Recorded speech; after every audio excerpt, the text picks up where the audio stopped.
Uh, yeah. Big, yeah. Uh-huh. Yeah, yeah. Yeah. I'm a simple man, never chasing the throne. Just trying to lead this world a little better than I found my own. I got common sense, ain't pretending I'm elite. Just another pair of sneakers walking down the same street. I relate to everyday people cause I know the grind. Bills due, back sore, too much on the mind. I got everybody values, that's the code I choose. We all taking punches, but we don't all gotta lose. As I talk to people with empathy, that's what we all seek. A little understanding when we're feeling weak. Everybody carrying the weight you never see. So I'd rather build a bridge than create enemies. We all gotta get through this life together. Storms keep coming, but they don't last forever. Why we always trying to make it harder for each other? Could have been strangers, but maybe we end up brothers. I'm still looking for the truth. Every day I wake, learning from the choices and the chances that I take. The world's complicated, but this much I know. Kindness makes it easier wherever we go. Don't even care if morals are rejective or subjective. Find a way to live with stabbing me's not your perspective. Call it reason, call it culture, call it what you please. Just let people breathe without dropping to their knees. We've all got hard lives, gotta muddle through somehow. Can't rewind yesterday, only deal with the now. Every scar's got a story, every smile hides pain. Everybody's trying to dance in the middle of the rain. No need to make it harder than it already is. By making up a God and adding that God's list. Extra rules, extra guilt, extra fear to obey. I'd rather help my neighbor than worship all day. I'm not saying I got every answer in my hand. I'm just another human trying hard to understand.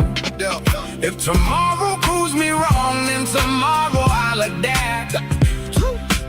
Truth ain't something fragile, it's stronger than my man. I'm still looking for the truth every single day, but it's amazing how much truth is already on display. A hungry kid needs dinner, a lonely soul needs time. A helping hand is louder than the sermon over rhyme. We laugh, we cry, we celebrate, we grieve. We all got dreams too stubborn to leave.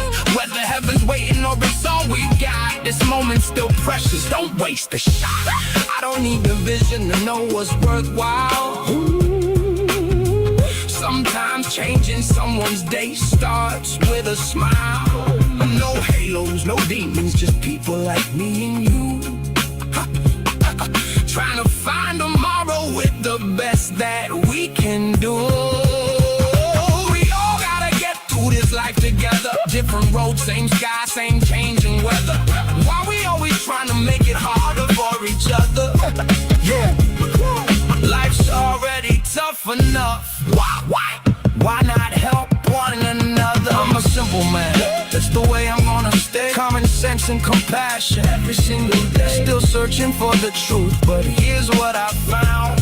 The best place to start is with the people around. Yeah.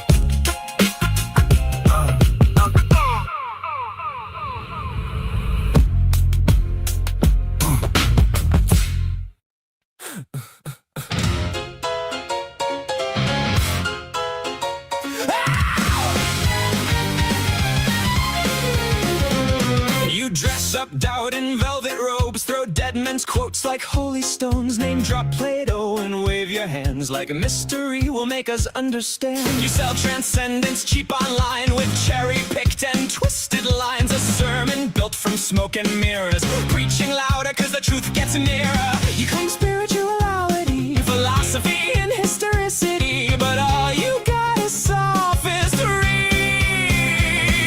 We don't believe your silly fairy tales, but we're ready to talk about it if you want to. We'll even fight about it if you need to. So light the match, strike up the choir, turn your doubt into wildfire. We're dancing on the altar rails tonight. You call it faith, we call it theater, cheap illusions dressed up deeper, but everybody loves a beautiful lie. Whoa, whoa, you want salvation with the spotlight glow. But the house always wins the holy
Then who's been writing all your lines? You pray in public for the applause, then curse the crowd when they don't buy.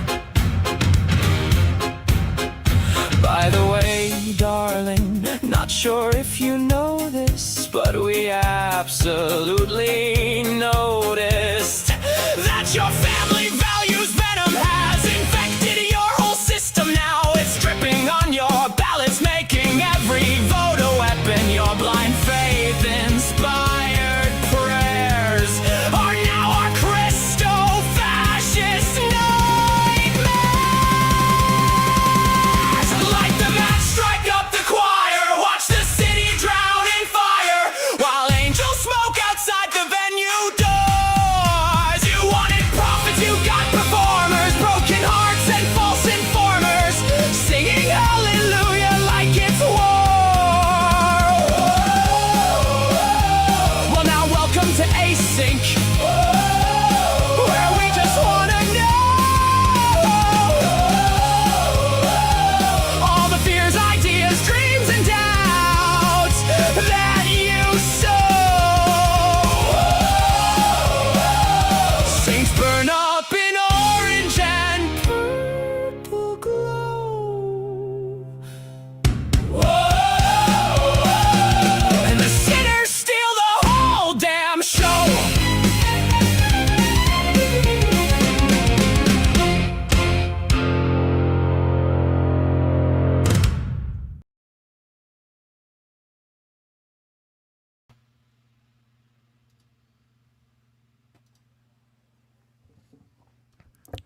Good evening and happy Friday, everybody. Howdy, howdy. I'm Arpy, and you're tuned in to Async. How you doing tonight, Nectu? Doing well. Yourself? I'm tired. Spent all day out in the sun, but it was with family, so it was fun. But still, I'm beat. And also, just letting everyone know, I'm only going to be on for a couple hours tonight. We got invited out to a lake house to celebrate with some friends tomorrow. So, yeah, I'll be here holding down the fort until Gretchen's able to come over for mezzos. So yeah, let's go ahead and say hey to our friends that are already in chat. You know, we got Slug Racer taking our gold medal, typical placement. Good job, Slug. Good to see you. Then we've got that Opal guy. Nectu, you were in the comments earlier. Yes, Jackie, Brent A, Professor Hizzle, Zedekiah King,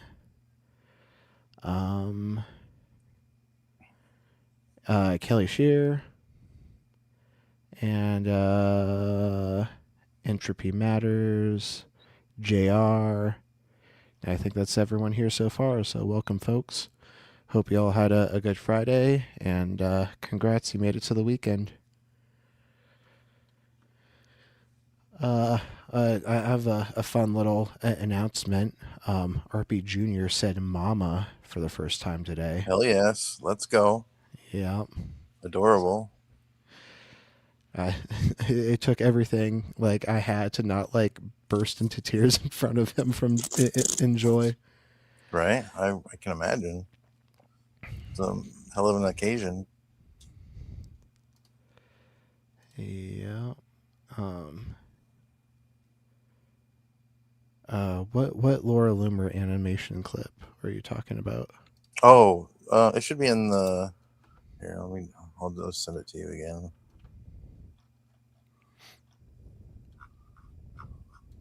Oh, it's still there. Here. Is it in the producer chat? Yeah. It's Okay. just it's up just a little ways. I can put it, From Amon. yeah. I don't know if we'll be able to show Amon because like he's a really big creator, and so That's fine. that might get copyright. Yeah, I mean, I don't think he's not as big as Professor Dave though. Yeah, but Professor Dave also like he's a science communicator, and so he probably appreciates people like reacting to his content. Okay. Hey Brent, how you doing today? I'm good, man. How are you? Tired, but hanging in there. I'm happy. So I do have beef with Professor Dave because saying Professor Dave assumes he has the title of professor, which he does not. It's He He like used calling taught to. he taught at a university. He was a professor. he wasn't. Teaching at a university does not entitle you to calling I really yourself don't a want to professor. have this debate. This is not interesting to me. Cool. Next two, what do you want to talk about? Well, we have uh, an older YouTuber that we were going to play. This guy's name is Martimer. This he goes back to like the earlier days of YouTube, like I think around 2010. Um, like Aaron Ra, uh, Thunderfoot. Like he kind of came up with those atheist YouTubers. He's got about 75,000 subs, I think. Or no, what does that? What does that say? I can't even read it. Maybe it says 45,000. Can you see that, RP? I don't really care about the sub count. Like, why'd you bring it up? What's he talking about? What's See that? see what next to? His No, subscriber count. That's all. yeah, I don't really care about his subscriber count. Like, what is he talking about? This is Excuse me, I have a bone to pick with Hizzle. He's not actually a professor. I don't think he should be able to use the name professor.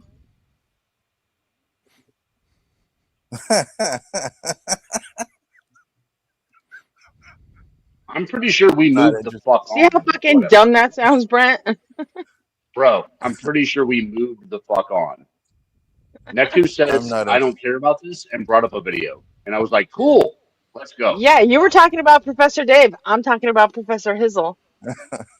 Totally different topic. Different guy. Totally different functioning human kidneys and everything. Yes, because our I don't know. personality is Show me where stored in I'm our wrong. kidneys. You're wrong in your kidneys, Gretchen.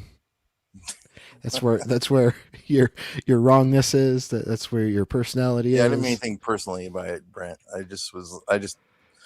It's something that Also, creation did you spring. hear My Bricks and eyes Minifigs glaze is over. paying Reckless Ben damages now? It's fucking great. Oh, let's go. Oh, this shit's getting Nice. hilarious. All right, I'm gonna go back to Mezzo. Bye. I just wanted Yeah, to give Brent shit. it's fun to do. Anyways, this is have you ever heard of spirit science, Brent? Yes. Oh my God. You know So who bad. this guy is. You know who Logic, Jordan is. Logic does an amazing job against spirit and science. Yeah. It's so Yeah. bad. So Yep. this was popular like in when I was first watching atheist YouTubers. This is a series that's like 15, 20 years old. He still does it. He still will do an occasion. He only does it though when the content creator Jordan 13. of Spirit Science makes content for him to react to, and he hasn't really done it in a while. But he's up to like 38, 40, something like that episodes. We're gonna start with one. They're usually only about 10-minute long videos or so. But it's just good content to react to, and he's an old school. He's a physics teacher from Sweden.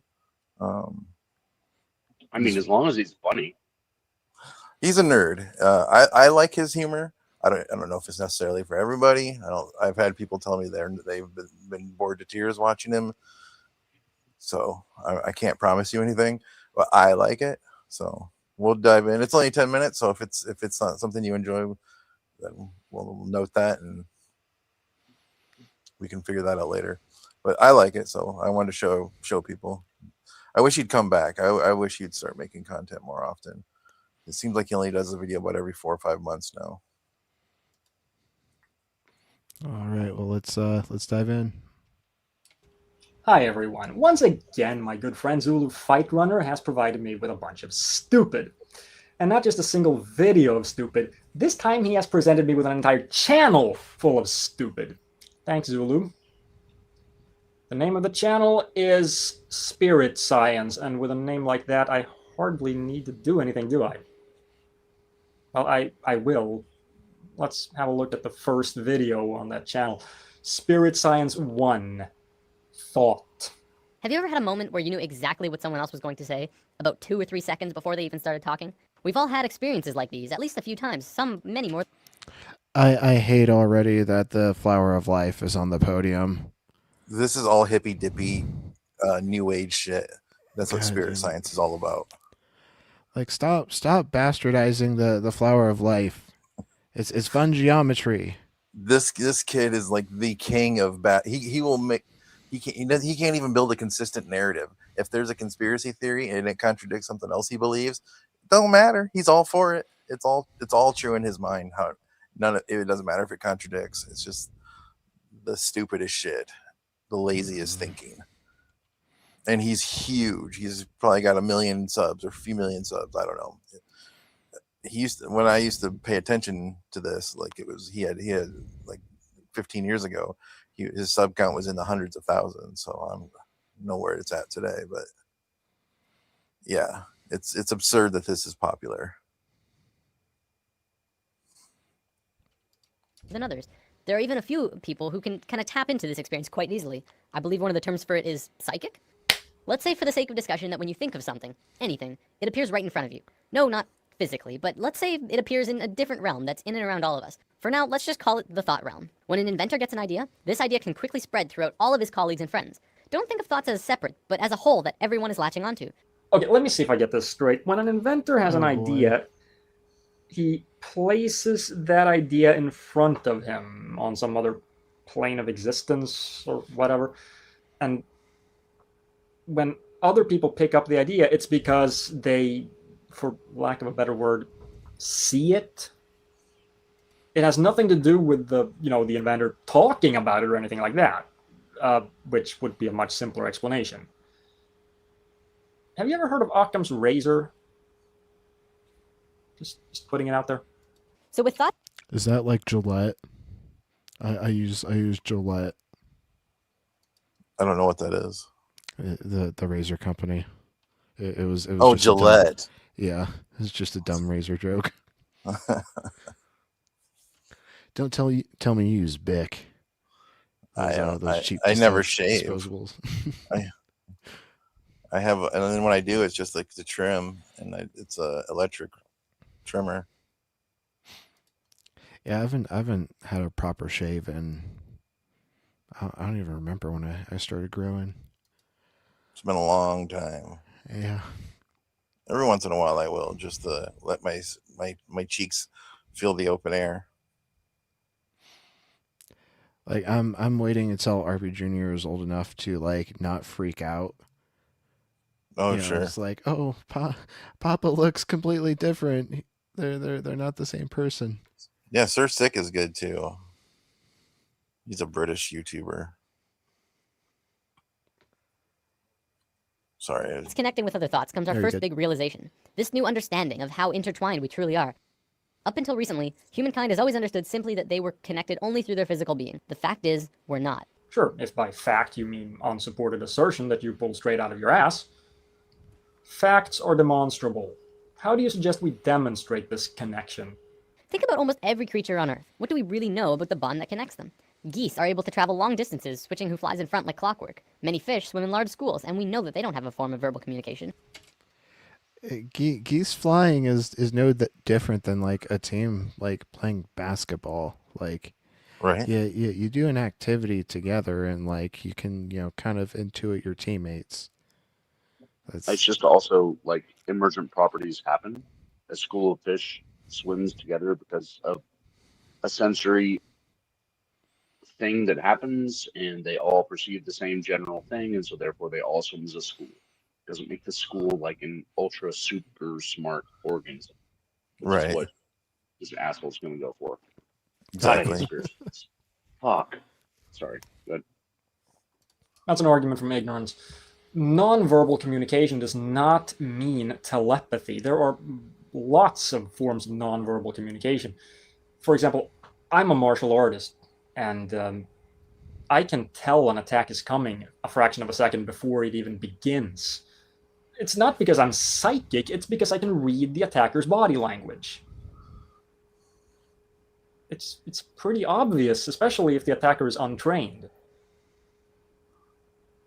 How hard do you think it is for a goose to see that the guy in front is getting tired?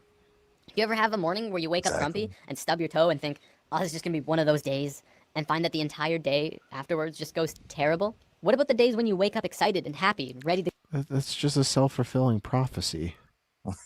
like you get in your mind that it's gonna suck, and then like you only like recognize the things that suck throughout that day. In most cases, it's probably not any more sucky than any other day, but you're just noticing them more because it's confirming your idea that like you're supposed to be having a sucky day. Well, can you force yourself to wake up on the right side of the bed? I don't know what the right side of the bed even is, because like The I right sleep side with of the my bed, meaning that it prepares you for the day where you interpret everything to the positive as opposed to the negative. Like you were saying. I sleep with my partner, and she has her side and my side, so like I only get out out of one side of the bed. I usually levitate off the bed first. Jesus fuck. All right, RP. Is my autism like interfering with like understanding the idiom? Yes. Okay. Yep. I'm having a hard Your time whole day getting is just Brent. excellent in all of the right ways. The reason these differences in I'll how your boost day him a goes little. is because of your emotional state. That's a textbook case of post hoc ergo propter hoc. That would be the logical fallacy of assuming that if A happens before B, that means A must have caused B. Causal relationships have to be demonstrated, not just asserted. The people who are most successful are those who talk most of success. Those who speak most of illness have it. Yes, illness is also a creation of yours. Say what? Throughout history, we've always played the blame game. It's his fault I didn't get the promotion. It's her fault I couldn't go to the game. It's everyone else's fault. I'm so depressed. Whatever it is, and this may be the hardest thing to truly get, it's your fault. And how do you account for inherited afflictions? Are you telling me that if a kid is born HIV positive, that's his or her own fault? One common argument I hear is, what about starving kids in Africa? How are they creating their starving reality? I would respond to that the Western way of life is not really allowing for everyone on the planet to live in the same abundance that the Westerners are, is it? We're using up all of the world's resources, hardly sharing anything unless they're paying a lot for it or if we're getting something out of it. What? Didn't you just say that? Throughout history, we've always played the blame game. It's your fault. Dude, stop contradicting yourself. You can't have it both ways. Because we are not in tune with ourselves, it may often seem that sometimes we don't have complete control over what it is we experience. Not in tune with... Do you know what that means? Can you explain it without using even more vague terms? I don't think you know what you're talking about. Once you have the experience that you feel is out of your control, now it's your turn to decide what you do next. You can allow the experience to get the best of you and drain your energy and move into a dense, unhappy place emotionally. Or you can decide to take it for what it is, an experience, and keep moving forward. Every dark cloud has a silver lining, and if you're looking for that silver lining, you'll have a much easier time finding it. Okay, maybe you're right. Maybe every cloud does have a silver lining. But what you're doing is you're advocating a really dangerous mindset. Basically, you're saying, look at the silver lining and be happy with that. Don't actually attempt to do something that might solve the problem. Look, if everyone were to just think happy thoughts and look at how much more the starving kids in Africa appreciate life now that they're so close to dying all the time, or if you look at how much more food there is for us and how lazy we can be. Yeah, silver linings. Great. That doesn't solve the problem. The kids in Africa are still starving. If everyone adopts the mindset that you're advocating, no problem will ever be solved. Many of us have heard of this thing called the law of attraction. Sadly, yes. Over the entire world, people have written in to tell of their amazing stories where they really focused on having what they wanted and got it through miracles and coincidences. So I guess this is the part where I have to explain some of the basics of statistics to you. Let's say we have a large population. We don't know how many, but a very large population. And we have people think happy thoughts, and 1,000 of them write in to tell us that they got what they wanted through pure coincidence. And hey, they thought happy thoughts. I guess it works. we're going to end up with a sample that shows a 100% correlation between thinking happy thoughts and getting what you want through pure coincidence, but only because the selection process was rigged to give us a sample that shows this correlation. I mean, no one is going to write in to say, hey, I thought happy thoughts and nothing happened. You can literally change everything in your life by willing it so. I know this from personal experience, and it's not hard to find others who have too. Same problem. It's not hard to find people who played the lottery and won, but that doesn't mean that everyone who plays the lottery wins. In fact, the vast, vast majority of the people who play the lottery don't win.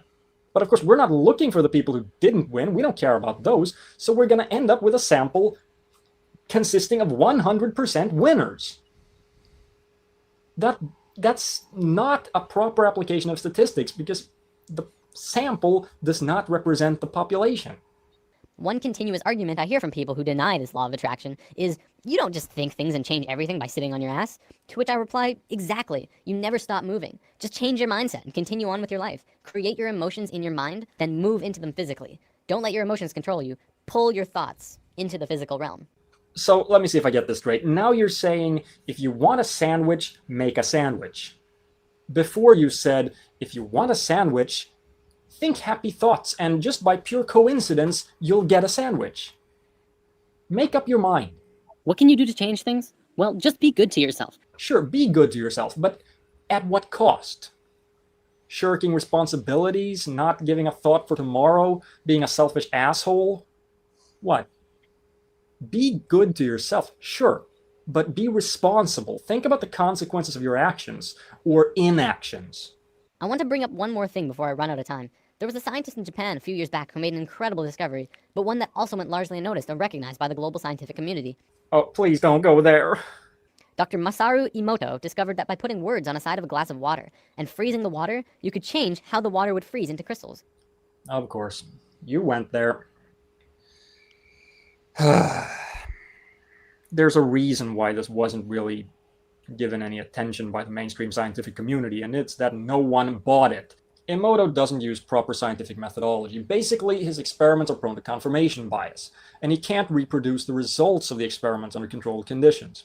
James Randi has been in touch with him and told him that all he has to do to win $1 million for demonstrating anything supernatural is pass a double-blind test. Emoto has not responded to this challenge. As far as I'm concerned, that proves he's a fraud.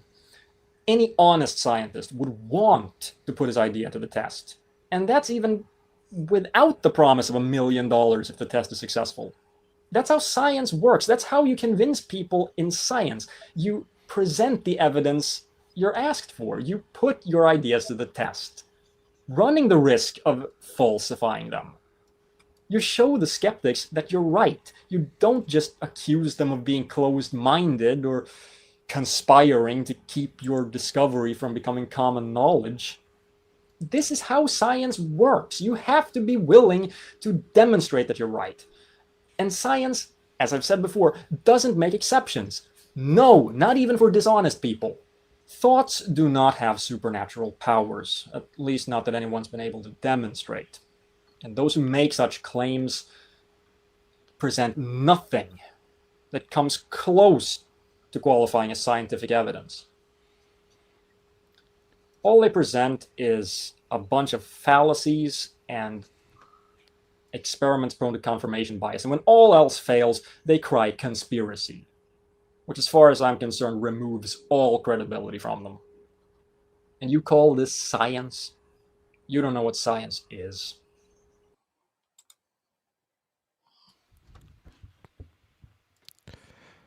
All right. One thing that kind of bothered me about his format Emoto has not is he's sitting right in front of this perfectly blue wall. Like, I'm going to assume it's his wall and not a blue screen, because it would be it is a blue screen. Yeah. It's crazy to record in front of a blue screen and then not chroma key anything in. Yeah. Well, this is like I said, 2009. It was a long time ago, and he was new. He was an amateur. The whole thing gets the whole production of all of it gets a lot better towards the end. Like, you can see him grow as a content creator. Like, I don't know. if you were to play this one and compare it to episode 38, it's not going to be the same. This was the first, and he didn't know it was going to be successful. He didn't know there was going to be a second one. Here, I'm gonna do something just to show how simple this is. Whoops. Browse. I don't really care what Brent thinks about Mortimer. No, I'm not want to play 38 either.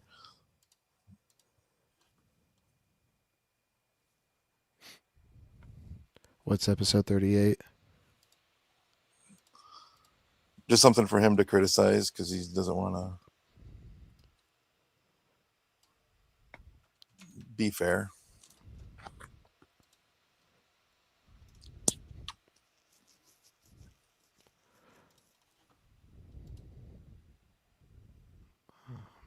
Good for you.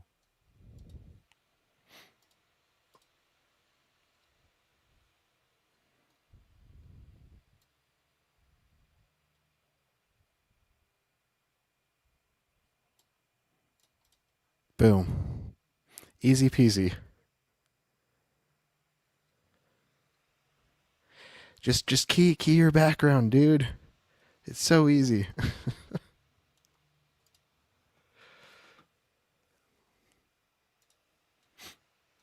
Anyways,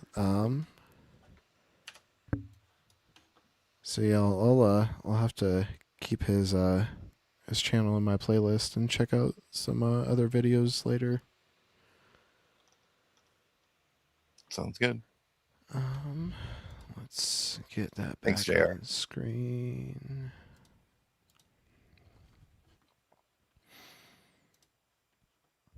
All right, what is in the queue? I know Ian dropped a video the other day that we never watched. Oh yeah, and Matt Dillahunty posted a video with Ian.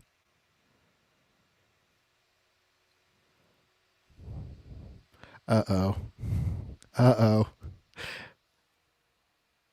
The moral anti-realists will hate that video, so maybe I won't play that on stream.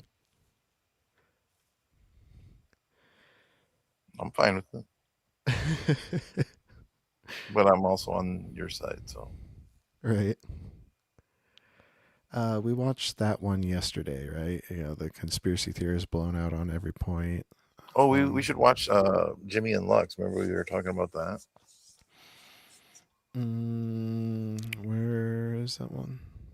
Oh, I didn't see one. I'm just saying we had talked about it the other day. Oh, okay. Yeah, I think it's because there was a clip of them together. Yeah. Or Force is always good.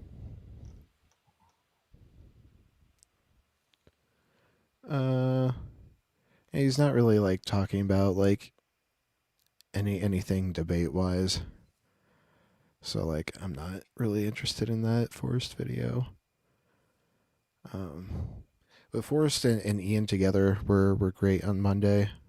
Hell yeah, it was.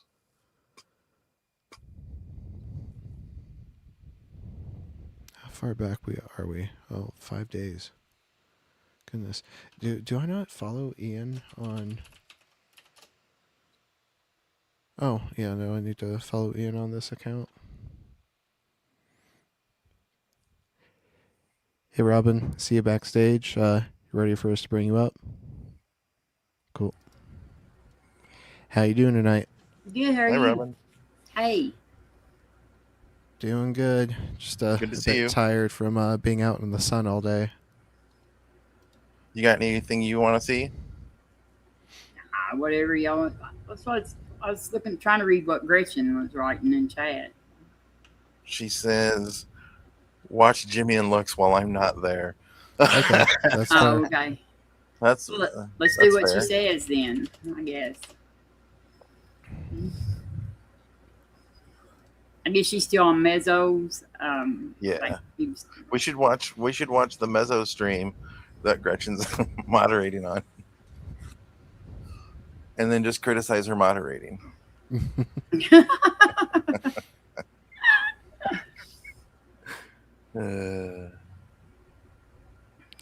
Where was that? Jimmy, go to the Jimmy Jimmy's. Jimmy and the Jimmy Line or Jimmy Line. Jimmy Snow in the line. Yeah. Are you sure it wasn't on? It might be on Jimmy. It might be on Jimmy's Jimmy Snow. You're on the line. You need to go to Jimmy Snow in the line. Yeah, Jimmy Snow's channel. He has his own channel. It's confusing because he calls it Jimmy Snow and the line. Yeah, because that's where he was doing. The line has a podcast. Yeah, but is this still his original Mr. Atheist account, or is this a brand new one? He just changed the name, but I think that's what I thought.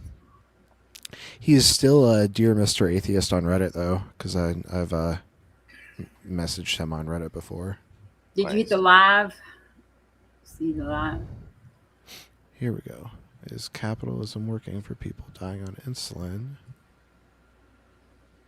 There was a MAGA or a trans debate one that I wanted to watch with Lux and Jimmy. What's that one right there? This one? Pro-life caller hangs up after. What's a short one? Oh yeah, you're on it. You were on it. Cody.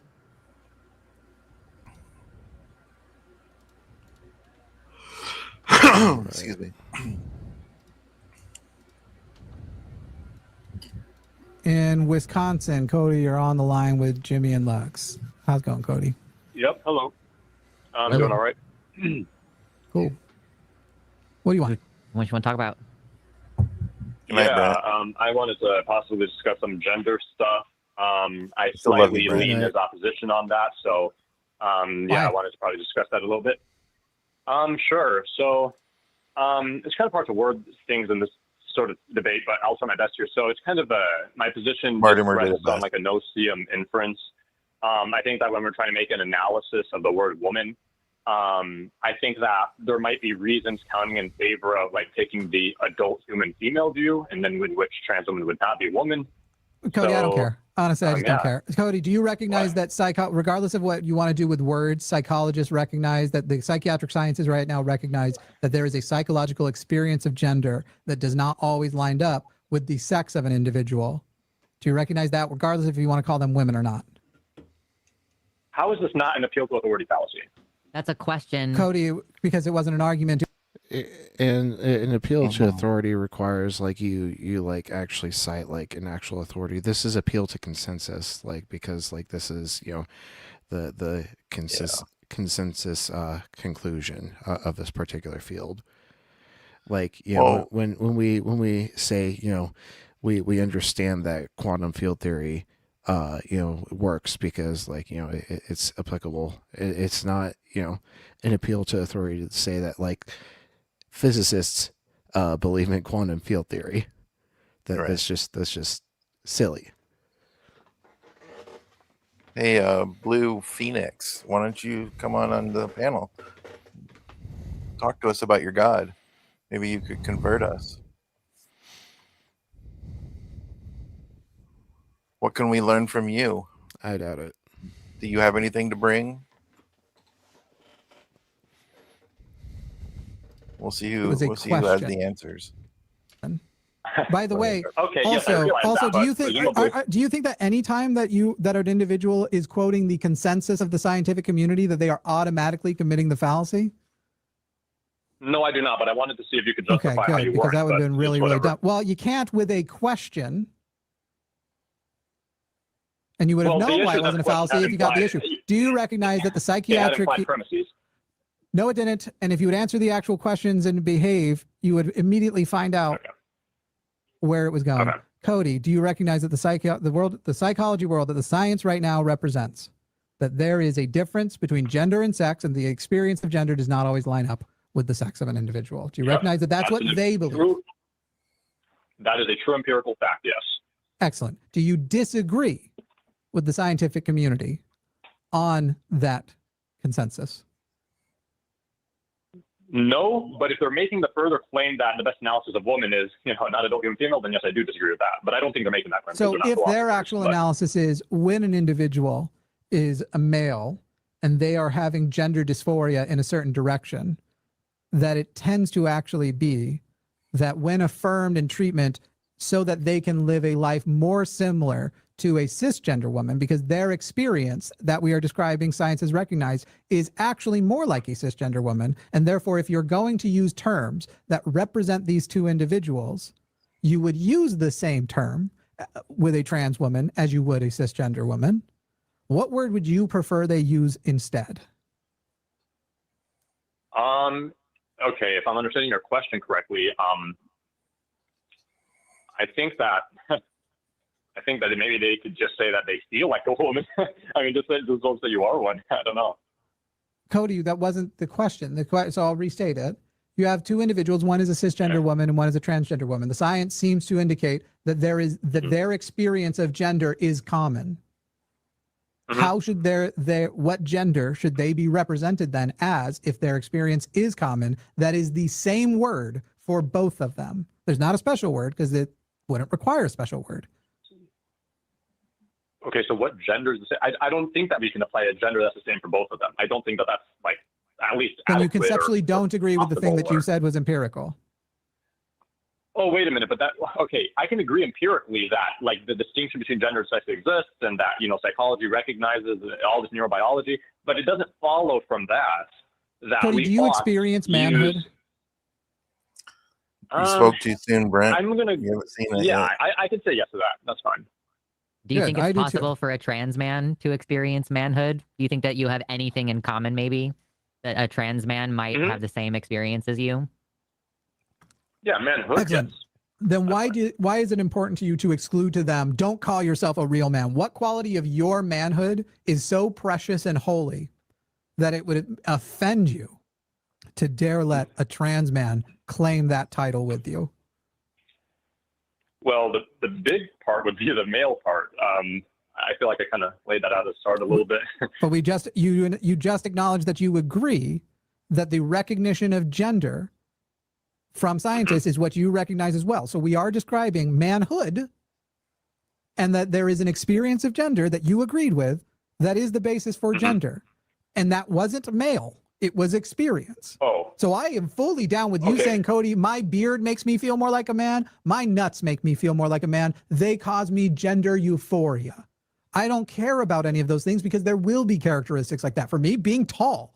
My girlfriend likes to look up at me before she kisses me and will go, ooh, tall boyfriend. And that doesn't mean short men can't call themselves men, even though for being tall, honestly, in a shitty way, I consider myself manlier than people who are shorter than me. And that's a dickish thing that I haven't deconstructed from completely. So we literally are recognizing together this spectrum of manhood exists, and it is not exclusive to males, because you said, yes, a trans man can be on there. But it's important to you that you say, because you aren't, in your opinion, biologically male or biologically male enough, because you don't actually even know if by whatever biological thing you put down, they don't have that.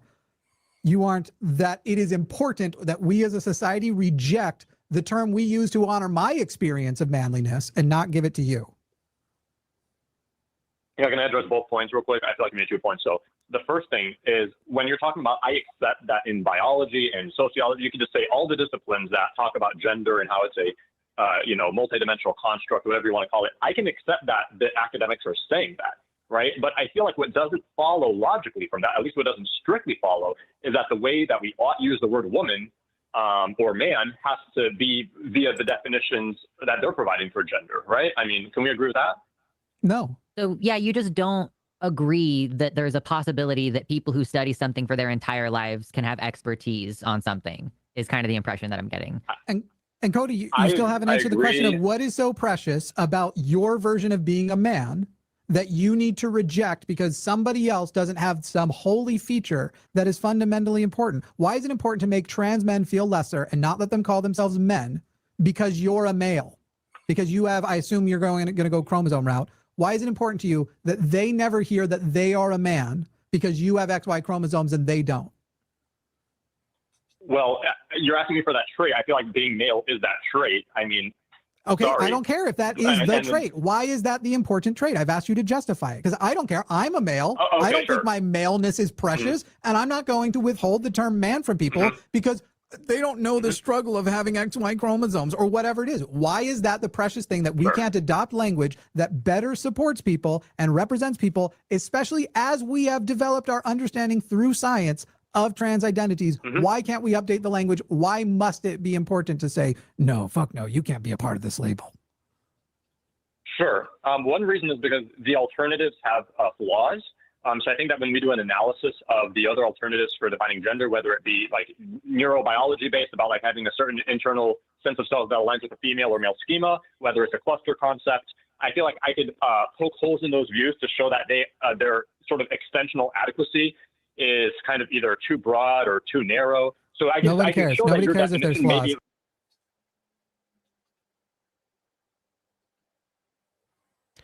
I was muted. This guy thinks he can debunk like clinical psychologists. They all do. If it disagrees with whatever religion, they don't care what the science is. They don't want. And if it's just like when you have to read their scripture to them, words won't mean what the words mean all of a sudden. And I always love when they like, play fantasy. They're like, they could give me the reason and then I could debunk it. It's like, well, go ahead and like go through their reason and then debunk it here. Like if you can do it, then demonstrate that. Do it for us. Go right ahead. Right. Yeah, and that's the thing. Like when you ask them to, submit your peer review, since you know better, submit your article to a legit peer-reviewed journal, and let's see what you got. But they will always complain and be like, "Well, it's not fair. Or, the rules shouldn't apply to me," or whatever, because they don't have any evidence. Just a vibe. Yeah, and notice how many times caller has said "I feel." Yeah, exactly. It's like when you start a sentence with "I feel," like unless like you're describing like your actual like state of feeling, like, oh, I feel cold, or like I feel hungry. If you say like I feel like science doesn't blah blah blah blah blah, it's like then that opinion doesn't really matter.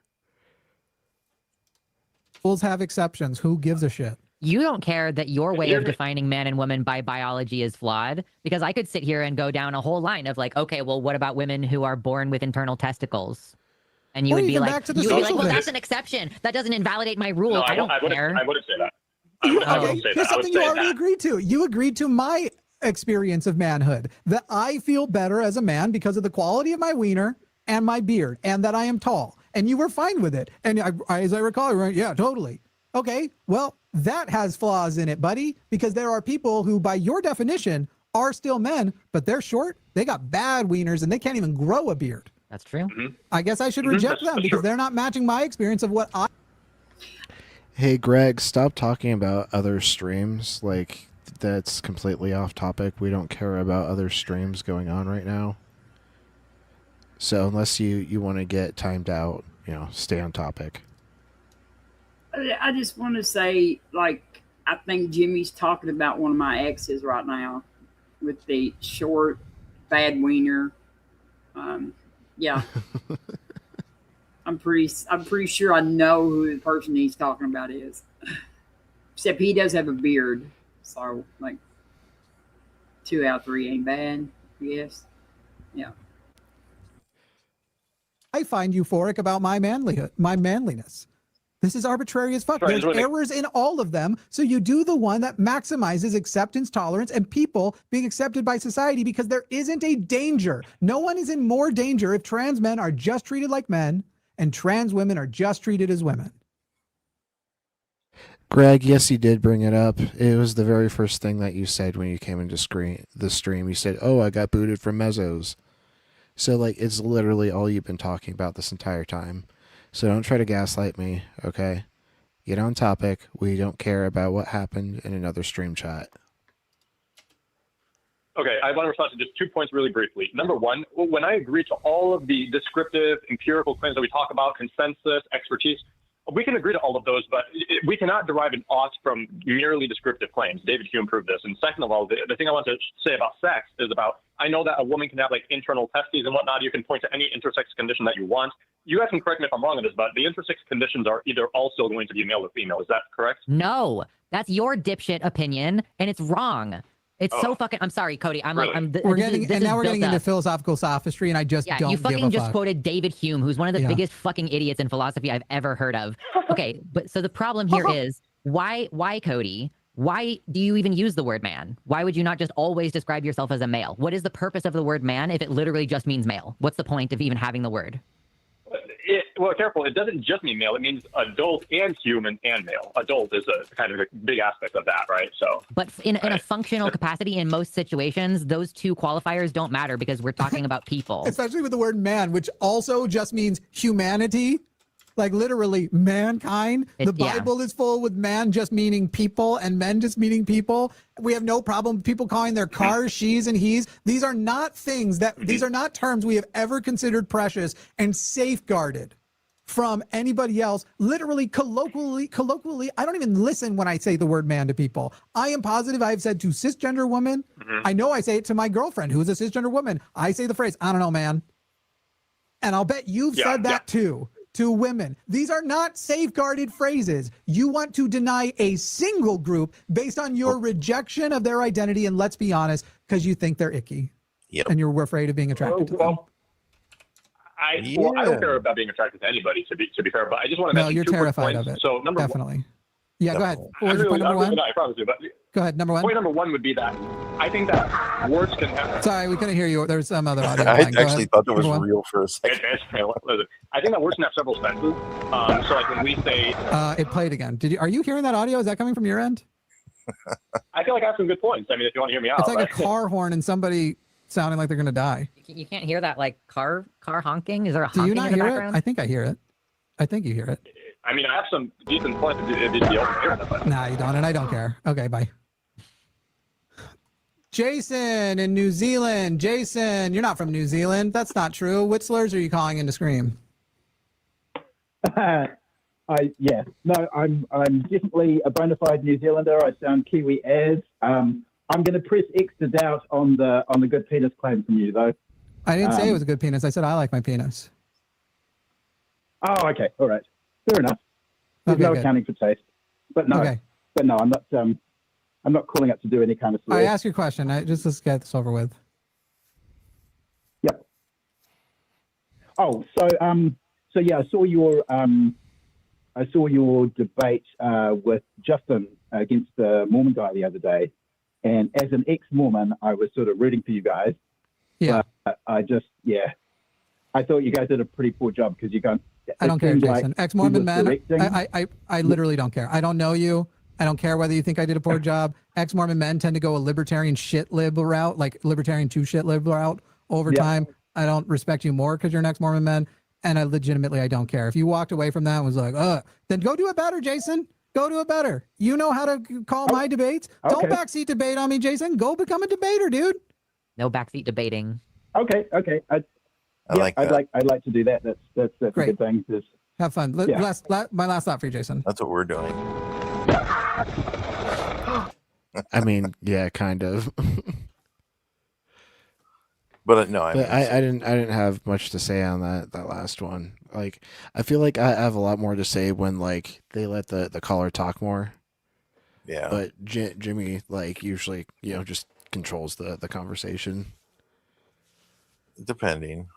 What's it say? What's it behind our avatars? Oh, okay. Jason. I just wanted to see what the graphic said.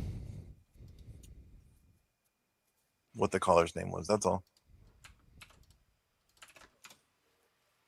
Contradictory, incompatible. We watching Ian? Yep. Why is it? Ian doesn't stream at 60 FPS, and I doubt that they record at 60 FPS. So like, it's weird that whoever's doing the video editing baked it out at 60 FPS because, you know, that's just like making the video like twice as big in file size without say like something to Molly. Yeah, without getting any like extra fidelity from it.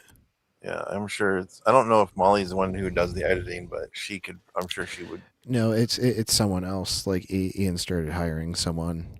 Right. And I noticed the first time, you know, they didn't even bake out a 1080. It was just 720.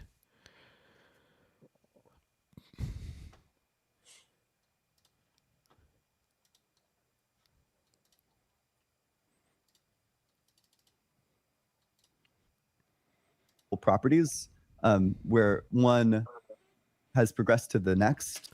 And you can tell that this isn't 60 FPS. This is definitely 30 FPS. Yeah. When I was editing or gonna be editing Unapologetic for Blitz, that was one of the things I kept doing too. So it's easy to forget. When I would finalize it, I'd always forget to check what I was outputting it as. So I'm sure that's all that happens. He didn't think about it, or whoever edited it didn't think about it. That's a change when it has like a contradictory property. Ian, I don't think you described time very well. I'm going to be honest. It's low Okay. IQ. Can you summarize back to me what my definition was? No, I think it was so ridiculous. Okay, you didn't listen to it. You wanted to say it was low IQ, so you like ripped your headphones off and didn't even listen to it. What I think is even more low IQ is not being able to track it. Hey, how's it going? Going good, Ian. How are you? Doing well. How old are you? 38. Yep. And what religion? Well, I'm a religious pluralist. Okay, what is that? That basically means that I believe that every religion is seeing one ultimate authority in God in their own mode of thought production and language based on their geographical location. And okay. I mean, we're off to a really bad start already. Like, you know, different religions have like contradictory beliefs, and so you can't say that, oh, they're all right in like their own way. Right. So, yeah. Do you think that there's like a personal ultimate foundation? Sure. Okay. Yeah. What makes you think so? Well, could you give me something to bite my teeth into as a good example of what you're talking about? Sure. Like in terms of like a personal ultimate foundation. Yeah. Yeah. So, okay, an ultimate foundation is just something that every chain of causation.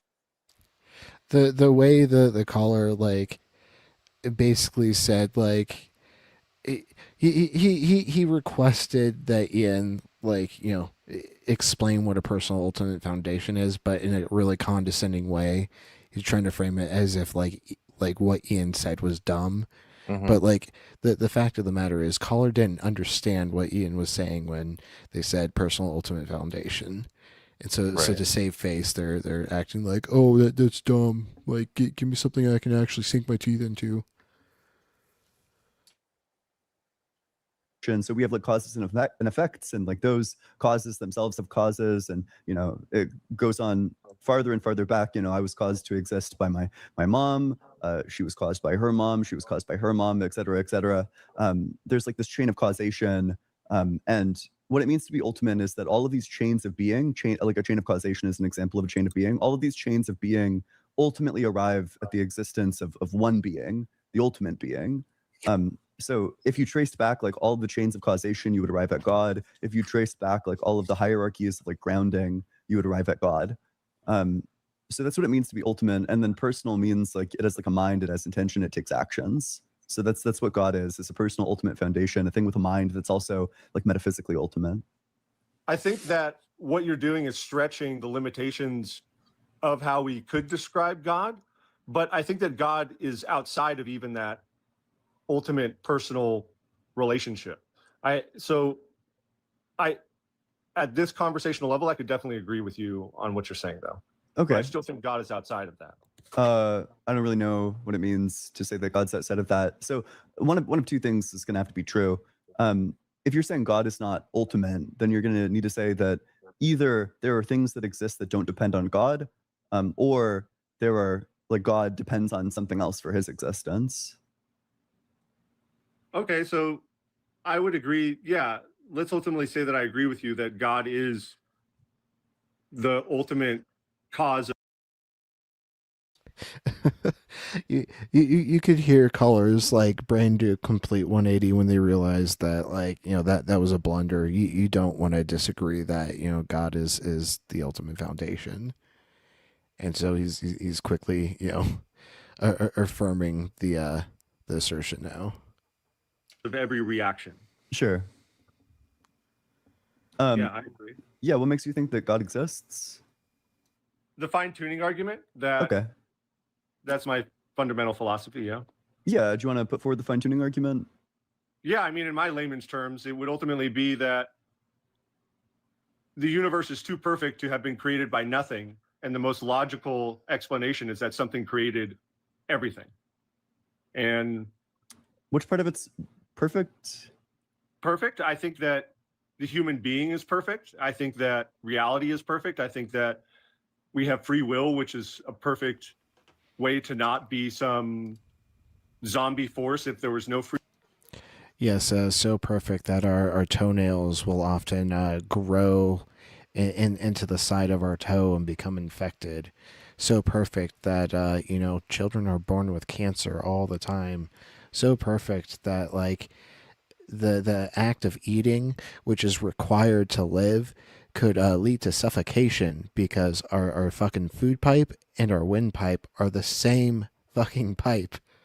Yeah, we're just teeming with perfect qualities, aren't we? Hey, yeah. I remember a meme. Of course, it was not a non-human, but it was like it had one of those bighorn sheep, and the horns had curled around, and the horn had came through like the sheep's head, you know, and killed it. And it was like intelligent designer. Right. But it was like a horrific looking, you know, thing, and this because the sheep's horn had just rolled around that way, you know, and come in to and kill it. Yeah. Yeah, that would be. Oh, excuse me. Oh, big yawn there. That would be a terrible way to die, like being slowly impaled by your own horn. Yes. Yes. Horrific. You know, and like, yeah, intelligent. But that's what it was. It was like it was a real picture, but it, you know, they had like a meme of it there that said, "Oh, intelligent designer." Yeah. Free will for evil to exist, for an example, then we would not have personal choice. And I would rather have personal choice and there be evil in the world than not have personal choice. And so I think that's perfect. I think there's a lot of perfect things about reality. Yeah, so there's like a number of problems with human beings as being like perfect. So I think like the first one, which is most obvious, is that human beings are riddled with cognitive biases. We have, you know, latency bias, recency bias, confirmation bias. There's genuinely just so many biases that we suffer from. You know, if God made us, why would he give us so many cognitive biases? Because ultimately, if you think about it, when we're born from this beautiful point of conception where the embryo. Yeah, entropy. That's another good quote unquote design flaw.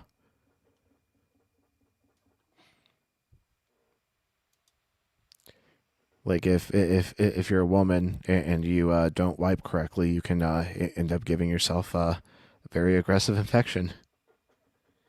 That is no bueno. There are plenty of you know, dumb fathers that, like, you know, they have a newborn girl and they don't realize that you're supposed to wipe a certain way. They end up, you know, harming their child. Creates thousands and millions and strands of DNA and information that just came out of nowhere, that information was able to turn into a human being that came out of a body. And then from the foundational level of innocence of not even knowing what an atom is, you can grow over time and learn. And I think there has to be contrast to our perfection, which is exactly what you're talking about, bias. And so you don't think that humans are perfect? No, I think that our journey is perfect. I think that we are perfect beings that ultimately could have came from a warm pond. And I think that that's pretty incredible. Okay, so that's a bit confusing to me because oftentimes cognitive biases lead us to cutting our journey short or other people's journey short. So, for example, one thing that humans suffer from is a phenomena called collective narcissism, where we will we will resort to groupthink very often, especially when one of our group identities feels threatened, especially when we feel like humiliated. And it's stuff like that that leads to things like the Holocaust, right? Collective narcissism, feelings of inadequacy at the level of the group leads to people trying to craft these like narratives for why actually they're still like super cool. And it's actually like some other group that's fucking them over and we got to like eliminate this other group. This narrative comes up like genuinely constantly among humans and it's due to cognitive biases. Additionally, I mean, people will see things like confirmation bias, or that people will view their lives as not worth living because of things like confirmation bias. You know, they look for examples of times their life was miserable, and then they decide to like end their own lives on the basis of that. Like these cognitive biases are like demonstrably extremely harmful. How can you say that what makes up for the cognitive biases is that the journey itself is perfect when these cognitive biases lead to the ending of the journey so often? Throughout time, human beings, I think the whole point of the human race is to ultimately expand our consciousness. And it sounds like you're having conversations about gossip when I'm having conversations about the real implications of consciousness itself being a perfect process of evolving. And so through evolving, bad things have happened with consciousness itself. There's been bad actors, but this consciousness, we've grown to a more peaceful world. We continue to become more enlightened as individuals. We continue to expand, and I think that's a beautiful thing. Look at Elon Musk for an example. He's bringing us to a multi-planetary life system. That's pretty incredible. Yeah. Do you think that was like even remotely responsive to what I said? Okay. Like, what do you think my argument was, and how do you think that responded to it? I think that you were trying to demonstrably destroy my argument by saying that ultimately human beings are not perfect because we've carried out atrocities. And no. Okay. Atrocities? Atrocities. Oh my God, what is that? I don't think that maybe Elon Musk is probably the best example to help your argument either. I don't know. Like, I don't think so. Yeah, no. Like, of course, Color is a Musk fanboy. Yeah. But doesn't know what the word atrocities are. Atrocities. Yeah, atrocities, buddy. Oh boy. Oh, maybe he doesn't speak English. Maybe English ain't his first language. Maybe. We can hope. The point is that the thing that causes us to carry out atrocities is our cognitive biases in many instances. And these are things that, this isn't like a free will issue. This is like at the level of like our neural structures, we are disposed towards thinking in specific patterns. Okay, well, before I answer your question, I just have one question. Do you think that human beings are ultimately more utopian or more dystopian? Are we good or are we bad? I have no idea. Well, I have an idea that was presented by Plato himself. He said if a baby was on the side of a well and you were walking down a path and you saw this baby about to fall inside of the well, would you go and save that baby? And ultimately, every single person would run and save that baby. That shows that human beings fundamentally... No, not 100% of people would go and run and save that baby. You know, psychopaths and sociopaths exist, and they, you know, a majority of them will not give a fuck about a baby falling down a well. I'm not even sure Musk would save the baby. Right? Only if it's a white baby, then Musk would save it. A white male baby, probably. Yeah. Yeah. There are people out there that would kick the baby in. Right? And he would want to know if it was a cis right, white male baby. Yeah. Are good and not evil, because that's for sure not true, by the way.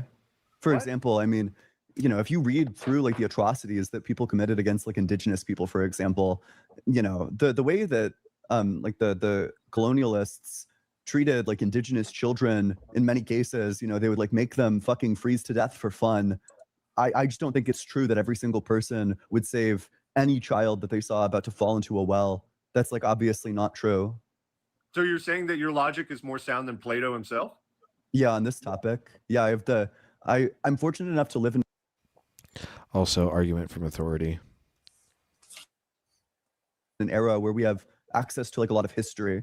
That's something that we have that people in Plato's time didn't, is that they didn't really care about accurate historical accounting at the time of Plato, whereas now that's something that we care a lot about. So there's been like the entire field of history has been founded on methods that actually get us to the truth, whereas at that time they're like historical records were like kind of mythological, kind of accurate, but overall just a fucking mess. But you're taking out individual actors compared to the whole the whole mean, which is ultimately, for an example, your chat. I bet you there's no person in your chat that would do something like Schmittler, but they would save a baby. I guarantee that. Okay. The majority of your chat. And so the majority of the majority of the human race is ultimately going to expand from that fact. And I would say that human beings are better than we are evil. Don't you agree? Yes or no? I have no idea. It's hard to quantify such a thing. Certainly a lot of people have no problem living their lives in such a way where they're constantly failing moral obligations to other people and constantly failing moral obligations. I think to know the true nature of humanity as a whole, we would first have to get past the point of need. Like once everybody's needs are cared for and they're not worrying about, securing their next meal, securing, rent to have a roof over their head, securing, social interaction. Like if all these things were taken care of, and like humans like had the freedom to actually act in the way that they wanted, only then would we be able to like truly determine like the true nature of humanity as a whole.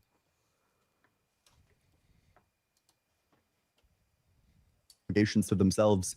In fact, I mean, if you're saying like how many of us, or that like the majority of us live like extremely highly moral lives, well, that's almost certainly false. It seems like most people live pretty middle of the road lives.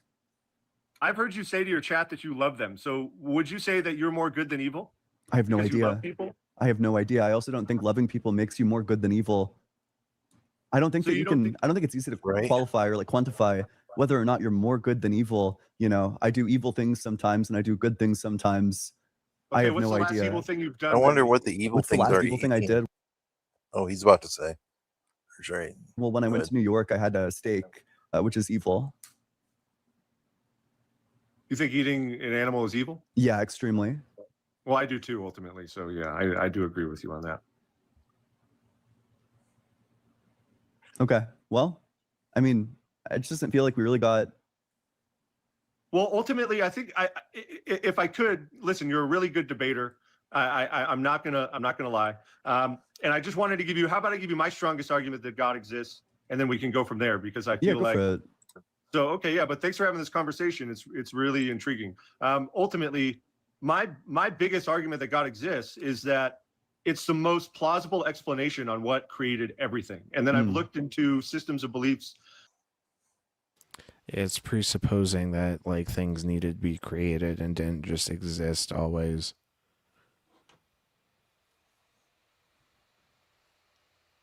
Are you familiar with panpsychism?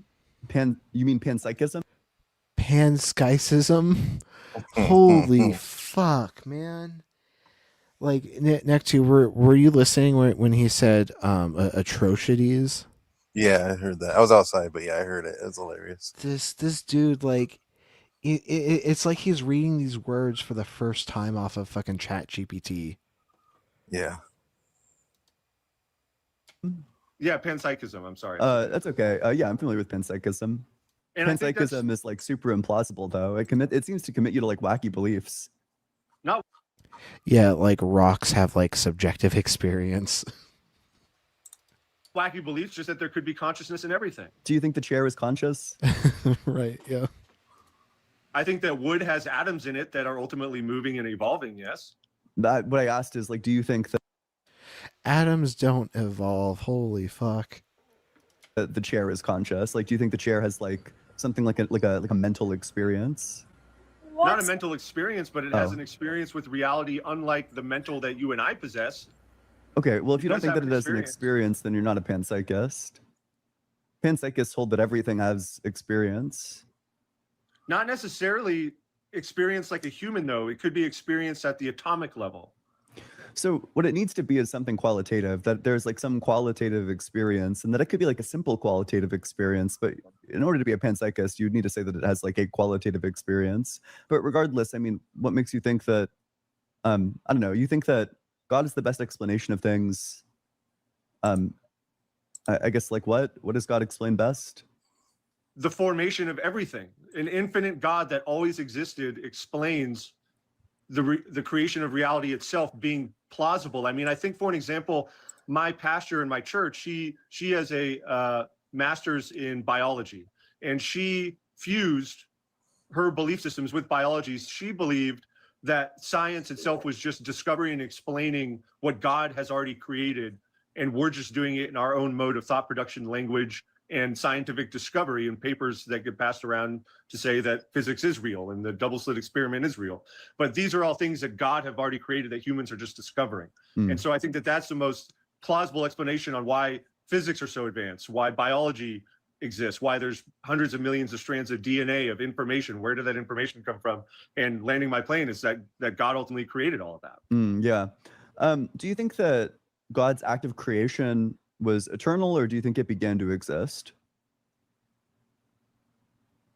I think that it could have existed. I think it could have began at the Big Bang, that would have been a fusion of atoms, of matter itself, and creating the reality that we live in. What if God created the Big Bang? Yeah, so you do think that God's act of creation began to exist as opposed to always existing?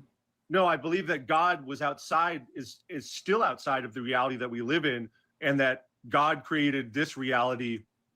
Ultimately, I think it's fundamentally a test of human nature and our spirit and our soul. That's not the question that I'm asking. The question that I'm asking is, did God's act of creation exist without beginning, or did it have a beginning? Which one? It needs to be one or the other. God always existed, but at one point That's not what I'm asking. creation. At one point there was the creation of the reality that you and I live in. Sure. So then his act of creation began to exist after a state of non-existence? Precisely, but God has always existed before that. Yeah, okay, then God changes. He goes from not creating to creating, which means that God is in time, which means that he can't be the creator of time. But what if time was like on an infinity and it always existed? Yeah, then that means that God's not the creator of it. Why? Because if God is in time, then he can't be the creator of time, because in order to do so, he would need to go from being like atemporal, and then he would need to become temporal. Can you describe to me what time is? Yeah, time is the dimension along which it's possible for an object to change. Can you define changing? Just that we have like different states of affairs, and that, you know, one state of affairs progresses to a separate state of affairs, and when there's states of affairs that have contradictory, incompatible properties, where one has progressed to the next, that's a change when it has like a contradictory property. Ian, I don't think you described time very well. I'm going to be honest. It's low IQ. Can you summarize back to me what my definition was? No, I think it was so ridiculous. Okay, you didn't listen to it. You wanted to say it was low IQ? So yeah, that just went straight over his head. So now he's doing the same coping that he was at the beginning, by like trying to frame it as like Ian actually said something unintelligent, which is, you know, not the case. You like ripped your headphones off and didn't even listen to it. What I think is even more low IQ is not being able to track it. I am tracking it, but you're saying because time exists, God couldn't have existed it, but you can't even describe truly what time is. So I'm not. I already did. You didn't listen. Yes, I did. I listened. If you closely. listen to it, then say back what my definition of time was.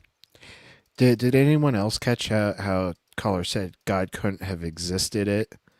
Like existence is, you know, like, or to exist is like a property. It's not an action. It's not a verb. Right. Well, actually, it could be like a being, like you are existing, so you are doing something. So that could be a verb, but it's not like an action verb. Like, you know, like what caller probably meant to say is created.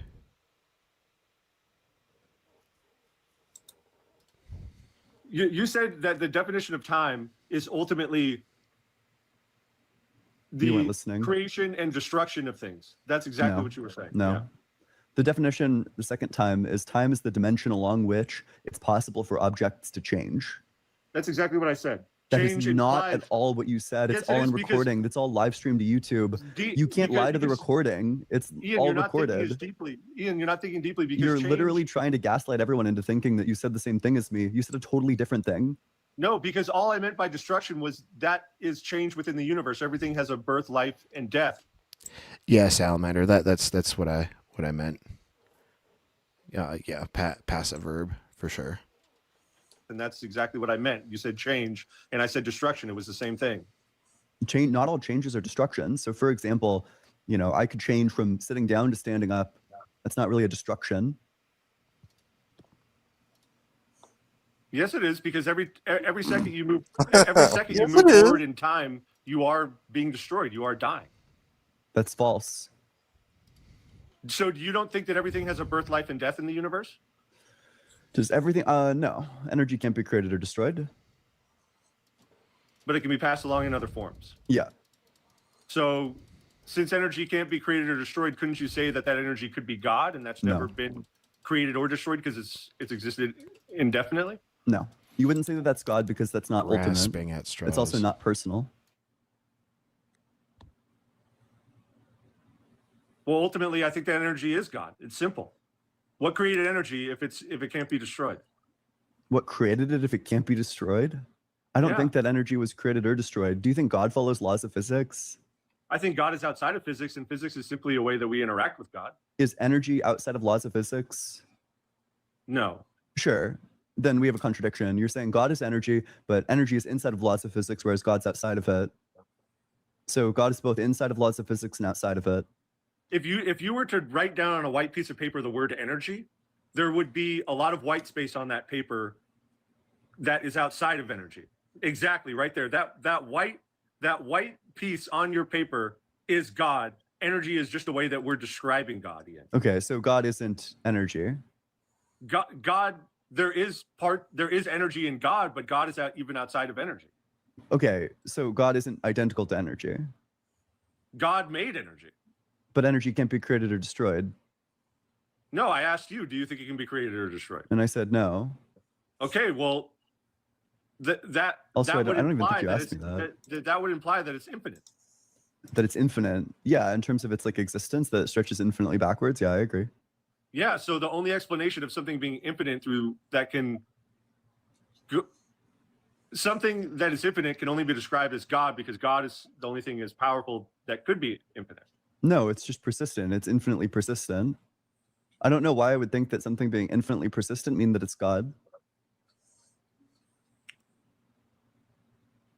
So what do you think? Do you believe in the Big Bang? Yeah. So what do you think existed before the Big Bang? I think that the universe goes through infinite cycles of big bounces and big crunches. Huh. So you think that there was just nothing or a series of events that led to the Big Bang? What answer did I just give? Did you listen? Yeah, you said you believe that the universe goes through cycles. Yeah, so there's just always going to be something before each cycle. There's another cycle before each cycle. Oh, okay. Yeah, there's infinite cycles of big bounces and big crunches. Oh, you ran away. Yeah, I think Caller has never heard of a cyclic universal model. So they just needed to save face and run the fuck away.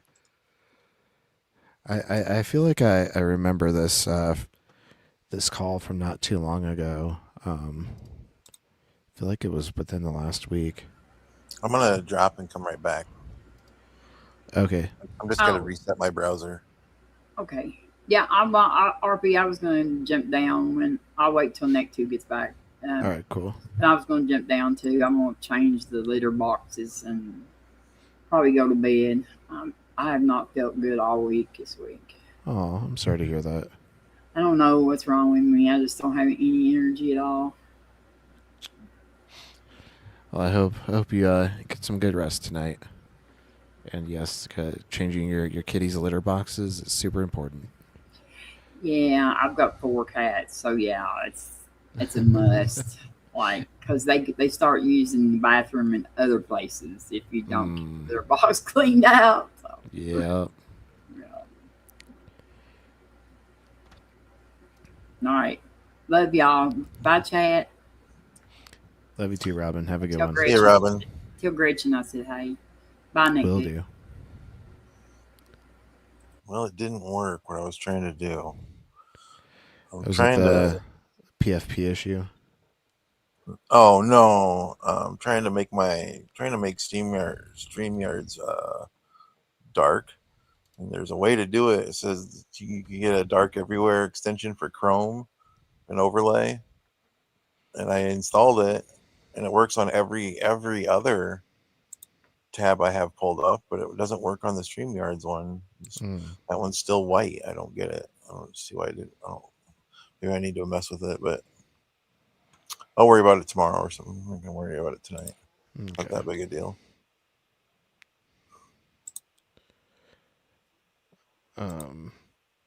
Yeah, I think I found the stream that I think that's what Ian was wearing. So yeah, that was 11 days ago. So not this past week, but at least recent enough that I definitely recognized that call. My avatar look normal now. I just checked on YouTube, and yeah, it's showing. Okay. I'm not really worried about that, but I just don't like the white screen. Yeah, it's like staring into a sun. Yeah. It says there's a way to do it though. When you Google like how to add an extension, because it'll say that the problem, that actually a white screen, that the StreamYard is only dark mode is only available for the host, but there's a way to still do it for everyone else. And I followed the instructions, but I don't know. And it's not a big deal. I just worry about it some other time. What are we gonna watch next? I'm just gauging like Mezzo's past lives on Fridays and seeing. Okay, so the 12th, so he went about 4 hours. Was there one of the 19th? Yeah, the 19th he went about 4 hours. It was the 26th of Friday. Yes, 26th was last Friday. He went about 4 hours. Okay, so looks like Mezzo is probably going to be going for another 40 minutes. So we can probably get one more reaction in before Gretchen comes back.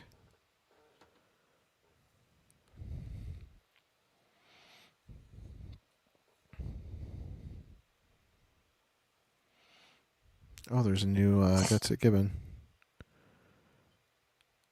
A little long, though.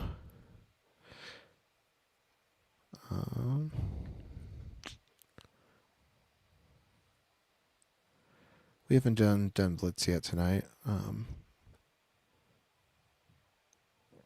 Oh, jeez, that is a title for sure. MAGA transphobe might have a hot mom. Mm-hmm.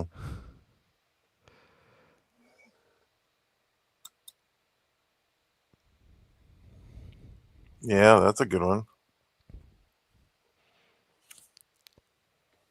What's a good one? The hot mom one. Yeah, but it's an hour long. I'm looking for something a little more bite size. Didn't notice that. We could watch Promise. I like Promise. Which one with Promise? The Line. I'm just saying. I just saw her face. It doesn't have to be the one I saw. I'm just mentioning her as a content creator, or Joel, or Justin, or Alyssa Lux. We can do this one with Matt. I feel like she and Matt have pretty good stream chemistry.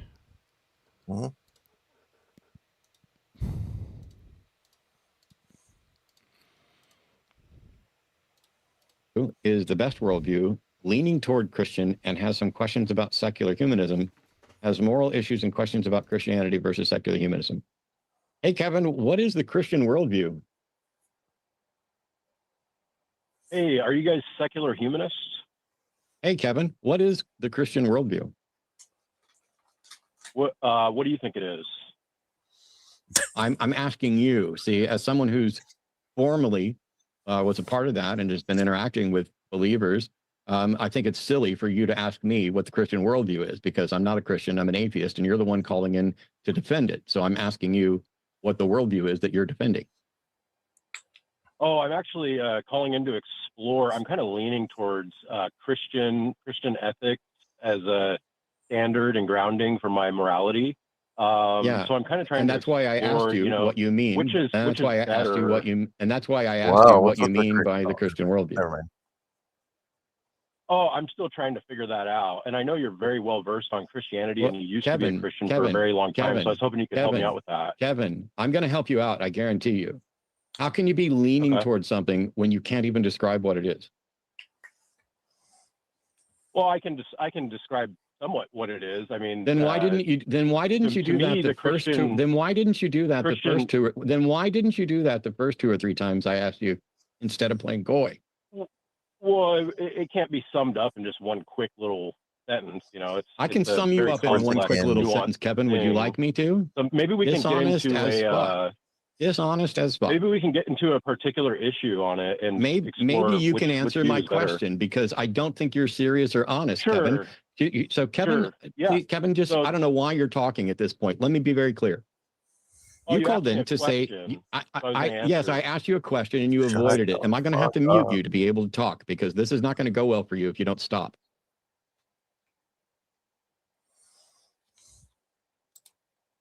Did you want me to answer that question now, or? He's being obtuse. You know what? Let's do a poll. I'm going to put you back in the queue because you've called many times, and this is incredibly frustrating because you're saying that you're considering using some Christian worldview as a foundation for your morality, and you'd like to compare with secular humanism. I understand that's what you called in for. And yet when I ask you, what do you mean by the Christian worldview? You avoid, then say you can, or you don't know enough, but then you say you can give a summary, but it can't be done in one sentence. At no point did I say, hey, give a 1-sentence summary. I asked you a question and you've done nothing but avoid it. So we're going to try this again. I'm going to start this call over from scratch. And the amount of time that you get to speak is going to be dependent on whether or not you can actually carry your end of the conversation and what the chat says. So here we go. Kevin's calling in from Oregon. Kevin's pronouns are he, him. He's a theist of some stripe. And he's leaning towards Christianity as a worldview with regard to morality and has questions about secular humanism. Hey, Kevin, what do you mean by Christianity? What type of Christianity are you going to lean on for your morality? So the Christian worldview is a way of understanding reality based on the teachings of the Bible and the life of Jesus Christ. It answers big questions like, where did we come from? What's wrong with the world? What's the purpose of life? Do you want me to keep going? He could do it. No, because that tells me absolutely nothing about what you're going to base your morality on. You might as well just said Christianity is a religion that points to Jesus. Okay. Yeah. What is it you're pointing to with regard to morality? For example, is divorce morally permitted under Christianity? I'm not sure. You're not sure? So. Okay. Is slavery permitted? Actually, I haven't read the book, sir. Slavery is permissible. I'm sorry. You pointed to the Bible. You pointed to the Bible and Jesus, and now you're trying to point to Christians. The Bible absolutely advocates for slavery, and at no point does Jesus denounce or correct that. So instead of relying on Christianity or the Bible, you're relying on what modern Christians you run across accept and don't accept. Yeah. So, yeah, Jesus, corrected, saying that like, you can eat whatever you want. There, I believe like it's like no food is unclean because God made it. I'll look that up. I think it's a Mark.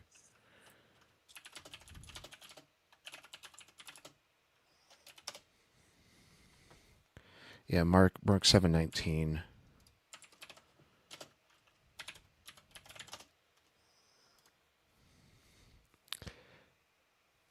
Since it enters not the heart but the stomach and goes out into the sewer. What? Yeah, thus he declared all foods clean. So Jesus was able to, declare all foods clean, but he wasn't able to, denounce slavery just like, straight up. Yeah, all right. You've already contradicted yourself. Oh, would you say that loving your neighbor as yourself is like owning another person's property, or those things are both okay? No, I wouldn't say they're both okay. What I would say is that when okay, I'm a Christian, I'm sorry, not a Jew, so I love my neighbor as myself, and I want to own his property. So that's I'm sorry, my Kevin. worldview. I'm sorry, Kevin. But first of all, when the Bible says love thy neighbor as thyself, you seem to be extrapolating what it means by neighbor. But my point was that the Bible, which is the foundation of Christianity in addition to Judaism, absolutely allows for slavery. And at no point does Jesus ever correct or change that, does he? Yeah, as I stated, I love my neighbor as I would love myself. No, he neighbor doesn't. meaning Kevin, fellow human beings. Kevin, those aren't your neighbors. I'm sorry, Kevin, but those aren't your neighbors. When the Bible says buy your slaves from the heathen that surround you, those aren't your neighbors. In the Christian sense, your neighbors are fellow Christians. And so in the same way that the Bible has a different set of rules for, I'm sorry, you shouldn't be saying anything right now. In the same way that the Bible has a different set of rules for Jewish slaves than it does for Gentile slaves, the Bible has a different set of rules with regard to who counts as your neighbor and who doesn't. And at no point does Jesus ever condemn slavery, does he? Oh yeah, many verses from You're a liar. Verses from Jesus You're lying. definitely say we should love each You're other. lying. Yeah, that's You're like the main whole message of the book. You're lying, you seem to be Kevin. confused about You're the lying, book Kevin. and what it You're lying, trying to Kevin. communicate. You're lying, Kevin. You're Okay, lying, Kevin. so You're lying, telling Kevin. me Give me what my one verse. worldview is, correct? Kevin, you're a liar. You're about to get banned from the show. Give me one verse where Jesus condemns slavery. One verse. It's just going to say love your neighbor. Goodbye, you liar. Goodbye, you liar. Kevin doesn't know what he's talking about. He doesn't know the Bible. He doesn't know Christianity. He wants to get his airtime in by trolling and refusing to answer questions. And what's funny he went so quickly from saying he's leaning toward Christianity, and then in the second half of the call saying, I'm a Christian. I thought you were trying to figure it out. Yeah. See, Kevin is dishonest as fuck and has repeatedly been so. So apologies to the people who are new here. We don't think that Kevin represents the bulk of theists or Christians. I don't know what Kevin is or isn't, other than Kevin is repeatedly dishonest. Yeah. If Kevin wanted to actually have a conversation on competing worldviews with regard to morality, we could have easily done that. But Kevin can't be honest. The fact of the matter is that the Bible repeatedly, consistently supports the concept of slavery. In Exodus 21, Leviticus 25, there's another passage in Deuteronomy. I'm not going to remember the actual chapter right now off the top of my head. And at no point in the New Testament does Jesus condemn slavery. At no point does the New Testament condemn slavery. The closest it comes is when Paul asks for the release of a friend of his who happens to be enslaved. But also the New Testament instructs slaves to obey their masters. And also that's Paul, and it's not Paulianity, it's Christianity. So if Jesus didn't say it, it's, probably not going to count. Even the cruel and wicked ones. That's the instruction the New Testament gives. And my position is that the only moral position one can take is to oppose slavery. And the only moral instruction that any sort of wise God could give someone. Hey, Jamnet, good to see you, my dude. Is if you are a slave, you should work to the best of your ability to free yourself and the other slaves, not just obey your master. But Kevin doesn't know what the Bible says. And so I don't believe for a second he's actually considering leaning towards Christian morality. I would actually almost bet money that Kevin is in fact an atheist who is either doing some sort of performance art or thinks he's helping because he's too clueless to really grasp this.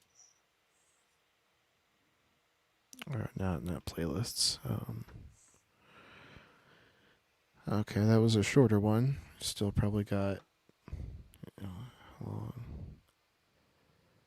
3:45, and he typically went like 4 hours and 10 minutes, and so means Mezzo's got about 25 more minutes. We can find another 10-minute clip to react to. That's probably going to be right enough time.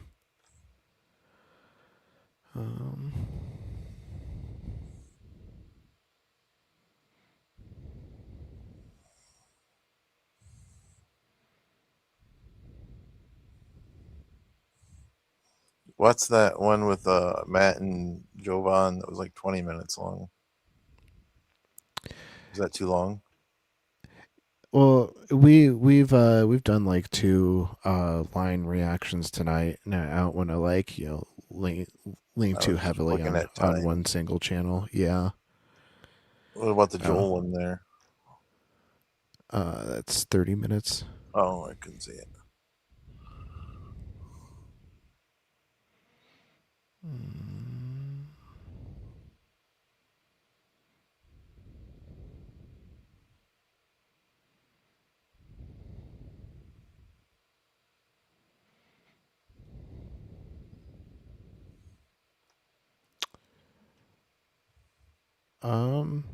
Since this is a current event, this might be good to touch Oh, on. never mind. Go ahead. You're fine.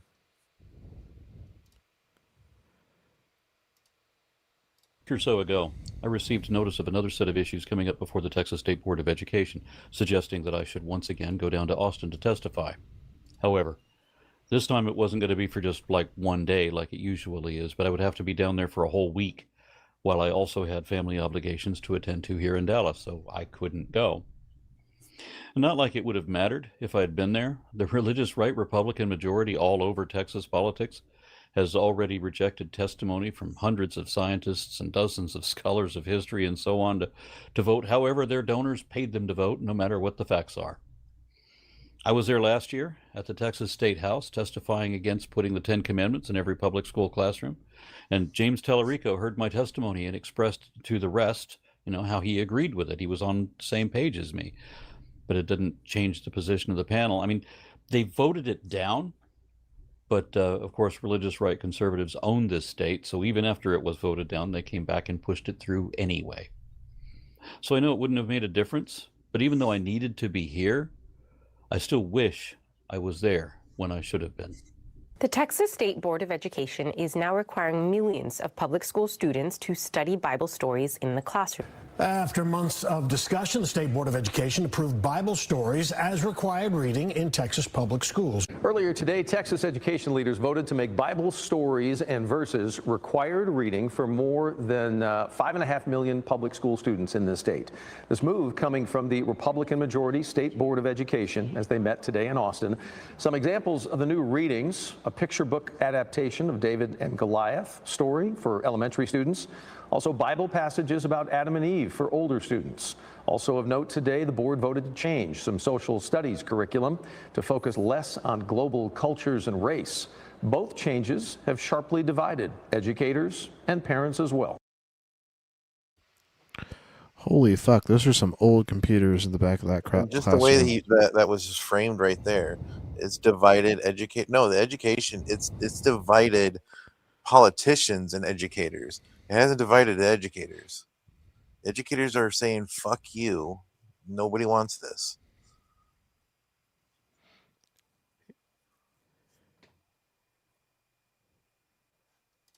Supporters say the changes more closely reflect the nation's origins, but critics say that it promotes Christianity over diversity and civil rights. And you might recall that last year, Texas became the largest state to mandate the 10 Commandments being displayed in classrooms.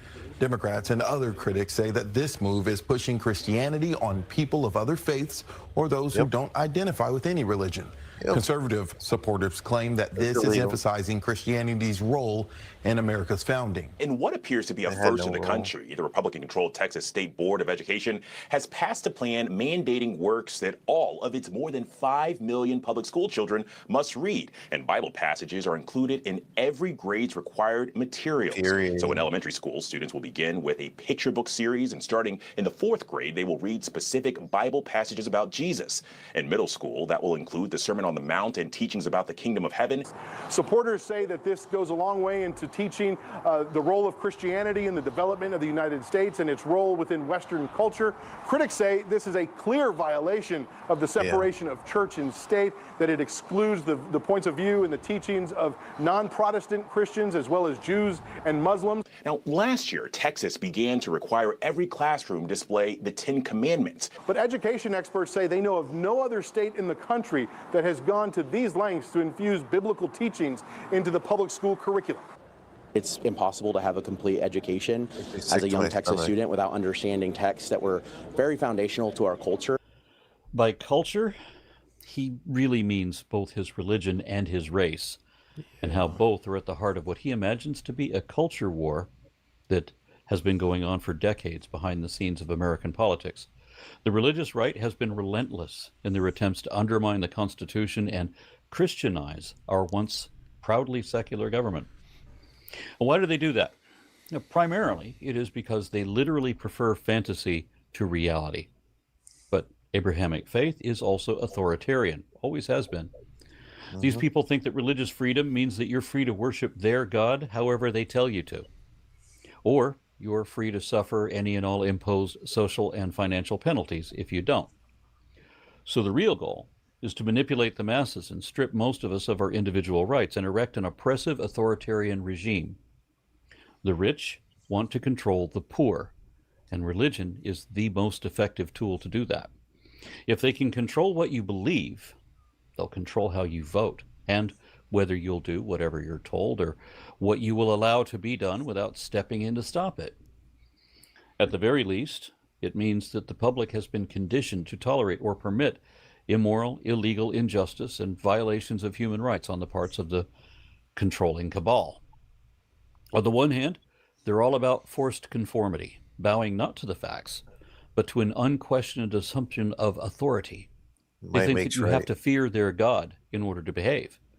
And they want you to obey whatever they say simply because they said so, without question or explanation. They're not so big on following their own rules. They only do that when it's convenient for appearances.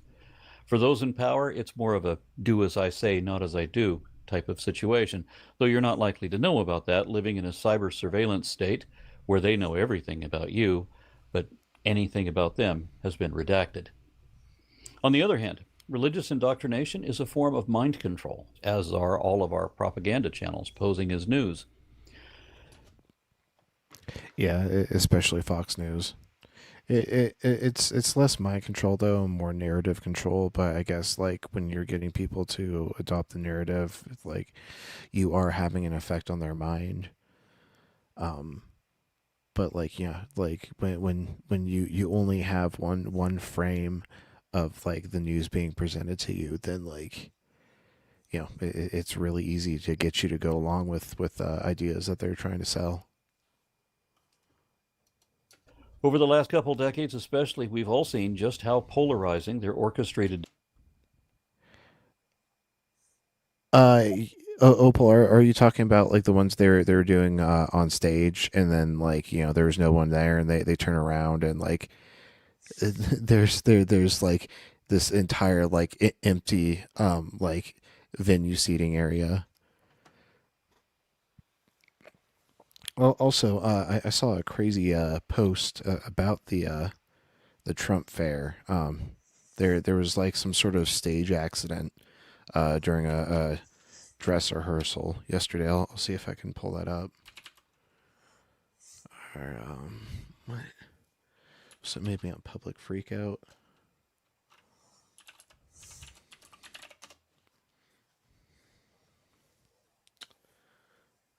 Let's go top past week.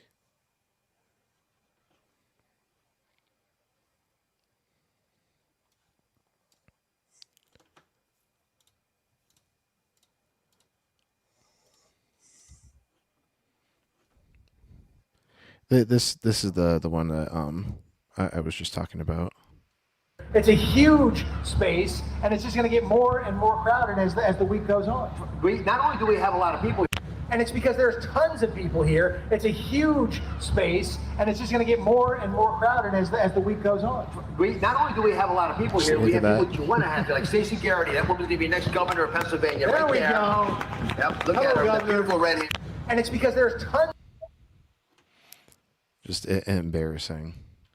But that wasn't the stage accident that I'm looking for. Here we go.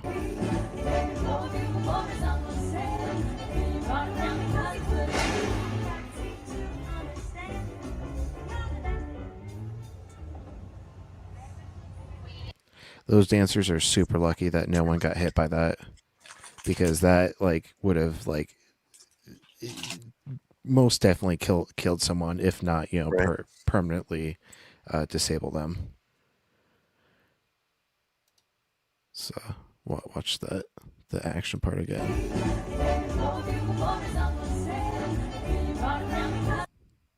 There it is. See how big that thing is? That's like almost twice the like height of one of the people up there, and it comes down hard and fast. Boom. And JR just said that Mezzo's doing his drawings now. His drawings? Okay. Well, that doesn't really. I don't think like drawing really signifies that he's wrapping up.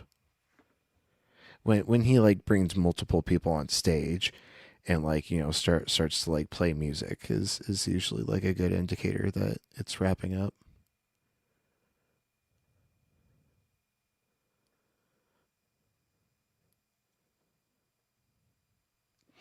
Yeah, Opal. You get hit in the head by that, like that's insta death. It's just lights out forever for sure. But yeah, this entire Trump fair has just been one giant disaster. Now I wonder how much we're paying for it, you know, as taxpayers.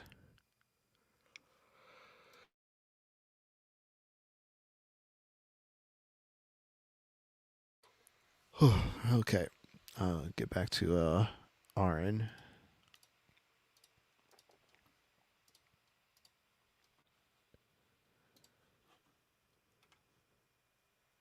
Division can be, and how believers or followers imagine that they are justified when committing acts of prejudice and violence. This is why Voltaire said that those who can make you believe absurdities can make you commit atrocities.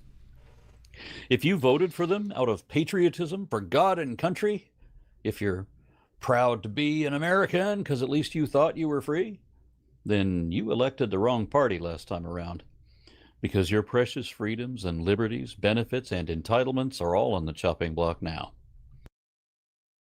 You know what's crazy is, you know, after 9/11, in elementary school choir, like they had us sing "God Bless the USA," like at my public school, you know, just straight up singing about God. It was pretty wild. Though you probably haven't figured out any of that yet. The movement to make America great again is doing everything the Founding Fathers warned us about and tried to prevent.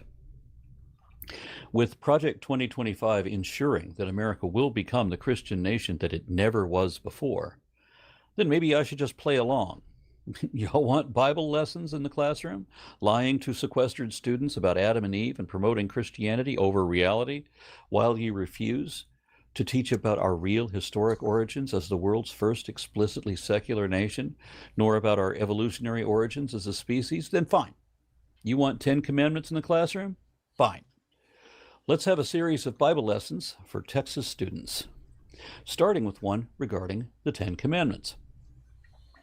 You know, when people talk about the 10 commandments, they usually mean the first set of 10, the first 10 out of all the laws and edicts that were listed in Exodus 20 and continuing through the next 2 or 3 chapters after that, with awful stuff in there, like where the Bible permits and promotes slavery, even saying how savagely you can beat your slaves and how women are worth less than men, things like that, and how their tax system and loaning system should all be racist. You know, you shouldn't charge interest on people that are, you know, of your race, only other races, because that's the way they were back then. But the only time the Bible ever mentions the 10 Commandments, it's talking about another set, that second edition in Exodus 34. That's when Moses destroyed the first set, and God said he would write them all again, exactly the same as they were before, on the same tablets even, the broken ones. He's going to fix them all. Except that Moses ended up writing both sets himself, and they're completely different. Which ought to show you right there how little you can trust the so-called word of God.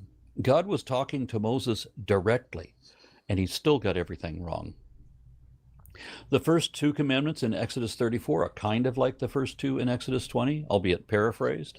And most everything else was already mentioned in Exodus 21, 22, or 23, again, paraphrased, but they don't appear in Exodus 20. The fifth commandment in Exodus 34, 19 to 20 says that all that first opens the womb is mine. All your male livestock, the firstborn of cow and sheep, the firstborn of a donkey you shall redeem with a lamb, or if you will not redeem it, you shall break its neck. All the firstborn of your sons you shall redeem. No one shall appear before me empty-handed. So the firstborn of everything, including human children, are to be killed in a sacrifice to the Lord. Well, it can't be that the Bible calls for human sacrifice, right? I mean, the excuse is that, God says that all these little boys will be redeemed, meaning that some other animal will be killed in their place. But what about the fact that it calls for a blood sacrifice at all? That something, whether it is a human or a sheep, must have its neck broken or be burned alive on the altar in a sacrifice. How barbaric is that already? Now imagine the kind of God that would demand such a thing or would want such a thing. And all because God likes the smell of a barbecue. Right. Thing. But the excuse doesn't even work, because this passage is only repeating what it already said in Exodus 22, verses 29 to 30. You shall not delay to make offerings from the fullness of your harvest and from the outflow of your presses. The firstborn of your sons you shall give to me. So, don't delay. And why would anybody want to delay? Well, they'd want to delay if they don't want to kill their sons. The sheep or donkey, not such a big deal. But the sons? And here there are no clarifiers, no option given to redeem your son with something else. In fact, the very next verse says that you shall do the same with your oxen and with your sheep. 7 days it shall remain with its mother. On the 8th day you shall give it to me, meaning that you will kill it on the altar to God. I found the Bible verse about the pleasing aroma.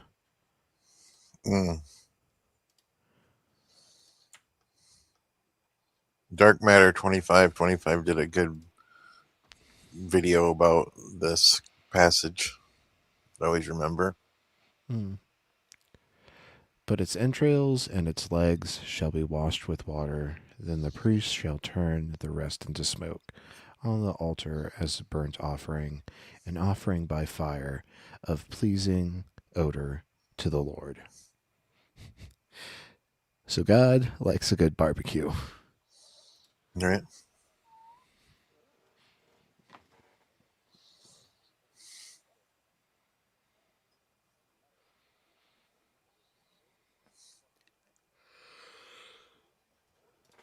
Oh, whoops! I'm sorry. I forgot to switch back to the Aaron Ra. I started playing it, sitting back, like, oh. Wondered what was happening. Yeah.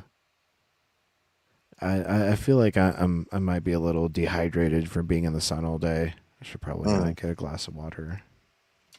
Sounds good. Let's talk about your sons here. The intent of human sacrifice was made clear in Leviticus 27, 28, and 29. Nothing that a person owns that has been devoted to destruction for the Lord, be it human or animal or inherited landholding, may be sold or redeemed. Every devoted thing is most holy to the Lord. No human beings who have been devoted to destruction can be ransomed. They shall be put to death. That's pretty clear. God wants you to kill your children on his altar. And this was again clarified in Numbers 3:13. For all the firstborn are mine. When I killed all the firstborn in the land of Egypt, I consecrated for my own all the firstborn of Israel, both human and animal. They shall be mine. I am the Lord. Here, God is clearly saying that he's killed children before, and he will do it again. That you'd better be ready to murder your own son just to prove how much you love God as payment for God's alleged extortion. I mean, protection. At this point, believers always say that, but nobody ever did that. They always redeemed their sons with a lamb or something because God would not condone or allow human sacrifice. However, Ezekiel 20, verse 26. God celebrates a single human sacrifice as if it was it was effective at saving humanity.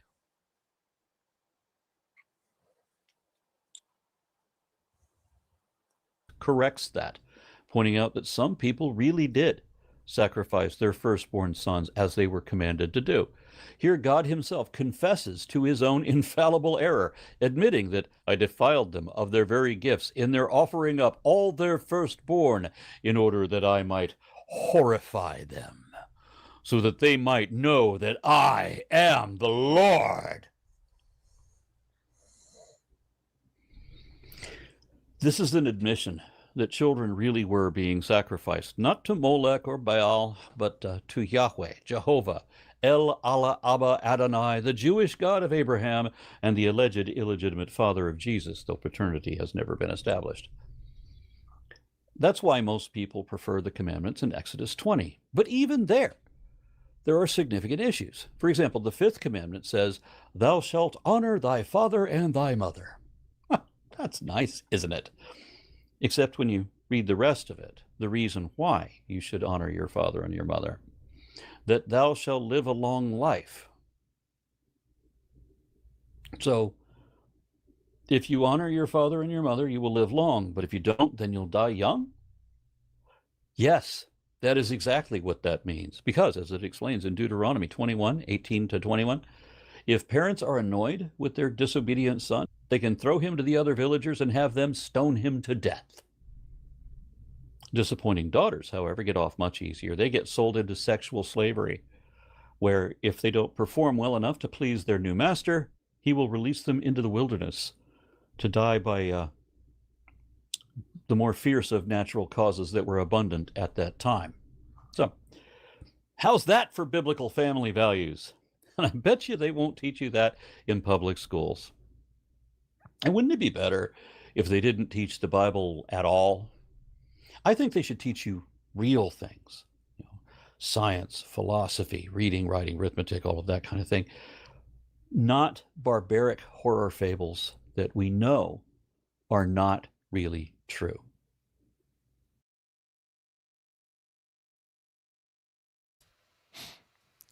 Yeah, keep it out of the schools. It's just going to continue to get harder and harder to fight.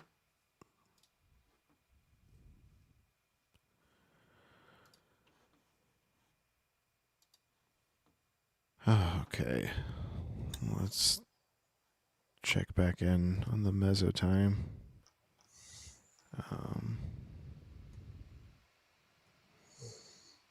Okay, for almost hitting 4 hours and 10 minutes. And what's it look like he's doing now? Still doing a drawing.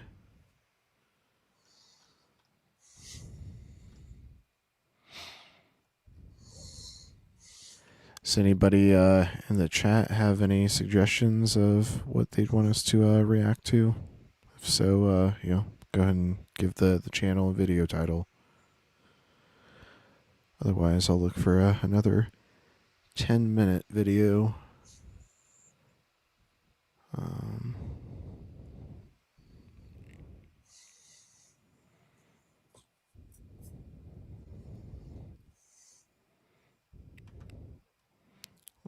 Let's check out Justin's channel. It's got to be an older one.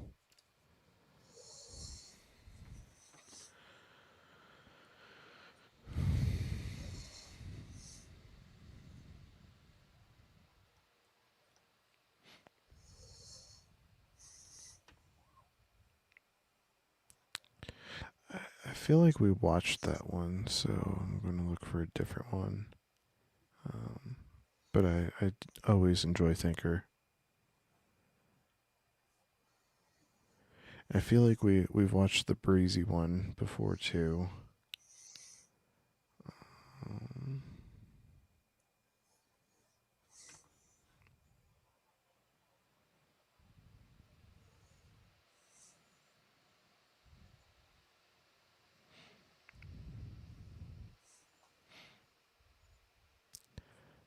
Well, this one has Volta climbing on Justin in the beginning, so it's got to be watched. All right, let's get our. A cute cat is always worth a watch.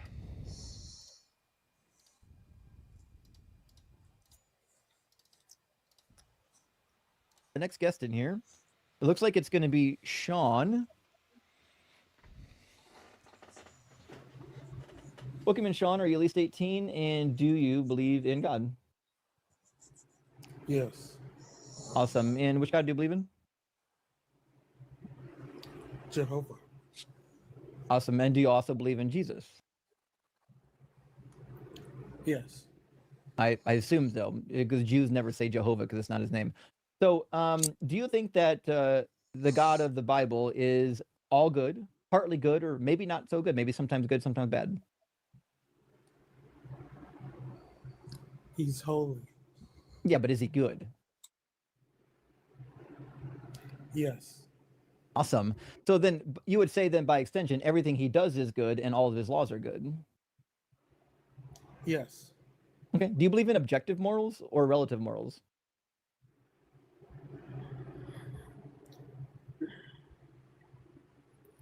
Objective or relative?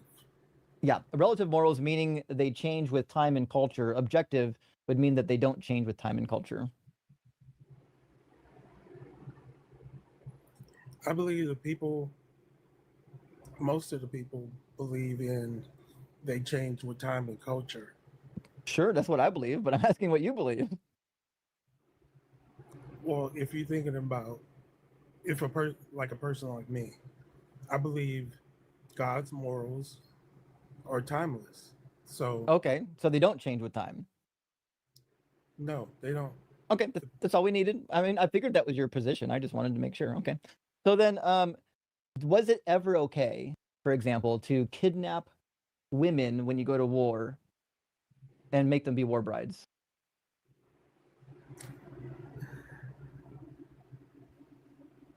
It depends. It's so adorable. Well, I don't know. What's it depend on? It is. My heart is melting right now. What the instructions were on the people going to war. I know where you're going with this. I'm sure you do. That's why I figured you'd have an answer ready, but I don't know if you do. So, you're saying there are occasions in which it's okay to kidnap women and make them war brides? Any order from God is valid. Okay, so no matter what it is, there's no order that would be invalid then. Because here's why. When you look in the mirror, what do you see? That didn't answer my question though. Is there any invalid order? Like, is there anything if God told you to do it, you shouldn't? Usually a reflection. I'm giving you the answer why. Well, I know why. I'm not asking you why. I'm asking you the logical extension, right? Which is, are there any orders that if God gave you, it would be right to disobey them? I just tried to ask him a question. I'm gonna answer it for everybody. Well, I just need a yes or no. So yes or no, are there any orders in which God would give you where it would be right to disobey? Yeah, Opal, isn't that a sign that the cat was weaned too quickly? It's when they're trying to nurse on your neck and ear. I feel like that's something I've heard from vets. Let me just confirm that on Google.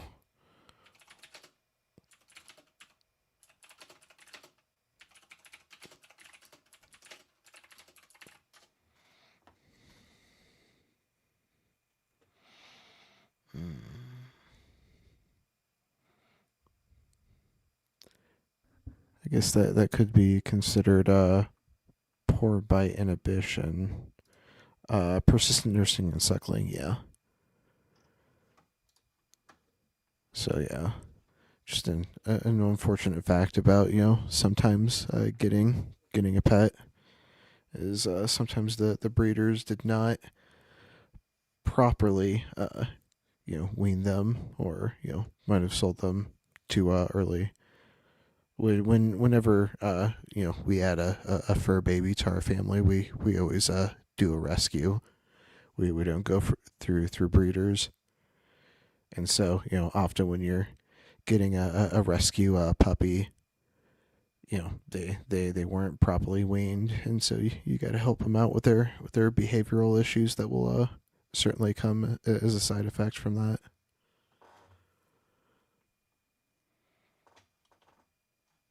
Him. No, and here's Oh, why. Does thank you. Mezzo That's have all you a had to say. vertical I don't and know why a that's so hard. I don't know horizontal? why I have to pry it out of you. No, he just does vertical. Oh. Like he like just started using his YouTube like in the past year. Mm-hmm. How long has he been on TikTok? Longer than YouTube. I wish YouTube would add the ability for people to take calls. I don't understand why they don't do that. Why don't they add that to their platform? It could be that they're developing it, but yeah, they already make enough money to like not really worry too much about. Like, let's say you wanted to Attic. avoid using TikTok altogether because you just don't want it for whatever reason. You don't want to be If you spied wanted on. to use what? You don't want to be spied on. Yeah, so like you just want to take calls on YouTube.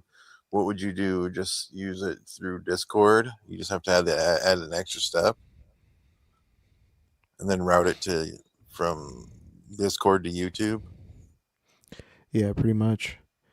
I mean Yeah. that's like it doesn't Blitz have that like supplemented for when like he runs out of TikTok guests, like he has his Discord set up where people can request up there.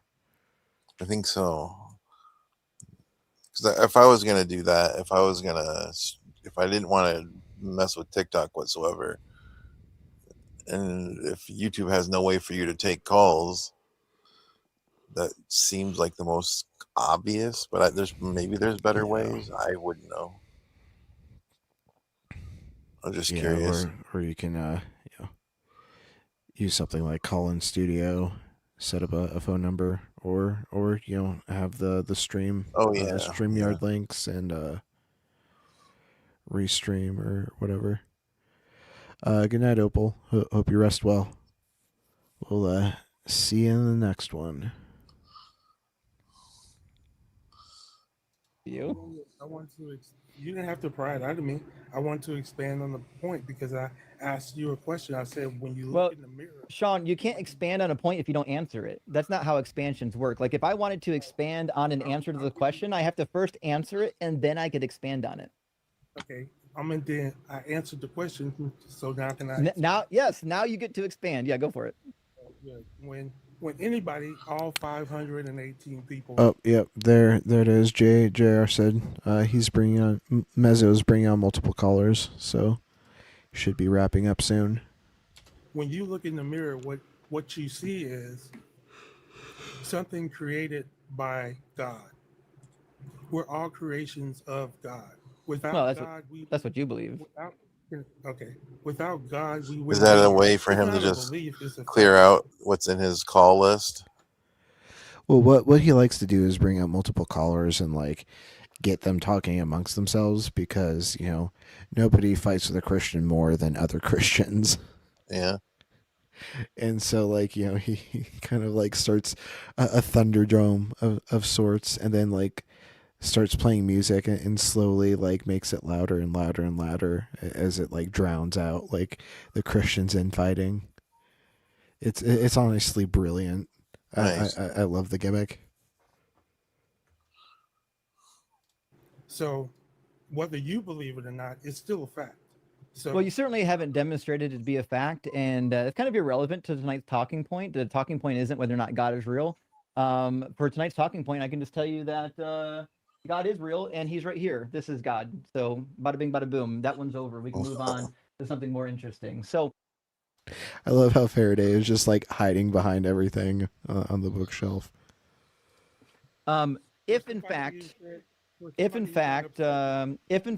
God told you to go to war and kidnap a woman and make her your war bride, would you do it?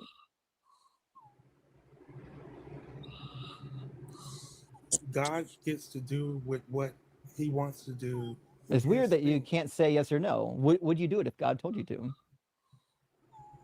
You already know the answer to the question. Then how come you can't say it? Oh, there you go. You would do it. That's all we needed to know. That's all we needed was an actual answer. And if God told you that in the same fashion that we find because in Deuteronomy 21, there's two things that we find, right? Not only is there a woman who was kidnapped in war, but also the man got to murder the entire family of the woman, right? So she got 30 days to mourn her entire dead family, and then he could go into her, right? So if God commanded you then to go murder all of her brothers and father and grandfather and even any of the children of the household, and then make her your war bride, it would be right to obey that? I'd bury them until they were nothing but ash, and then I'd take her as my war bride. Yeah, and then you just go into her. Do you think consent matters? You do know that this is going to happen again. Oh, I certainly don't know that. So, do you think consent matters?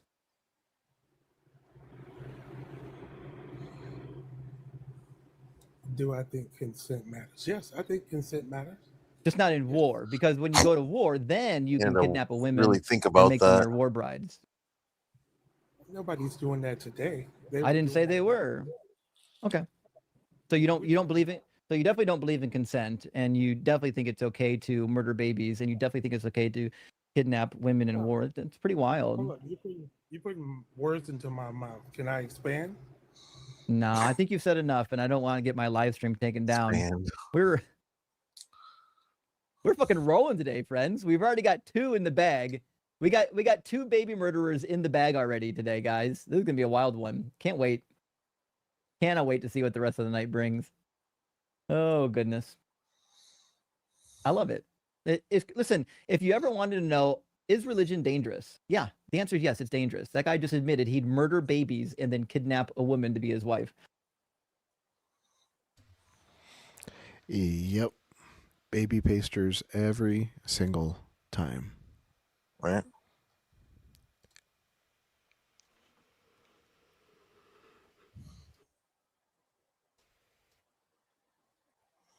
Yeah, sorry, I have to keep muting because I'm having really big yawns. You have to go soon? Yeah, because I got to get up early tomorrow and drive out to the mountains. We're hanging out at my partner's friend's lake house. Do you have like a hard out time? Just whenever Gretchen gets back. Oh, okay. So you can wait until then? Yeah. To some degree. Ooh, how about that TMM video? Yeah, I was looking at that.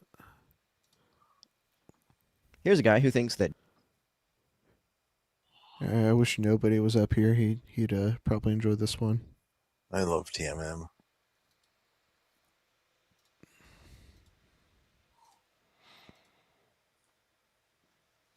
Just presupposing that God exists defeats any atheist argument. No, I was going to say that I myself, Jay Dyer. have been, before I entered into studying philosophy and post-philosophy, kind of maybe more confirmed, I was curious about the quote-unquote, what people Yeah, I'll avoid mailboxes altogether. Don't want to accidentally affect the past.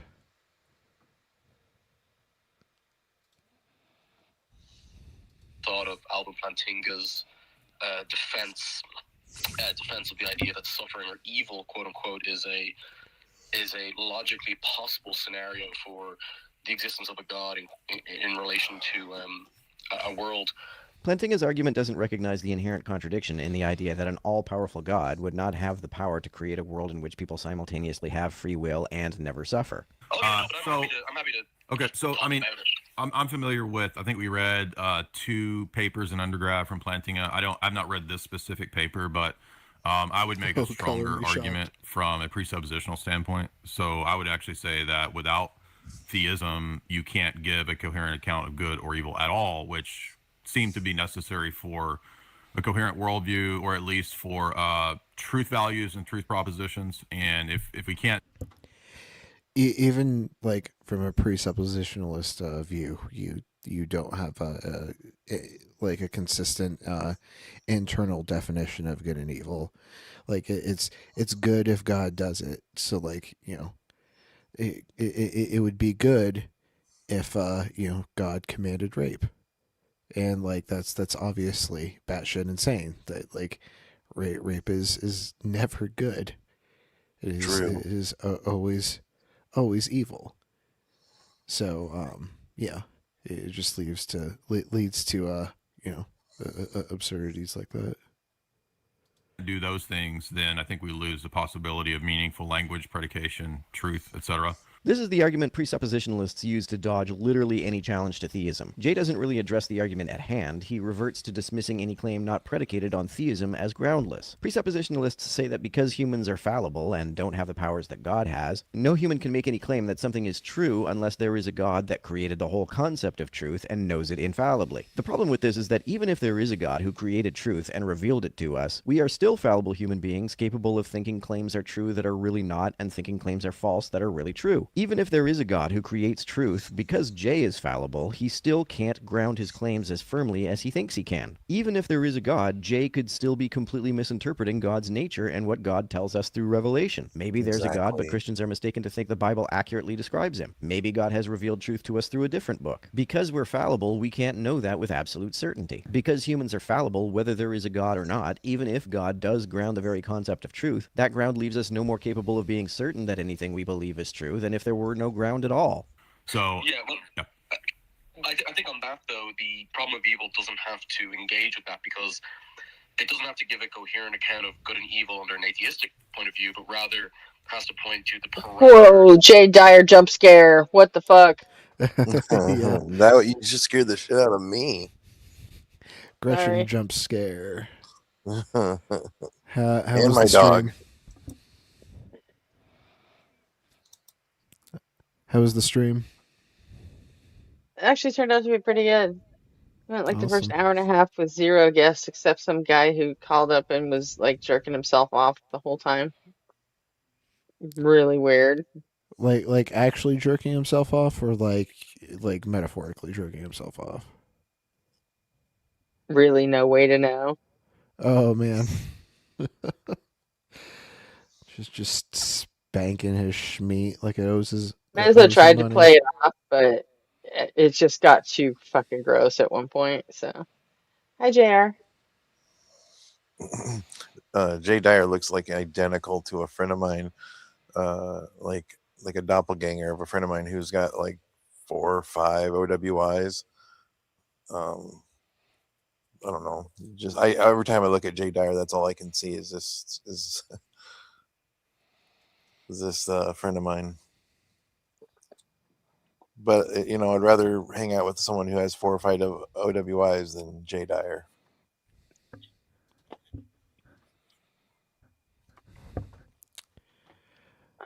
He's so obnoxious. All right, Jay Dyer is a horrible human being. He's actually not as obnoxious as one of his Friends? clone followers, a guy named Eli Nix. I call him Eli Sucks. I don't know if I know who that is. Yeah. He's just like Jay Dyer, only he's a fucking douchebag on top of it. Like, he's a Is he a dick. content creator? No, he's a debater. Okay. I know him from that other channel that we don't go to Sure. anymore. The channel that shall not be named. Yeah. I like to try and like mute him as much as possible, and he always fucking calls me names right before he gets taken down. It's fucking hilarious. I love it.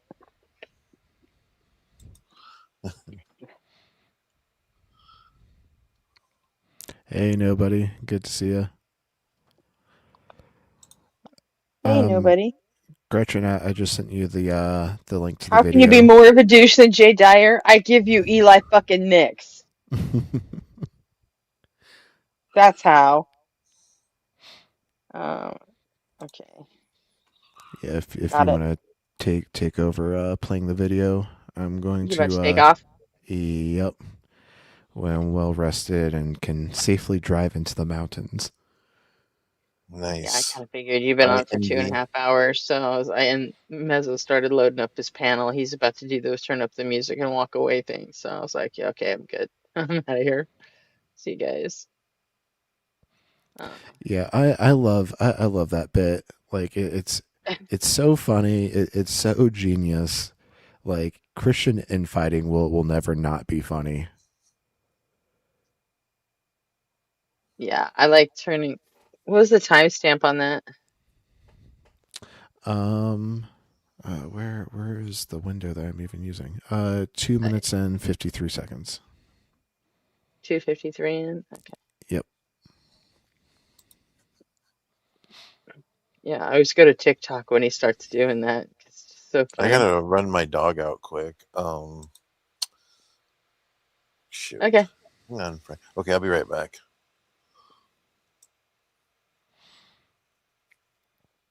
Let's see here. You got any plans for tomorrow? Me? Yeah, for the 4th. Hell yeah. I'm asleep.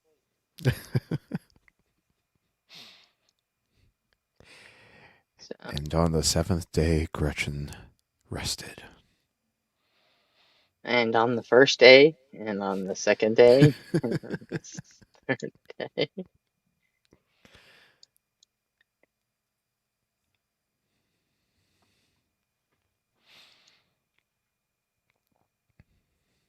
Okay. Cool. Well, You can take I yours hope. down.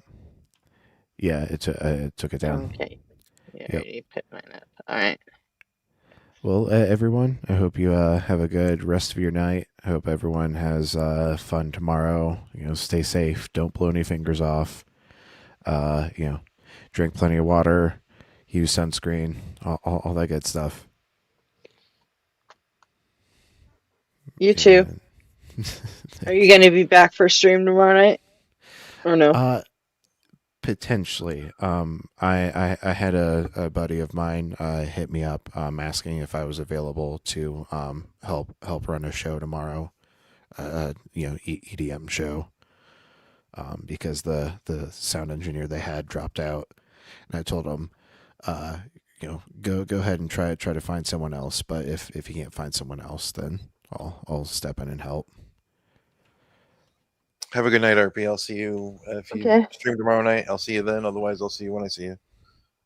Yep, sounds good. I'll keep you guys updated in the Discord. But yeah, everyone have a good time, and I'll catch you later. Alrighty. Later. Cool. So Robin was here earlier. Did you ask her if she's still going to do that debate with OE?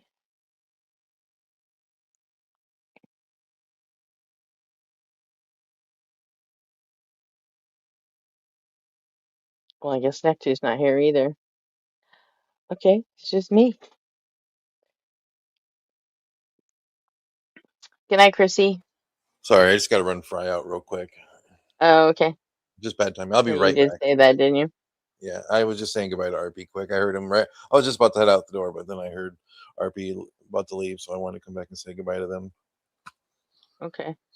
But I'll be right back. Cool. We're going to slog through this video. The fuck would you guys be watching Gay Point to Dyer? the parameters in which suffering exists, assuming we consider suffering to be an evil, especially if it's unnecessary, so suffering that can be avoided. So it's not necessarily. Yeah, but my point is that the argument, the direction that you're going, assumes value judgment standards that we should avoid suffering, etc., which are begging the question. I don't at all assume that we ought to avoid suffering. The contradiction I see is between the existence of suffering and an allegedly loving God. If I love someone, then pretty much by definition, I'm not going to allow them to suffer unjustified suffering if I'm capable of preventing it. That is the case even if there is no objective reason why I ought to prevent the suffering. In fact, I'm not going to allow someone I love to endure suffering that I don't see as justified, even if there is an objective reason why I ought to allow it. So it has nothing to do whatsoever with the existence of objective value judgments. If God allows people to experience suffering that he has the power to prevent, I don't understand what it means to say that he's loving. So if you're going to make arguments assuming that there are these kinds of standards, you're going to have to give an account for the standards before you can make an argument. My argument does not assume any such standards. So you would agree that a world in which an all-loving, all-powerful God can exist can also have gratuitous evil? Yeah, I'm saying that there's a logical explanation for why God permitted evil, but God doesn't have to disclose to creatures what those reasons are. If there's a logical reason to allow Welcome, Ezra Raiders. I beat you. Hi, Evan.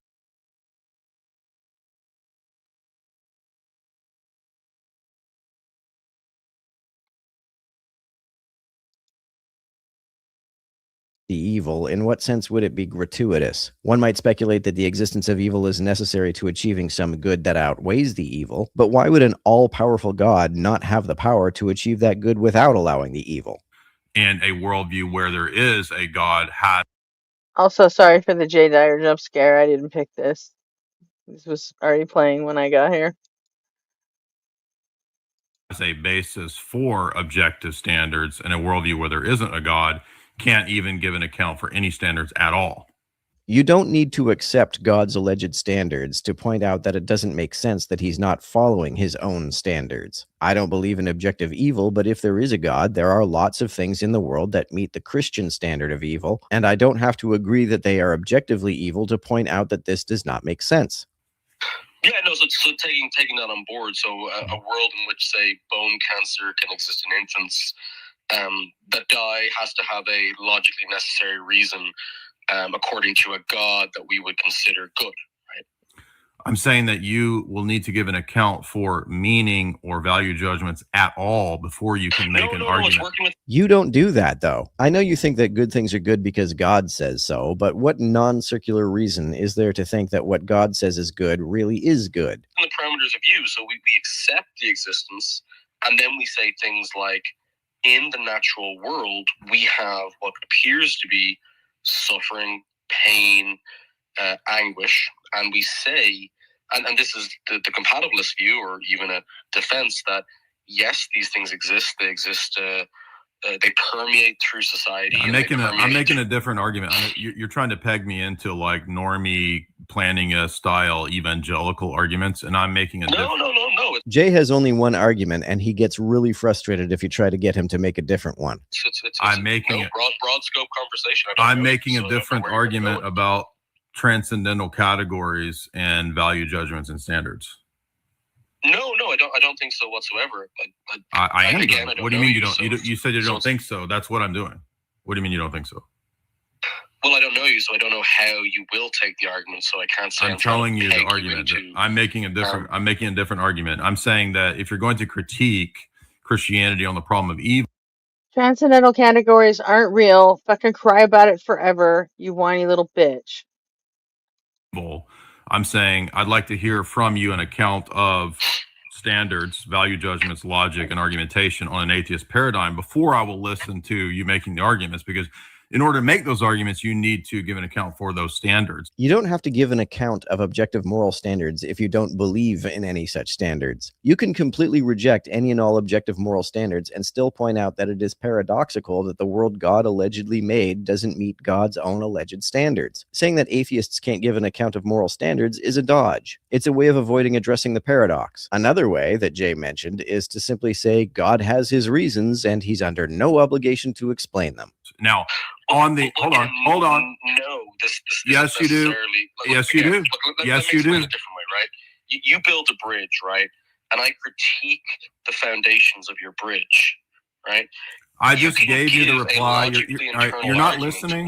You're not listening. Me then having to presuppose my own. If you're not going to listen, I'm going to boot you. So I already replied to that. How I would, on a Christian paradigm, give an account for evil. And I'm saying that in the Christian paradigm, that's not inconsistent. We might not like that answer, but it's not a logically inconsistent answer in the Christian paradigm. Yes, it is. Even if God allows evil because it serves some purpose good enough to make up for it, that evil is still not justified because this all-powerful God would have the power to achieve that purpose without allowing evil. If a doctor can cure a problem with surgery or with medication that has few or no side effects, the surgery is not justified. To say that God has a morally sufficient reason why he permits evil, but he doesn't tell us why that is the case. If God is all-powerful, it is logically impossible for him to have a morally sufficient reason to permit evil. Why is that itself is not inconsistent if Christianity is the case. And then I'm flipping the question to you and I'm saying, on what standard do you give an account for prior questions like logic itself if you're an atheist? Logic is a description of what kinds of statements seem comprehensible to us and what kinds of statements don't. It is not a spooky, woo-woo metaphysical phenomenon. It's a set of rules that describe an aspect of how our brains work. We have no reason to believe that it has any kind of non-physical ontology. Well, okay, that's absolutely fine. So if we're going to presuppositional apologetics, there's no necessary reason.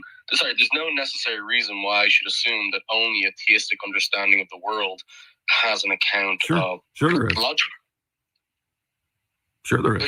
No, there isn't, because I gave a much more coherent account of logic than theism does. The idea that there must be a God to impose the rules. Yes, Evan, this is Jay Dyer. Welcome to hell. So, nobody on fire, why aren't you up here? Isn't this your jam? Tearing up Jay Dyer? Of logic on the universe would mean that without a God, all contradictions could be true and all tautologies could be false. That's utterly incoherent. It doesn't exist. I mean, you're laughing about it, but yeah, I'd be glad to argue that case to you. Yeah, I'm happy to move off the problem of evil to presuppositional logic. But that's absolutely fine by me.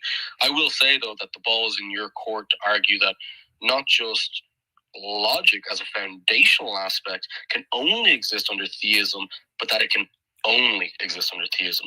I can posit a world with an internal logical structure without the existence of a theistic God. There's no presupposition the fact that you can posit less that likely than yours. The fact that you can posit that does not mean that you can ground or give an account for it, because logic doesn't operate on its own. That's right. It's something that brains do. What would it mean for something non-physical to do it? So it utilizes other transcendental categories for it to be the case. And so the argument is actually that are you going to let me finish the argument? Are you going to let me finish the argument? Or are you going to keep interrupting? So the argument is that all of those transcendental categories, which interrelate and interconnect with one another, are necessary for the possibility of knowledge, the possibility. They're necessary for you being right, but they're not real, so that makes you wrong. Of ethics and the possibility of epistemology at all. Logic describes aspects of how the brain forms concepts and relates them to each other, but why does this require a God to occur? Why would it even necessarily apply outside of people's brains? Maybe there are aspects of reality that we will never be able to understand because the logic by which our brains operate can't effectively model them.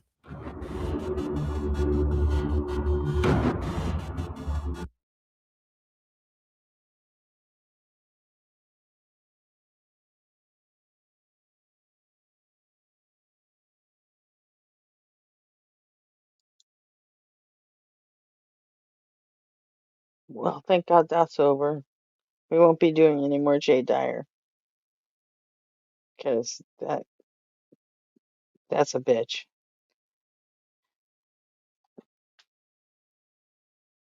Honestly, I'd rather tear up Made by Jim Bob than Jay Dyer. He just gives so many more openings, you know? But all those ortho bro fucking precept dicks are just insufferable. I don't know why they're nobody on fire's favorite, but apparently they are. And he can have them.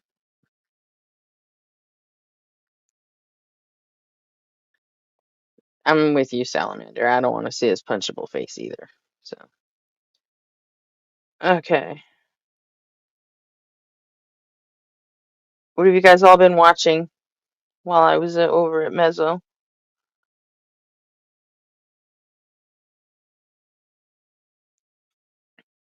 Anyone want to tell me? We watched an old YouTuber that I like at the beginning. Martymer. And then we watched an Aaron Ra video. We watched some Ian and Justin.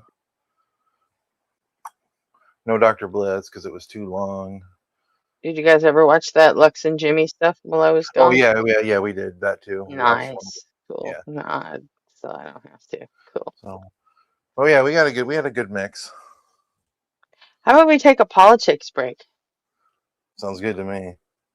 Yeah? All right. Yeah, I'm always down.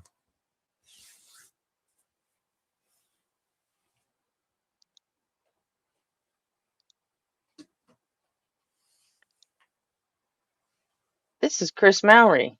He's cool. I like Chris Mowry. What do you do? He takes over for Adam Mockler when Adam Mockler's on CNN or doing something else. Yeah, I noticed He's that. a old school Twitch debater. Wow. And TikTok, I guess, but he started on Twitch doing debates in favor of Biden and stuff. He looks young.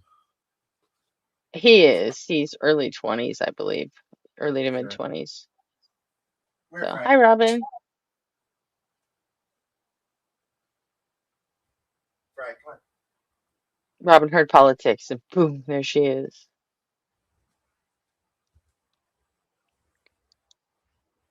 American hijack. We were told the 250th anniversary was a bipartisan celebration of the country. The reality is a synchronized dark money operation hiding in plain sight.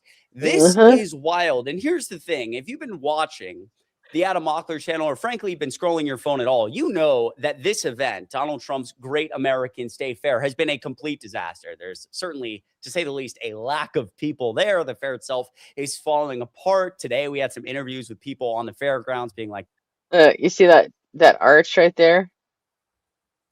It's like completely, it's like made out of like styrofoam or some shit, and they have like screen printed texture on it.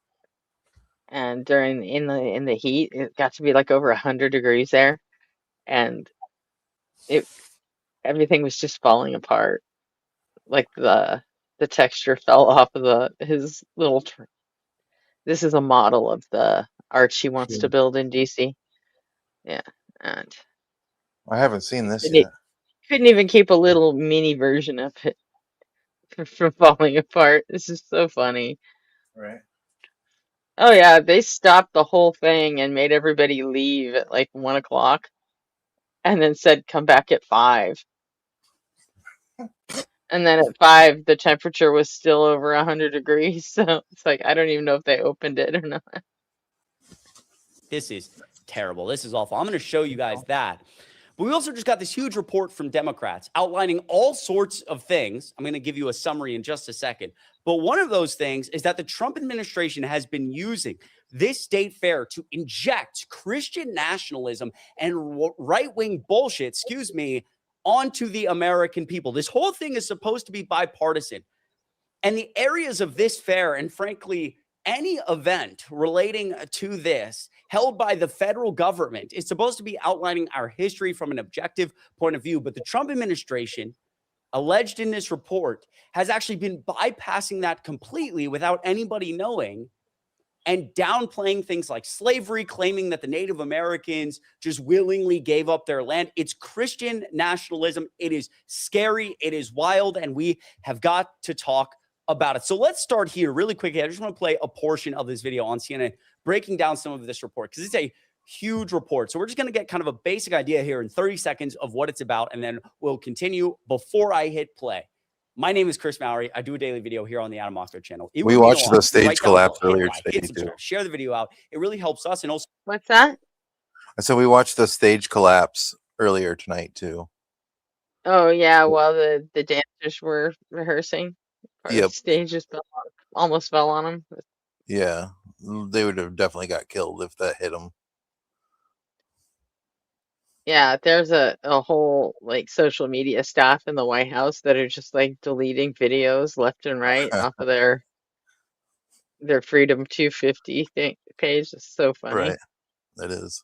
But they fucked up because, you know, everyone already saved them before they got them down. So Right. get the word out there. This is crazy stuff that people need to know about. And also, right down below is a link to my YouTube channel, Christy Mowry. I post videos very similar to this. It would mean a lot if you check it out. You guys are the best. I hope you're having a safe and fun weekend. All right, take a listen. What's alleged here by Democrats on the House Natural Resources Committee, Pamela, is that there was a hostile takeover by Freedom 250 of the congressionally approved America 250. That was approved 10 years ago. Bipartisan basis was going to run the show this week. Freedom 250 is Trump aligned, if not Trump sycophantic. And what they're alleging is that Freedom 250 was trying to urge or nudge America 250 to shift the programming toward Trump. Didn't happen, so they took it over, including, according to the committee, took some of the money that was to go to America 250. Further alleged in this investigation is that there was some form of a misleading of donors who thought they were donating to the original group, America 250, but were misled to instead donate to Freedom 250. What the committee alleges is that there was a fraud perpetrated by Freedom 250, the group behind so many events, including that great American state fair. I want to underscore we've reached out to the White House and Freedom 250. The White House has not commented. Freedom 250 has not responded. Of course, they have not. So, again, the shell game. A shadow LLC was lodged inside the National Park Foundation to collect anonymous corporate cash in exchange for presidential access. See, like Scott McFarland just said on CNN, 10 years ago, 2016, there's this government entity set up, America 250, this bipartisan thing to fund what was supposed to be this weekend's events.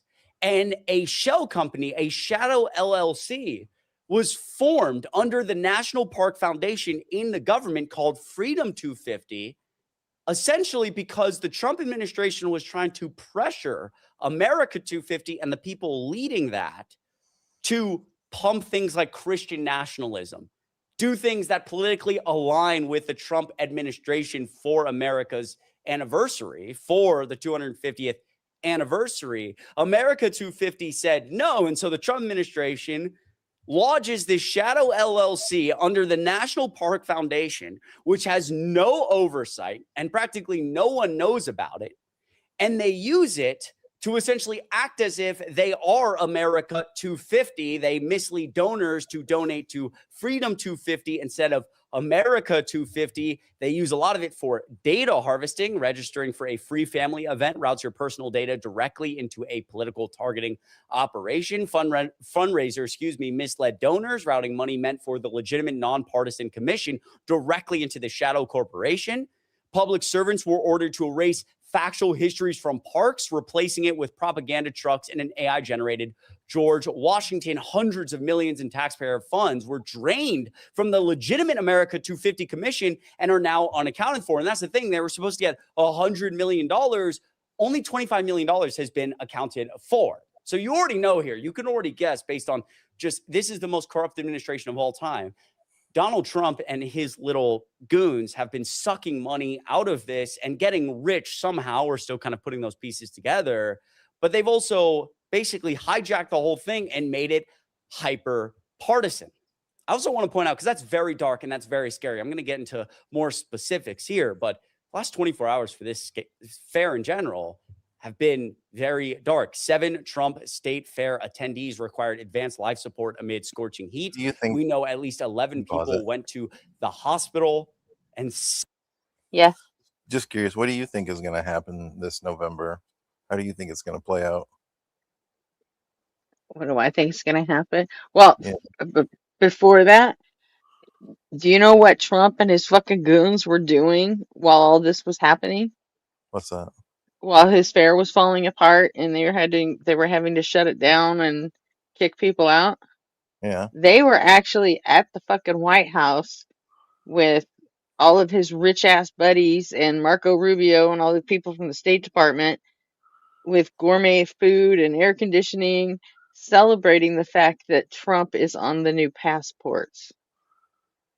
Jesus. like a full fucking, yeah, like a full like evening gown dinner party type shit. That's what they were doing. It's kind of disgusting. While his own fans were getting, tumbling out from the heat and having to go to the hospital and getting kicked off the fucking fairgrounds, and his arch was falling apart. Yeah, it's like a let 'em eat cake moment. It was fully a let 'em eat cake moment. Yeah. Fucking sad. As for what I think's gonna happen in November, um, I think Iran is going to draw out the war. I don't think they're gonna let. I think Trump is trying to fucking cave on all things Iran because he just wants out of it before the midterms. I Right. don't think That's what I'm Iran's gonna let that happen. Um, Israel's definitely not gonna let it fucking happen. right. Um, so he's in it now. He has no choice. I mean, Iran's gonna wait to see what happens after the midterms. Yeah. Israel, they're just gonna keep going no matter what. So Trump is fucking stuck with it. And I think as long as the war's still going on when the midterms happen, I think we're gonna take the House no matter how much they try to cheat. They might not Yeah. even pick up those 5 seats in Texas. They might Right. still lose those. The House, for one, I think is just that's a memory for the Republicans. Um, there's definitely going to be a blue wave, and we're going to take the House. Even with a wave, I don't know that we can take the Senate. I really don't. Yeah. I know some people think so, but if we do, I think at best we get 50-50. And that's even with a big wave. Yeah. I think we get 50-50, and then in that case, JD Vance breaks all the ties, and it's just like them having the majority anyway. Right. Yeah. Just like when Kamala was the tiebreaker. Kamala, yeah. Or yeah, Kamala. I'm sorry. I don't know why people don't just call her Harris. I mean, I should. can't fuck that up. I know. Can't fuck it up. Kamala. So, although no one ever gave Obama shit for calling her Kamala. Right. You know, I don't ever he hear did her that name for. enough though. And every time I do hear it, He it's usually the wrong way first. he called her Kamala for years, and nobody gave a shit. So, but then at that time in California, we were just calling her Cam Harris. So, Yeah. yeah, I don't know why it became such a huge deal in the last election. She should have just Everything's shut a the fuck culture up war. about it. Right. But she didn't. Doesn't make her an idiot, and it doesn't mean she can't string a sentence together. Right. And I don't do it on That purpose. I mean, I don't. no, I I'm know supposed you. I know you don't. I'm kind of like calling back to the shit we was saying. to. None of that makes her a fucking idiot. Right. I agree. So, but yeah, that's what I think's gonna happen. What do you think's gonna happen in the I midterms? have no idea. I'm hoping that I'm hoping for the blue wave, but I'm more pessimistic. I think because of all the cheating, I think they're gonna try to get away with. But that's why I was asking, is because I just to kind of see if any of my anxieties are justified, which they're probably not. You're probably just more Well, worried I about. mean, if you really look at it, I mean, they would have to cheat a lot of times, and they can't cheat True. that much. Yeah, that Um, might be. because we don't have like a federal election in this country. The only thing we vote for federally is, the president, and even that's busted up into the electoral college. So Hmm. at best, things are state elections, which means you have to fix 50 different states. Yeah, that's a good point. Even they don't have that much money. And if you really want to get technical, we don't have 50 separate state elections. Elections are run by counties. Yeah, that's a good point. And we have like 5,600 counties in this country. That means you have to fix 5,600 elections. Yeah, that's outrageous. It's a Yeah, good way to it's put it into perspective. that's why people say, "Oh, they're going to stop the elections." They can't. Yeah. They literally can't. Because Hmm. even if the red state said, "Oh, that's it, no elections," guess what? California's still going to do their elections. That's true. And because of the Constitution and the way the law works, you can't keep the people we vote in, you can't keep them out. It's true. You'd have to shut down the government again, like they did with the one girl in Texas when they didn't swear her in for like 3 weeks. That was Yeah. because the government was shut down. I think if anything, I'm probably getting influenced by some of the um, uh, fundraising that I'm getting in the mail and stuff. That's trying to, stir me up to get me to vote blue. I don't know. Probably. Yeah. They use the desperation tactics too. It's true. So, But we can dive back in but whenever. but they do it because it works. I mean, most people, even on the left, can't be reached with logic and reason. They just can't. There's everything in the world is on the internet. Things are busy, things are fast paced. There's a lot going on. People can't afford shit. Everyone's got to work. Everyone's got to put dinner on the table, and it's exhausting. Yeah. And I get why people can't be, rationally, triggered. It's just so much easier to trigger them emotionally. Yeah. And that's right and left. So I agree. I think it's just a little harder to do it on the left, to trigger people emotionally on the left, because I think there's more thinking people on the left. Yeah. Whereas the right, they just tune into Fox News once a week and find out what they're supposed to be blabbering about, and they just do that. Yeah. Makes it easier for them. I agree. 7 people makes it on much easier. advanced life support. That's Bye, Evan. Have fun tomorrow. really Yeah, scary. Evan. Please stay safe out there. I know it's been very hot the last few days here in Chicago, finally getting a little bit of a cool down. So please, again, stay cool. Now, this report is 55 pages, and I just want to read like 2 sentences to you that are really important. Freedom 250's Freedom Trucks operation is one of the means used to promote a counterfeit history of the country. Again, this is directly from House Democrats. This is the report. In the exhibits, slavery's role is downplayed. In the exhibits, slavery's role is downplayed. Thomas Jefferson is credited with saying that the slave trade is a, quote, cruel war against human nature itself, while being silent on his ownership of over 600 enslaved people. Native Americans are described as people whose, quote, lands and property shall never be taken from them without their consent, when the opposite was true. There is no mention of the acquisition by military conquest of large sections of the country from Mexico and Spanish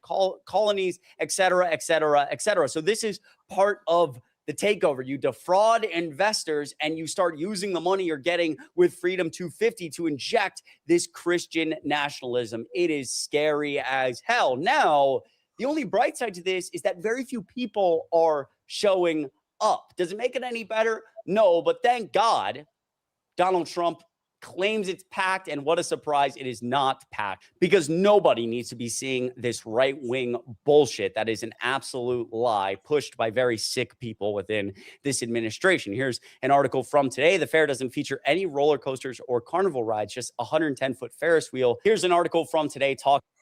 Technically, Ferris wheel is a carnival ride, isn't it? Yeah. So About the fair, he claimed on True Social that the crowd was, quote, packed to the brim with 45,000 attendees.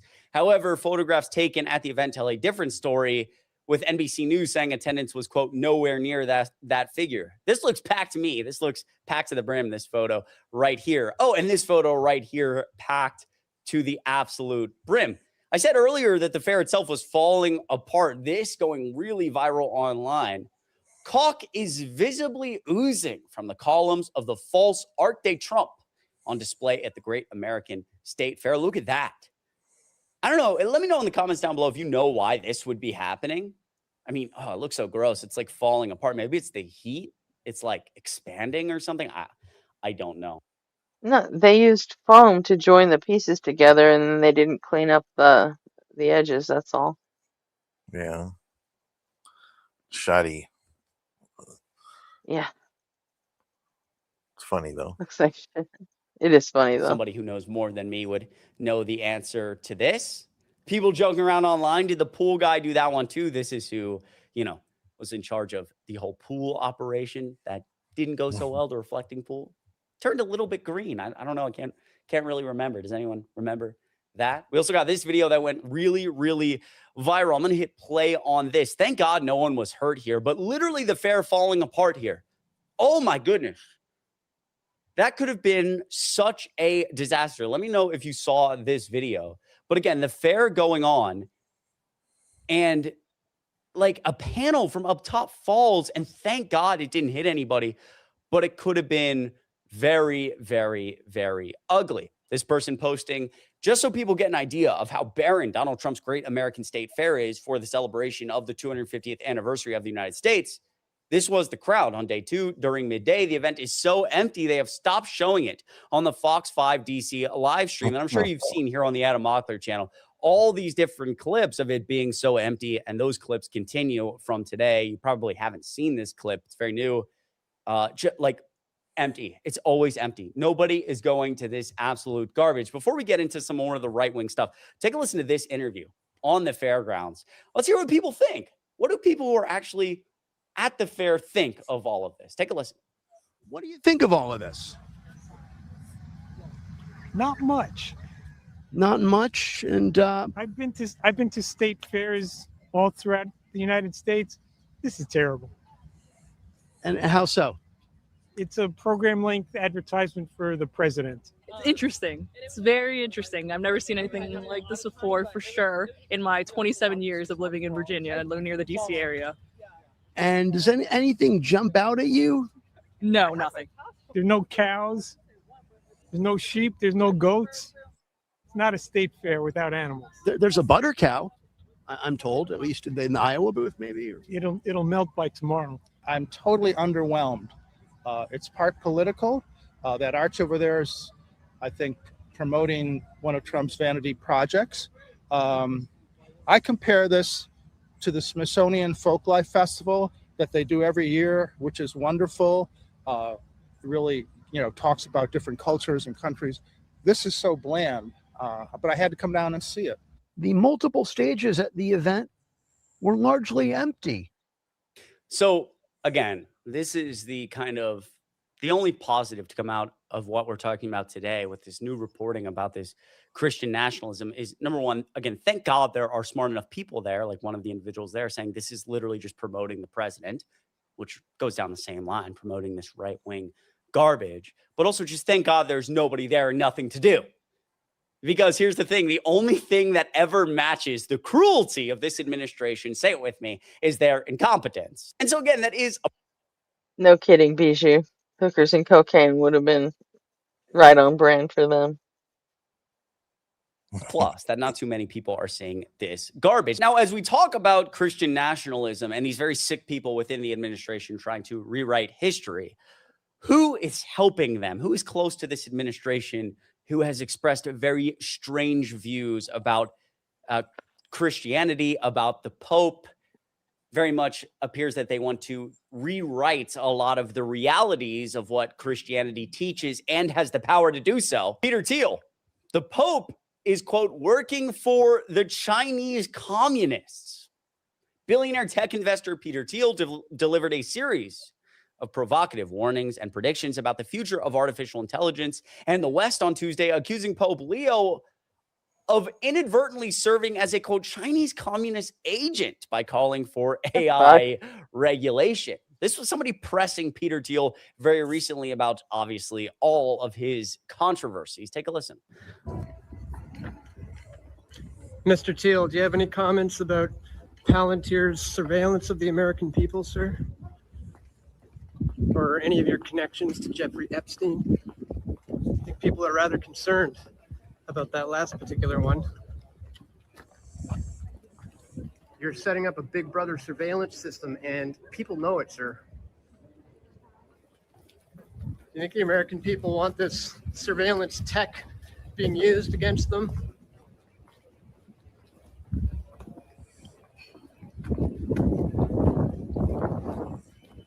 Any comments at all on the Epstein connections? You were meeting with them.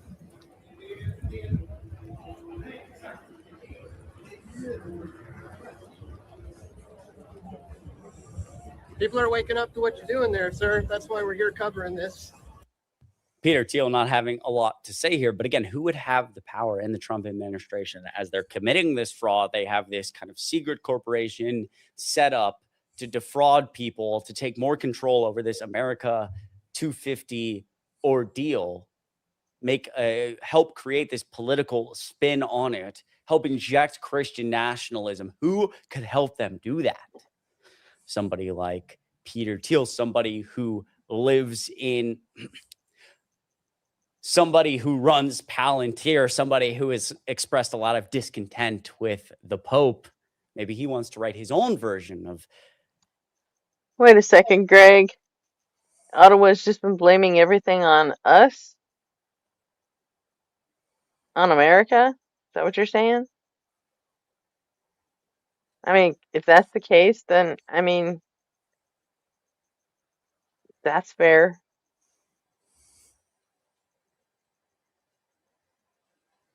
I don't know that we have anything to actually refute that. At least I don't. Nectu, you got anything? Nope. Yeah, our bad. Sorry.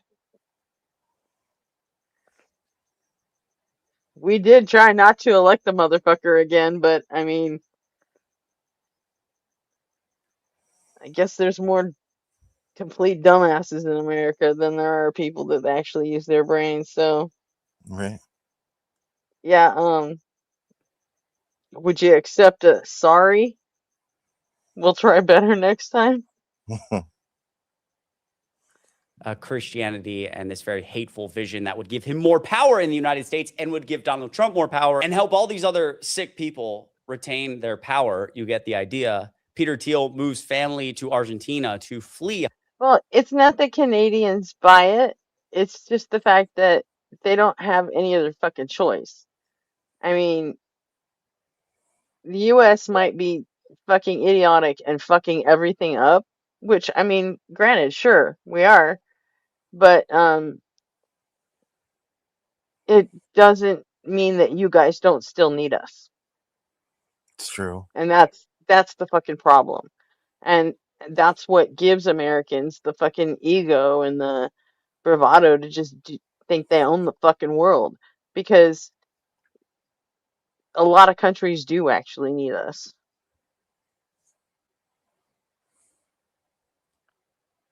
I mean, you guys aren't rooting for our economy to fail, because if that happens, we take the whole world economy down with us. Nope. So,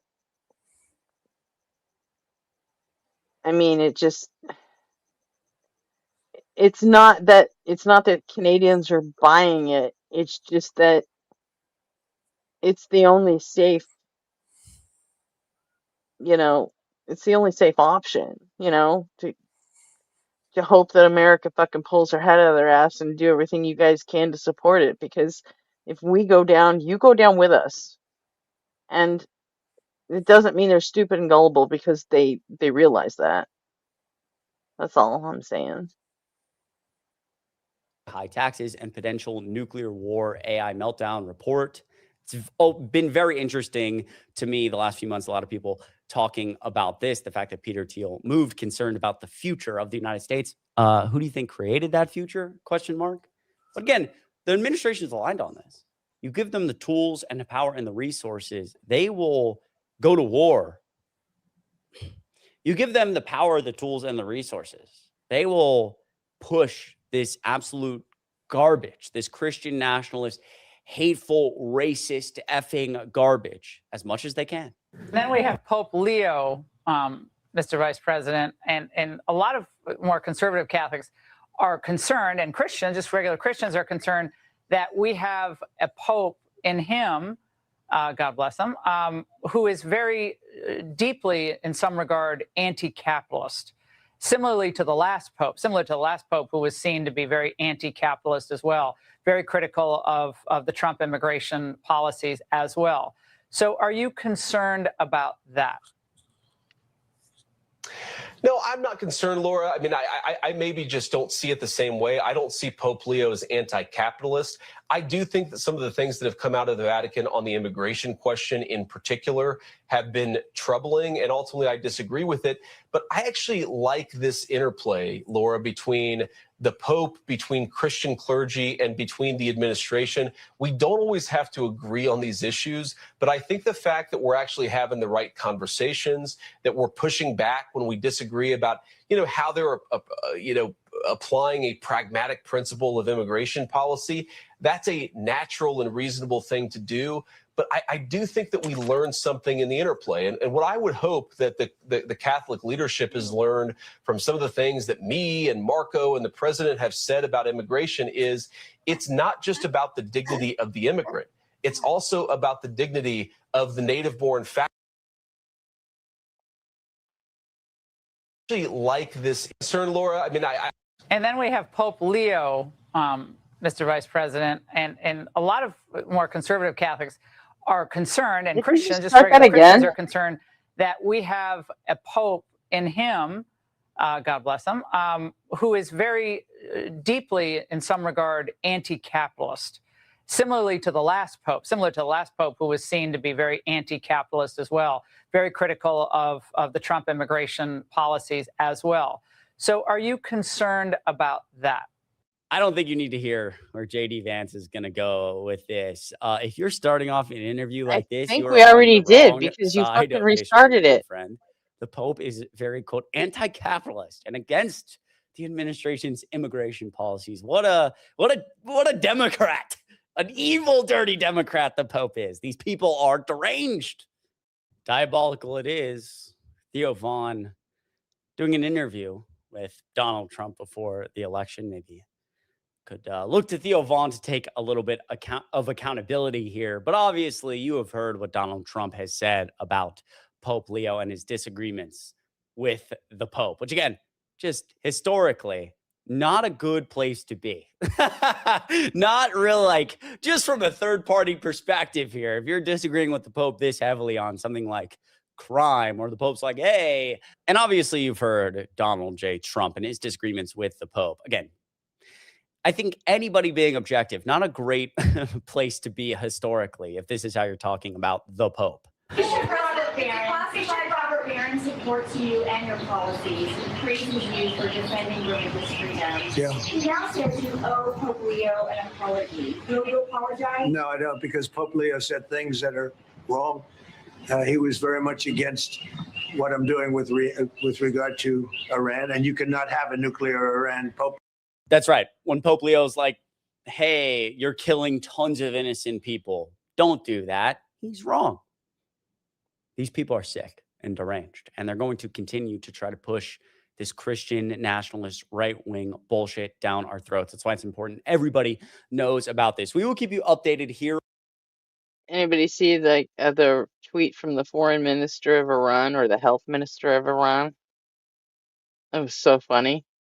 He's like, you know what? When your country has like 5 million starving people and you cut their SNAP benefits, how about you don't pretend that you guys have everything figured out and tell us how to feed our people? How about you shut the hell up? I mean, I paraphrase, of course, but that was the gist of it. That's pretty funny. Okay. Come back. All right. Let's go back into like the debate sphere here. That's fine. Still politics, but Oh, this yeah. time politics debate. And I don't know, we were watching something and someone said something about Isaiah Martin and I was like, shut up, Isaiah Martin's a fucking god. Let's find out why. I haven't seen this one yet. So, I mean, I just have like one main reason, I guess, that I support, but I don't think he's destroying America. I would say I'm a big fan of like the border, like in terms of like drugs, right? Like he's like stopping a lot of drugs from getting in, like blowing up those ships and stuff. I think that's really cool. I've had a few friends that have unfortunately passed from, some drug overdoses. And, I've read some statistics and it seems like those figures are going down. So I think that's a great thing. So I have many friends who have unfortunately succumbed to FENT poisoning. And this is something that has been addressed actually since 2022, when Joe Biden actually went and prioritized putting Narcan and increasing its availability, putting it inside of dorm rooms, putting it inside of apartment complex, making sure that all paramedics have them. That's part of the reason why you're seeing overdose deaths decline. I believe in a strong border. I think that we need to have a very strong border. Some people might disagree with me on that, but I think we do. Now, the problem is that what Trump is focused on is on everything except for getting the bad guys that are putting FENT into our communities. These are violent, dangerous people. These are cartel people that are absolute thugs that need to get the hell out of our country. Honestly, I would send them out on Breeze Airlines. The problem is that Trump is only deporting 5% of violent convicted criminals. Of the people that he's deporting, only 5%. You compare that to when Barack Obama was president, 92% of the people that he was deporting were convicted criminals, and of that 92%, 81% were deemed by the federal government as the worst of the worst. So what that means is because Trump is focused on rounding up people at a job site, because he's focused on deporting people that's a grandma in a CVS that speaks Spanish that somebody didn't like, that's less time to go and deport the people that's spreading the FENT that's killing our friends. And that's a problem. That's someone that does not have their priorities in place. I think that the federal government, the full weight of the federal government should be sent to go and round these people up like absolute disgraces that they are and get them the absolute fuck out of our country. They don't need to be here because they're spreading poison to our friends and it's fucked up. But we have to get a government that is more focused on getting these people out than harassing people that are just going to work every single day that absolutely want to be a part. So what I say for those people that are here that are undocumented, if they agree to pay every single tax, state, federal, and local, and they agree to pay an additional tax of 7% for 7 years, they haven't committed a crime here or elsewhere, then they get access to American citizenship. We can use that money to put trays back in schools, and we can use it to go cut taxes for regular people in this country. Now, I think that sounds like a lot better way to spend, to invest in America. Trump is talking about spending $1 trillion on deporting and rounding up grandmas instead of going after violent people. And I think that's a policy that frankly is out of step with the values and the interests of the United States of America. Yeah, I mean, I can agree with that. I know immigrants as a whole commit less crimes than American citizens. So I have no issue with that. My issue was just, Something that Biden wasn't doing. I know you mentioned what Biden was doing, which is like the Narcan stuff, which is great. But like, I guess my main argument was like he's actually like literally blowing up the ships that are trying to like come in with the stuff in the first place. So I mean, I don't know how much you of gotta that. agree. You gotta agree. That's a positive. Not really, though, because we don't know.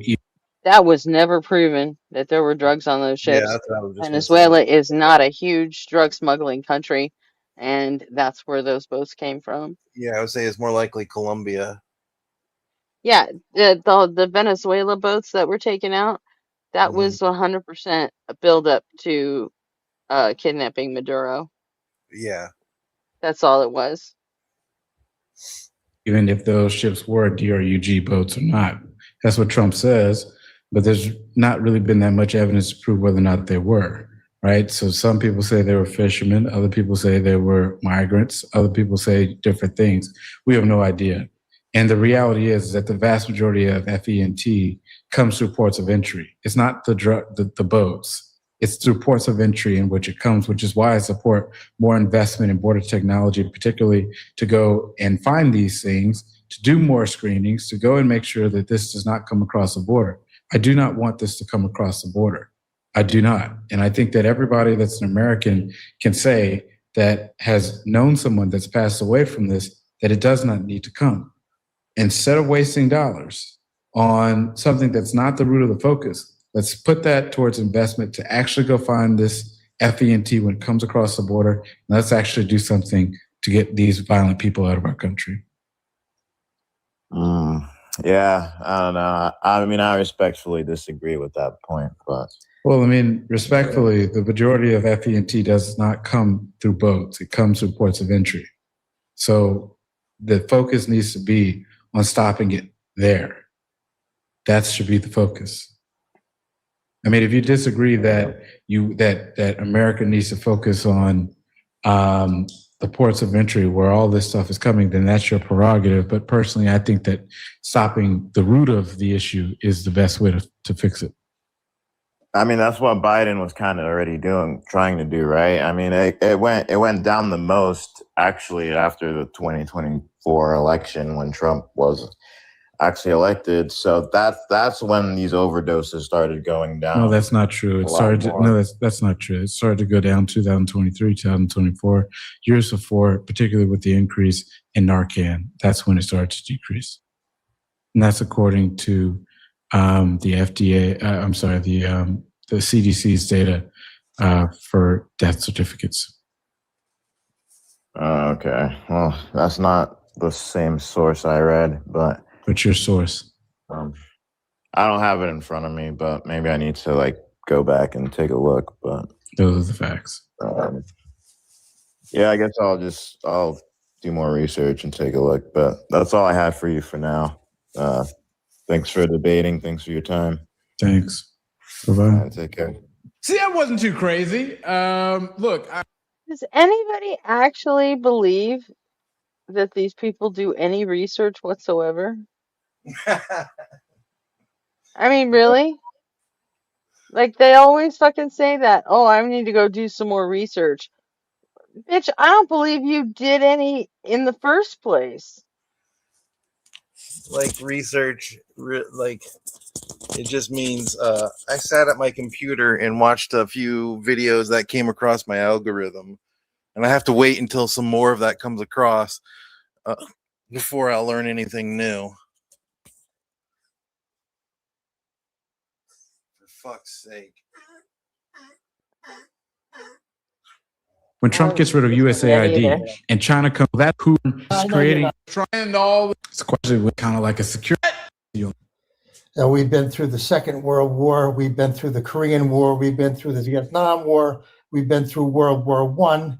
We went through the Civil War. We've been through several huge depressions, particularly in 1929.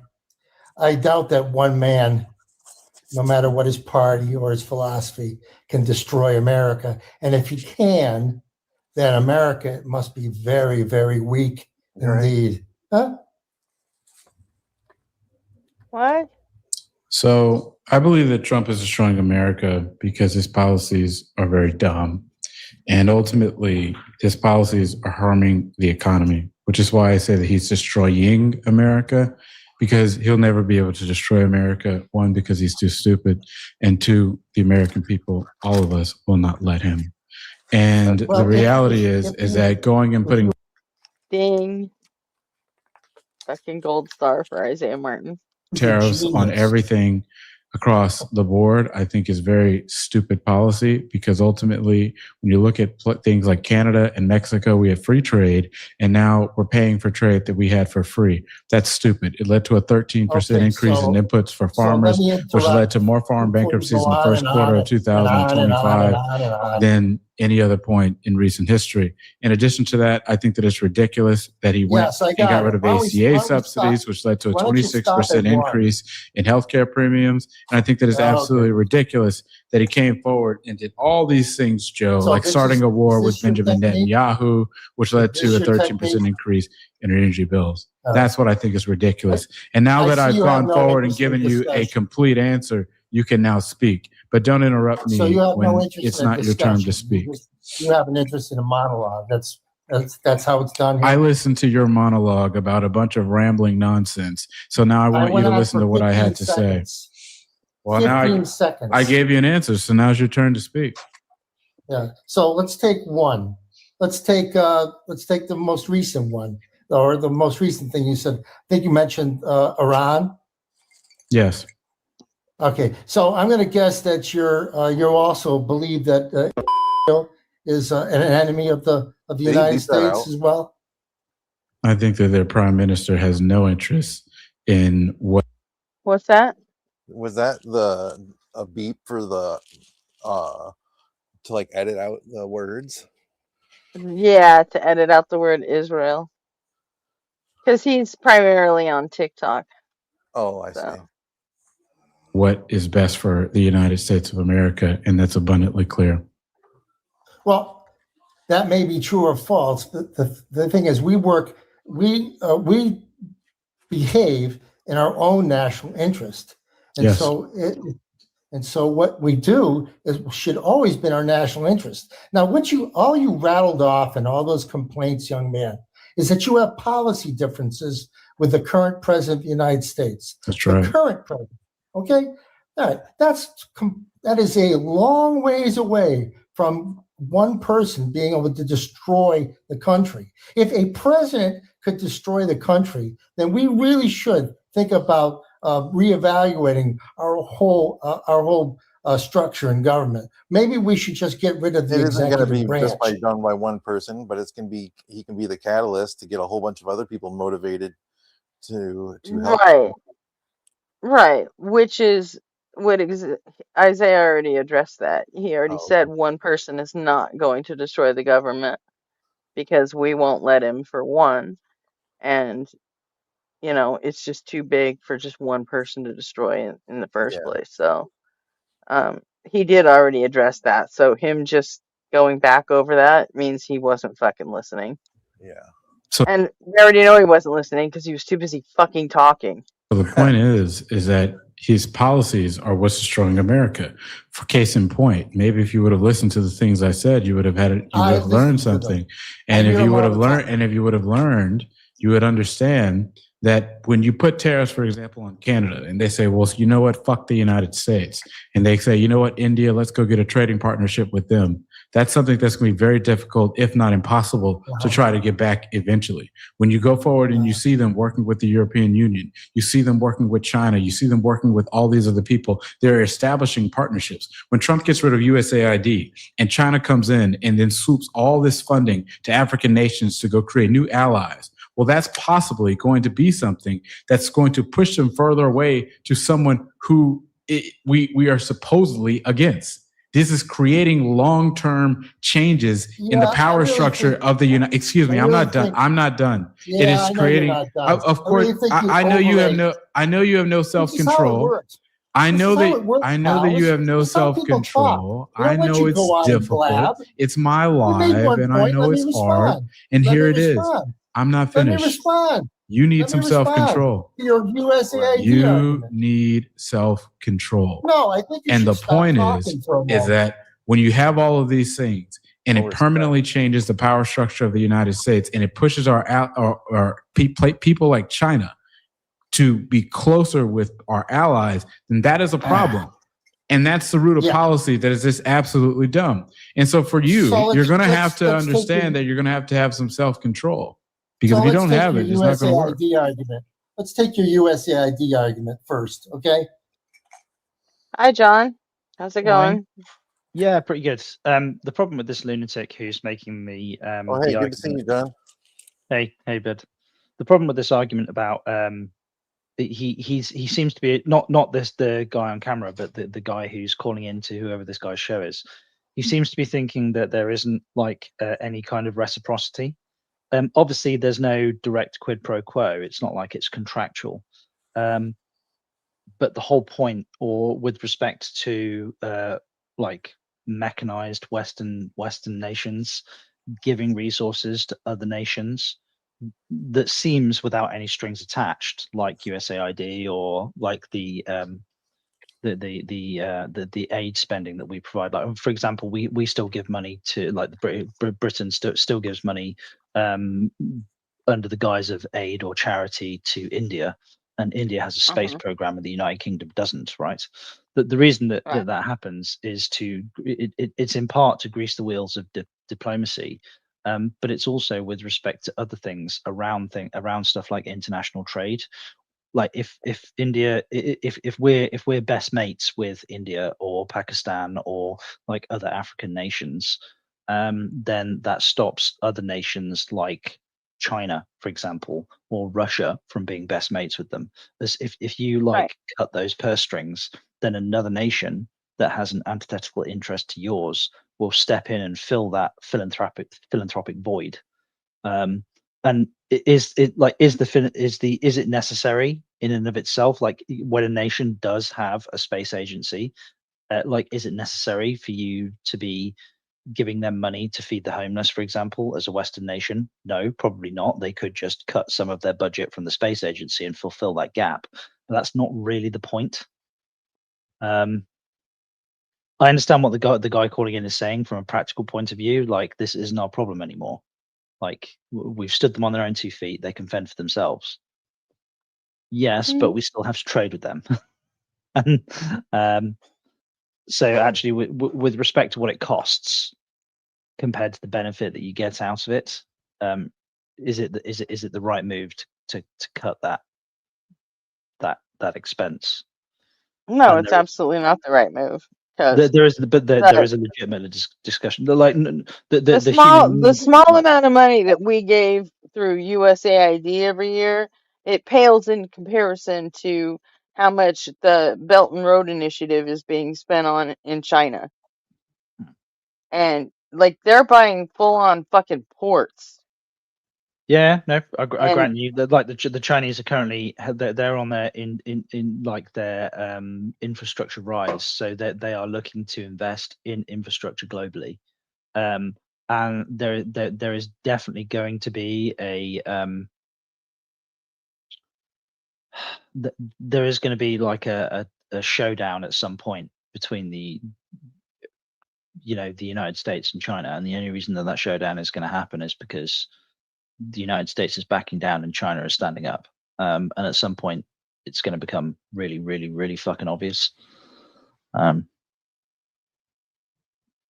people keep talking about like Ukraine, and like Russia is, whilst Russia is large with respect to the landmass that it covers, its GDP is barely larger than that of Spain, and its population is tiny. China is the big bad boy. Russia doesn't even have the GDP of California. So, I mean, yeah. I mean, obviously, comparing it to California California is the single largest economy within the United States, right? I mean, out of all the states. I'll grant you, it's I think New York. I thought it was like California, then like Texas, then. No. I'm not sure, because New York has Wall Street, so. Oh, I see what you mean. Yeah, I And suppose Wall Wall Street covers a multitude of fucking sins. That's Yeah, for true. sure. I mean that would be a little bit like if you like, obviously the United Kingdom is a disproportionate it's disproportionately large in terms of its GDP footprint with respect to its like geographic footprint. But if you were to set aside like the City of London, which is a financial district, all of a sudden the city of the UK, like the nation of the UK is like, you know, a pauper state. Like London is a massive production of produces a huge amount of wealth, and purely because it's a financial district. I think But you can California as a whole outdoes New York as a whole, but I think like New York City outdoes any like LA or the Bay Area, like even regard Silicon Valley. I re, think re, New re, York City actually yeah kills everybody. But yeah the but technicalities of it. I don't think that's big enough to carry the whole state into like I the mean top 3 or 4. I'll And I grant think you anyway. California just went down to number 5 in the world, I think. With respect to what we're watching here and the technicalities of it are kind of like redundant. Like your point is well made. Like the economy of Russia is inconsequential compared to the economies of other nations or other states within your nation, and certainly with respect to like the United Kingdom. Although we did have one of their warships floating down the channel the other day, firing warning shots at civilian ships that were getting too close. That was interesting. I don't know how they even still have the money to do that shit. No, we don't either. Frankly, you know, a couple of our RAF planes were like, some of our alert fires were launched and they were warned off pretty damn quick. And they did fuck off pretty damn quick as well, because frankly they can't afford to lose whatever is left of their minuscule navy anyway. Not that the not that the navy of the United Kingdom is that impressive at the moment either. I'm kind of glad everybody's busy like concentrating on Iran right now. Everything's about Iran and Israel, so nobody's paying attention to what's happening with Russia and Ukraine. And Russia is getting its ass handed to it. Well, Period. with respect to attrition, I love yes. that though. Well, Well, the no, thing is there the thing is I don't. And the it's reason not just attrition. They're losing on so many fronts. Ukraine has taken the opportunity ever since this started. They've like revolutionized drone warfare and Yeah. basically turned it into a new national industry at this point. have And you have you the seen only the way Russia has to fight back against it is what? With their own drones, right? Guess where they were getting all like 80% of their fucking drones? Do you have you any tell me? idea? No clue. Iran. They were all Iran Shahed drones. That's what I was gonna And say. now that Iran's getting its ass kicked or into this whole shit with Israel and the US, Iran isn't giving anything to Russia anymore. So now they're super fucked. The thing that I find horrendous about it is that outside of the initial days of the conflict, like I don't think there's any doubt that you know, Russia, like no matter how this plays out, Russia ultimately is going to end up maintaining control of like the Donbass and Crimea. I don't think they're giving up that territory for almost any reason. Frankly, even if there's a negotiated settlement, it seems fairly likely that like Putin couldn't give up that ground because there have been so many lives lost. He needs to go back to his people, despite the fact that he's a dictator. He needs to go back to his people with at least some kind of win. So there's no way he's given up that territory. He's held it since what, 2014. I wouldn't say held it. Kind They are of. I mean, it still was fighting over it. Occupied it. yes, but what I mean is it is territory that has been in dispute, but has mostly been in Russian control for that period of time. And I'm not happy about it, but I think for practicality's sake, like there's no way that they're going to give it up. it like to give up that territory. Like if Putin had to go, okay, look, I've burned all these resources, I've killed this many of your sons, and now we're just going to give the ground back. Like, even though he's a dictator, unless he wants to see himself like hanging from some like part of the Kremlin by his neck, like he has to go back with a win, right? Right, And but that's at this point, the Russian people don't consider just the Donbass a win. You don't think? No, they absolutely fucking don't. So you think they want more, as a like you think, or do you think that they just want it to be over there? Do you think the Russian like the Russian people are sort of scratching their heads going, what are we fighting over? Or do you think they consider themselves to be like on the virtuous, the righteous side of this conflict? Or do you think this is They just want it over. They don't want any part of this shit anymore. They want to let Ukraine just fucking be Ukraine, and they don't even care if, because like the outside of Moscow, I mean, Putin doesn't really have a lot of fans in his own country. It's true. Did you know that? I mean, it's like outside of, just outside the Siberia cares Kremlin, next to nothing about Putin. they don't really fucking like him. There's a lot of people that, I mean, a lot of them don't even have fucking indoor plumbing in Russia. Yeah. well, Like I 20%, think 20% of the country doesn't have indoor fucking plumbing. And, yeah, but you know, not in the not in the I mean, you're talking about like rural areas of Russia. yeah, but that's most of fucking Russia. The whole eastern And portion. Well, honestly, not with respect to landmass, yes, but not with respect to population. So I'll grant you, like, but still, there's a big chunk of Russia who they're watching, and I'm just talking about shit that I read on Telegram, like actual Russian people talking about this shit because they know how to use VPNs, so they get on, they have their ways of talking too, and they see shit like Donbass, like, wait, they have fucking washing machines in their homes? Are you fucking kidding? They think the whole racket is Putin is trying to get this area of Ukraine because it's so much more technologically advanced than most of Russia is, and that he's just going to move his rich friends into the Donbass. So most of Russian citizens, they don't give a fuck about that area, and they don't care if he gets to keep it or not. Yeah, I mean, but you could make that same argument with any conflict, right? Like the vast majority of the population doesn't give two single shits about this particular area of the country because they're never planning on moving. Most people are, or what we would call somewheres. Most people are born, live, and die in the same town, right? So why would they give a shit about that town? Like, 3 states Yeah, or but a 3 lot of them are saying, well, shit, if they've got that kind of shit there, how about you take it over and send us there? But that's not allowed either.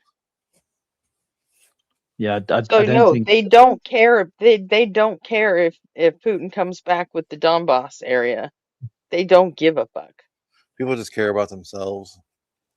yeah, Yeah, What are you gonna do for me?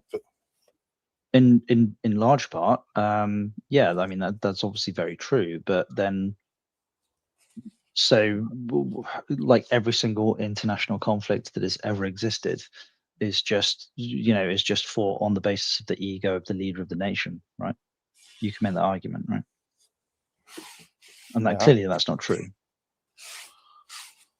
yeah, and on that score, most at least a lot of the Russians that I listen to or that I read their shit online, they're just pretty sure that Putin doesn't have that many more years. He's either going to lose this war and get killed by his own fucking people, or he's gonna die, and then maybe they'll have a chance for fair elections. Maybe. But It does seem, and I like Putin, like from the outside looking in, it does seem that obviously you can't run, and despite the fact that it is economically quite a small footprint, its military power, especially its nuclear power, with respect to when compared to its economic footprint, is fucking ginormous. Yeah, but he already had one of his top generals damn near coming for him. True. He Well, had to kill that guy. Are you talking about I the Wagner mean, group, the leader of the Wagner group, right? yeah. Yeah, The which Wagner, was yeah. which was deeply so. Well, firstly, they're privatized. Yes. They weren't. Yeah. They from an official point of view, they were a private military that was mostly made up of conscripts out of prisons. And I'm sure you do, but just for the sake of anybody who's Yeah, but listening, the who couldn't, general was an actual a Russian military general back in the day. He's always been, and he was great he, friends with Putin. he But he was he was a Soviet era general. yeah, and if that guy turns on Putin, I mean, well, someone else will. the reason that he turned on Putin supposedly was that he was Funny. he was apparently really fucking livid with the fact that the Wagner group was always at the pointy end of the spear with next to no support, and he was fed up with watching a huge proportion of Right. this, despite the fact that they were like prisoners of the worst kind. Typically what used to happen with the Wagner group, he used to Right. get given the He was opportunity. fed up as being used as fodder for the meat grinder. But Yeah. So he but in turned his the boots end, around and he started was marching on willing to Moscow. he Yeah. was willing to accept more money to Um, continue to allow his people to be used as meat grinder fodder yeah, and too. then You the first, know, so in the end, it was about money yeah, and then the first time that because they're Russian. Of course, it's about money. no, you can't do that. I don't Yeah, think. you can. No, They are I all don't. fucking No, thugs, I don't. all of But them. no, I don't think you get to view like Not all Russian people. I mean, the Russian government. yeah, but what I mean is like I don't even necessarily think that the people in government are motivated. Like they're not motivated differently than like Joe Blogs in the street is. If you could pick up like Joe Blogs in the street and put them in the position of any like person in power in any political infrastructure, I think if they were like if they were if they were affected by the same circumstances, by the same set of conditions, they would probably act in a similar way. Like it's this notion that you know, if you'd lived if your life had broadly speaking been the same as the guy who was the guard stood on one of the guard towers in Auschwitz, you know, you probably would have acted in the same way. There's nothing special about you. It's not like there's some unique Right, part of your right. soul or character that makes Well, you that's true. special, morally special. You know, you're affected by your life conditions. So to say, oh, they are all this or they are all that, I do think is Well, it's I don't know. an othering. That's not the It's an case. othering I thing. wasn't talking about they're all like that. I meant the people in power over there. And what I meant was it was the general that in the end he was pissed that his people were being fed to the meat grinder. Yep. But in the end, offered him a little more money and he was like, okay, fine, yeah, meat grinder's good. I don't And think it was just. that's who I I'm think talking about. I mean, and they yeah. come by it honestly, because honestly, right after the Soviet Union fell and in between, you know, when Putin came to power, there was like 10 years there where Russia was being run by the actual fucking mafia. Well, you got to remember, like when the Soviet Union. So, Like, I mean, ended, when I say everything runs on money, like there was a 10-year period where legit everything fucking ran on money and thugs and but like that's the same for any literally the nation. mafia, huh? Like that, I mean, that's the same for almost any. Like the saying that a nation runs on money is a trivial claim. Okay, but not run by fucking organized crime. Yeah, I mean, true. I mean, but was there a point in U.S.'s history where we were actually run by organized crime? I don't think so. What's today? Saturday? Was England run by the mafia at any point? Yeah, I don't think so. Well, like it depends. I'm not saying that they didn't exist there. I'm saying that they weren't run by it. I The agree, but it 90s, depends. Russia It was depends. run by the fucking mafia, to It, include Vladimir Putin, by the way. yeah, true. Like, I mean, obviously, when Soviet Russia came out of the Soviet era and became Russia, the nation that we know today, that was obviously under Gorbachev. Okay, You well, know, those are the people I'm talking about when I said that all it takes is fucking money and they're fucking fine. but the bit that I Those are the people like, I'm talking about. I'm not talking about every fucking Russian ever or a guy at at Auschwitz standing on a fucking guard tower. That's not what I was fine, talking about. fine. Because there are plenty of Nazi soldiers that were just fucking shot in the head because they wouldn't do their fucking jobs. True. So, I mean, you're wrong there too. But What? No, whatever. like I wasn't. Firstly, obviously, I like when I wasn't applying it to all either.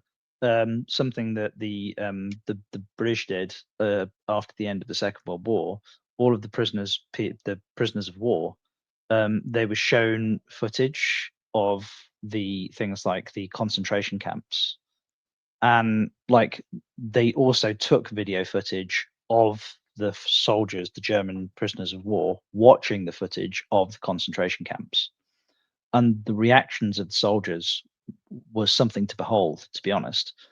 Some of them were in tears and had their heads in their hands. They were like, I was fighting for these assholes. And some of these evil motherfuckers had smiles on their faces. They're like, yeah, man, kill them like filthy Jews. You know, it like the reactions between some of these soldiers, some of them had like this dawning realization, who were like, what the fuck have I done? Like, I helped them do this, but not knowing that this is what was happening. And some of They them were didn't like, do it for money. yeah. So there is obviously ideology at play. Yeah, they were true believers. But with So the Wagner we've group, got them here too. We call them maggots.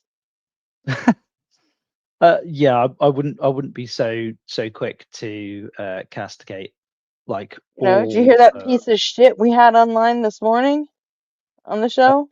No, I was. What a fucking grotesque piece of shit that kid was. What was he claiming? What was the position?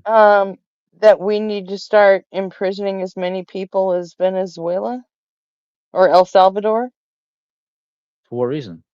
so he can feel safe on the bus. Well, I mean, anybody who has like demonstrated violent Because tendencies. he has the right to safe public transportation, even though he's a fucking banker living in Texas, apparently can't afford a fucking car. But Whatever. I mean, like, without wanting to put too fine a point on it, and obviously I didn't hear the person, so I don't know what they were claiming. But like, without putting No, too he fine a was an point on it, absolute piece of shit. don't He was just aren't a rage large, baiting. but aren't a large chunk of the arguments on the left based on safetyism as well? Like, I'm prepared to infringe your civil liberties because I should feel safe. I don't want to activate the image, Christian, but is there not a large Not part of really. people on the left that are you know, acting No. on like how I feel? Not real. What as opposed to civil principle? liberties are we trying to infringe on to make myself feel safe? What civil liberty is that? Well, yeah, I mean, That I'm probably willing to infringe on? it's probably more of like a willingness to You're talking about infringe. guns? Are you No, talking about guns, John? I'm not. No, I'm not a Second Amendment. And like, whilst I think the gun laws What are in you the US talking about then, John? it's more like so I get the distinct feeling that there are people on the left who would be comfortable with, for example, restricting certain aspects of the First Amendment because of how they feel about the speech for the people, as opposed to just having to deal with the speech for the people, if that makes sense. I don't much give a shit. Like, as a person who is slightly to the right of center, I don't much give a shit what people say. It's I'm more already concerned with it's what people do. already restricted. There are already things you can't say in Yeah, public. yeah, of course. Like direct calls to violence, for example, slander, libel. Yeah, of course. I've no issue with that. But practically, I have no issue with that whatsoever. So what are you talking about then?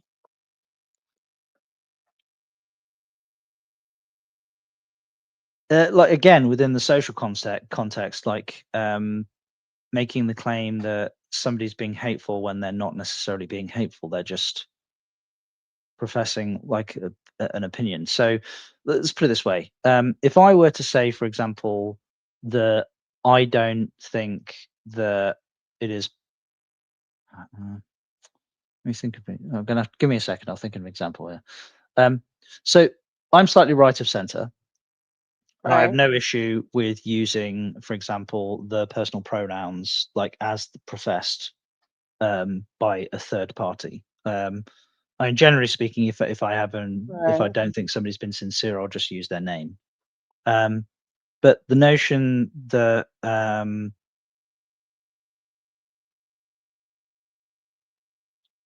there should be some kind of like either legal and or social consequence for not using somebody's personal pronouns. There is a social consequence for it. But To if you get just use yelled their at. name, right? So if I were to say to No, a person, like on it every time I fuck up and call Arpy him, he barks at me. That is the social consequence right there. Is it not? well, that's good. Kind of. I I don't mean, I don't when know when of when does when does anybody when does I don't when know of when anybody pushing for any sort of legal consequence for not referring to someone by their preferred pronouns. well, this is probably where it breaks down between the United States and the United I Kingdom. also don't know of anyone pushing for legal consequences for still using the fucking R slur. Well, again, because I'm in the You UK. know, you can even be anti-Semitic if you want, and there's Well, no legal consequences. But yeah, there's gonna be social consequences I think because we might be that's the way talking. shit works. I think we might be talking at cross purposes with respect to the legal part of this conversation. Like socially, generally, I like the United States seems to have more social consequences than there are in the United Kingdom, but the legal consequences seem to be more relevant in the Well, United Kingdom. we also have freer speech than you do. True. You don't have a But First I Amendment, guess so if we're like like I've only been to the United States 3 times in my life, so I think I've spent a grand total of maybe 8 weeks in the United States, and okay. obviously, but I live in the United Kingdom, and our legal infrastructure is very, very, very different to yours. So we could be talking past it. Like if you lived in the United Kingdom and you were under the speech restrictions that we're under here, I think you would probably have a different you'd make a different argument. But that being said, that's Maybe, probably why we're kind of talking past one another. In maybe, the but UK, do you think also maybe it's possible that maybe that's the reason that we have more social consequences in the United States for shit like that because we but don't have any yeah, legal recourse for it? potentially, but it's not about a legal recourse. So in the UK, whether something is adjudicated as being like hateful has nothing to do with you can have a third party who can witness an event and report said event to the police, and the third party who was not like who like if let's say for argument's sake, like I say something to you, right? Right, you And told me about you and yeah, UG told me about some of the shit that's been going on over there, and I yeah, get it. But like where that might not have happened here, you could have a third party who overheard something and was offended by it, could report that shit to fucking X or Blue Sky or whatever, and all of a sudden there's a boycott. I yeah, but mean, that still applies here too. Like, I mean, despite the fact that our speech laws are draconian, those things still happen here as well, right? They don't eliminate those things. It just means that there are two sets of consequences. There's the social boycott, Right. and person A gets criminalized for an opinion, or for not even And for their we opinion, don't have for the and we don't perceived have that. opinion of a So third party. all we have is the social consequences. So it would make sense that we operate that way more than you do. Is all I'm saying. Potentially, yeah. You know. So I definitely prefer your system. You know, I definitely prefer your system. I'd rather, you know, I don't know any other way. So no, I'll grant you that. We used to have your way with respect to, like, whilst it wasn't enshrined in like an amendment, we used to have people. The general consensus of the population was that we would adhere to this social convention, and we didn't need it enshrined in like a constitutional law. It was just considered common sense. And we have bred for the last couple of generations. We've bred a bunch of people who, you know, aren't able to tolerate being upset. So they've tried to legislate their way out of hurt feelings. And the problem is that when you try and legislate your way out of hurt feelings, you essentially criminalize everybody and anybody who doesn't think exactly the same thing that you do. So we now have, we're well on our way to state endorsed positive feelings or positive thoughts.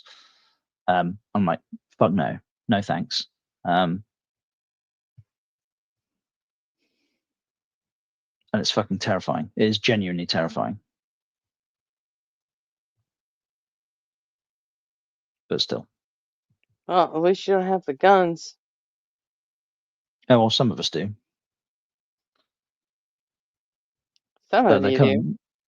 Yeah, But so I'm in yeah, general, not all of you do. no. And they tend to be rifles and shotguns. But I don't know. Again, like obviously you and I have had set twos with respect to gun law in the UK previously. I think it's too much. I think they But could back to step your back from it original a tiny, point, tiny bit. though, what civil liberties is the left looking to curtail? Speech is probably the primary one, I think. In fact, probably the only one, really. I'm unaware of any speech that the left is trying to curtail at least in the U.S. Like I said, I haven't even been to the UK for 8 weeks in my life, so I can't speak to over there. But I don't know anyone on the left who wants any speech curtailed. So you don't think there's anybody on the left who, for example, if I were to rock up and go, I think No, we already we've got private platforms and stuff that, I mean, there's a platform somewhere that already has the rules that we feel comfortable with. yeah, Like, again, we're just perfectly happy going to YouTube, and that's a private platform. You can do whatever you want on your own channel. If you want to ban the R slur, go for it. yeah, but I mean that's private platforms. So you don't think there's anybody on the left end of the political spectrum who wouldn't or doesn't want to ban things like the R slur or like the F I've word? never heard of gay people? anybody trying to ban the R slur through any sort of legal means and curtailing anybody's rights to use it. Do you think it would just be it's not because they don't want to, but just because from a legal point of view, it would be like No, the only thing people on the left is they want to curtail their ability to fucking hear it. That's it. And if you have the right to say it, I have the right to not hear it. Right? Well, yeah, I mean, like in your own home or on your own platform, like obviously this is your platform, this is your channel, so you know I will adhere to the rules of your channel whilst I'm here. Yeah, fine. But exactly. And socially, I mean, there's a reason you don't see that word on TV or anything anymore. Hey, yeah, I'm gonna head out. I gotta. Because I'm feeling like all right, next to you. bed. But thanks for having me on and everything. I'll see you guys tomorrow night. Catch you there. Catch you later. Later. So But I know of no legal any sort of campaigns or anything to get anybody's speech curtailed. I think in general, say what you want about cancel culture, but it's done its job. You think? And will continue to do so. Yeah. I think cancel culture is kind of dead. Again, like obviously, I'm a product of my culture, not a product of your culture. So there might be some. It's in a lull right now, but it'll come back. Like the You again know, if there's a need to, it'll come back. The F word and the R word in the UK, for example, there is a significant difference in how those words are viewed. Yeah, I know. You guys don't seem to have a problem with them like we do here. Yeah, exactly. Like like the F word and the R word in the United States seems to be treated in the same vein as the N word, and it's definitely not. Like what there are like social circumstances where it would be considered taboo, but like there is no issue whatsoever with like a bunch of lads who are having beers in town, like hey, go to the bar, it's your round, you F word, or hey, R word, what are you forgetting? Like it's your time to buy the beers, etc. Like that would be no issue whatsoever. But there are a very small group of people in the United Kingdom who would say, hey, N word, like when it's a bunch of white guys, your turn to buy the round, right? That doesn't happen really. And if it did, Well, unfortunately, there's a very, it would be very no. large group of people in the United States who are perfectly willing to use that word.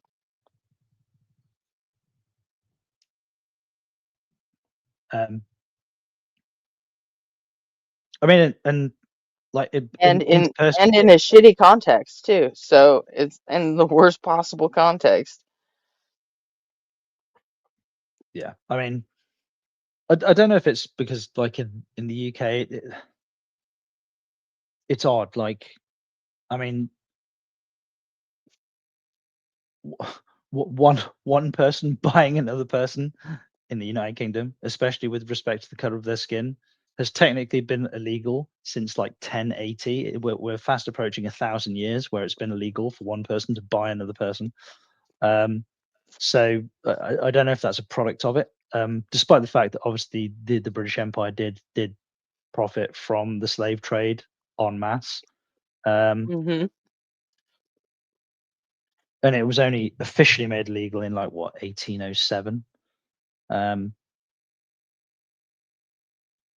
But we because we generally speaking we've been kind of like an ethnically homogenous nation for the vast majority of the existence of our nation, like. And again, for the most part, when people have come to our country to settle here, it's usually been by invitation. We're not this kind of melting pot that the United States is. But have you heard the like during the Second World War when American soldiers came, like they were based up in the United Kingdom, like in preparation for the invasion of Europe, and they were handed Mhm. like pamphlets. Like you may see people of color in like bars, or you may see this, and this is completely normal in England. You shouldn't don't get shitty about it, basically, is what these pamphlets were saying. Because obviously like the United States pre the civil rights era was heavily segregated, and that just never really happened in the UK. There were areas where it did. There were obviously bigots. We had our own like unique group of people that were nasty assholes. But apparently there were fairly regular bar fights where like there were like the Gurkhas, or there were soldiers of like African descent in bars who were drinking in bars and stuff, and the British populace, like some American GIs, would rock up in the bar and go, I ain't drinking in a bar with no N word. And then like the soldiers of African descent and the English the English soldiers or the British soldiers and the British civilians would have a fucking Barney with the American soldiers. There was obviously like a clash of so that like I shouldn't have a pride over it, but I kind of do, you know. Like I think the reason that these like racial slurs just don't carry the same weight isn't because they've never been used, but they just don't carry the same weight. And the vast majority of the people I know don't give a single shit about the color of somebody's skin. They're more interested in the ideas that they have rather than their skin color, you know. No, but you guys don't have a multi-century history of slavery either. We definitely do, but not in Well, like not within your country. Yeah, again, like I said, so it was William the Conqueror in like 1080, I think. He You passed had a a law. handful of guys profiting off of it.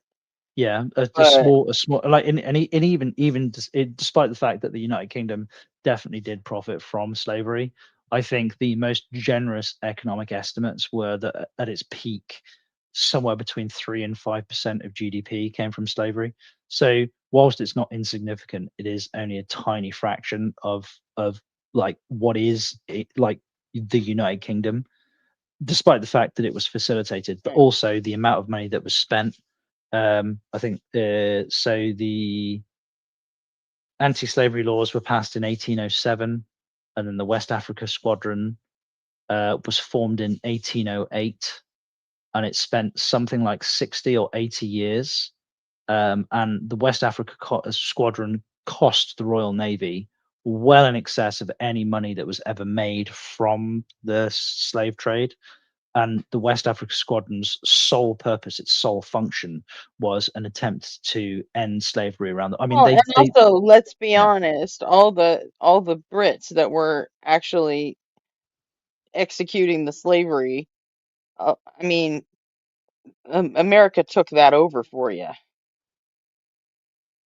You know, up until 1776, those were the Brits running slaves in the U.S. You know, in North America. Yeah, I mean, After obviously, 1776, it became America's fucking problem. well, like And our whilst country was founded on that fucking problem. yeah, whilst obviously the Articles of Confederation technically were signed in 76, I do think that America was itself like, despite the fact that it owed taxes to England in a legal sense, practically, like, the United States was a separate nation. It wasn't like under a governorship, you know. It still had its own infrastructure. It still had its own like, the only thing that really was owed to England at the time was taxation. England didn't really give a shit about how the money was provided. They just wanted the money, if that makes sense. Right. So yeah, I'll like, technically, yes, you are true, but it's not like that there wasn't like independent autonomy. Like, all of the sins of, you know, the Americas prior to 76 can't just be laid at the feet of England. It's not like England said, "Hey, do this, do that." They weren't like, they just wanted their taxes, if that makes sense. Yeah, but in 1619, when we started bringing African slaves here, it was the Brits that did that. Mm-hmm. I mean, Yeah, we no weren't doubt. considered. I mean, we were still considered British colonies at that time. I mean, Yeah.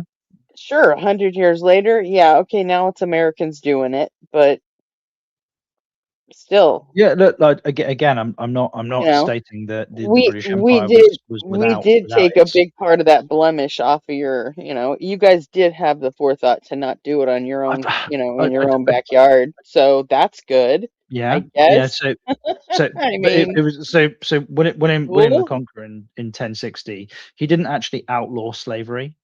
What he did was he outlawed the selling of one person to another within on English territory. Yeah. And as a direct But you result know, of that, you could. But hey, if you want to run a sugar plantation in the Virgin Islands, fucking go yeah, for it. no, Slave it up, bitch. completely, Go yeah, for it. absolutely, yeah, no You doubt. know, He really did follow just like biblical slave rules. You know that, right? Yeah, no, It's very similar. I grant you that, but it was still at least a step in the, like, you can't deny it was at least Don't a make step in the right slaves out of direction. your neighbors, but everyone else, Yeah. fair fucking game. Do But that shit. again, whilst I'm not going to, I mean, you know, but before he invaded England and conquered it, he was called William the Bastard, and then when he invaded England and successfully conquered it, his moniker became William the Conqueror. So, but I'm not going to imbue him with an abundance of ethics or moral virtue, but it was at least a step in the right direction that did start kicking the Hey, can hang down on, the road. John. What's going on? Terrible name and JR. Are you guys fighting? British government is way more heavy-handed than with enforcing social strategy. I think we're just disagreeing about your verbiage.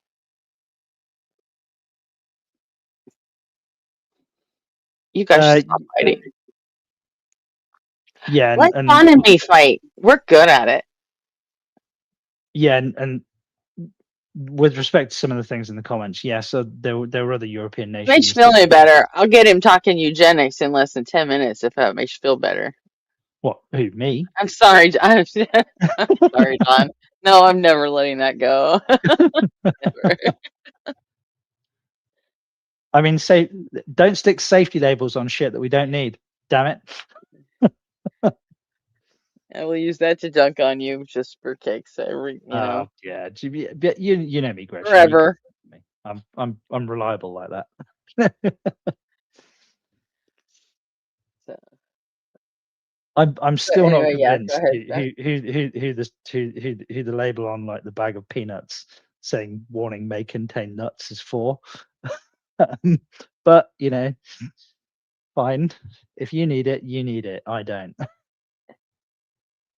Yeah, I mean, it doesn't cost you anything. It doesn't. The best argument I heard was actually that it was illegal. It was a legalistic argument. It was to mitigate legal accountability. It wasn't the fact that it was actually necessary as a label. It doesn't speak to people's like ability or interpretation of like a tool.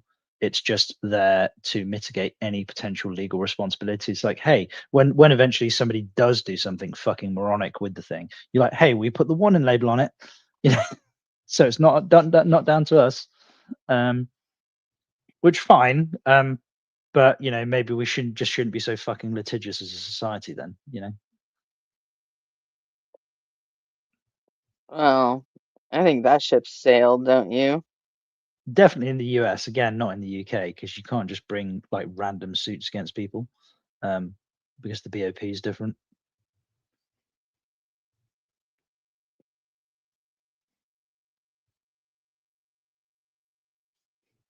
Oh. Really? You guys don't have like a big civil law thing there? We do, but not in the same way. It's just not part of our, like, you can, so for example, so what happened with my dad when he passed away, it was during the coup, and he had a blood test when he went into his GP, his family doctor, the general practitioner, and the reason he went to the general practitioner is because there was blood in his urine. And the doctor did like a couple of blood tests, and the blood tests came back with low factor VIII. Factor VIII is an enzyme in the blood that causes clotting, and there are multiple reasons why it could have been low. To the extent that the doctor referred my dad to urology at the local hospital, but basically sent him back home once he'd got the blood tests, and then he redid the blood test. The reason being was to make sure that like confirm the blood test results.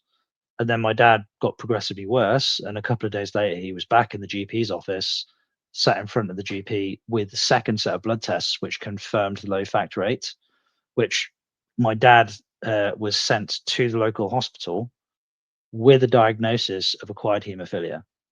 which is an autoimmune condition. The autoimmune condition Mhm. being that his immune system was attacking the factor VIII in his blood, which was causing or preventing his blood from clotting, which is why he ended up with blood in his urine. He was bleeding around his kidneys. So when he got to the hospital, because he had blood in his urine, the primary symptom, they referred him to urology. And they accepted all of his notes, but ignored the blood tests that had come back from his GP, 2 of them. And then also the junior doctor that admitted him via A&E and sent him to urology, they ordered their own second set of blood tests. So we now got 3 sets of blood tests that also confirmed low factor VIII with bleeding around the kidneys. And what they absolutely should have done was contacted hematology, which are blood doctors, basically. They should have been part of his diagnostic team, which they didn't do. The junior and the software that the hospital used prompted them to do this. And in fact, it said, have you done this? You should do this. And the doctor just like yes no'd through the thing because and didn't actually do any of the things that the software was prompting them to do. They just yes no'd through it to get him admitted and didn't do anything that the software stated that they should do. And he spent the next 3 weeks being given things like blood transfusions or synthetic factor VIII with nobody contacting hematology at all. He was continuously being treated by hematology. Hey, John, And can you nobody got them. hang out for a little bit? I have got to go get it. My stomach is killing me. I've got to go get a snack. I haven't eaten anything since I woke up like 4 hours ago. Yeah, of course. So I'm gonna do like a little top of the hour music break here, since Yeah, I don't have no. a co-host or anything. So I'm just Yeah, gonna no, do a quick music break. I can hang out for about half an hour or so total. Okay, So, yeah. cool. Then just hang out and listen to the songs. I'll be Yeah, back in like you 10 can go minutes and or less. have a snack and take an epic shit, Gretchen. I'll be here when you get back. Awesome. Thanks.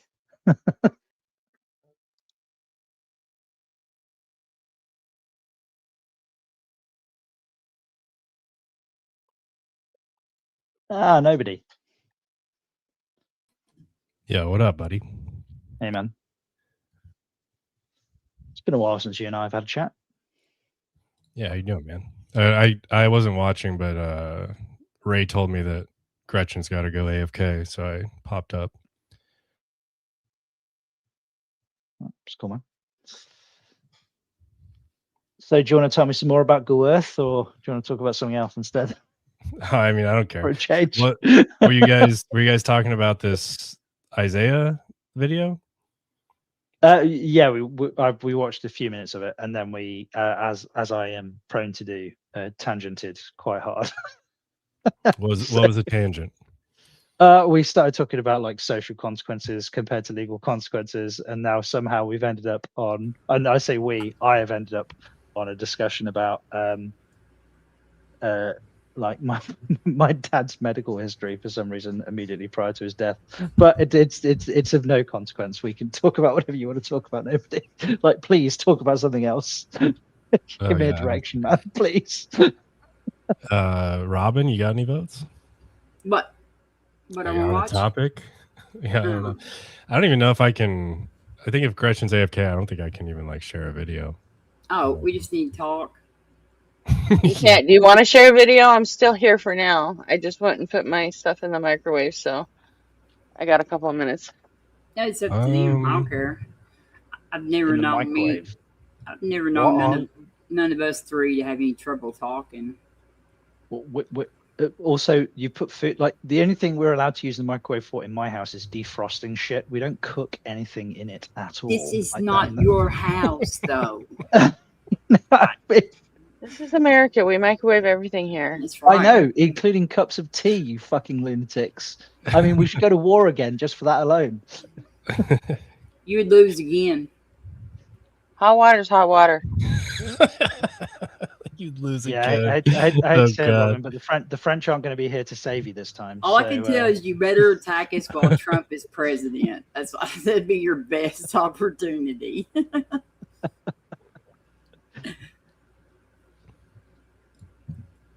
Either that or Super Bowl Sunday. You probably have pretty good chances at then too.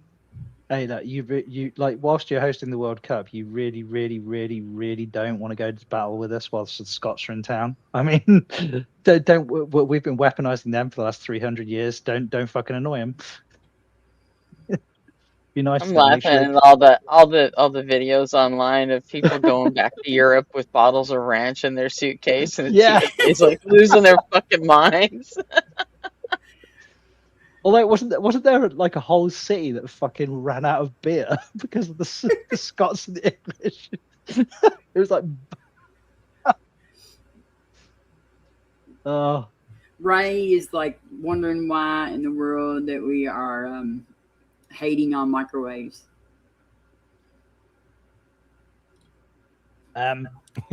well, because like every time, like if you put like the problem is like boiling water in the microwave itself isn't so much of the issue. The problem is that it's when you put the tea bag in the cup and then put it in the microwave, you're guaranteeing you get this like scum, this film on the top of your tea, which is a cardinal sin. Any Englishman knows that. Like, and also like you boil the water, you get the water up to temperature, you put the tea bag in. You then get your tea to the strength that you're happy with. You then remove the tea bag and then you add the milk and the sugar. You do not put the milk in first and then fucking dump the tea bag in. Like, I mean, are you like that? That is indicative. That is, I think it Oh my might God, actually. your argument is so fucking stupid. Americans don't even fucking drink tea. Jesus I do Christ. not drink tea. What's wrong with you? I do not drink tea. Tea is like Most of us water. don't drink tea. Yes, I'm but from for the those South few of you and that, I don't drink those tea. few of you that do, you do it fucking wrong. Yeah, I don't drink tea, so I'm from the South, and I would rather like it's stomach. No, we don't. We heat the water up and then we pour it in the fucking mug with the tea bag or whatever. That's the way it's done. Look, everybody in chat is just tore up over his tea deal. I mean, maybe Gen Z, maybe they microwave their tea bags, but I mean, don't put anything past them. They're gonna get us all killed. Straw man argument. We already know that.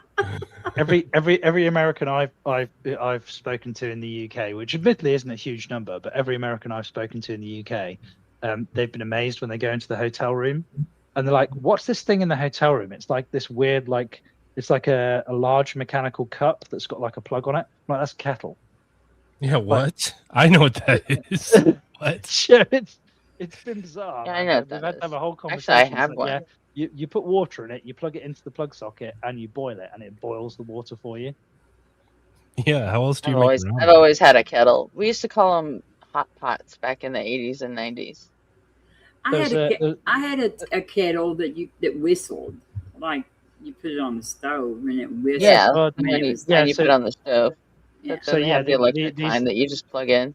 Yeah, exactly. Now we because we've got an induction hob, which is really, really, really efficient. In the house, we've got like a stovetop kettle, which we actually don't use anymore because it was only about 6 months ago. At the instruction of my wife, I fitted an instant hot water tap.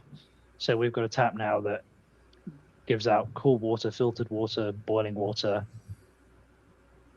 And it's legit. It's not just hot water; it's legitimate boiling water. It's got a whole like safety switch and everything, and it just gives out boiling water, so you don't need to. I'll be honest. The only time I ever drink tea is I'll throw a bunch of tea bags in a jug of water and just let the sun make tea for me.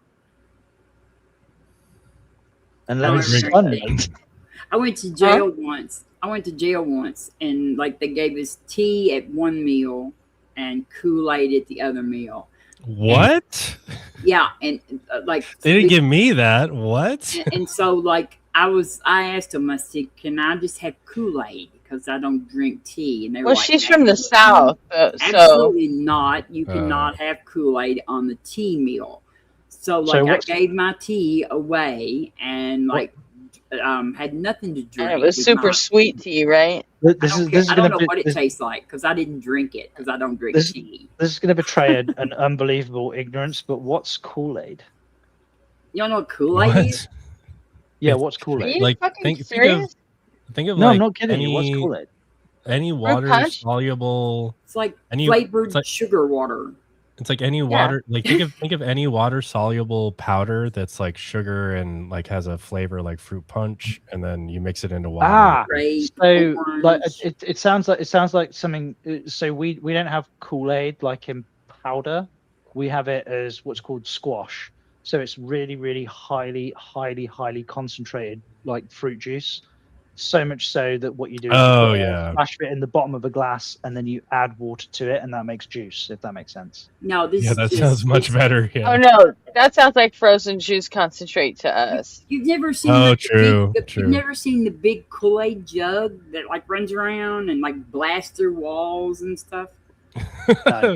And what does he say? Oh yeah. What do you guys call fruit punch over there?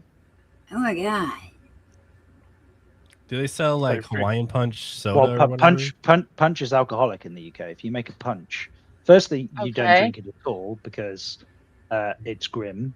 And secondly, if you do drink It's it, grim. it's because there's nothing else left to drink, and you just, That's funny. It's like orange Fanta without the carbonation. That Yeah, would be orange Kool-Aid. It has, there's all different flavors and cherry and strawberry and grape and fruit punch. Raspberry. And stuff like that. And it's Electric like lemonade. I mean, it's like any flavor you want. you pour this little pouch of stuff in water, and then you add like 8 pounds of sugar to it, and you stir it You up. guys don't have sugar? Kool-Aid flavor. You don't have any Flavor Aid, Kool-Aid, nothing? who's adding 3.5 kilos of sugar to a fucking drink? I'm talking about for like a pitcher. You make it in a pitcher. You make like A pitcher's what? It still 4 it does have a liters? lot of sugar. It is a very I mean, it's sugary half drink. sugar, for fuck's Yeah. sake. It is. John Right, exactly. That's why we give it to our kids. That's why we give it to our kids. That's right. Dude, Grab that, guys. in the chat, Greg, I loved Tang as a kid. It was so good. Yeah. Kool-Aid. I mean, I know sugar's soluble, but like, I mean, it's still going to be fucking processed by the body. For fuck's sake, it's like, no wonder you guys are like all like diabetic and 75%. Yeah. Why do you think that? Yeah. Just like, oh my God, you got to stop moralizing us Americans. It's not about this. Is nothing to do with morals. This has everything to do with fucking biology, Robin. I mean, Jesus. The liver and the kidneys can only process so much, right? Oh, I don't know. I've been drinking it for years. My kidneys haven't quit yet, but they might. But Do you know what? Like my brother and his wife criticize me because we let our kids eat too many sweets, and we'll let them have like 5 or 6 sweets in an afternoon when their like bedtime is like at some point in the next 6 hours. And they're like, "How do you get them to sleep? You guys are drinking this shit?" Like, It's a sugar crash. Yeah. Rembrandt. I just exaggerated just a little bit. Rembrandt. So there. Do you know what, the last time I was in the States, it was actually for a friend's wedding. We flew into Miami, and we spent a few days in Miami, and then we drove across the Everglades to Sanibel, because his wedding was at a hotel over there.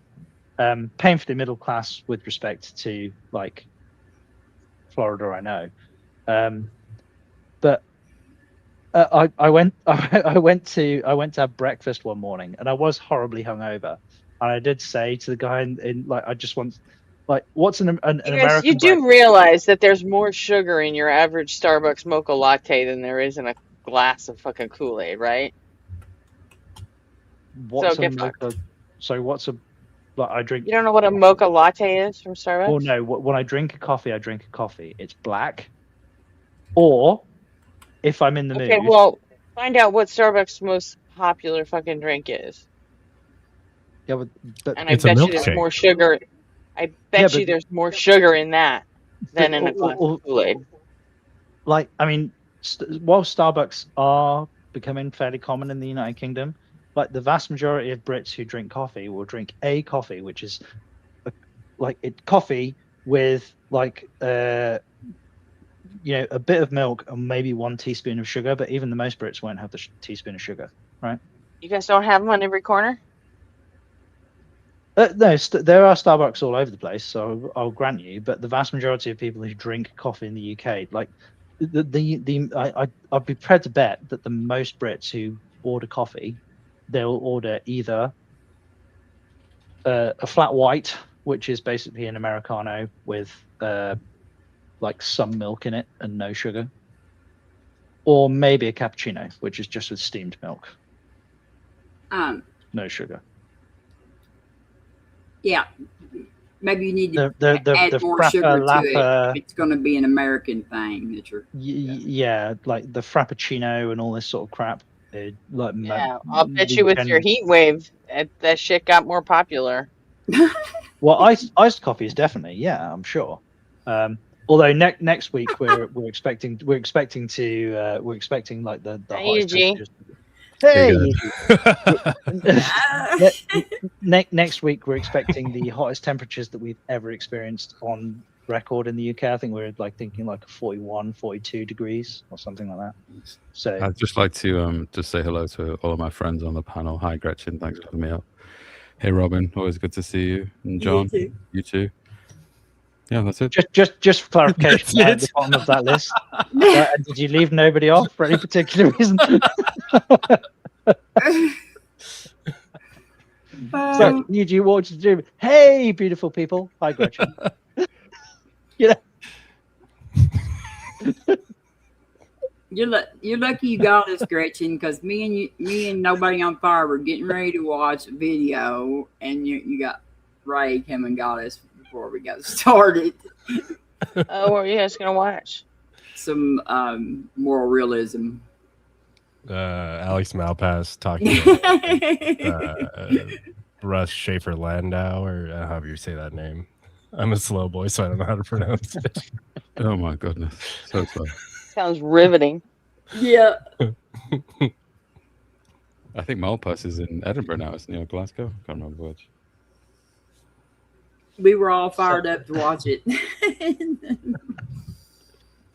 So Eugene, sounds like are you two now like holding hands? How'd you spend your 4th of July?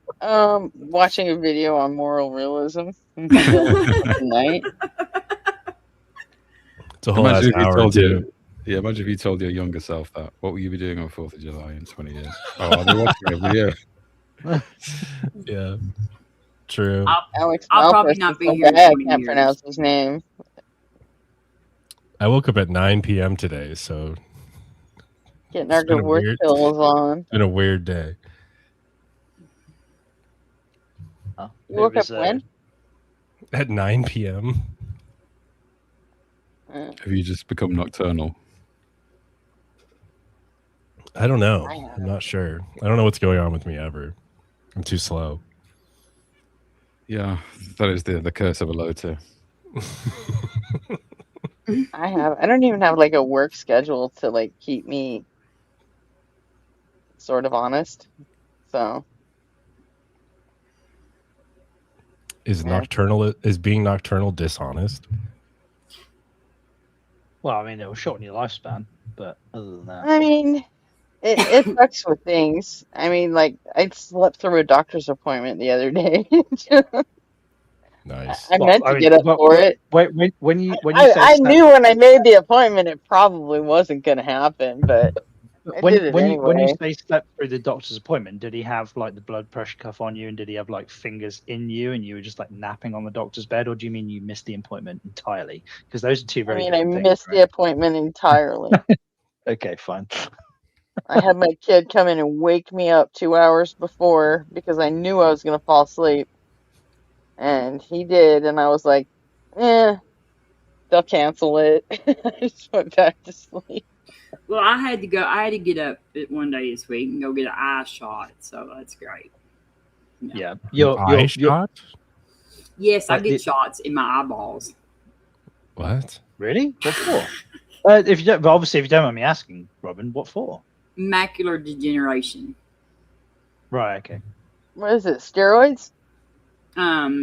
It's there's different medicines. The one I'm not sure which one they're giving me right now. It's not really steroids, but it's something like the macular degeneration, the inside of your eye is called your macular, and like right there where the Well, the where the fluids, the optic vitreous. nerve comes into the back of your eye there, that starts just degenerating, and it starts bleeding, and so then it like takes your vision or whatever. So my grandma had it, my mom has it, and I have it, and so we had to get. My grandma was completely blind. My mother's pretty much completely blind. Do you know what the medication's called, Robin? Just out of curiosity. I'm not sure which one I'm getting. Like, I can't remember what the names of them are. There's like 3 different ones. One of them is like $60 a shot, and the other one's like $3,000 a shot or something like that. Jesus. But Did your stroke affect it at all? Huh? No, the stroke didn't have anything to do with it. I had this before I had the stroke. Mm-hmm. But I had it. I had it. Like there's wet and dry. So when I first was diagnosed with it, I had wet in my right eye, and my left eye was what they call dry, which is better, but in the last about a year ago, my left eye went wet too. They gave my shot. They don't even give me shots in my right eye anymore because they've done as much as they can for it. But my left eye is the one I have to get my shots in now. You're falling apart, man. So yeah, I've just looked it up because I was curious. Are you getting monoclonals, like monoclonal antibodies? Huh? So are you being given monoclonal antibodies for your macular degeneration, like the wet, the AMD? Gene therapy, I think. No. I mean, I just get a shot. Like I don't know what it's. Well, because I'm on the NICE website. So we have a set of NHS guidelines. So I'm just looking at the standard treatments that they use, and there's the current treatment for primary treatment for wet age-related macular degeneration (AMD), and it's ranibizumab, which is a monoclonal antibody. It is a gene therapy for it.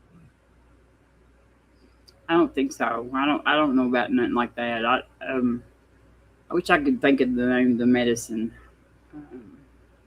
There's like 3 different medicines they give us.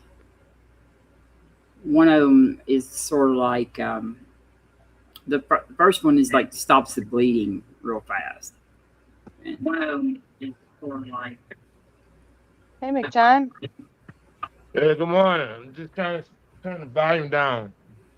Is my air conditioner bothering y'all? Because I don't want to do like I did yesterday. Can you hear my air conditioner? No. Okay, good. How's everybody doing? I'm doing good. How are you, Tom? Pretty good. Can't complain. Just makes things worse.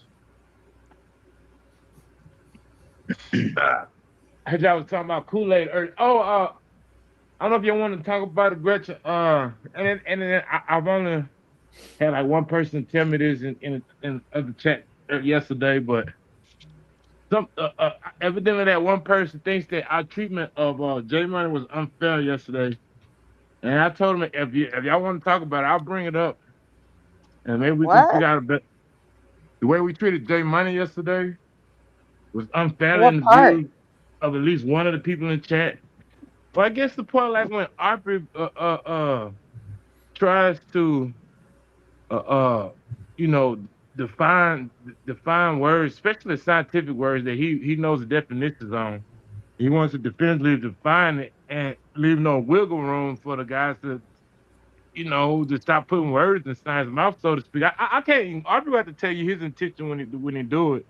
But I know he said yesterday that he was autistic, and I can just imagine that right there he makes him want to be like, this is the truth, fuck your feelings. And some people might view that as being mean and stuff, but I really don't, because when it comes to being sure about the truth and words and definitions and things, your feelings don't really matter. It is what it is. Like it hurts my feelings that President Trump is the president right now, but it's the truth.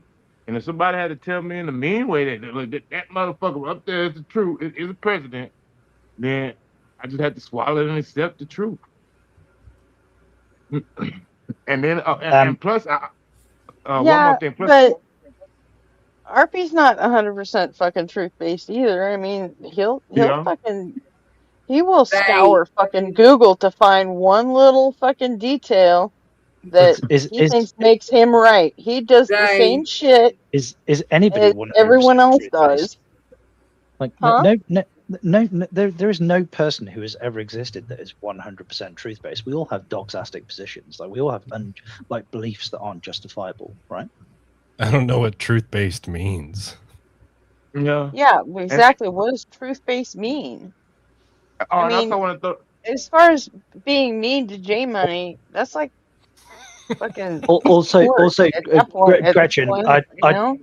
I stuck a link. This is directed at you, Gretchen. Not like it's. I stuck a link in the private chat, and it's a shopping link to Tesco's, which is a supermarket chain like Walmart in the UK for squash. Why do I care about that? Well, because we were talking about it earlier, and I just find it interesting, like this notion that this like drink comes in fucking powder packages, like some like. John's still freaking out over Kool-Aid. Yeah. Don't be Like talking you- about you- Kool-Aid, man. You still Spike sucking over there on Kool-Aid? Kool-Aid. Like, We're gonna stick God. him on you. He gonna bust in through the wall in your house. I'm like, oh Y'all are yeah. so sheltered in the UK. That's all I can say. Y'all are so sheltered from everything. They don't even know who Kool-Aid is. Oh my God. The reason you're stood in the country in which you're stood is because we fucking colonized it in the first place. You fucking sheltered. I mean, what the fuck is wrong with you? Hey, I don't believe you're old enough to claim that. Well, hang on. John- If I can take responsibility for the sins of my culture, then I can take pride in their achievements, right? Right. Like John, can you? Oh, go ahead. Like I told you, you'd lose again. You'd lose again. But I don't know. Maybe if you attack us while Trump is still like. Anyways, back to J Money. You know Okay. what? His views are so fucking all over the place. He is used to fighting for. I mean, he's stoned half the time anyway, and he doesn't even remember Half it. the time?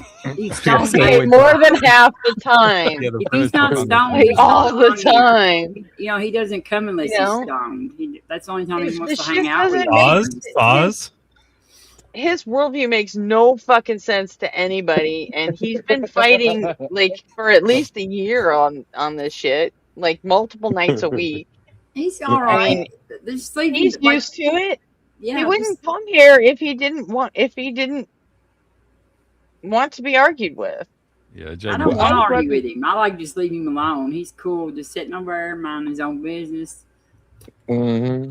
I I like like it to too. fight but with him every once in a while if I'm bored, but I mean, generally, I've spoken to Germany a few times, and to say that he's a nice person, like he seems to be like a relatively like amenable person, but also to say that his worldview is incoherent, I think, is also an accurate statement.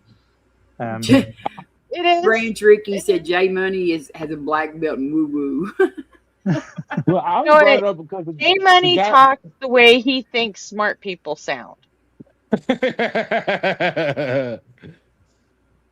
That's part of the reason why I only brought it up for because number one, the guy who brought it up to me was a theist in the chat, and I wanted to make sure that we do consider y'all thoughts. It's just that most of the time the stuff y'all say, y'all done said somebody else and told us a million times before, and we don't need to consider that the million and first. It's still gonna be the same answer.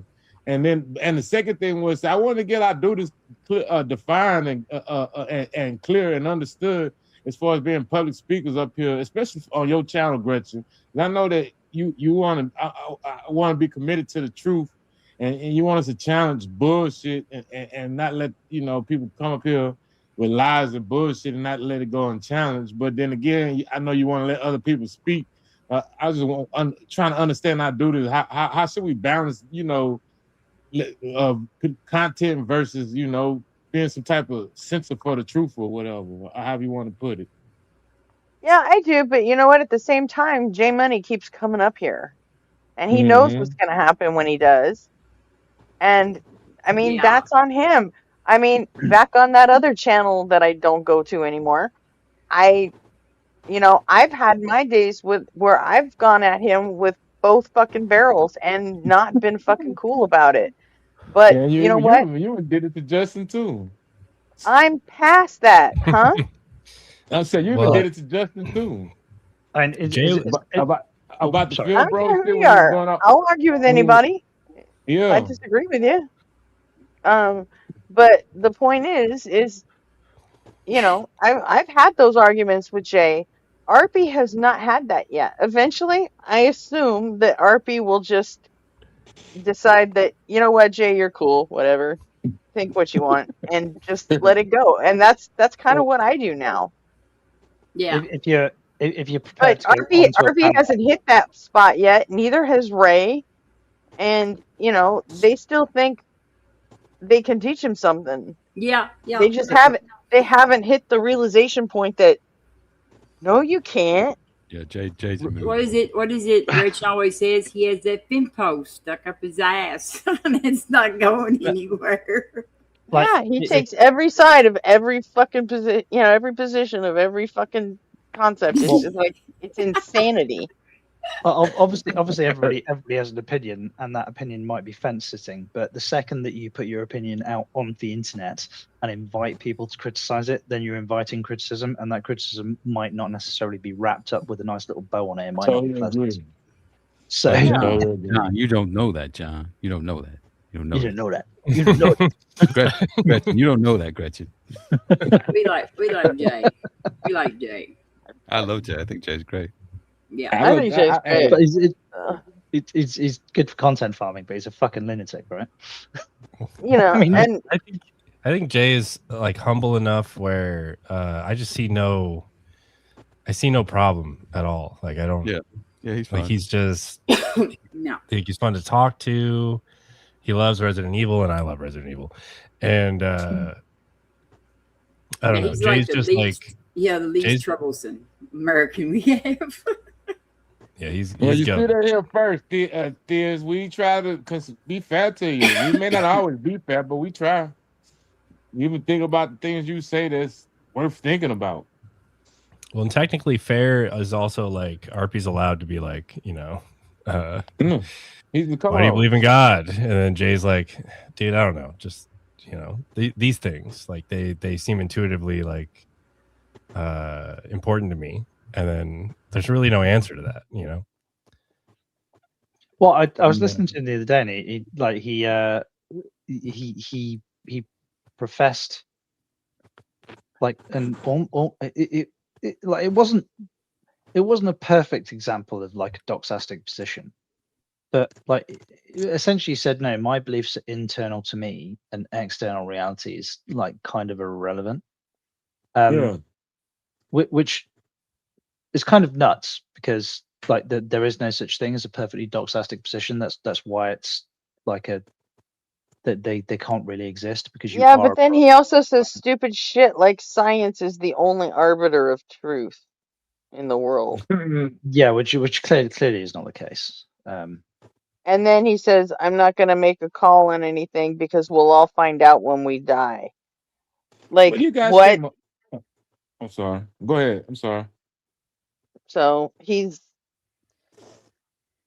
Yeah, this Jay's notion- Jay, and there's no change in him. Yeah, he But ain't a like, Christian this notion that nationalist, you're so gonna- he ain't no problem. But this notion that you're going to find out when you die, like dying is the cessation of finding out anything at all, as far as I'm concerned. Like it's the matter in your brain, it like gets perfectly deoxygenized and starts to decompose. There is no finding Right, out. but he doesn't believe that. Fire, John. You don't know that, John. You don't know that. You don't know that. Even though I agree with John over there, that we don't know that it's gonna fade away and gonna be like death gonna be like before we was born. I also think that nobody actually knows the truth about the afterlife or something. It probably is a 1% possibility that it could Yeah, be an afterlife, but I mean, yeah, then you but got to be getting into all the different afterlives, and it's I like don't think playing so. lottery. But McTime, this is the issue that I take with all of these positions. In that, like, the reason that I'm agnostic is because I can't, like, I don't think that it is possible to meaningfully interrogate the existence of a deistic creator. I think we're blocked. Like, Exactly. our understanding of physics prevents us from interrogating the areas in which that we would have to go in order to be able to determine if there was some kind of deistic creator. It is technically possible that there is a there, but that doesn't Okay. mean that it exists with respect to probability. Like, if there was like a 0.0001% that somebody was going to chuck out a mattress on the floor after you've jumped off the bridge, would you fucking jump off the bridge? No. No. Okay, but, John, but John, certainty if is there was an not afterlife, required. Certainty is not required for knowledge. Yeah, it is Like, not a requirement. Okay, at so all. I It am would be agnostic atheist. I know gods do not exist in the same way that I know that Santa Claus does not exist or that leprechauns do not exist. That is knowledge that I do not require certainty to have.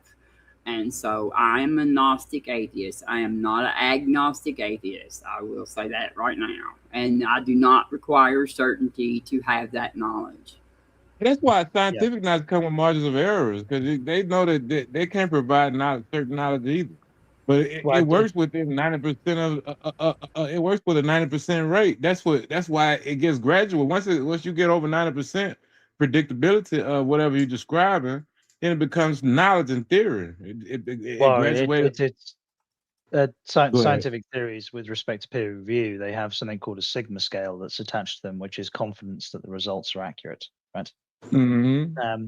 So we could have we could be misinformed with respect to the conclusions that we draw, but it's not reasonable to be misinformed with respect to the result of the methodology, the tests that we do.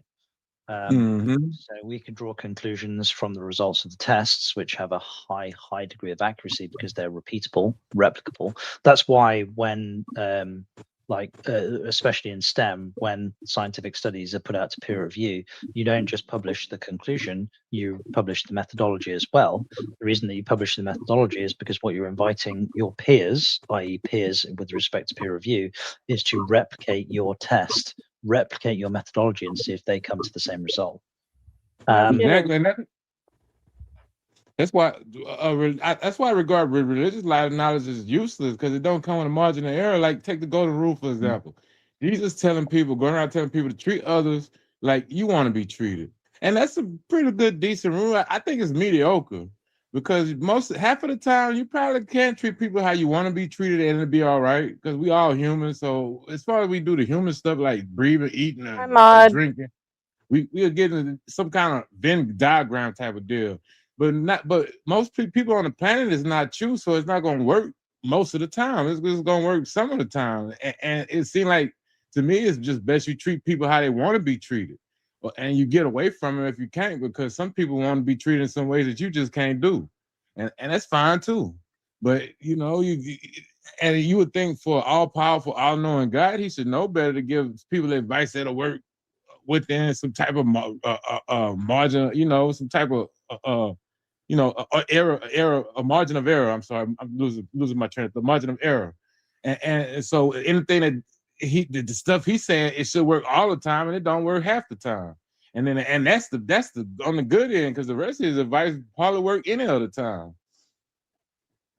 Well, I get where you're going as well. Like, do you not think that, like, if there was an all-knowing God who we were built in the image of, like, human nature should be a little bit more consistent than it is? Like, I mean, we're all over the fucking map, right? With respect to behavior, like, we're all exactly. over the place. Well, is that why? I still want to know why they standing so low. They praise a mediocre God, and then they give him all the credit for all the good goes wrong. All the good that happens in their life, and they give everybody else the Hell yeah, credit for the McTime bad. is on. You know, McTime has his own song now. Yeah, let me hear it again. I was looking for it earlier today. I need to check the news you can't use. Nobody's sending me any messages on what they want to do. I got some projects. I need some people in the field. Well, plug the Well, fucking channel then, dumbass. I've been hey, plugging the channel. I've liked it. Yo, Do you, Mr. Mine.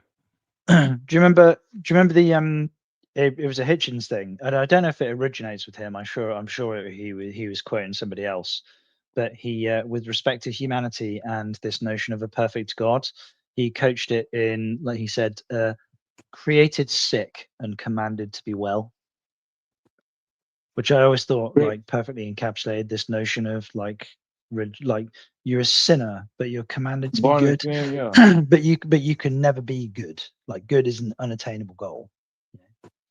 Well, you know that whole concept, the born into sin concept, is very. I won't say it because to me it is the exact same thing, but I'm just gonna say it's very similar to a con man tactic. Because how con men do, that's why it's called con man, is confidence scheme. They got to lower your confidence. See, it's kind of like being hypnotized. You got to play along with them to believe that you need their help. Because so that's why they lower your confidence to think you need some help because your confidence has been shot. And then once you start thinking you need help, then they offer you the problem and the solution. You're born into sin, and we're gonna save you from our God by you doing what we say. It's almost so similar to extortion and confidence Hey, scheme. J Money, we were just talking about you. You're just in time to hear McTime's song.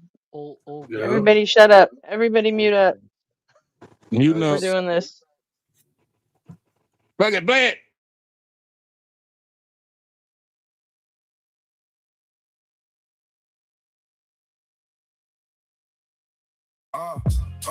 Yeah.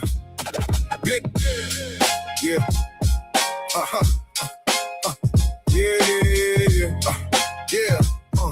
Yeah. I'm a simple man, never chasing the throne. Just trying to leave this world a little better than I found my own. I got common sense, ain't pretending I'm elite. Just another pair of sneakers walking down the same street. I relate to everyday people cause I know the grind. Bills due, back sore, too much on the mind. I got everybody values, that's the code I choose. We all taking punches, but we don't all gotta lose. I talk to people with empathy, that's what we all seek. A little understanding when we're feeling weak. Everybody carrying the weight you never see. So I'd rather build a bridge than create enemies. We all gotta get through this life together. Storms keep coming, but they don't last forever. Why we always trying to make it harder for each other? Could have been strangers, but maybe we end up brothers. I'm still looking for the truth every day I wake. Learning from the choices and the chances that I take. The world's complicated, but this much I know. Kindness makes it easier wherever we go. Don't even care if morals are objective or subjective. Find a way to live with stabbing me's not your perspective. Call it reason, call it culture, call it what you please. Just let people breathe without dropping to their knees. We've all got hard lives, gotta muddle through somehow. Can't rewind yesterday, only deal with the now. Every scar's got a story, every smile hides pain. Everybody's trying to dance in the middle of the rain. No need to make it harder than it already is. By making up a God and adding that God's list. Extra rules, extra guilt, extra fear to obey. I'd rather help my neighbor than worship all day. I'm not saying I got every answer in my hand. I'm just another human trying hard to understand. If tomorrow proves me wrong, then tomorrow I'll adapt. Truth ain't something fragile. It's stronger than my man. I'm still looking for the truth every single day. But it's amazing how much truth is already on display. A hungry kid needs dinner, a lonely soul needs time. A helping hand is louder than the sermon over rhyme. We laugh, we cry, we celebrate, we grieve. We all got dreams too stubborn to leave. Whether heaven's waiting or it's all we got, this moment's still precious, don't waste the shot. I don't need the vision to know what's worthwhile. Sometimes changing someone's day starts with a smile. No halos, no demons, just people like me and you.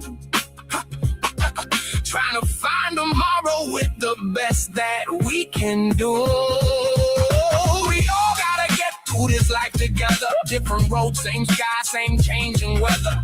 Why we always trying to make it harder for each other? Yeah. Life's already tough enough. Why?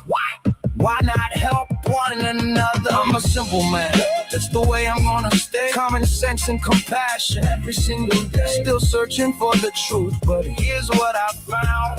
The best place to start is with the people around. Yeah.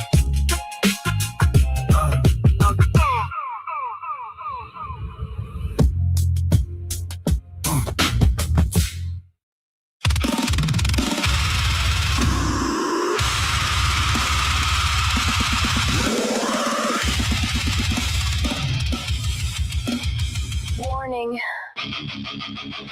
Containment failed. Live stream initiated.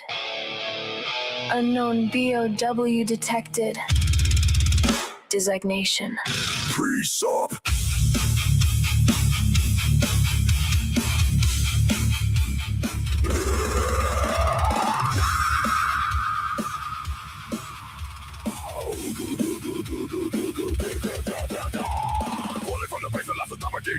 Pre-sup rebels into the stream to pray.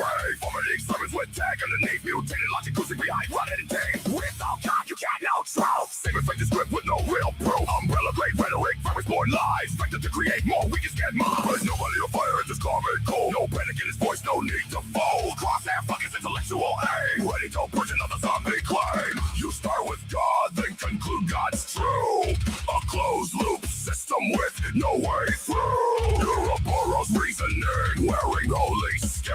A self-replicating virus, spreading within.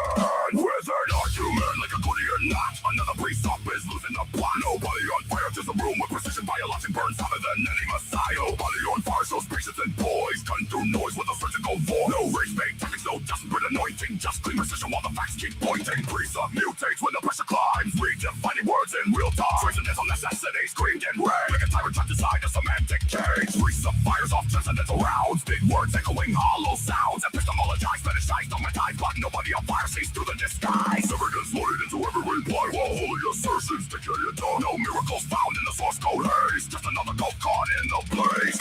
Every single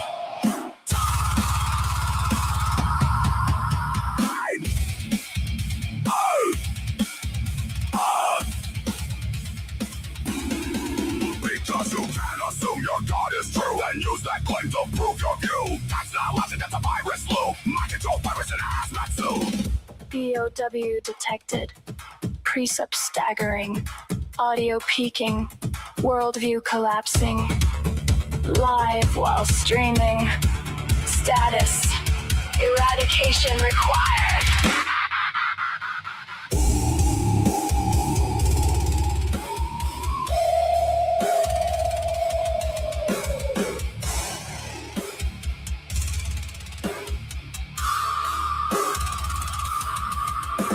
Static flickers like fluorescent lights. Another theology war in digital nights. Nobody on fire walks through the flame.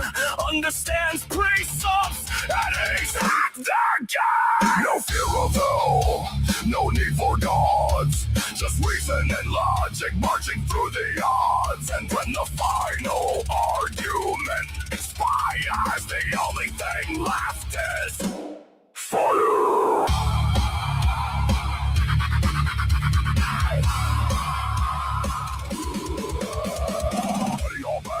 To the door, nobody on fire leaves the priest scorched. Priest reduced to a failed experiment, buried beneath his own circular testament. Containment chamber glowing red, stacks of dead arguments fed to the shred. And documents melted into ash, every circular claim erased in the flare. Containment restored.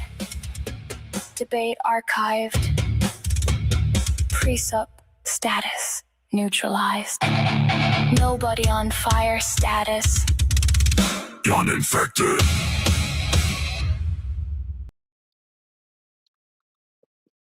Sorry about that, guys. Oh, good.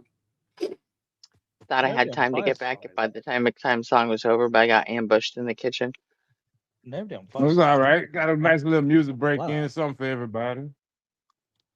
I appreciate it. Thank you. I appreciate the thought you put into it. And the song is inspirational. I love the bit at the end of nobody. It's all based on shit you've said. You know that, right? Nobody Yeah, on fire. I hear it. Status. I hear it. It make me. I don't know if I can live up to it. I have pages of I'm trying. notes on all of you fuckers. Nice. I do You that know- for Deathless Light, and it's infuriating. Is that like your psychological workup on us?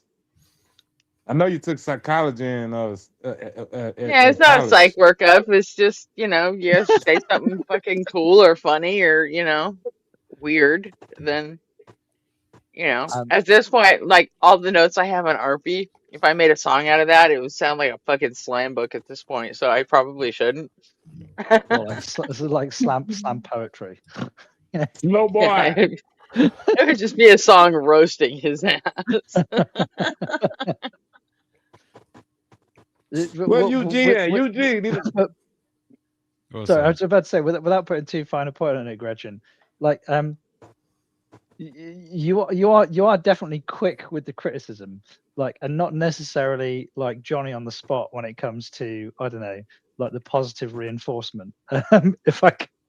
If that's like a reasonable thing to say. Also, I'm a little bit concerned about what notes you have on me, if any. I think they might be label orientated. How long have you been coming around here, John? I think Eugenics is at the top of the list. You can be sure of that.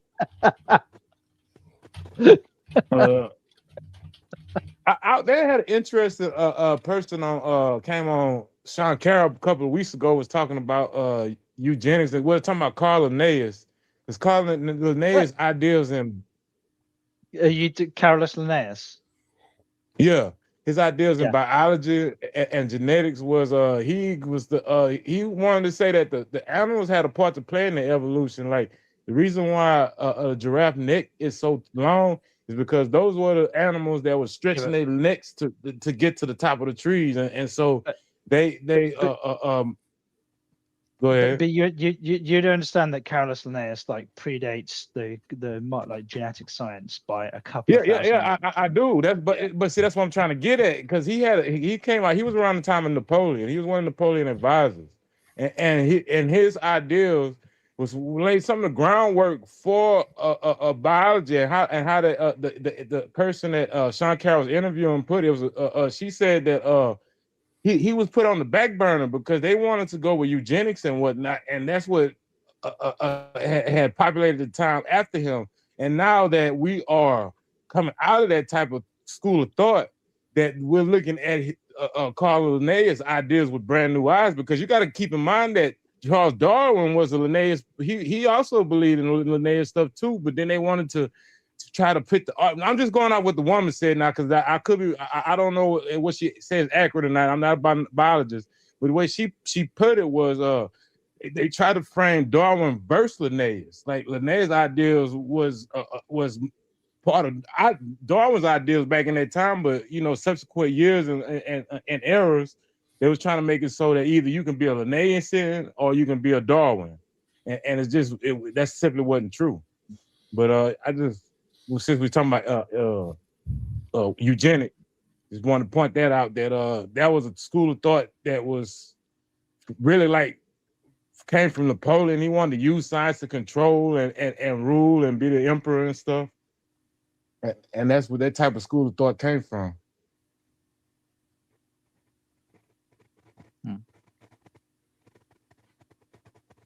Also, I think about, I think I said a couple of thousand years when I meant a couple of hundred.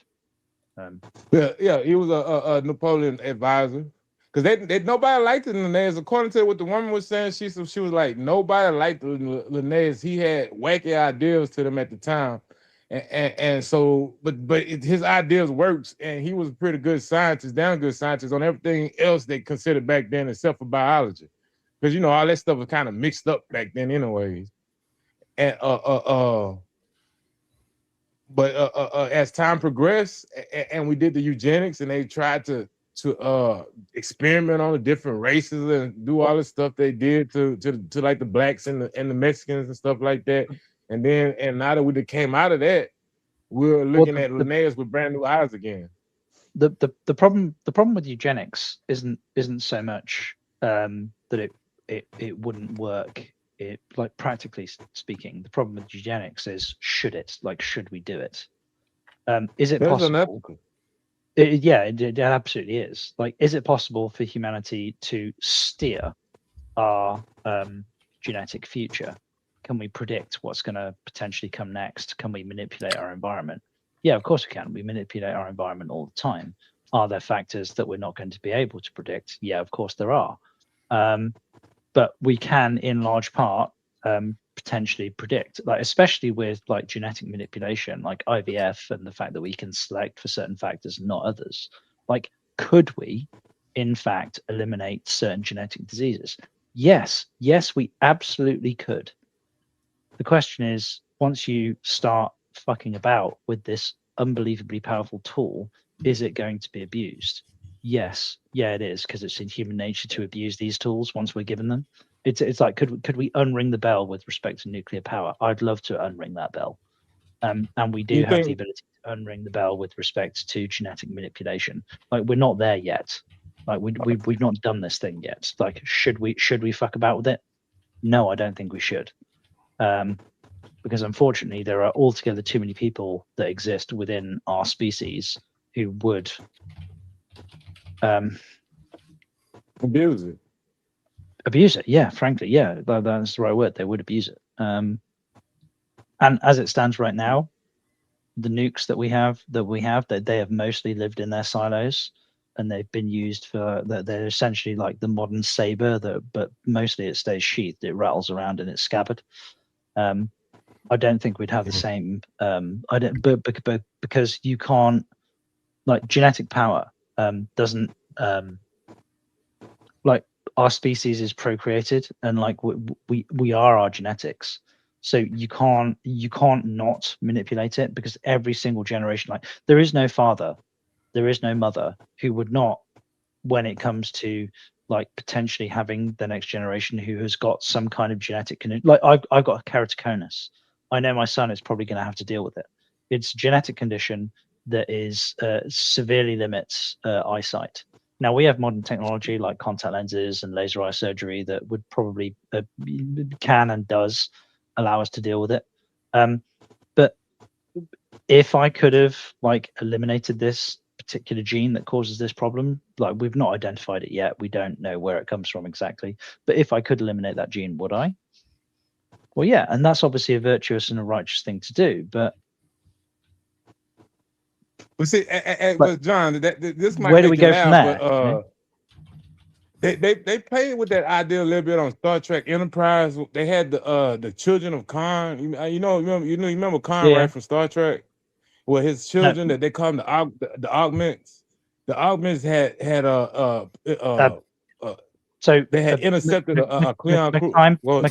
I am a child of the Trek universe. So whilst I appreciate that you may be explaining to other people, you don't need to explain it to me. Okay, I'm not. I'm just explaining for the people in the audience that may not know either. But yeah, they had intercepted a Klingon cruiser. The Argonauts, like 3 or 4 of them. They went inside and they kicked out a Klingons' ass and they stole the ship. And the Klingons was impressed with that, so they started playing with their genetics too to try to imitate the Argonauts and Khan and them. And then that's how they end up with them booties on their head. It was yeah. So they obviously, messed it up. so you're talking about the 2004 series where they tried to retrospectively explain the difference between the Klingons from the original series and the Next Generation series, because obviously, I got you. And they introduced retro, because they were like, shit, we can't have this threat, like, because like 3 of these augments like kick the crap out of like a whole cruiser crew. Yeah. They ended up having to go through their population, and so that's when they ended up with the booty on their head. And that could happen to us. We end up with a booty on our head. whilst I appreciate it is lore, technically, it always struck me as a bit of a janky explanation. I'm not gonna lie. But yeah. But I'm just saying that to speak to the consequences of what could happen with genetic manipulation and eugenics and the CRISPR and all this stuff coming out. If you play around, fuck around with this shit, our grandchildren will be having booties on their head, and it should be just a fucked up future. Well, You know? it's interesting. One of the things they're looking there's actually legitimate research into. It's how we prevent modern humans from growing wisdom teeth, and they've determined that the gene that grows wisdom teeth is directly connected to the gene that affects where certain muscle groups are anchored to on our heads. So, like the reason that we have like weaker jaw strength, despite the fact that we're related to other primates which have a much more powerful jaw strength. The gene that relates to our jaw strength, i.e. where muscles are anchored to, and where muscles are anchored to promotes muscle growth. So they've determined that if you eliminate the gene for this set of wisdom teeth growing through in adolescence, which ordinarily would have accounted for the loss of teeth because we don't have like fluoride in water or toothpaste in the natural world. So we keep a lot more of our teeth than we would normally expect to. So wisdom teeth coming through in our teens is expected to account for the loss of teeth that we no longer have, which is why we have like fucked up dentistry where wisdom teeth come through. So the whole point is that if you could eliminate the gene that eliminates wisdom teeth coming through in some of our population, it would also change where muscle groups anchor to. So you'd actually end up with people with like pronounced brows and stronger jaw strength if you just eliminated the gene wholesale. So they're looking at modifying the gene as opposed to eliminating it. I seen an experiment this guy was performing, and he's still performing today, if I'm not mistaken. And he was doing it with cats. And his hypothesis is that we can eliminate the wisdom teeth problem by altering our diet. And what he's saying is that he believes that by us eating more cooked food that messes up our teeth. And he demonstrated it with the cats. He had two sets of cats. One set was he fed them nothing but raw meat.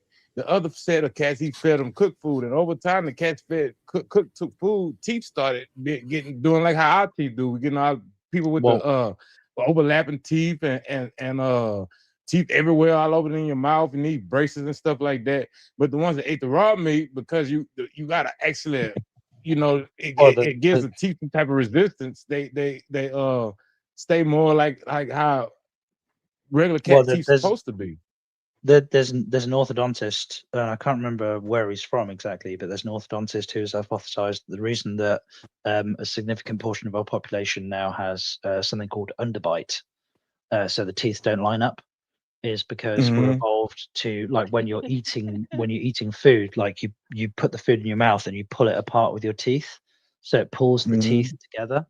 But obviously, because with the advent of things like cutlery and cooked food and modern technology, we don't need to do that anymore. You cut the food up and then you put it in your mouth in bite-sized portions, right? So the distinction between the cooked food, whilst it'll have a nutritional impact, I think it's probably got a lot more it seems that this particular orthodontist is making the claim that it's got a lot more to do with the mechanism of how we eat the food, not what the caloric or the nutritional content of the food is. So, like, I have an underbite as well. Most of us will.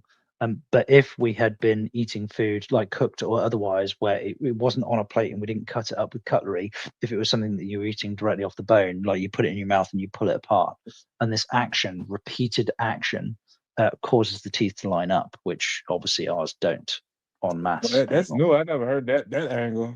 But what the guy was saying though, because and coincidentally, raw meat is actually more nutritious for. It's more dangerous because it has germs, bacteria, parasites, all that stuff in it too. But it's more nutritious because when you process food, every time you process it, you cook out nutrients.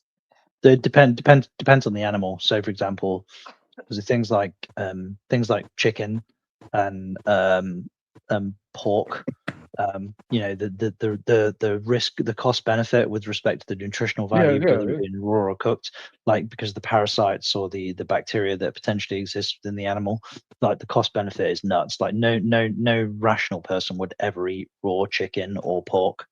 That being said, that's not the same with things like lamb and beef. You can eat raw beef with no problem whatsoever in most circumstances, right? The only thing we need cooking for really is to eat the vegetables, because you gotta cook. Like, you can't eat rice without cooking it. And I want to say this: I'm not recommending that you should eat raw food. Please do not eat raw food. All I'm saying Yeah, is that if it's you not nutritional advice. Yeah, exactly. Yeah.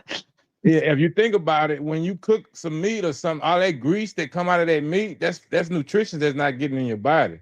And so you cook some of that nutrition out of the meat, but we're still plenty enough in there for you to survive off of if you want once you cook it. And you also killing the germs and parasites. But to Also be makes it a fair, lot harder to digest yeah, eating it but raw. that's what because you can't Yeah, like and go ahead. I'm sorry. Well, I was just going to say, yeah, Gretchen's absolutely right. Like with respect to the digestion, like the cooking in part breaks down like the proteins. Like if you think about protein as like a chain of molecules, like in order for your body to absorb it, you need to shorten that chain as much as possible, and it's more efficient with its absorption into your body. But from a safety point of view, yeah, like beef, for example, you can and I do on occasion like I mean everybody's had like a beef tartare, right? Like you What you call understand that again? a beef tartare. So it's diced, it's a prime bit of beef that's diced and it's raw with a bit of lemon juice Like squeezed over it. And ceviche made with beef. with beef, but with usually like I a raw haven't had it before, but I think I had stuff something similar.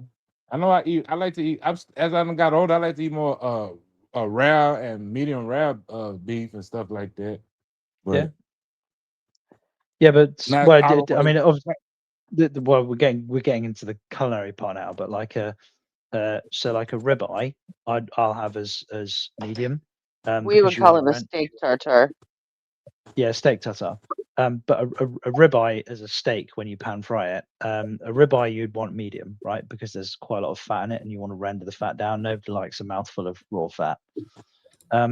Whereas something that's more lean, like a sirloin or something like that, you can or a fillet, you can be much more gentle with the heat. You just want to sear on the outside because there's next to no fat in it. But yeah, in principle, you're right. You are like when somebody has like a rare ribeye, you are basically eating uncooked raw beef in the middle. Yeah, absolutely. Yeah, and it's not really wrong with that. We can eat raw meat. We just can't eat vegetables. You can't eat rice. You got to cook rice. You got to cook potatoes. You have to cook it because it's gonna tear your teeth up and your insides if you don't. Oh no, I mean, like you could eat broccoli raw. I mean, it's not pleasant, you know. It's but Yeah, you well, like some people can carrots eat raw, raw. cucumber raw. You know, there's Yeah, no issue with quite but a for lot. the most part, our diet consists of things that you have to cook. You have to cook rice. You can't. There's no way around cooking and potatoes too. That you can't eat that. There What is else? asking that what might be a facetious question. How much of your diet consists of rice at time? Like really? Well, me personally, I don't eat Yeah. rice, but I used to work at a rice mill, so that I'm disgusted by it. But if a normal black person died around here almost every day, at least with twice a day, every day, twice a day at least. Lunch and dinner got some kind of rice with it normally. McTime, what was going on at the rice mill? Yeah, I'm Oh, curious to know shit. this. Like, what fucking shenanigans is going on there that you won't eat rice anymore? Man, they take all right. Our rice, number one, our rice it comes brown. Every last bit of rice is brown when it comes out the field. It has that brand on it. They call it brand. And I don't know what they did with it, but I assume they use it to make bran flakes, and I know they used it to cook make dog food and stuff too. And it's highly nutritious. They take the bran off of the rice. We run a process. Well, that rice mill I was at ran a process to take all the bran off the rice and bleach the rice. And once they bleach it, then they add the shit back on. They add the iron and the calcium back in. That's why your rice say iron and calcium on it. And then after that, the plant mill I worked at, it was so raggedy. They had rats and stuff dying in there, man. They had a dude fell in the rice one time and died, and he went all through the pipes and stuff. I'm like, man, this shit, I ain't eating this shit. They're all kind of rats. And then the smell, when rice get wet, it make an awful ass smell, man. And I had to work in that shit. It's just disgusting, man. I see some rice that just be reminded of all that stuff. Yeah, so like any food product that usually has the word enriched on it, it's because like some corporation somewhere has removed the bit that meant that it had nutritional value and then reintroduced it later in the process for commercial benefit or for some aesthetic reason.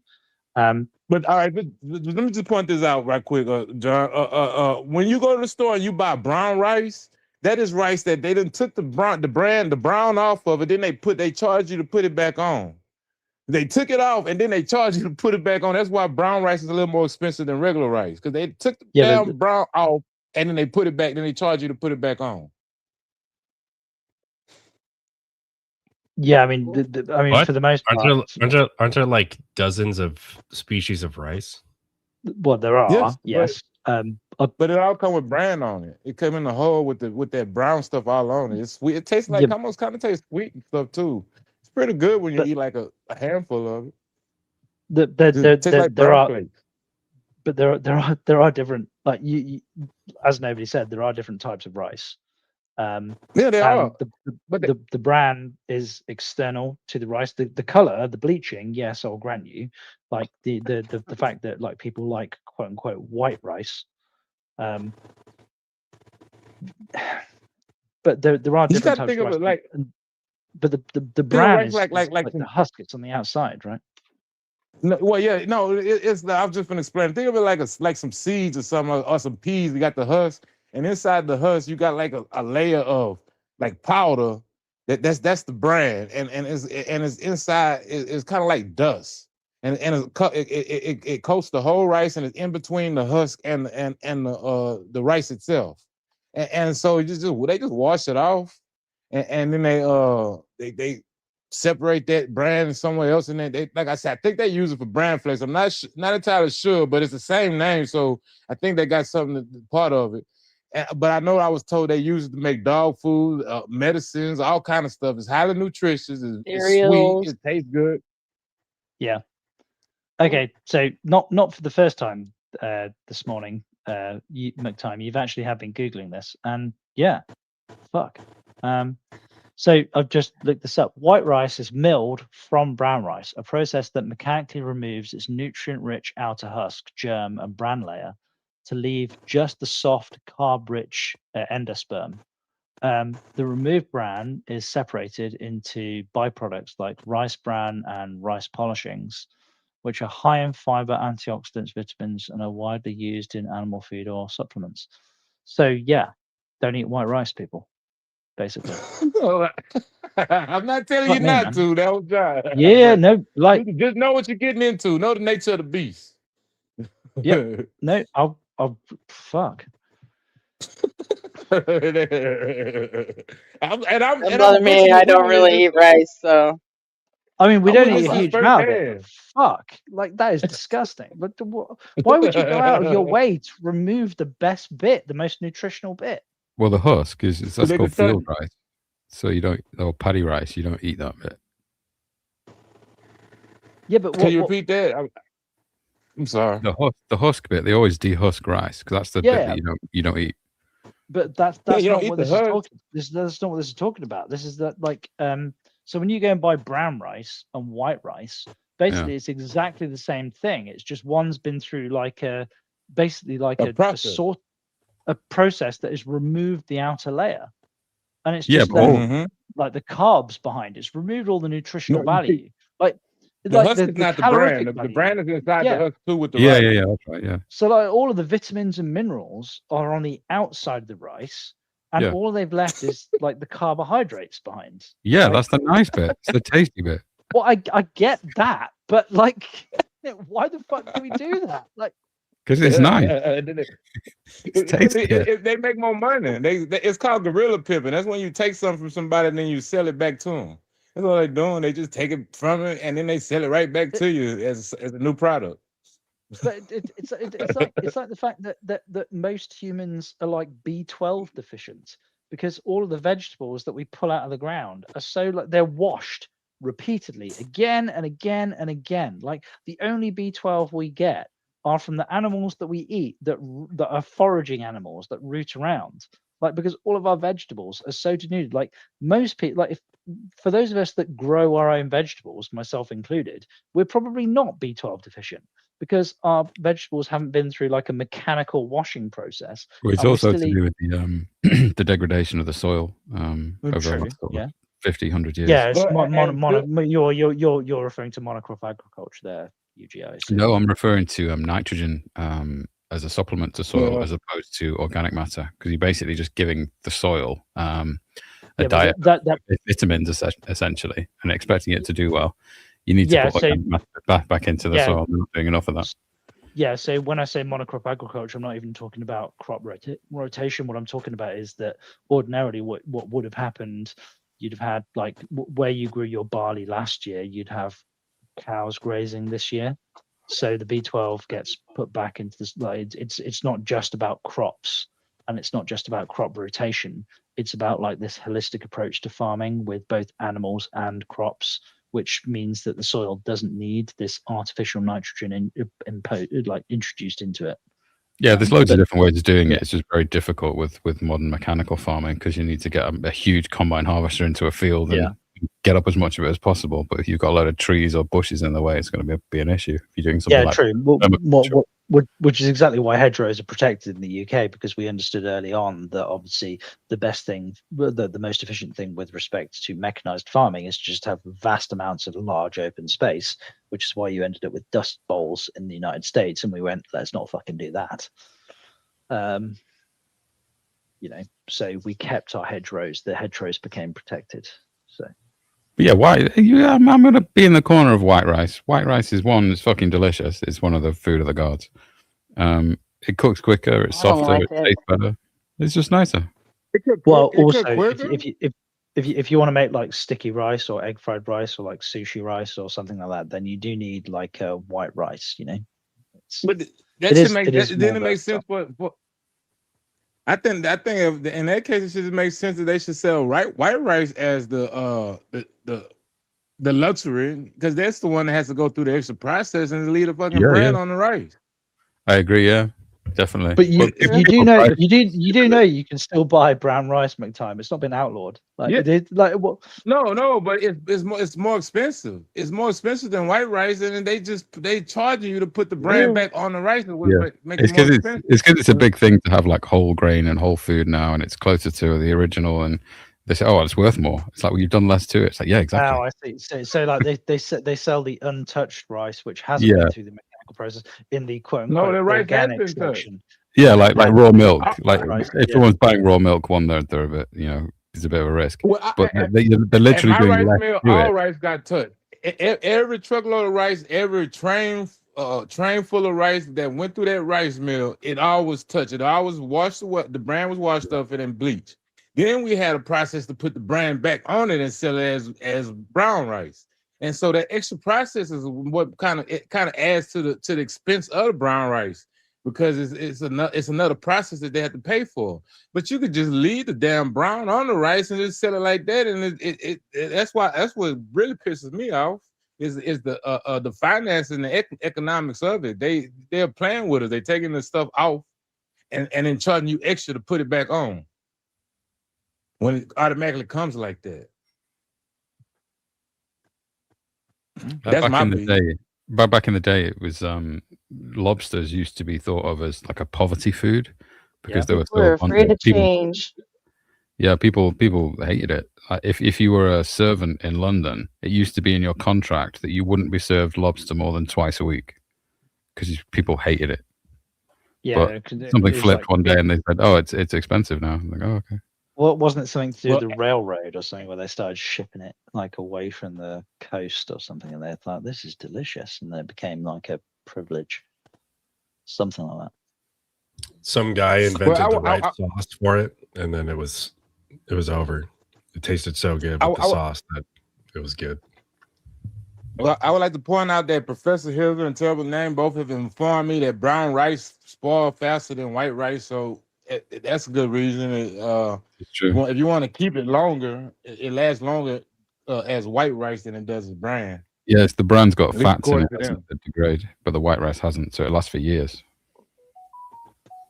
I don't like either one of them, so I'm cool. Me neither. Well, We've never eaten a whole lot of rice in my family, which is why it was like kind of no surprise that within 2 years of my son moving to Japan, he woke up in the hospital with doctors yelling at him in Japanese saying, "You're diabetic, you're in DKA." And he's like, "The fuck I am. I'm not diabetic."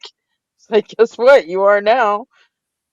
Because he spent out there eating rice. the last almost 2 years eating rice with every meal now, and it's like he wasn't used to that. So, but interestingly, yeah, you can't just start mainlining carbs at 25 years old. Apparently, your body doesn't like it. Where his farts and his IBS spectacular. I mean, I would expect that to be the case. I wouldn't know. We when just during the coup, when supply chains looked like they might potentially be about ready to topple over, I did it was very reactionary, I grant you, but I did order like quite a lot of vacuum packed things like lentils and rice and stuff like that, just carb rich, energy rich foods, which are all still in the roof space. So we've got about 3 months worth of a food supply, just sort of like some emergency rations, which are tucked in the corner of our roof space, which I assume is still there. Assuming the mice haven't got to them or something. Everything is good in moderation. You could have anything in moderation. White rice, black rice, red rice, whatever. You know? You gotta moderate and work out. If it had all toppled over, I'd happily supplement the protein part with and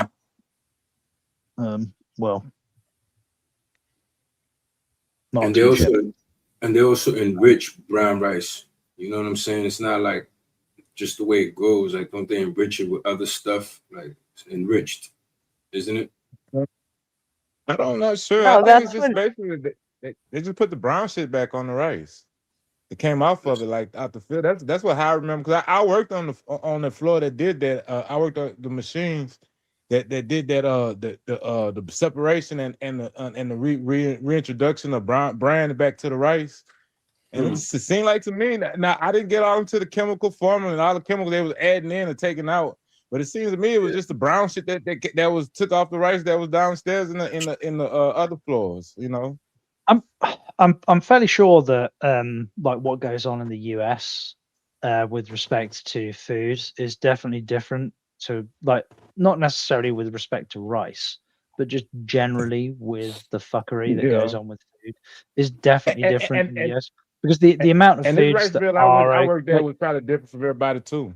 There was a cheap piece of yeah, rabbit. like you guys don't fucking wash your eggs. What's wrong with you? Well, because eggs have got like a thing around them. If you wash them, they go bad. Yeah, so our That's why you put them in the fucking refrigerator. They don't need to go in the fridge. You don't need to. That's the point. Yeah, you do, because you have to Gretchen, wash them. Gretchen, I am literally looking at my chicken coop right now. Yeah, we've both got chicken. Out of the same hole that the chicken shits with, right? Yeah. It's a cloaca. Yeah, fine. All right, whatever. We're not rimming chickens. Come on. Gretchen, This is like when was the last time you ate the shit-stained shell of an egg? Like, does it matter? Like, honestly, it's a protective layer. It stops shit from going in and it stops stuff from coming out. It's a like the emphasis is in the name, a protective layer, right? Whatever. Eggs last longer in the fridge, whether they've been washed or not. The egg has been in the chicken, like where the shit comes from. Why do you care if it's shit covered when it comes out, but you don't care if it's shit covered when it goes in? Like, all you're doing is you're adding an industrialized I just wonder why the fuck you guys don't refrigerate your eggs. Because you wash them, you chlorine wash them, you strip the protective layer off the egg. No, they don't get chlorine washed. They haven't been chlorine washed here in a long time. That then requires you to refrigerate them. There is no need to refrigerate the eggs, none whatsoever. Like, this is one of the things that I don't get. It's fucking They need nuts. to last.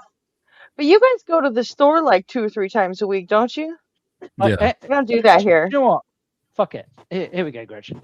I'm We walking don't out do to that my here. chicken coop. I'm walking out to my chicken coop. Oh my God, we're gonna see a chicken cloaca now. Oh my God, you No, have no, a we're not going to see a chicken cloaca. This is what you've Oh, done to us. Adam had a no, cloaca. you're fucking ridiculous. I'm not talking about having your own fucking chicken coop at your house. People like, who does that? We You both do it. insane? Yeah, Well, I have friends who do that. then they're insane. What? I was, Here we go. I was, You I know was what? just I guess persuaded by Barney. Oh, shit. I'm too Oh, used to that was a thin shell. living in. You know, Gretchen, I'm a never mind. city mouse, I guess. All right, where's my camera button? True. There we California. go. Look at all these eggs, Gretchen. I've just been and got them from the chicken I coop. see them. And That's great. I think Don't eat this the brown one, ones; they're rotten. This one has a bit of poo on it. Oh no! Whatever will I do? I'm not Lick going to it. fucking wash it. You did see me turn it around, right? Nutrition. Also, these white ones are from the bantams because we're Ponzi chickens. But these ones are from the Sussexes. These are the big chickens. These are the that might be a double yolk. Yep, it's brown. It's rotten. That's not even like we've not been out. Like this is a couple of days of eggs. We've only got 5 chickens. We're hatching some chickens this summer for the kids. Oh, lovely. Do you guys just have chickens so you can have eggs? I do, yeah. I don't eat the chickens. So we used to have meat birds, but it's a space It's like a thing. lot of trouble to have eggs. No, there's no trouble at all. So we buy one. You don't have to feed them every day. No, well, no. So we've got one feeder for our 5 chickens. So it's about 20 to 25 kilos of feed per month, which is about £9, which I guess is about $11 or $12. And it's a layer mix, so it's got all the calcium, the nutrients, everything that they need. Plus a large galvanized water tank that we fill about once a week. So we top up their feed once a month. We top up their water once a week. They need cleaning out about once a week. So yeah, that's a lot of work for eggs, man. You know what I do? I go to the store. I spend $10, and those eggs sit in my fucking fridge for like 2 months. It may be like a lot of work, like when you're not doing it, but it sounds pretty manageable to me. Yeah, that's a non-issue. Like work-wise, it's a non-issue. Like it's built into the pottering around the garden. It's not like it doesn't factor. It's not like anybody who keeps chickens goes, oh my god, these chickens are such hard work. And frankly, now because I've got a 7-year-old and a 10-year-old, we've mostly made it their job. I think having a cat is too much work. Well, you'd love a chicken then, because you do not a lot. I don't like fucking animals, so I don't fuck animals either. Yes. That's a good start. I don't like them. You know what? I'm starting to side with Gretchen on the animals thing. I've tolerated every pet we've ever had, but when that last one died, I'm like, that's fucking it. No more. My fucking turn to not have fucking nasty little animals to deal with. And then my nephew moved in with a fucking cat. Do you not think there's like this? I don't have to mess with the cat. Do you not think there might be some kind of not a virtue as such, but some kind of value to understanding where food comes from, like with respect to living animals like eggs, beef, like dude, bro, let me just eat my shit in peace, bro. Food comes from. Let me just eat my fried chicken in peace, bro. It comes in a styrofoam. Yeah, exactly. Bro. Yeah, there is a reason why some significant portion of American children think that chocolate milk comes from brown cows, right? And it's because they've been because they have totally creative separated imagination. from the process. Same fucking reason that a I mean, it's significant portion of American people American adults believe in angels being real. So yeah, and talking snake. Okay, Wait, you listen. can make Talking snake. I chocolate remember milk. this guy. Listen, I can't remember exactly. This guy once called in this show talking about that the United States government is getting subsidized by taxes. It's like, fool, the United States government is paid by taxes. People don't believe America believe all kind of shit. Okay. The chocolate milk coming from brown cows is an insane conclusion to come to when you're 3 years old, okay? All right? It just makes sense when you're 3. It's reasonable, man. When you're 3 years old. Let me. Well, it was an article in the Guardian newspaper, so it must be true. but we know where food comes from. It doesn't mean I have to go out and fucking kill it myself. It depends on if we keep going Understand the way we're it. going.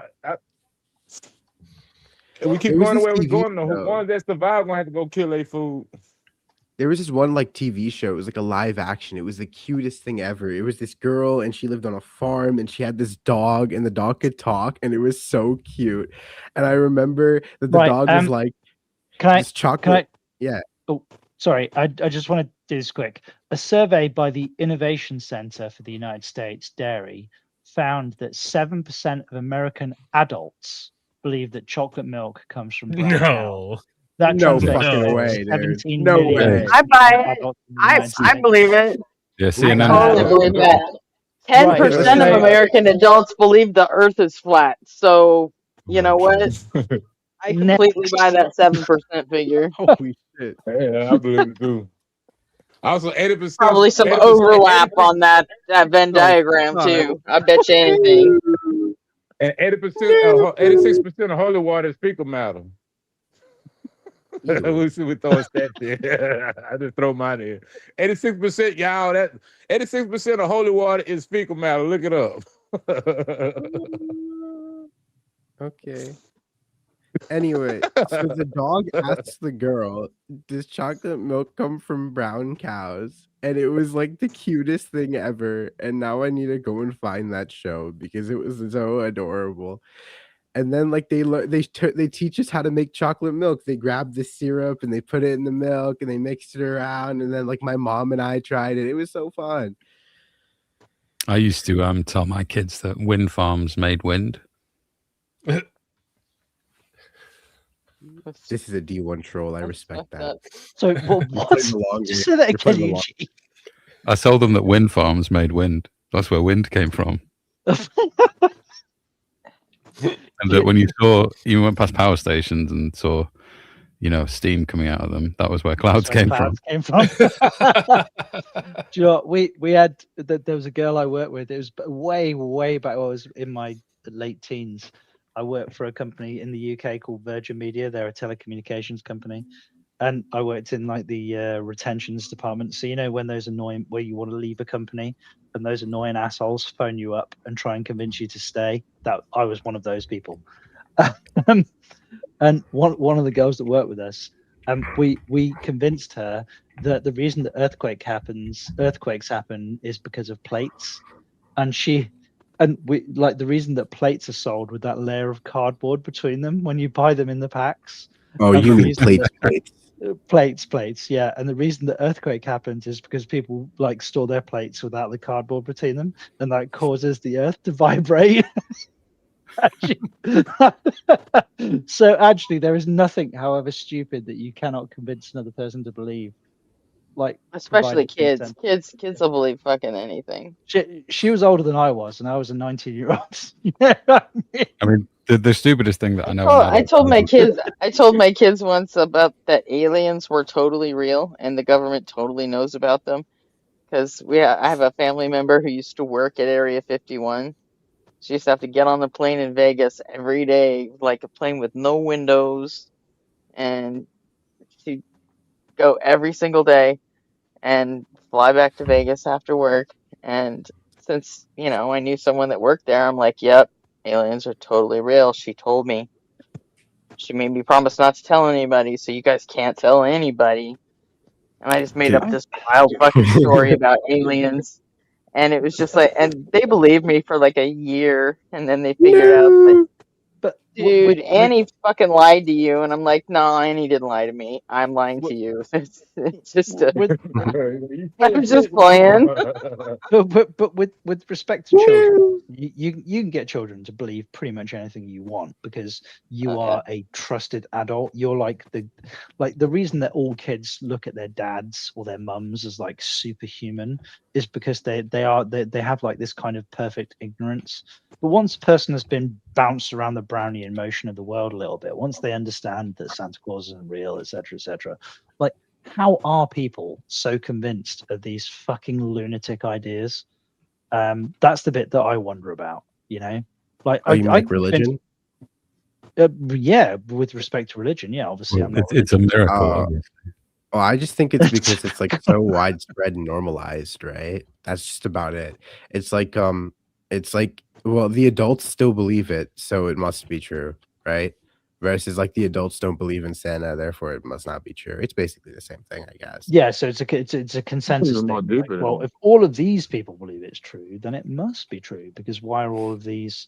So it's kind of like a trusted, like this. It's like a weaponization of this like collaboration and consensus that we have as a species, right? Sometimes it's not even. Sometimes it's not even. He ran. It's not even that much. He did. He ran. Who ran? Without Eugene. a word. Not Eugene. Nobody even. Sorry. Yep. I said it's time to run from Eugene and eat mac and cheese. I think it's more deeper than that. I think it's we're not seeing him again tonight. He's gonna turn on that moral realism video and get lost in fucking word land. Nobody's egg timer went off, so he's got to go and wash his eggs again before they get. Can you just share the mac and cheese, please? That'd be fucking awesome. A clean egg is a happy egg. But yeah, I think religion. I think the reason why I hold like how I do is because it's domestication. It's indoctrination, which is domestication, and just like a domesticated dog or a domesticated animal, they accept they master as the master. And like if you kick a puppy, I haven't said this before, but if you kick a puppy, that puppy will come back to you. And you can treat that puppy like shit, and it's gonna always come back to you. But if you kick a wolf, if you survive, you'll never see that wolf again. It don't need you. It don't need to be around you. It won't take that shit. And that's why I think religion. If you kick a wolf, that's a really expedient way of going. I don't need this leg. On October the 7th, I shocked my dog. Yeah, the puppets they're gonna. I mean, it's a good point, though. I mean, like I spent several years trying to figure out why I just fucking bought the whole Mormon and born again thing when I was a kid. I mean, I had questions, but I did eventually just fucking buy it, you know? And I think a lot of it was just to keep my parents happy. Yeah, and you domesticate it, and they take the knowledge of good and evil away from you. That's why I think that's in the first story. Is get rid of knowledge of good and evil. That way you can't identify your behavior as good or bad. You can't identify evil God. And so they call these atheist shows with all that lying they do. They don't know they lying. They think they're actually telling the truth. My dad sent me to Sunday school for about 3 or 4 weeks, and eventually he got asked not to bring me back. And but it was because I was asking like lots of questions. No. So I did have, like, you know how like all atheists have this kind of story. But the difference is that I wasn't sent to Sunday school because my parents were religious. I think it was probably just the cheapest option that was available. And my dad's criticism of me wasn't, why were you asking questions? It was, couldn't you just fucking play along? Yeah, exactly. Take it till you make it. I want to ask this question to the theists in the chat. How many of y'all? It was affordable. Yeah. How many theists in the chat believe that if you state your opinion as fact, that's lying? Because I was asking to the atheists. How many atheists in the chat think stating your opinion as fact is lying? Because that's one of my biggest peeves with theists is they seem to always be stating their opinion as fact. Like, I don't know why it could be this way. It got to be like this. So now because you think that it's supposed to be a certain way, that's some kind of fact. That's your opinion, man. It's not a fact. And it's probably good, might be a good opinion, but you by you saying it like it's a fact makes you a liar in my book. Do you know what is a fact? I send you guys a good morning with a kissy face every fucking day, and I never got a good morning back. Good morning, kissy face. Good morning. Yay. Good morning. Good morning, impronounceable name. What do you want me to do about it? You got a time machine in your fucking pocket? Yeah, I got home. Not in my pocket. It's in my closet. I can go grab it. Okay. Good. Go roll What it do we back want? to A this time morning. machine. We'll fix that for you. My name is Barry Allen, and I may be the fastest man alive, depending on what the writers think this season. Zap is always the most interesting guy. I had to tell Zap this morning. He's like, it's good to be in the chat. Which I said, man, we kicking the chat. I look for Zap name. Certain people, I don't know what the show will be about. And if I see I call them the A team. I see my guys in the chat. I'm fucking with y'all. Y'all fucks with y'all. It's my boys. We got the crew. I pity the fool. Don't fuck with the A team. My man. I gotta get used to looking at chat more. You could actually have played that character, couldn't you? McTime. Who, me? you could Nah. honestly- yeah. Nah. I'm not. Please tell me. Please tell me you got the brush build. cut with the gold chain and the. Are you scared of flying? Like.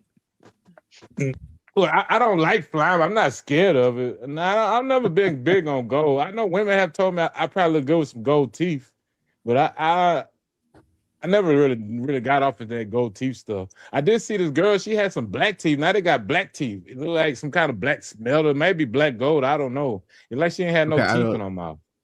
I don't know if that black teeth thing was like an intentional choice. Well, it was a 12-year-old girl. It was on YouTube, some little video showing a little girl.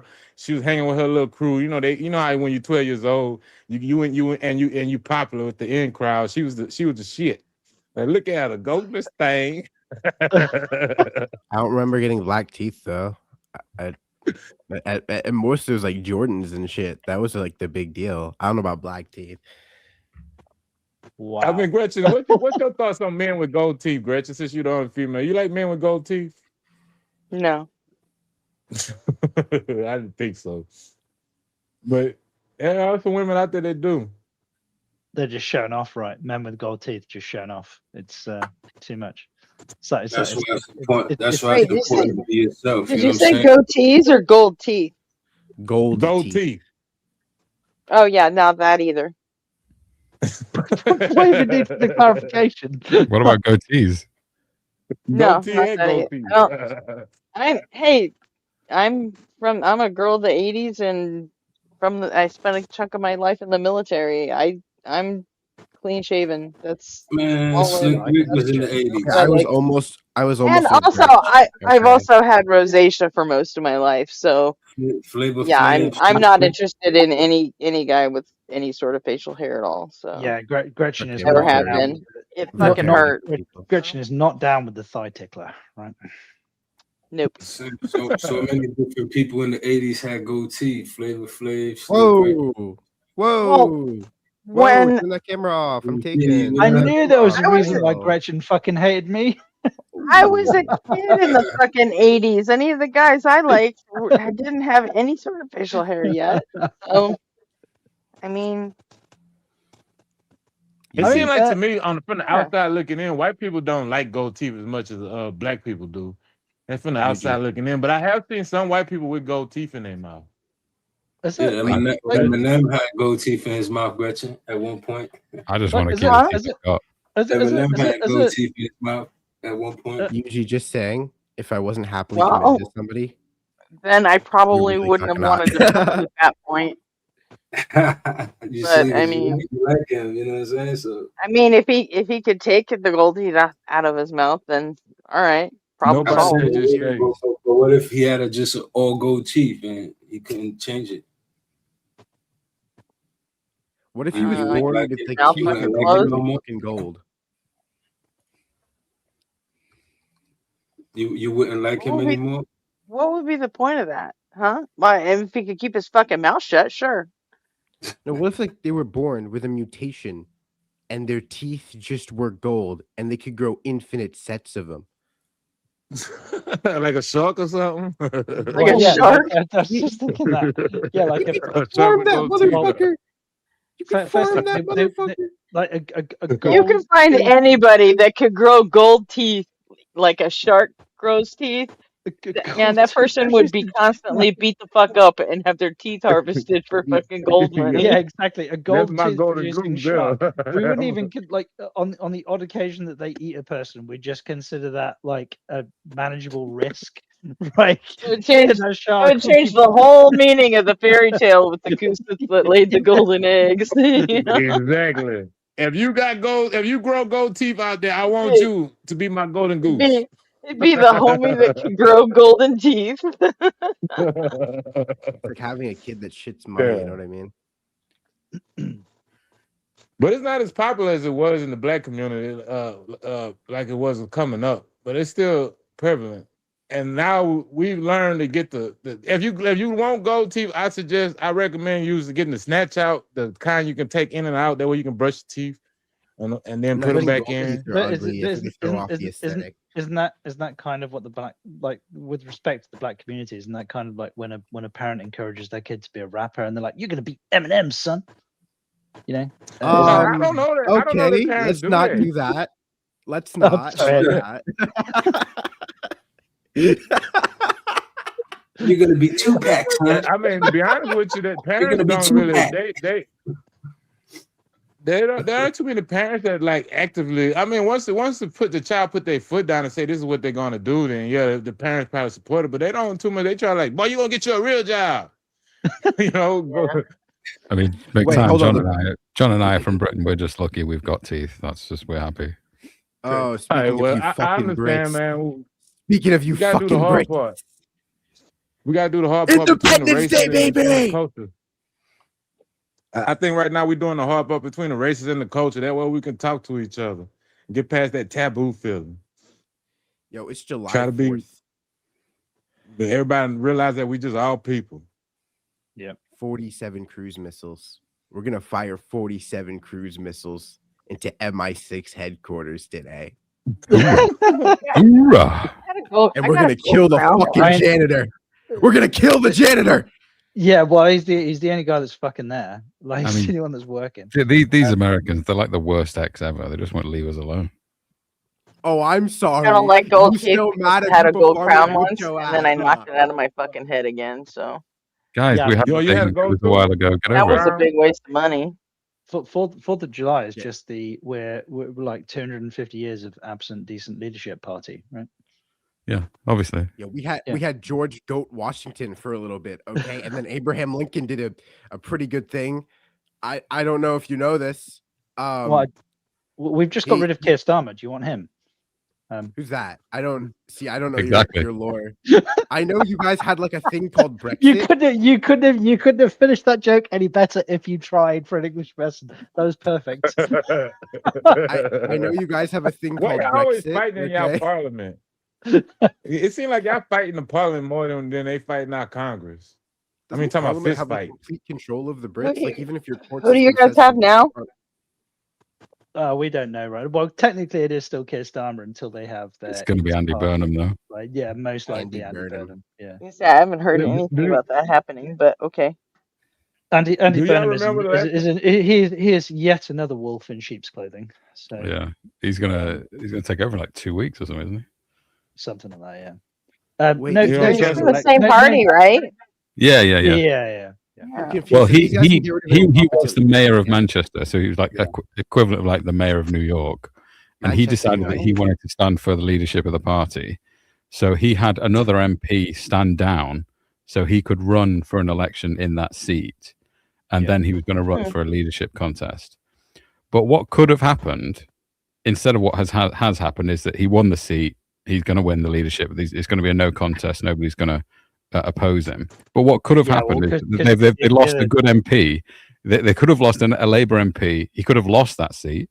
They could have also lost the Manchester mayor Mayorship, seat to reform, and or even worse, he could have won the seat and then lost the leadership election. So all of that could have Did he? happened just for his ego. But it didn't. Yeah. Yeah, it didn't, But it because didn't. it would have been a complete shit show. He still doesn't know Yeah, if they're going to keep Manchester, though. Manchester might But go over to reform.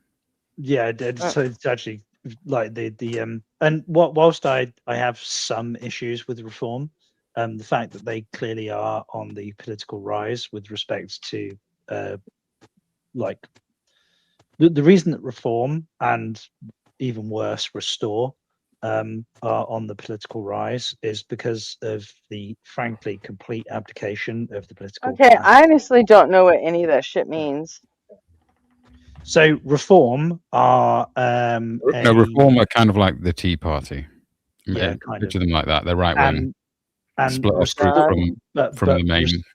but restore are a party that is nibbling at the heels of reform, and restore are, whilst they're not all ethno nationalists, they are comprised quite dramatically, or like quite a lot of them are ethno nationalists to an uncomfortable degree, and they do have quite a lot of support.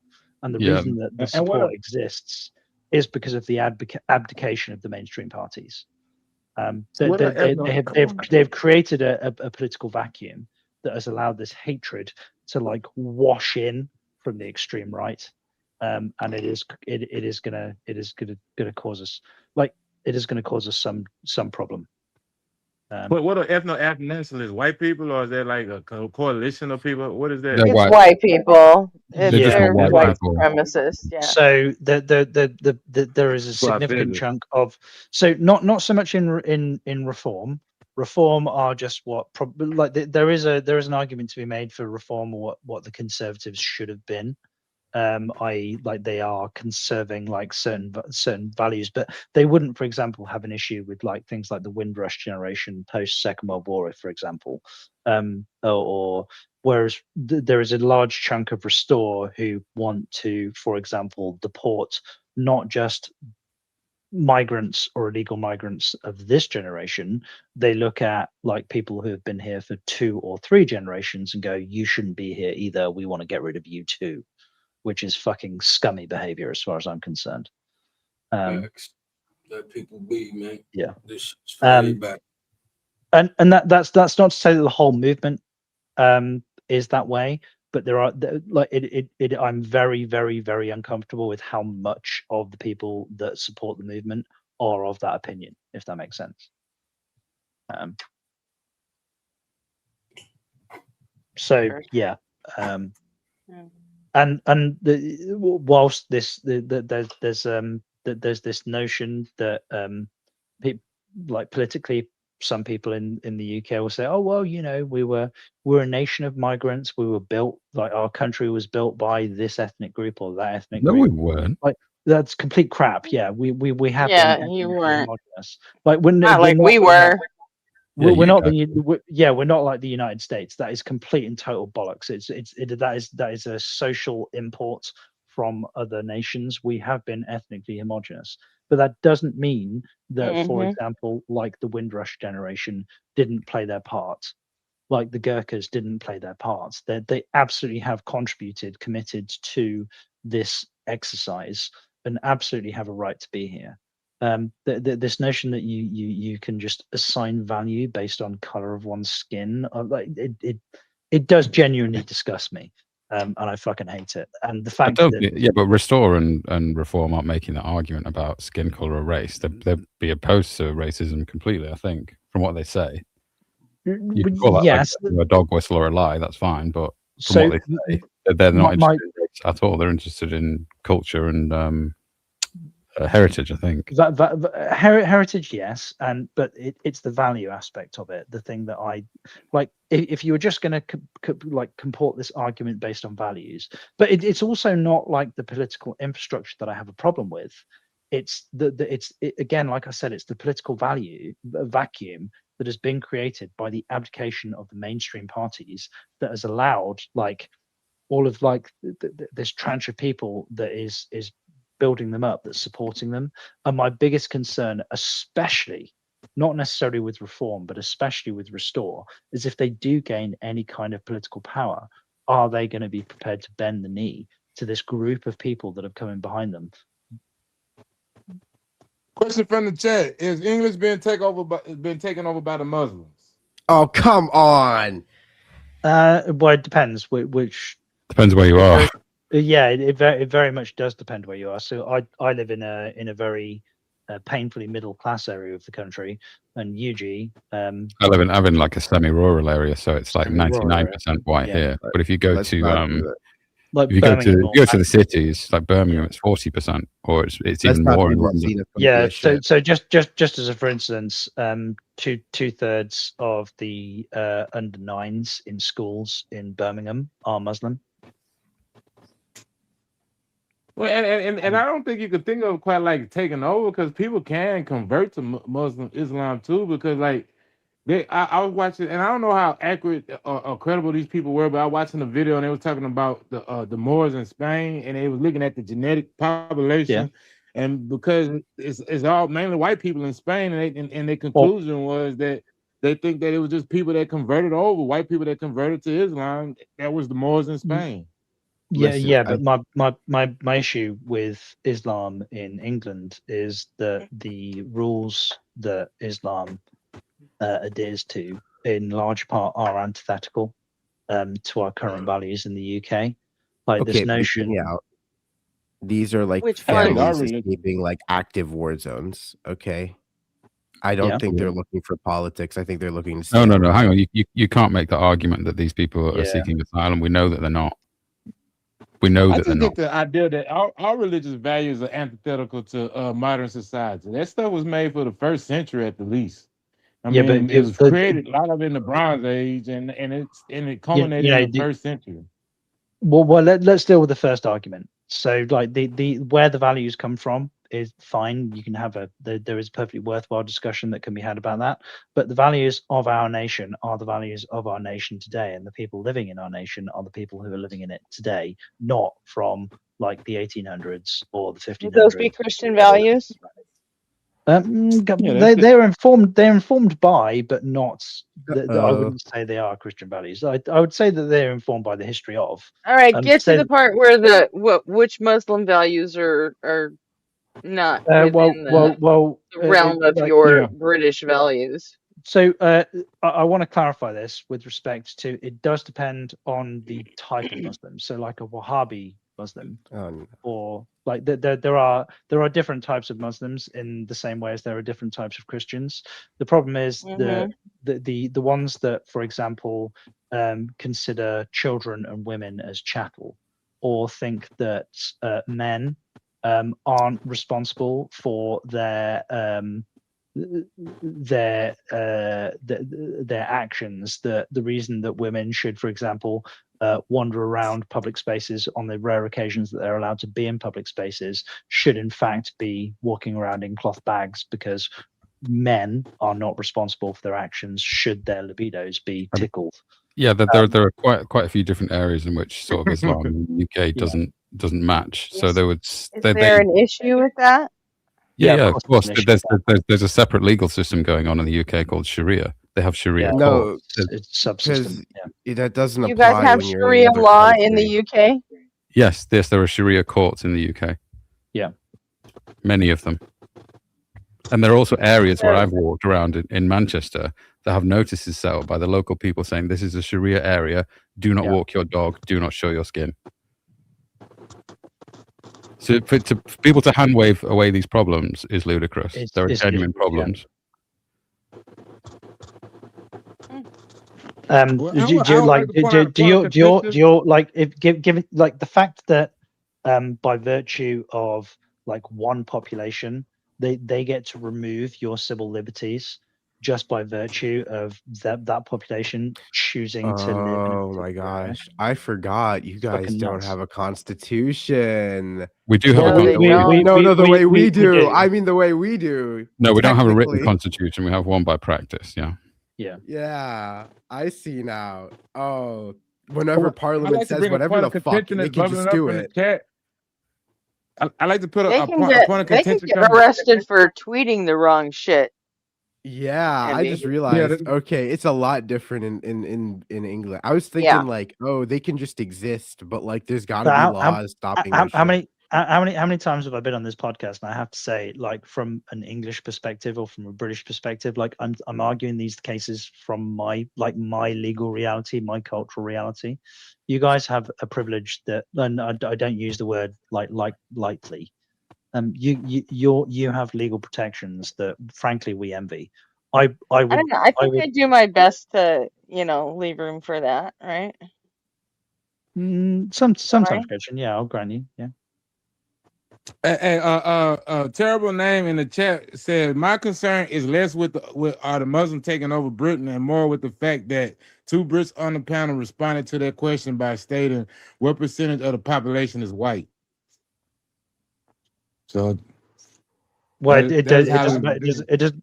Well, you will notice that neither of us actually mentioned what percentage of the population is white. Yeah, As it neither stands, one You of us literally did. said 99% as white. Oh yeah, Okay. I said white. Yeah, I did say that. He Yeah. did, but he lives out in the fucking country, out in Wales. yeah, So I was making a comment about the lack of diversity here, rather than yeah. Fucking Wales, mate. I got cousins up in Wales. that'd be like someone in Kansas saying, "Yeah, where I live, it's like 99% white." Yeah, no shit, idiot. That's like someone in Wyoming saying where I live, nobody moves. What I would Yeah, say is, Eugene lives in the fucking Kansas of the UK. the population of the United Kingdom with respect to that which is indigenous, not necessarily white, but that which is indigenous. So I would include things like so you've obviously got Gaelic, there's some Hispanic, but broadly speaking, what you're asking for is the breakdown of the population with respect to skin color. And there's somewhere between 75 and 80% of the British population is quote unquote white. The problem is, and when I say the problem, it's got nothing to do with skin color. The problem is to do with culture and values. Like, for the most part, Brits don't actually give a single shit about the skin color of a person.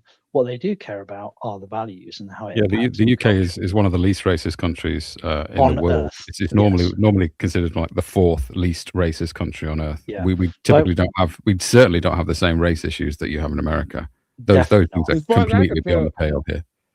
Yeah, so as far when as I can tell from the outside looking in, like looking at like Evil Elbow and So the someone black just people said that there's come no from the indigenous UK. population in the UK, Kif. What the hell? There's no indigenous population in the UK. What are you talking about? If there isn't an indigenous population in the UK, then there isn't an indigenous population anywhere else on Earth by that standard. That's I thought fucking the white man was indigenous to the UK. But I just want to say, it seems like to me the black people live better over there in the UK. Like from watching on TV, the commercials and things I see. This I is mean, just where my do you think the perspective. fucking Gaelic people came from? Well, we had like Cheddar Gorge Man. So it was a guy who was found in a peat bog, and they sequenced his DNA and they compared it to Ancestry.com and a few other like genetic databases that we have, and they found his direct maternal ancestor, who was a school teacher, less than 6 miles away. So to say that there is no indigenous population in the UK is fucking moronic. No, there He says- absolutely is. He says we're all immigrants. I don't know where we immigrated from. But I mean, somebody got to be indigenous to some land. Well, I guess we're in Western Africa. Well, hang on. You- Since we all came from Africa, Kif, does that mean I got the N-word pass? Hey, shut the fuck up. Well, I'm just like let's drive this principle down into the ground like a fucking tent peg. Do I get an N-word pass since I'm from Africa too? Me personally, I don't care. You made this point. I'm Okay, not- you win. You I made don't your speak point. for We get other it. black people. Anglo-Saxons mainly. That's not even true. The Angles and the Saxons don't even make up the majority of the native population here. That's ridiculous. I mean, that's just ridiculous.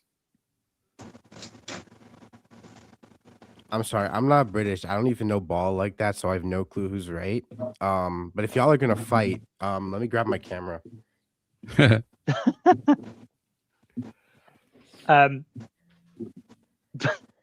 Such a drama queen, MB. I swear to God. I feed on drama. I know you do. Is Jay alive? Right, let me go and since MB Jay is probably like 4 blunts deep and let me feeling no pain. Chicken cloaca that I promised earlier. Chicken cloaca.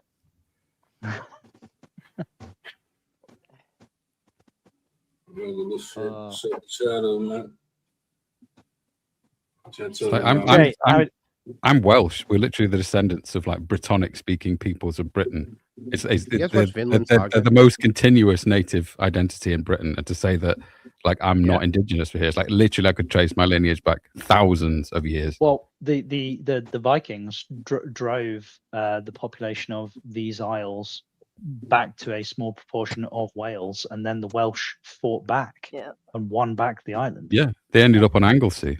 Yeah, exactly. Yeah, it's fucking nuts, right? You should watch Finland Saga. Welsh. Those are my people you killed. So to say that there isn't an indigenous population of the United Kingdom, like I said before, is to make the claim that there isn't an indigenous population of anywhere, which means this argument about like stolen land or you're just making all you're making is you're making an argument with respect to time.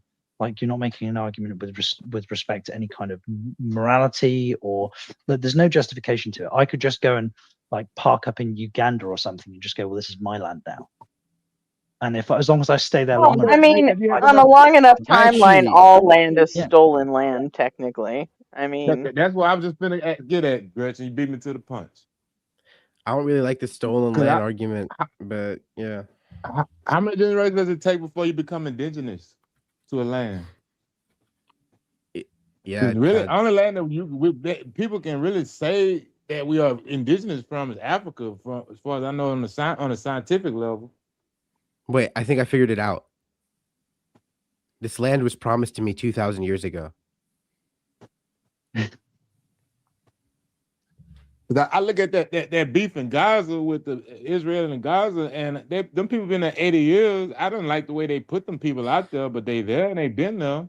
So how do you square that circle? I understand why Palestinians want the people. Okay, that out was like an land. active genocide, though. Yeah, that too. But they square that didn't help circle. themselves. Yes, this is some complicated shit. The people been there 80 years, and I understand why Palestine don't want them in their land. That's their land. They've been out. I don't understand why we couldn't have just forced a 2-state solution a long time ago. We could have. I just don't think we care enough to. Or by we, I mean our government, because they get paid off by AIPAC. Well, we cared enough to fuck the place up in the first place back in 48. That was before AIPAC was paying us off, yeah. Yeah, well, I also did the problem precedes 48, but still. And what percentage? Yeah, it does. But what was the final stamp on that? It was the U.S. It was Truman's stamp on the whole thing. Well, I mean, because the British have been trying to make it happen in the UN for a while. I think it was actually prior to the UN. It was the International Committee which handed the problem off to the British Empire as it stood at the time. And the original footprint of Israel should have actually been much larger than it is right now. But there was a political consensus that we should, or the consensus at the time was that certain chunks of what would have been the state of Israel should be given up to try and appease the other nations in the area. Yeah, because there were people already fucking living there. You know what's crazy though? You know what's bigger than Israel? But nobody's bitching and whining about Pakistan, right? Which was instantiated at the same time. Like, okay, that's like that's a different thing. No, it's exactly the same thing. The partition was the same thing. A former British colony split into two over Muslim religion. Exactly the same thing. It's legally identical in the same year. Yeah, exactly. Literally the beef is a little different, though. I feel like. Yeah. Fewer people died in Israel. 1 million people died in the partition of Israel. The partition in India, it was the same fucking thing. As soon as the Jews assert their authority, oh my God, fucking, it's an international. Why'd you say it like that? Why'd you say it like Please that? excuse my ignorance, but can y'all explain the Pakistan issue to me? Because I don't know. Yeah, basically, Britain had control over India, which was India and Pakistan. Pakistan didn't exist. It's like Britain had control over Palestine at the time. Yes, we were given the mandate of Palestine by the UN. We were told, look after this because it's a shit show, and we did. So India, we had colonized for hundreds of years, and the Indians demanded their independence, which we reluctantly gave them. And then immediately as they got their independence, the Muslims of the country decided, we're not living with you Hindus, we want our own separate land. We want Pakistan. And then there was a huge division of all of the people in India and Pakistan violently, where millions of Muslims moved to Pakistan and millions of Hindus left Pakistan. And they've been fighting over it since. Yeah. Oh, all right. So it is a sound political like Israel and Gaza religious thing. divide that has direct, same thing, yeah. immediate correlations between like Israel and the West Bank and Gaza, etc. Yeah, you couldn't find a more perfect example of like. And we now don't give they a shit both about got this nuked. problem. No, We do give a shit about this different problem. though. It sounds like the people wait. split themselves up, and one side went one way, and the other side went the other way. But Israel they planted Israel into Pakistan. What if we just gave them Wyoming? Give the Israelis Palestine. Wyoming. No one lives there. It's more space. The Palestinians get their land back. Nobody dies. We can move Jerusalem to Wyoming. I don't really see the issue here. Are you referencing? You're referencing the Big Bang Theory, Jerry. Fuck that. Give There them is no one in Florida. the Big Bang Theory did that joke before me. Yeah, but it's like, hey, what if I built a perfect replica of the Wailing Wall in like the desert? You know, like. but I mean, just on my ground level visual view of the Israeli comment, the typical Israeli look like a white person. Don't look like they belong in the Middle East to me. Period. I mean, I only seen so many of them, and I know that they probably got a whole diversity of people. I don't want to shit on them or anything, but I'm just saying from what I see and what it look like to me, like they white people that don't belong out there.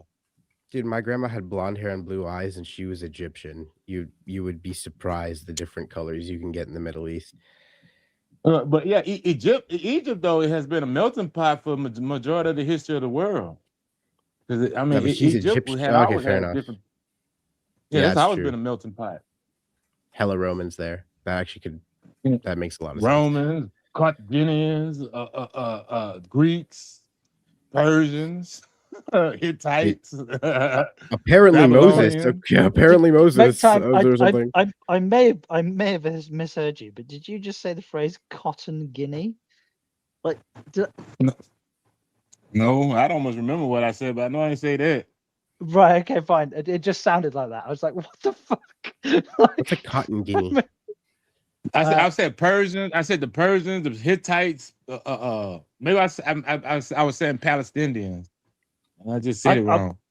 I'd never heard the phrase before, but I like the way I obviously I misheard, but I was thinking like a white colored Asian person, like a whitish Asian person. I seen ginger Israelis. Now I don't think ginger people come from the Middle East. But like you said, and you're right.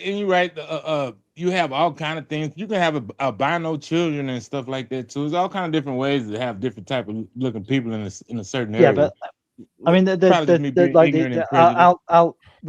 genetic mutation. Well, a lot of the Jews that came to Israel after Israel's formation were Ashkenazi European Jews. Yeah, so that's why a lot of them.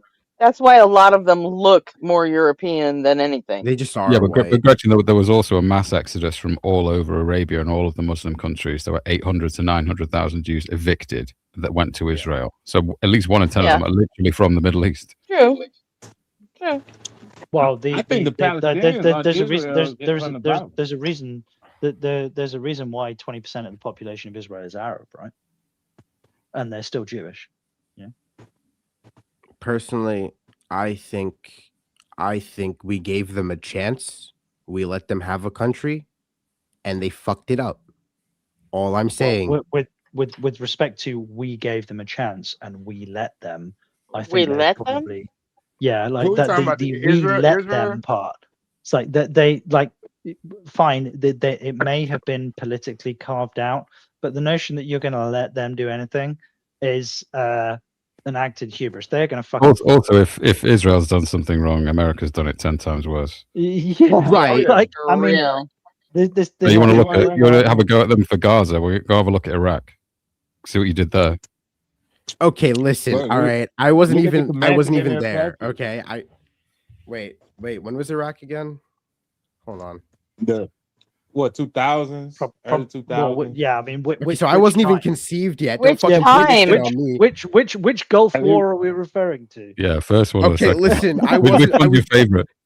Okay, listen. I was born too late to fight in the Middle East. I was born too early to fight in the Middle East, but I was born just in time to fight in the Middle East. Okay. well, where So we we born, can gotta raid you fight the Southeast Middle East. Asia if you'd like a bit of Vietnam or Korea. You can go for that.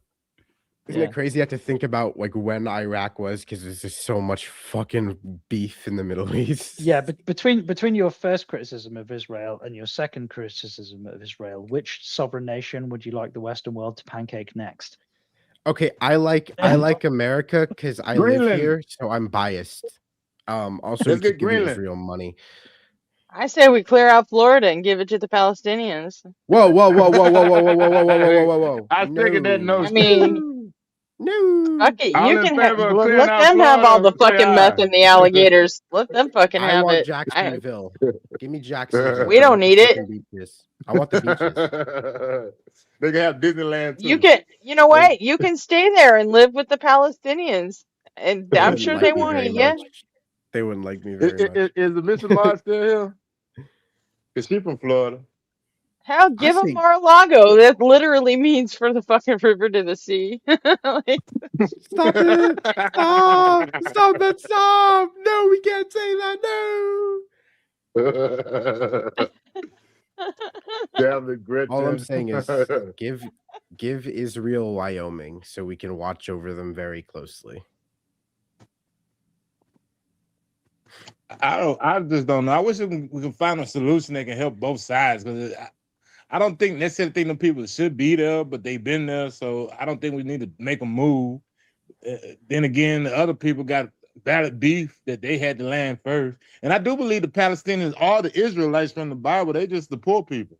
They just wore the names of whatever that country they had throughout the years. I don't think move I away don't 'cause they think was the poor. issue is the bullshit. problem is like we keep The fucking Israelites from the Bible, they were just fucking Canaanites that thought they were fucking better than everyone else. That's all. Exactly. Dude, I think the Israelites was the incels, the Canaanite The incels. Bible was fucking made up. Dude, I hate how religiously That's why they brain talk all broken that we shit are, on dude. The Canaanites. The Canaanites Like- was cool. They had other. They did trade with other nations and stuff. They had cool shit and cities and stuff. Everyone and did trade with other nations. Well, not the Israelites so much. They was the mean- incels. Well, if you read their stories, you can look and see they didn't really like to fuck with nobody. They always talking about. I they mean, better than yeah, but I'm somebody. sure they did trade. I mean, holy. have their economy survive. Yeah, I know. I'm just kind of tongue in cheek, but there's a little truth in that too. Because if you look at the way they wrote their scriptures, I call it propaganda. They Yeah, it's act true. like they was better than everybody else. They always want to talk about how the nation you're not supposed to have sex with this nation. Like the whole story of Ruth was because she was from a different tribe, so they treated her like shit. But she was the best servant, so therefore she was the one that got married to some uppity dude. Do you think Benjamin Netanyahu is like seething over this conversation right now? No, I don't think Netanyahu gives Wyoming? Wyoming? I'm pretty. Hey, what nation did Ruth come from, Chad? I'm pretty sure somebody in chat know. She wasn't an Israelite. She came from another like a sister nation of Israel. Yo, that one story of that one. Pretty dude sure who wasn't Netanyahu even- only cares what's going on in Lebanon right now. To be frankly honest with you. Okay, but like, if you think about it, yesterday I had to work a 10-hour shift, right? So I'm thinking that was him because, like, who else, right? Huh? I blame all my problems in life on Benjamin Netanyahu, and like, I'm right every time because I say so. Yeah. Oh, I Yeah, got like- you. That was just a joke that didn't land. Okay. So Yeah, I'm not I'm funny, with I'm you. sorry. It's weird. So like my second toe on my right foot is longer than my big toe, and that is also Netanyahu's fault. Yeah, exactly. Right? Yeah, it's a fucking ridiculous argument, right? Like Well, all I the know. world's problems. No. It's just true. It's true. Credit where credit's due. Netanyahu is driving Trump out of his fucking mind right now, and I think it's funny to watch. It is pretty funny, yeah. They don't seem to be able to get on the same page when it comes to Iran. 10 years. No, Trump has been trying to taco on Iran for months, but you know who won't let him do it? Well, one, Iran won't let him do it, but I mean, Netanyahu doesn't even fucking care. Our own intelligence reported a few weeks ago that Netanyahu's not going to let you get away with any fucking peace deal, dude. They're just not. Moabite, yeah. You know? Moabite. And you're right. and then a week later, there's Trump going, "Oh, we're signing a peace deal," and I'm like, "Yeah, that isn't going to work." Yeah, I mean, what I heard your own was that intelligence already reported it, and then 2 days later, yeah, that shit didn't work. what I heard was that Trump was up for a war, but he wanted a short sort of hammer war, 6-8 weeks. And Israel was saying, no, it's going to be at least a year. And he just backed out and went, nope, not doing it. Kind of like the MAGA shit in 1982 with the Falklands. It was like a quick. Like, He wanted something like the first Gulf War, 3 weeks in and out. We're done by the midterms, and then I'll be the big fucking hero. And he just didn't realize who the fuck he was screwing with. That's all. I'm pretty convinced at this point that my dad's intuition, which was going back 10 years, was probably bang on. Let's stop fucking around with the Middle East. Build a wall around it. Let them sort it out, and then once they've sorted it out, then like whoever the winner is, we can have like a political discussion with them. I mean, unfortunately, John, all of our oil got underneath their sand somehow, and we need it somehow. back. I don't think like, so. The problem, the other thing is like this notion that you can't carpet bomb with democracy. It doesn't work that way. No. So wait, I'm confused. So when are we gonna like just go 10 years without a war in the Middle East? Is that ever fucking happening, or am I just gonna like? This is how I'm believing these ancient ass grudge matches. When people stop believing ancient grudge matches, that's when does the oil run out? MB? Yeah, I don't think we've even scratched the surface. Yeah, we have. I mean, these things can literally turn on a dime, though. I mean, when we look at like the whale industry, that basically stopped overnight because no one needed whale oil anymore because we had electric light and paraffin oil. Are we ever switching to nuclear power overnight? Gas, though? Not overnight, no. But it may become one day that the oil is just not the resource that it used to be. And this massive push towards renewable energy. I mean, we're not going to be as beholden to Saudi Arabia or OPEC in the future. Right. And they keep raising the price of gas. But with respect to nuclear energy, like I mean, as an example, I don't often reach for the French as an example of anything. But the French, like north of 80% of their power is provided by nuclear energy. They're a net exporter. They have such unbelievably stable power grid. It should be the envy of the world. And the fact that we don't emulate it. Fuck France. Well, we made. I mean, Trump. I don't agree with Trump laws, and I'm not entirely sure I agree with this one either. But he has, for the sake of the AI data centers, allowed them to power their plants with personal nuclear devices, where like they can have a nuclear device inside of a semi truck that'll power a plant. Nobody seemed to want to mess with it, and I can understand why. But between the maintenance costs and all that other shit, it's probably not feasible. Nuclear power in a semi. But let's put it this way: with respect to energy security, on the same day that Russia invaded Ukraine for the second time, Germany decommissioned its last nuclear power station, and France brought online its most advanced nuclear power station to date.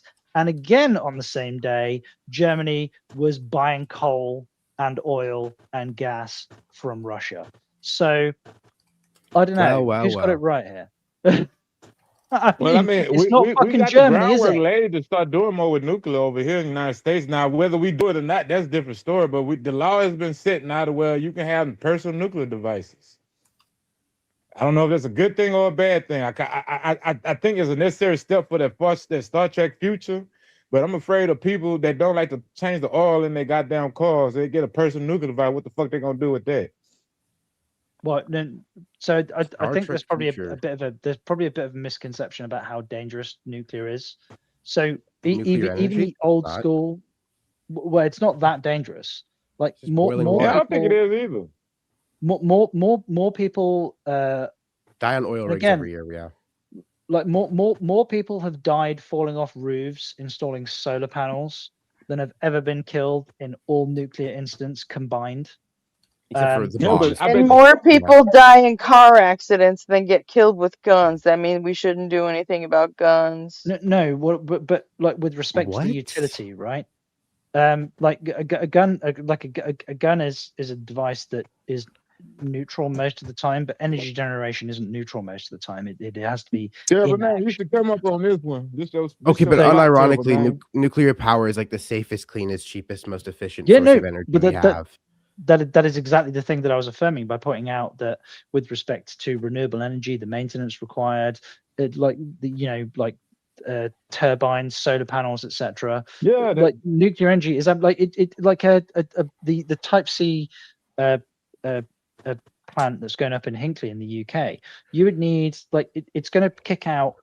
It doesn't give a single shit what the weather is doing. It's going to kick out continuous power in all places at all times. It's going to be so continuous, so reliable. Like the amount you would need, what was it, 1,800 wind turbines to produce the same amount of power, and those 1,800 wind turbines would only produce the same amount of power that the plant is producing when the fucking wind is blowing. On average, to produce the same amount of power that the plant is producing in all places at all times, you would need these wind turbines. You need 3 times the number of wind turbines in all sorts of different places around the country. It's nuts. Like the nuclear power. Like if you are going to have renewable fuels, fine. No problem with that. Solar panels and wind turbines, no issue. But you do need something that is going to manage your peaks and your troughs, because consumption doesn't align with production. And guess what? Electricity doesn't fucking stand still. Yeah, but these are just technical issues. We can look at wind and solar and tidal and geothermal as one big renewable source, as opposed to separate ones that we need to rely on completely. Because you're perfectly right. Like wind farms are no good when the wind isn't blowing, and solar farms are no good at night. But I'm sorry, hold on. Greg, fuck you. Fuck you. If every woman was packing a firearm, there'd be less sexual assault. No. If men weren't such pieces of shit, there'd be less sexual assault. Fuck you, Greg. Stop teaching your kids Bronze Age behavior. Yeah, also in close quarters, like a firearm, whilst I'll grant you a firearm can be a great like physical equalizer, in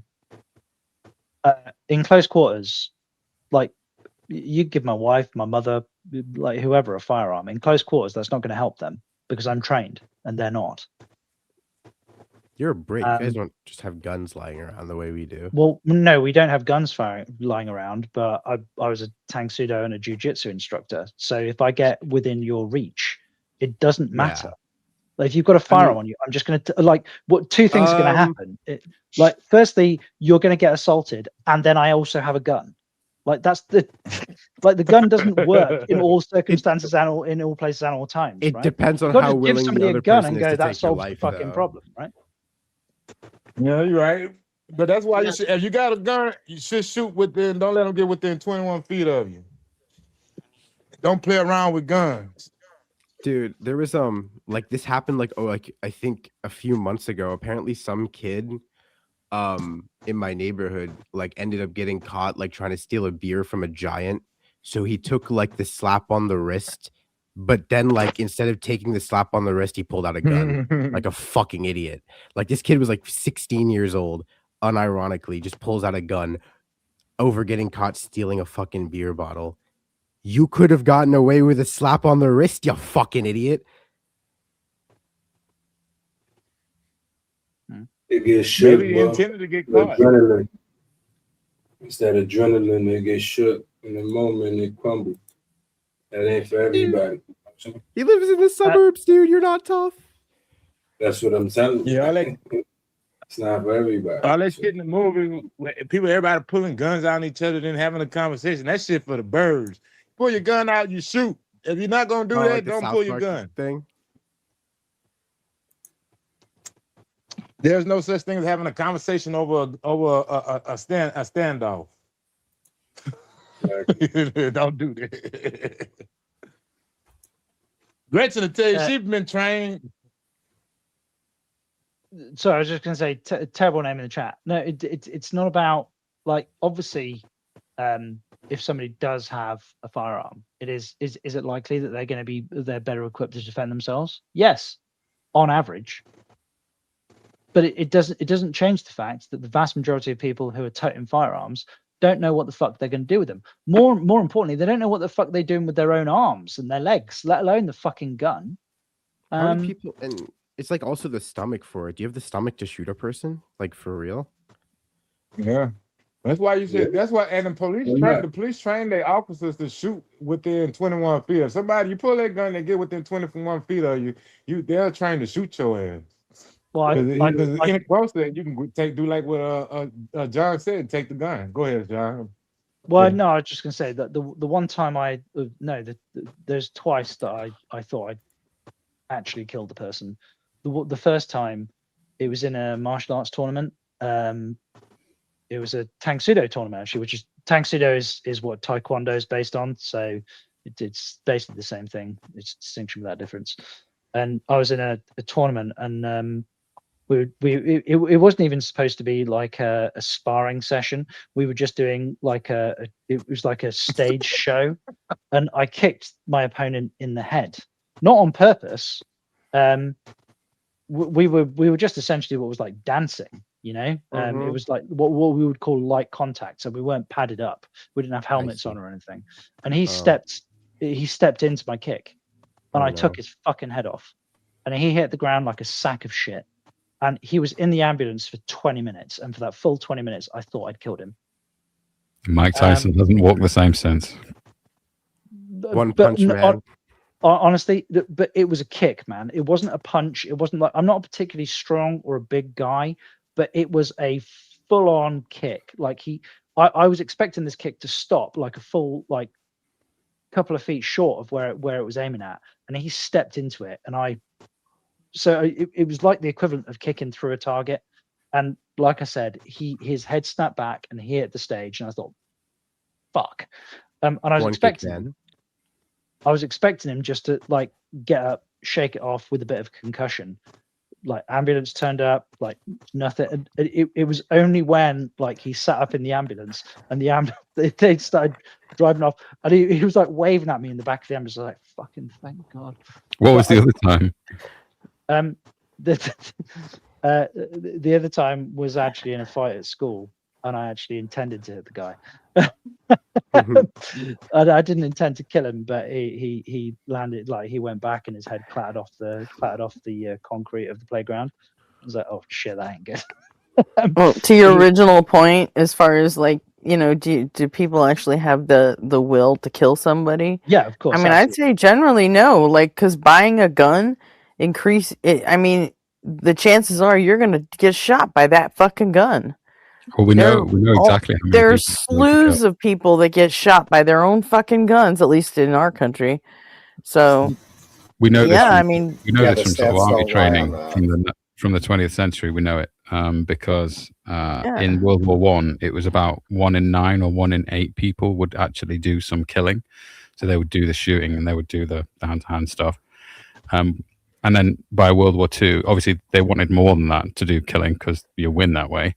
So by World War II, they got it up to something like 30% of people would be involved in the killing, but they changed the training in between, you know, Korea and Vietnam. So they got it up to sort of like 70-80% of soldiers nowadays are willing to do killing. Yeah. Just by the changing. Like I know for myself that I would be totally willing to kill somebody over something fucking stupid and petty. That's why I don't have guns, and I will never let myself have guns. Well, I can't be trusted. Well, that's kind of the point that I was about to go for, in that I know what it I know what that feeling is like, that potential regrets. Like, whilst I've never actually killed a person, like I thought I had.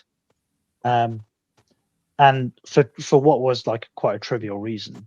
So the notion that I was going to go through that again but for what I consider to be a good reason, yeah, I don't have a problem with that. I would do that. Exactly. Like, as long as you got a good reason, again, you got to know what you're willing to live for, die for, and kill for. You know what I'm saying? Yeah. You got to know. And that's how you I'm got willing to kill to get myself in a better mood, to not have to hear somebody's bullshit. I'm fucking down with that. Yeah. Your life is not worth How just off food the for deep breakfast. end have we gotten? What the fuck is I happening? am not. I'm Holy- not super touchy feely about about your life. I really am not. Well, there Your are mama people is I on give the less. good side, Grace. Yes, I know I'm a horrible fucking person. I get it. It's not even that. It's But- like there are people that I give less of a shit about than my fucking dog. You know, like if I could, if it was possible to give like liver and kidney transplants to my dog because the dog has more value to me than some people, then yeah, I would absolutely see that happen. You know, my I don't know dog how you has- would transplant a human kidney into a dog. I'm trying to imagine that right now. Well, we while we're mentioning, transplant. Well, whilst we don't tissue and type match them, then it's different.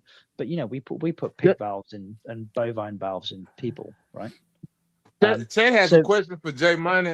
They want to know what's been going on with you. What's new with you, Jay Money? You haven't talked much anyway. So Nah, I have legit imagined like destroying people over just fucking small talk that I didn't want to hear. So chilling, man. Just staying out the way, working, trying to get this money, man. You know, curbing these Hello, Zach. suckers. All right. Gretchen be fantasizing Curbing about me. they're these wondering about you and Chet. Yeah, for sure. You know what I'm saying? Shout We out. always Zach, want to how know are you? about Jay Money. Brittany. What was that? I said we always want to know what Jay Money's been up to. My guy UG, that's a Yeah. fact. you doing anything good today, J Money? I mean, shit, I probably try to go get some grub. I know that. But outside of that, I don't give a fuck about the festivities. I'm not a festive guy. I'm the type to supply the party, not attend it. You feel me? Yeah, but you got a kid though. Can somebody So- translate for that? Yeah, nah, but he gonna be. Germany's he planning gonna on be with eating his something. family but- out It's July 4th. of state. You know what I'm saying? They're out of state right now with the grandpa and all that. You know what I'm saying? So I Gotcha. went, but He's out. I got a lot of shit I gotta do here too. You know what I'm saying? Like a lot of important shit. So Are you guys going to go big because it's the 250th anniversary this year? I'm gonna be honest. I No, think I'm that's all a not. CIA psyop. I don't think like this is actually for real. Because like I'm like last year nobody gave a flying fuck about the 4th of July. Now all of a sudden everyone's pretending to care. This is some Exactly. bullshit, bro. exactly. Then But people like it's gonna be that. the What do you same mean old- nobody gave a fuck about the? Nobody ever Bam- gave a fuck bandwagon. about the 4th of July. They just What is care it? about getting the fucking day off on Monday and And the you shit know, that's It's still done. LARP. and having a It's LARP. fucking barbecue. Nobody I'm not really getting cares I'm about. not getting a day off on Monday, so that's fucking whack. Isn't it the fallacy of round numbers? Like, you know, the 250th, like the 300th, you know, like nobody gives a shit. Yeah. Like the 247th. It's more of an achievement than the 200th. But there's no like corresponding like celebration. Like just because like the 201st wasn't like a much more epic celebration than the 200th, right? Is this like nobody wants like the German Empire was supposed, like the Nazi Empire was supposed to be like 1,000-year empire, not like a 970. Most people don't know shit. Like here in America, it's like, you know, we have Memorial Day as another big 3-day weekend type thing that we, you know, Love do 'em. barbecues and all that. And people always come at the veterans like, Happy Memorial Day. And I'm like, you know, that's for people who fucking died, right? Yeah, Well, I watched the video. I'm on like, that. what do you mean Happy Memorial Day? You're not supposed to be happy that your fucking ancestors fucking died in battle for you. Just fucking honor them and Well, move we- the fuck we- on. It's not a We have- celebration, is it? You know, We- Veterans you're a Day, you ghost. can come at me with Happy Veterans Day. But other than that, shut the fuck up. You don't know what the hell you're talking about. But in the Well, UK, we have the 5th of November. And it's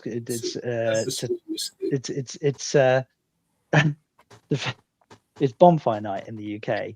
And it's like a chap called Guy Fawkes tried to blow up the house. Yeah. And obviously, The gunpowder it's, plot, right? yeah, That's yeah, my goat! exactly. But My he goat! was a like Protestant trying to blow up the Houses of Parliament, and like from a historical perspective, like I remember this young girl said to her dad, like, why are we doing this? And the dad was like, oh, well, because this person blew up the Houses of Parliament. I was like, they're still there, you fucking moron. Like, he didn't blow them up. He almost the whole did. point is the plot was Failed. thwarted, you fucking idiots. Bro, he was Batman before Batman, dude. Guy Fawkes was the fucking goat, dude. I know. I mean, Well, most of what how he good ended to up know there that Brits are just as fucking dumb as Americans.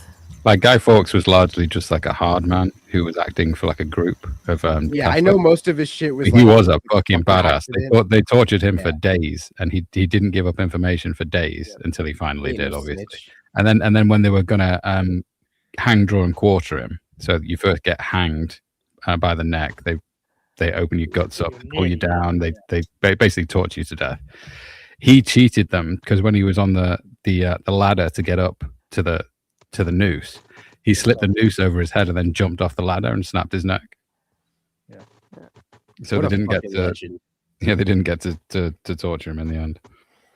They made a whole movie on that guy. It's called V for Vendetta. It had nothing to do with the original thing. I mean, it kind of did. Honestly, he was way cooler in the. Honestly, I fucking loved that movie. Okay, the only thing I really know about Well, Guy you Fawkes know, is that movie. V for They did make an actual like series about him, like a mini series. It was with the kid that played Jon Snow. Oh yeah, I saw that. It was good. V for Vendetta Was good. it is a great movie, but it was actually filmed a lot earlier than when it was released. But they chose to delay the release because I think it was released in 2004, but it was actually filmed in like 2001 or 2002, and they intentionally delayed it because they thought that it was a little bit too close to September the 11th or something. I don't know if that's true. Hey, to my Brits on the panel, are y'all familiar with that TV show World of World that came out a couple years ago? I liked it, and I think it was produced in England or in the UK or whatever, and I liked it. I thought they had a good concept that they barely touched it. They should have fleshed out more, but overall, I still liked it. The show. Are y'all familiar with that World of Worlds that was produced a couple years back? You know, that's a really TV old show? story, right? Yeah, but this World of War here was they put a twist on it. The war between the worlds was between the past and the future. The future came back to the past to stop us from fucking up the environment, and that was the War of the World. Like, no, at you first, know we what? thought that- I never got around to watching it. I thought it was just another remake of the. Yeah, it was. It seemed like it at first. Like the first season, they thought they was aliens, but the second season, come to find out they was from the future, and it was just the children. Tom Cruise one was pretty good. I like that War of the Worlds. Sorry, one. I'm gonna have to go in a second because I've Well, got you might have ruined that for me, but I'm probably still going to watch it anyway at some point. Dan in the chat. Brexit does not equal like it's not equivalent to electing Trump. There are different reasons that different people like voted for Brexit. So I was pro Brexit because I don't like the fact that the EU is basically a non-bureaucrat. Like they're not a bureaucrat. They're a bureaucratic body, but there's no sovereignty at play. The reason being is that any MP in principle can turn up to Parliament with a bill, and they can present a bill in law to the House of Parliament that would subsequently be ratified by the House of Lords. But it can be a product of like one of their citizens. So I elect my local MP, and because I elect my local MP, I can go to my local MP and go, hey, I think this thing should be a law. And then my local MP can go to Parliament and they can present the law to the forum, and then the forum can subsequently vote on it. Okay, The look how that EU, turned out. but my point is that the EU, that does not apply. MEPs, members of the European Parliament, can only vote to either turn down or ratify laws that the European Commission presents. They can't present laws themselves. Well, what about the equalizing effect it has to the American Union? Because Europe can't compete with the American Union unless they come together. Yeah, but McTime, forget external bodies. The point is that I, as a citizen, can present laws in principle to my elected representatives. And they then, as a consensus, can choose whether those laws should be enacted or not. How many MEPs does each country get? It varies dependent on population. Oh, okay. So the point is that there is no MEP, there is no elected representative. That seems kind of fair. That can turn up to the EU and go, hey, I would like us to have a vote on whether we should enact this law, right? Okay, everybody, hush a second. She who uses no blinkers. You here? Yeah, that's me. Jada? Are you 18? Oh, it's Jada. No. Hey. No, it's Kelly. Oh, hi, Kelly. Yeah. Okay, yeah, you're 18. Everybody's all disappointed that I'm not Jada. Anyway, I'll be Nobody's quiet. disappointed. We're just mistaken that you were Jada. That's all. Yeah, and my face isn't showing, is it? I didn't mean to do that. Never mind. It's just too early, guys. Bye. Here. For whatever reason, nothing's showing for you. You know what's funny is You're like sure transparent. Now your camera's on. Oh, I can see a ceiling. Click the camera button. Click the camera button on the screen to where it has a splash through it, and then it'll show your icon instead of. Good. That's a pretty. We're getting trolled by a boomer. Yes. This is Gen Z, everybody. Gen Z. No. She's more like late boomer, early Gen X. But we hate on the Gen Z. Oh, is she? Is this the same Kelly with Kelly? How you say the last part of your name and on your name tag for YouTube? Share. It's kind of like when my dad used to video call me and I used to get a close-up shot of his ear, you know. Share like Sonny and Cher. Oh, Kelly Share, gotcha. I never know how to say that. Can you turn your camera off, Kelly? I'm trying because we're still looking at your ceiling, Kelly. I don't I want mean, that. there's at your a piece of ceiling. drywall on the ceiling there. I Just know. turn it off for him, Gretchen. I'm trying. I can't turn it off for her. Okay, my choice. The camera icon. That's all you gotta do. Girl, you gotta be messing with me, right? I'm trying, On but the- I had On the StreamYard page, there should be a little button with a video camera and a little arrow next to it. I'm trying Just to. click I'm click trying on to. the Seems like picture of Ted the enjoy camera. your ceiling, so I don't know. We can work with it. It's up to Captain though, but I I'm don't see no problem with it. I'm trying Look at this is to. cracking me up. At least the fire alarm not beeping. Well, just put a shirt on. While you're trying, no. can you point the camera at something more interesting?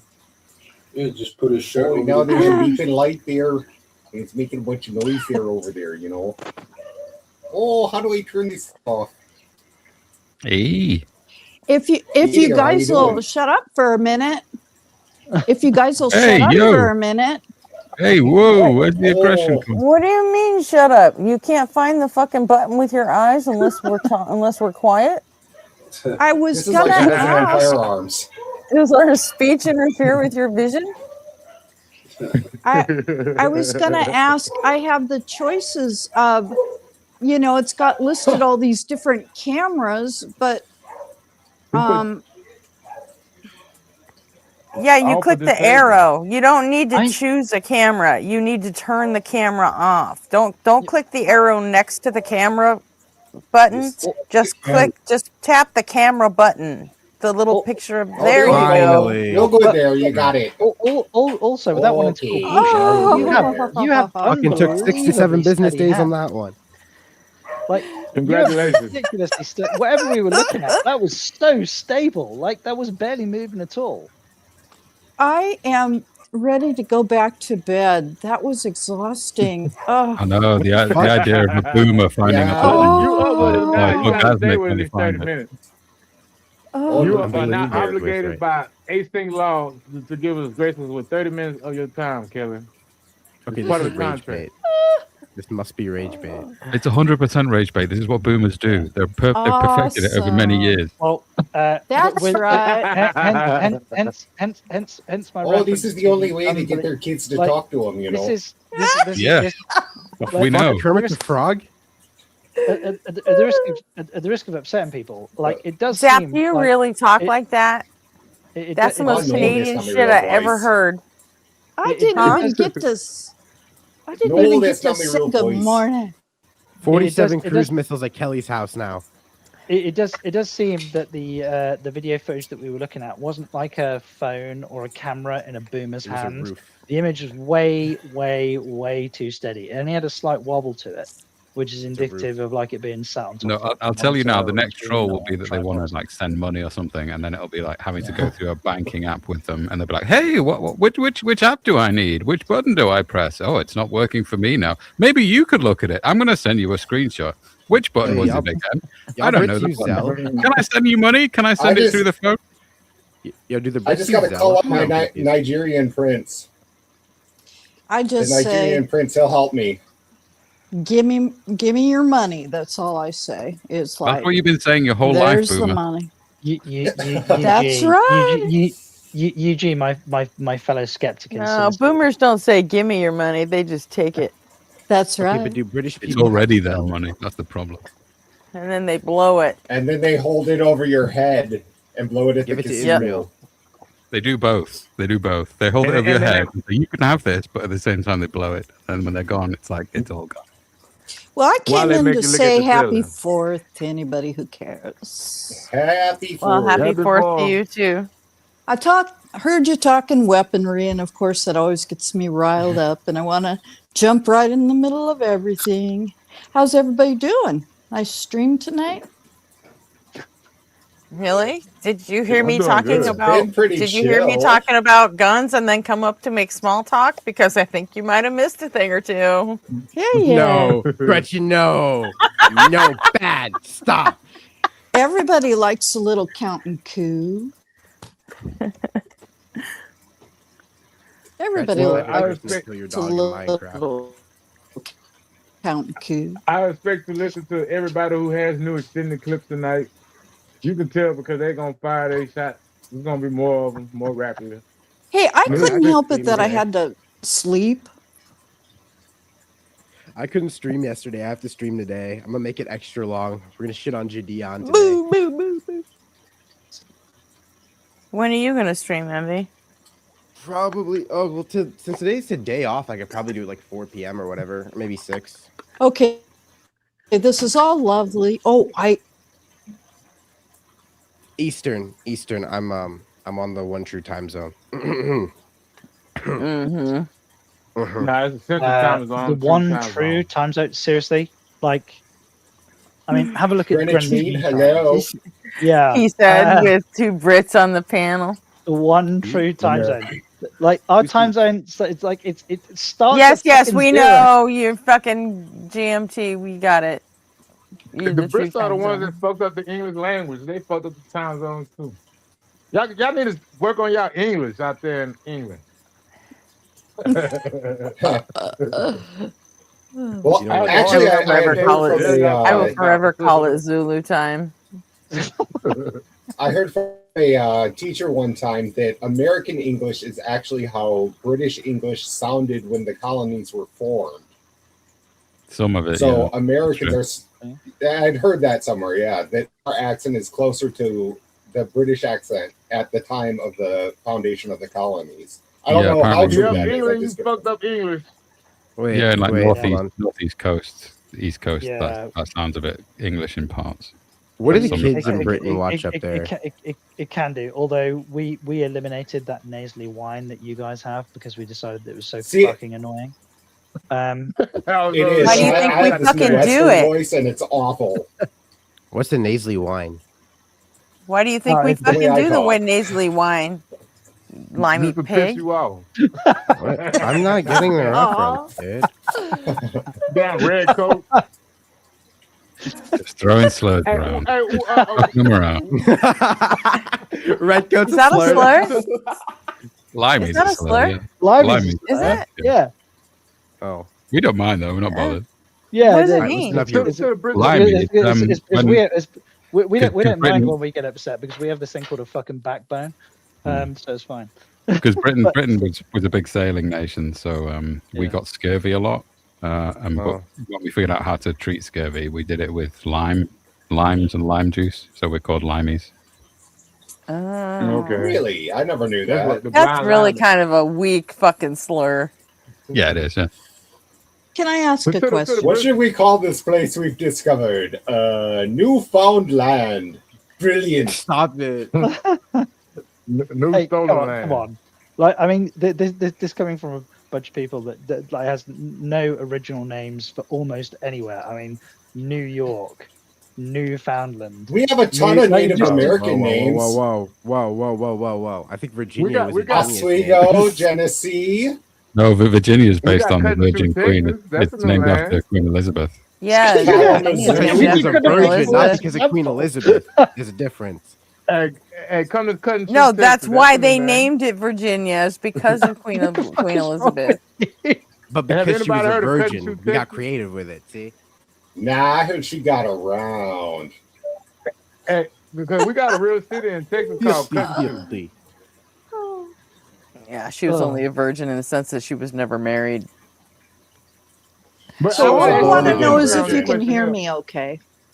Yeah, we can hear you I fine, hear you. Kelly. Cool, Whoa, thank you what very if she- much. What if she was never married because she was secretly a lesbian? That's possible. Let's Hold on. Let's put it Let this me way. write this shit down. No, she just lived for 30 years with her good friend named Barb. They're just friends. The British are so awesome, like compared to the Americans, that the Americans still have their prisoners in prison making license plates.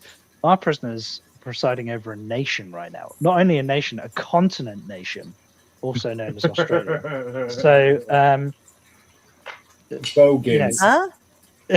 What? He's What saying, the he's fuck? saying what makes the British so better than America is their prisoners control Australia. Yeah, Yeah, we have in exactly. Australia too. It's called Georgia. No, NBU. Hey, but though, I want to know your thoughts on this, especially the guys on the Brits on the panel. What are your thoughts on the during the Civil War? That I've heard a story that the British had sent spies to drive a wedge between the North and the South and try to recruit the the Brits South sided back with the so South. they can get. No, we sided Yeah, with the but- North. but- We've literally got. No, you didn't. No, they wanted the cotton. I can tell you right now, Mancunians, and I'm a Mancunian. We have a square in Manchester called Lincoln Square and a statue of Abraham Lincoln. And underneath it is the letter that the city of Manchester sent to Abraham Lincoln when they refused to touch cotton from southern slaves. They said that they would not touch any cotton that a slave had touched. And they refused it. I think Britain largely sided with the South. But the story I heard was that Britain. Well, yeah, Let's just blame the French. The also, story I heard just- was the Brits said the South was stupid. And they just pulled out America altogether. They stopped sending No, spies trying to recruit people to get America back into the empire. That's what I heard. Okay, but- technically, I mean, technically, Britain supported both sides in the Civil War But I also because they were looking out. They were looking out for Britain, and whichever side won, they wanted to make sure they were on that side. And rope them back into the empire. Like the war was broadly speaking like with respect to territory taken, it was mostly taken in the south and fought north. So from a historical standard, yeah, fine. Like the bulk of the territory taken with respect to the invasion force that was the English. Firstly, you should probably be thanking the French, because if it wasn't for the French tying up the bulk of our navy, you guys Exactly. would still be a colony right now. Fuck them. But also, it is absolutely And the case Kentucky. that with respect to like the values of the South, they are definitely not the values that Britain had.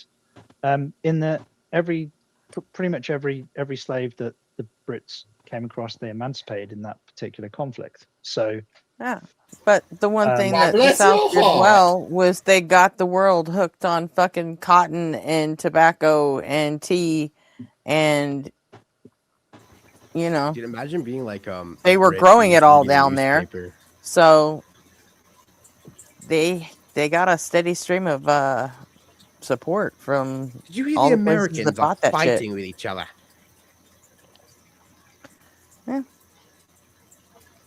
They may not have agreed with the principles, but they definitely wanted a foot in the door in case the South won. Yeah, no, but have you ever known any political body to act in anything other than its own self-interest? No, absolutely not. Of any kind, you know. So that's not unique to the British, right? No, I'm trying to think it's about not. that. There's probably one out there that was like nice that one time, like in history. There's probably one nation at some point.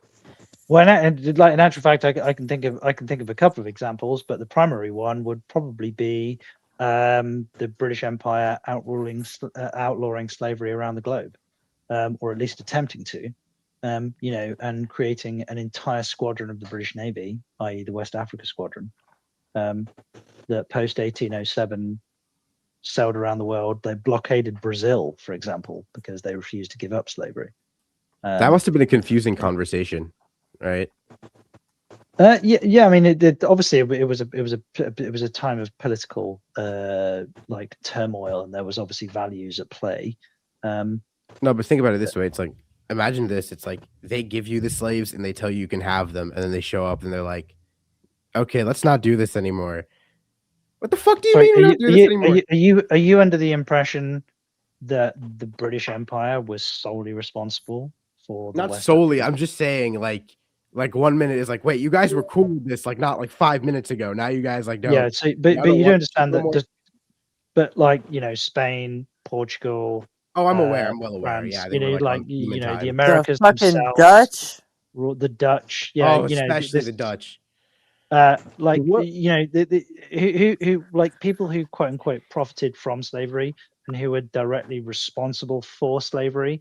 Whilst Britain does have some culpability here, they're not the only ones. But they no one's saying you're the only ones. We're just saying. But they are the only ones, or they're the first ones that went, hey, you know what, guys? Maybe we're the baddies here, and we should probably fucking stop doing it, and you're going to stop doing it too. But what I want to know is, I find that let's send all of our fucked up people to Australia and to North America. I'm sure it'll all be fine. Hey, look, and now out of sight, out of mind. I'm sure now it'll y'all all in second work out place. just Not even. great. I don't even think y'all make top 5 anymore. Australia is now one of our greatest allies, so they're part of the Commonwealth. So, dude, Australia's busy trying to ban kids off of Discord. Those motherfuckers have no priorities. Well, the Labour government is busy trying to ban kids from social media, but also trying to give them the right to vote. So at the same time, in the same breath, you know, so we don't trust you to have social media platforms, but we do trust you to choose the next government. Tell me how that fucking makes sense. Well, I'll bring it back to just like in the U.S. They expect you to be able to sign up and go join the army and stuff at 18, but they won't let you have a beer until you're 21. Yes, which is nuts as well. Yeah, there should at least be like there should be like some uniformity to it. Yeah, I completely agree. It used to be you used to be able to drink on base if you were in the army if you were 18. Well, it goes by the laws of the land because I was in the they military ended before I they could drink ended too. that. Yeah, they ended that a year after I joined. All of a sudden, But it's like, nope, whatever state you're in, whatever the legal age is there, you got to go by that. Follow the laws of the land. Yep. And it was like pretty much all 21. So, well, the British government they're currently trying to pass a bill that prevents anybody born after a certain date. It's no longer legal for them to smoke. So not that you can smoke post the age of 18. But like, say, for argument's sake, if you were born in 2008, and that makes you 18 today, right? If you were born in 2008, you're not allowed to buy cigarettes regardless of what your age is. So they're trying to phase for the rest out of your life. For the rest of your life, yeah. That's basically. That just phase it out. That sounds stupid. But I mean, because I was born prior to 2018. And somebody born post 2018, we have a different legal status. We have a different set of rights, not by virtue of some action that we've taken, just by virtue of when we were born. Well, that's because your lungs I think that's already going to have fucked the anyways, opposite like... effect. It's just going to create an underground market for cigarettes and people that's young.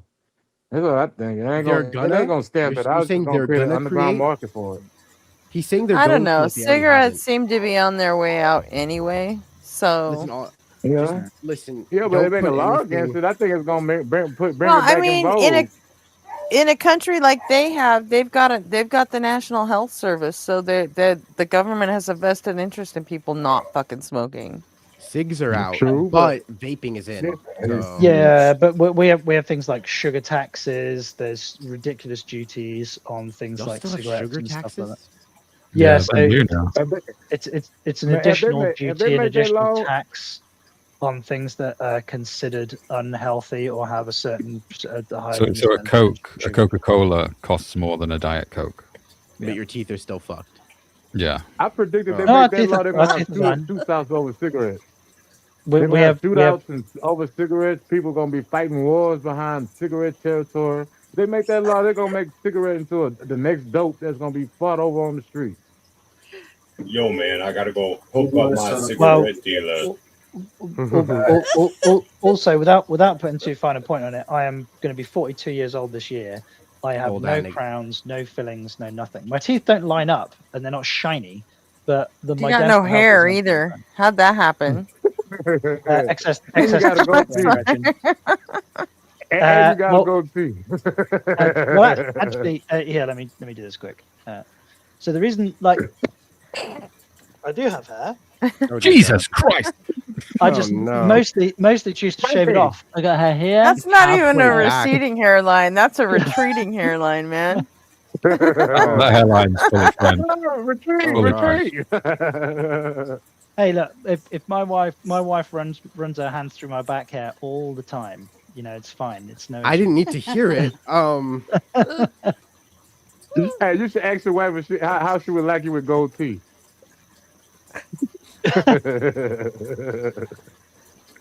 My wife I think asked about getting me, some gold teeth. Do you know what? There are two things that would happen. She would tell me, firstly, she would go, "You can get your ghetto ass back to the streets." And the second question that she would ask me would be, "Where the fuck Where'd you did get the the money money?" come from for those?" Yeah. Be like, all I want for Christmas is 4 gold teeth. No, I want a full tell her you grill. want some What are you teeth. talking about? 4. I want all of them. Yeah, All the teeth. yeah. You want some teeth. I want to look like Jaws, that guy from Moonraker. Have you ever considered just shaving it all off and going bald? Yeah. Yeah. Well, no, I do. It's just this is just grown out. I've just not shaved it recently. Like I do shave it all off completely. It's just grown out a bit. I've just been quite busy, and my wife fucking hates it when I clip her off. She would prefer it like to not be like. She likes the trim beard, like the manicured beard, but she's not a massive fan of the bald head. So. I love how long my hair is now.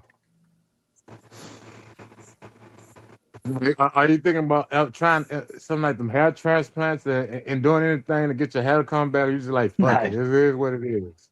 Fly to Turkey now.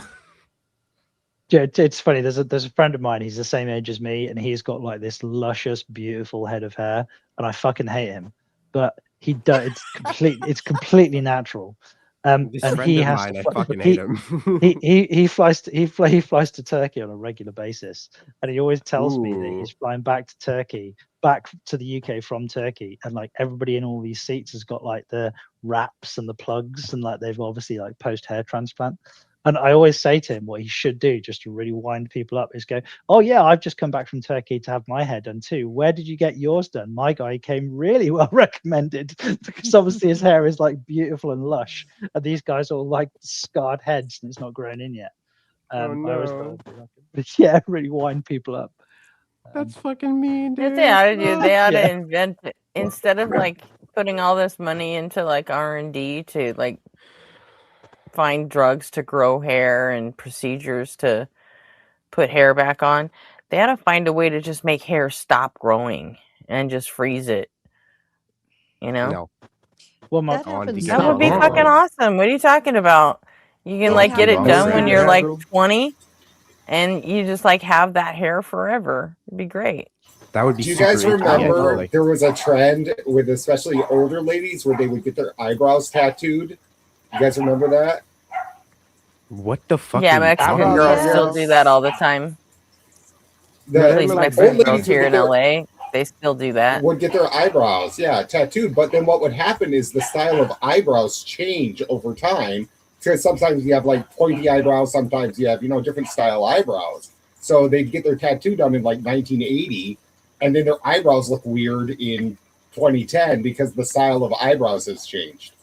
So you got less of a hair too. Those women are mad or not? I see what you mean. They like get them filled You know, in. like the Rock, how the Rock used to do his eyebrows. It's hard to tell if they mad or they're excited or they're happy. I don't know what's going on. Hang on. The Rock We has don't know what eyebrows.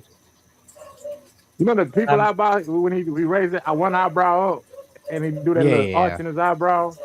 Yeah, the women look like that all the time. I don't know if they're mad or they happy, or they sad. Why? I be like, what's going on? Did we lose I you, don't know what Not to do. supposed to know. Bye, Sorry, Eugene. Rach.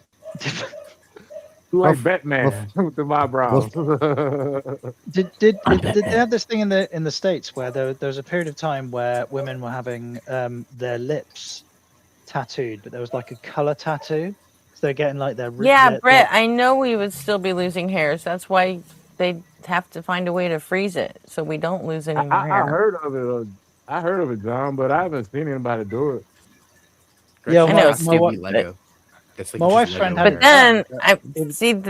then my logic is that way I only have to dye my hair once. I don't have to worry about roots or anything. I could just dye it once and be done with it. That's what I love And about then I women. can just though. have Women my get purple and tanned red up. hair for fucking ever. With my blonde I streak like at the that's what I front. love And then about I don't women. have to hurt my arms by redoing it every fucking couple of months. Well, my wife. It's about me. I'm just lazy. Well, my wife is she's younger than me. She's only 37, but she's started going Only? like prematurely. She's started going You prematurely. Well, player. yeah, like I fucking hope only. Like, I mean, Jesus. You say only Oh shit! 37. I started going gray when I was 26. Yeah, but my wife dyes her hair, but the dye only because she's got quite dark hair, so it only takes to the grey part. So when she dyes it, she's got like this the bit that would be grey is like purple because that's like her color, and then the rest of it is her natural color. And she's got this beautiful two-tone to it. I really like it, but that's just me. Yeah, it's your wife, dude. You better. That's like what I it, love or she's about gonna women. Fucking get... I'm sorry. Yeah, but That's what I love about women. Their ability. like I don't have an issue with telling like if I don't like something. We like our relationship is well beyond like the I'm so upset with you. I'm going to divorce you because you said you don't like this thing that I've done. Like, I mean, we're more durable than that. But see, that's what I like about women, though, the ability to change up. Like a woman should wear her hair up one day and look like one person, and wear it down next day and look like a totally different person. Sometimes come like the tomboy look. I like that. You know, like if I could have my way, I would date that blue chick from X-Men. Because she could change her. I would have instead We of all one would. woman, I could have Susan Storm. Yeah, we would. We are cracking Susan Storm. Yes. I think she's talking about Mystique. Yeah. Or sorry, it's Mystique. Sorry. Yeah, the shapeshifter. Only thing I wasn't too much like is when she turned into boys. I wasn't like that. It's like, don't do the boy thing. I was That's gonna weird. say she could be a guy too if you're into that. Yeah, I know. But I mean, for those We are that cracking get off Leon of it, Kennedy. more power to you. Huh? We are cracking Leon Kennedy. Talk about Leon. Talk about Leon. Leon Kennedy. I mean, So- I bet Money can speak to this. Go ahead. That's his name. That's his name. So what, Kelly? Yeah, is it okay to talk about something else for 30 seconds? I don't want to interrupt the flow of the conversation. ahead, Like you you- said, oh, sorry. You know. Go ahead. Yeah, I just woke up a few minutes ago, so you're right. I didn't hear all night, but happy 4th to all. And what I was going to say is, or anyone who is interested in that, and hey, I finally got all my equipment. Because you're right, when it comes to boomers, there's no help. You just have to go to Best Buy, get it all, pay top price, and come back and get the other things they didn't tell you about and pay top $1 and then come back in and see the whole set already assembled. That would have cost half the amount, but it doesn't matter. So here I am at home with everything ready to assemble. And Congratulations. And you're still on your phone. well, yeah, because Like a boomer. Well, yeah, I was so exhausted last night, but because I don't have a real material human friend that will take the time to come into my home and do it. So, I mean, to help me. So, of course, it's up to me, but I'm not complaining. This is really good for me, actually, because I'm You remembering. don't need to. Did you ever get on Discord? You could I can't. You could do a video call with someone on Discord that knows what the fuck they're doing, and they could tell you, plug that in there, put that in there. Well, now Rachel, open that shit. the night we met or the night we talked. It's not Rachel. Again, my name is not fucking Rachel. I'm sorry. I've got to take my daughter to gymnastics. But Yeah, Gretchen, she does like, I don't know who Okay, I don't know fun. who this Rachel chick is, but Gretchen will definitely help you with like plugging it in there and opening this thing up. So right. See you You later. guys don't know who Rachel is? Of course you do. Alrighty, I'll talk to you later. Where's Rachel? Bye bye. Rachel, where is she? How did you see her? Yo, what? I'm not Imagine wearing that hockey golden pants. arm with a voice changer. Imagine that's golden arm with a voice changer. Rachel is what fucking Golden Arm calls me when he starts what I'm getting saying. fucking drunk. That's what I'm and it saying. pisses me the fuck off. That'd be hilarious if that's golden arm with a voice And changer. apparently Kelly thinks it's funny, but it's not, and I don't like it. That's Yeah, crazy. honestly, I don't even think Rachel makes sense in this context. Gretch is not a Rachel. Gretch is a Gretch. Mm-hmm. Gretch is a nice guitar too. That's very fucking true. Yes. I've heard that. See, somebody got the joke. I would expect more like Sarah Connor or Tank Girl or some shit like that. Oh my gosh, Ada Tank Wong. Girl! I haven't heard that in a while. Yeah, I Ada haven't Wong. even thought of Tank Girl in a while. So, but Silence. I'm trying to figure out who I'm going to torture today and make it listen to my song that Gretchen made for me. I got to torture Gretchen people and made make you it a hear my song? song. Yeah. And I feel honored. Was so I that gotta the one torture from some yesterday? people. I heard that. She played it just a couple of minutes ago. I don't know if you heard it. She played Oh, it yeah, I like think an I hour did. before ago. Yeah. MB got here. But yeah, Yeah, I'm the gonna rap song. force my mama to listen to it, my brothers to listen to it, and my sister. That's off top. You gotta listen to this song. They gonna like me even less. I'm the black sheep of the family. I'm the atheist. Uh-oh.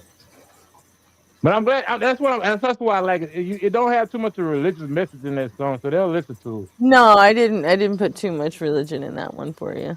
Poison the well on them. And you might not like this. I'm gonna say the guy's name, but I let him know. My mama like Taco. She like his was song from Taco had made. It's all pretty funny. Yeah. Chalupa sauce dripping from the lip. But yeah, now I got my own Oh song. yeah, I like a lot of the songs Taco. I love the song Tacos made for me, but wait, he's the one that fucking went all bitch made and wouldn't let me fucking use it anymore. So fuck him. We're sorry. Not async. Fuck McTime. I don't get what's your channel thing. What do you do? I don't get it. What do I do? What you mean? Like work? Yeah. On the stream. Well, right now I'm currently in between jobs. If you know somebody hiring, especially in the Texas area, give me some information. But I'm on the stream. I'm just currently trying to help Gretchen get her to get to to her full potential. I got an idea for a little TV show. I mean, like a show that we can do for some comedy relief for Gretchen. We can make some more content, kind of like a news program. But that's about Wants it. to make some like sketch you had, like, a comedy channel. and stuff like No, that. no. No. Oh. No, he has a channel in the Async Discord. Oh, that's for The news his. you can't That's use. news you can't use, and it's for his sketch comedy and stuff that he wants to get all of you involved with to like, Mm. you know. Bring me some news we from need your a bring me we some need a news from your drama channel. area. Well, I mean, the concept is basically like you showcase some news from your area, something that's lighthearted, make people laugh, and we're gonna do it with for comic relief. So you're gonna be the reporter on the beat, and I play like Jon Stewart in the studio, and I send it off to you and let you talk about the news in your area. You know, hopefully it'd be something funny and make people laugh. Like Chuck McNorris, he often talk about how the English is always uh, uh, fighting over the English, the Jesus bread and stuff. Usually he gonna be my writer. He gonna be one of my writers. We done got that worked out now. But yeah, he got a lot of stuff where he talking about like yesterday he sent me a thing where they was talking about 1579 the British outlawed waving Jesus bread in the air. And it was some kind of law that he found, and he showed me the law. I mean, that shit sounds so ridiculous that it's funny to me. You can go to actually get burnt at the stake for putting Jesus bread in the air. No wonder the You pilgrims like came here. I can be your East Asian correspondent. Yeah, I mean that's what I'm trying to. Because I want it from all over the world. Everybody all over the world, when we all connected, showcase something in your area that's funny. Put it on. We want to try to make it into a show like a news show, and put it on there. And when Gretchen can play that, when you want some type of comic relief or to cool down a heated argument or something. And the concept is called entertainment for the people by the people. Meow. Right. Wow. If you want to get, you can send me your concepts to the news you can't use segment of Gretchen Async Discord page. Mm-hmm. Chat is a drama I think channel I'm on your necessary. guys' Discord now. A drama channel? I don't think we need a drama channel. Oh, we got I enough love drama. drama. I love drama so Our much. new ideas and MB, concepts you for are the shows and drama content. channel. I know. I Yeah. am the drama channel. All other ideas for content and shows, you got to be run that by the captain of the ship, Gretchen. But as far as By the news you way, can't use, are I you got the the one green that light. got collapsed to show up and start talking shit? You told me to ask him. I didn't think he'd fucking crash out on stream, dude. Oh yeah, he did. He fucking crashed out on like 3 different streams and he fucking hit up my text messages and blew the shit up. I was like, Who is this? dude. Huh? Collapsitalism? That's my I don't know boy. that guy. He tripping? I thought Wait, y'all Oh, were he's you cool, man. tripping trolling me? hard. Were you trolling me He's with like, that? if you're gonna, he goes, you fucking lying on me. Oh man, I posted all of his fucking text messages in Discord. So funny. Which one? Which Discord? He's like, I well, thought that was DMs, Oh, I'm sorry. certain Damn it. like private group chats, Oh, people that okay. already knew about the shit that went down back in March. So, You I'm the one that confused introduced me on. to collapsitalism, Gretchen. but I actually, I have 100% fucking screenshots and everything that he absolutely fucking ripped me off. So he can say Wait, whatever the fuck he wants. I don't lie Well, about shit. I'm I hope y'all interested get in this it back together. grand. Huh? I'm interested in this grand and what he owes it for. It's like I'm actually like losing my fucking mind on this one at this point. I'm like, It was for his part of a ticket to a 311 festival in Las Vegas and his part of the Airbnb. That's I it. thought he covered the Airbnb. No, he fucking didn't. He's a fucking liar. He never gave me a fucking cent. Bro. Is this that drama channel we were just talking about? Yeah. No, this isn't on my channel. I would never bring this shit to my channel. It's too fucking personal. This is called As the World Turned with Gretchen. Oh, I think my. This is like a soap opera. It's been sponsored by Mama's goddamn chili. Chili's so It's hot. just Hey, that for a second there, I was down with it because he was like, "Well, fine. How much do you think I owe you then?" And I was like, "Okay." I gave him an itemized fucking list of everything I fucking spent and how much I think he owes me. So Well, I hope y'all Collapse, work that he's out, not. man. You know That what? was Collapse cool. isn't really that fucking unhinged. He's just a fucking cokehead and a drunk. That's all he. That's all there is to it. His entire personality is cocaine and booze. He's pretty So, funny though. I like him for that. My kind of guy. well, if you To each his like that own. kind of person, go for it. I thought he's you been introduced me to him, Gretchen. I wouldn't have known him if it wasn't for you. Because we got on the phone together and you introduced me to him. I mean, he's On the getting Discord tight with thing at like Taco. the he's getting tight with like Yeah, the I think wider that was in commentary Taco. shit. I think that was in Taco's Discord. Yeah, you introduced me. I didn't know him. He's a good, cool guy to Yeah, me. well, I'm sorry I did that because fuck him. And I hope y'all work whatever y'all got going through, work it out the system and become friends again. But tell us, how do you I really? I don't want to be friends with someone like that. Collapse and Gretchen are like equal levels of hard-headed. This is not happening. It's like immovable object meets unstoppable force. They will never fucking be friends, dude. Yeah, you should have seen. You should have seen Hogan us stuck Warriors. in the fucking car together for fucking 4 hours each way. That's the on the way thing. to I Vegas. don't want to. I already feel like I'm caught up in the car between you two, bro. I'm like watching like two fucking adults like That's screaming at each other. I'm just like, yeah, fucking I'm nightmare. Did What Zap up? just come as gracious with his presence? What's up, Zap? Hey, Jack. What's up, Zap? Hey. What up? The most interesting man, ladies and gentlemen. That's great. You have an espresso machine? I did, but now I use AeroPress. Oh, so you're a fraud then. Nah. You're look up the potential espresso. Look up the AeroPress. It's like a whole thing. Your potential espresso. Yeah, I bought one of those for the gift exchange one year at Christmas. There's like a whole community surrounding it. It's crazy. Yeah. Yeah, I don't like Taco because of the AI slop. I immediately fucking hated him. Immediately. Oh. You like Gretchen though. Okay, but like Gretchen doesn't overuse it though. I'm talking like that gross Yeah, he doesn't ass live through all fucking that. fedora fat motherfucking sloppy fucking AI video thing on loop that just makes me want to throw up. I'm like, how Yeah. do you not feel disgusted by that? Oh yeah, I only do the songs, and then I just make lyric videos for them. I don't. And even then, Gretchen fucking writes the lyrics. So Right. Yeah. At least she writes something.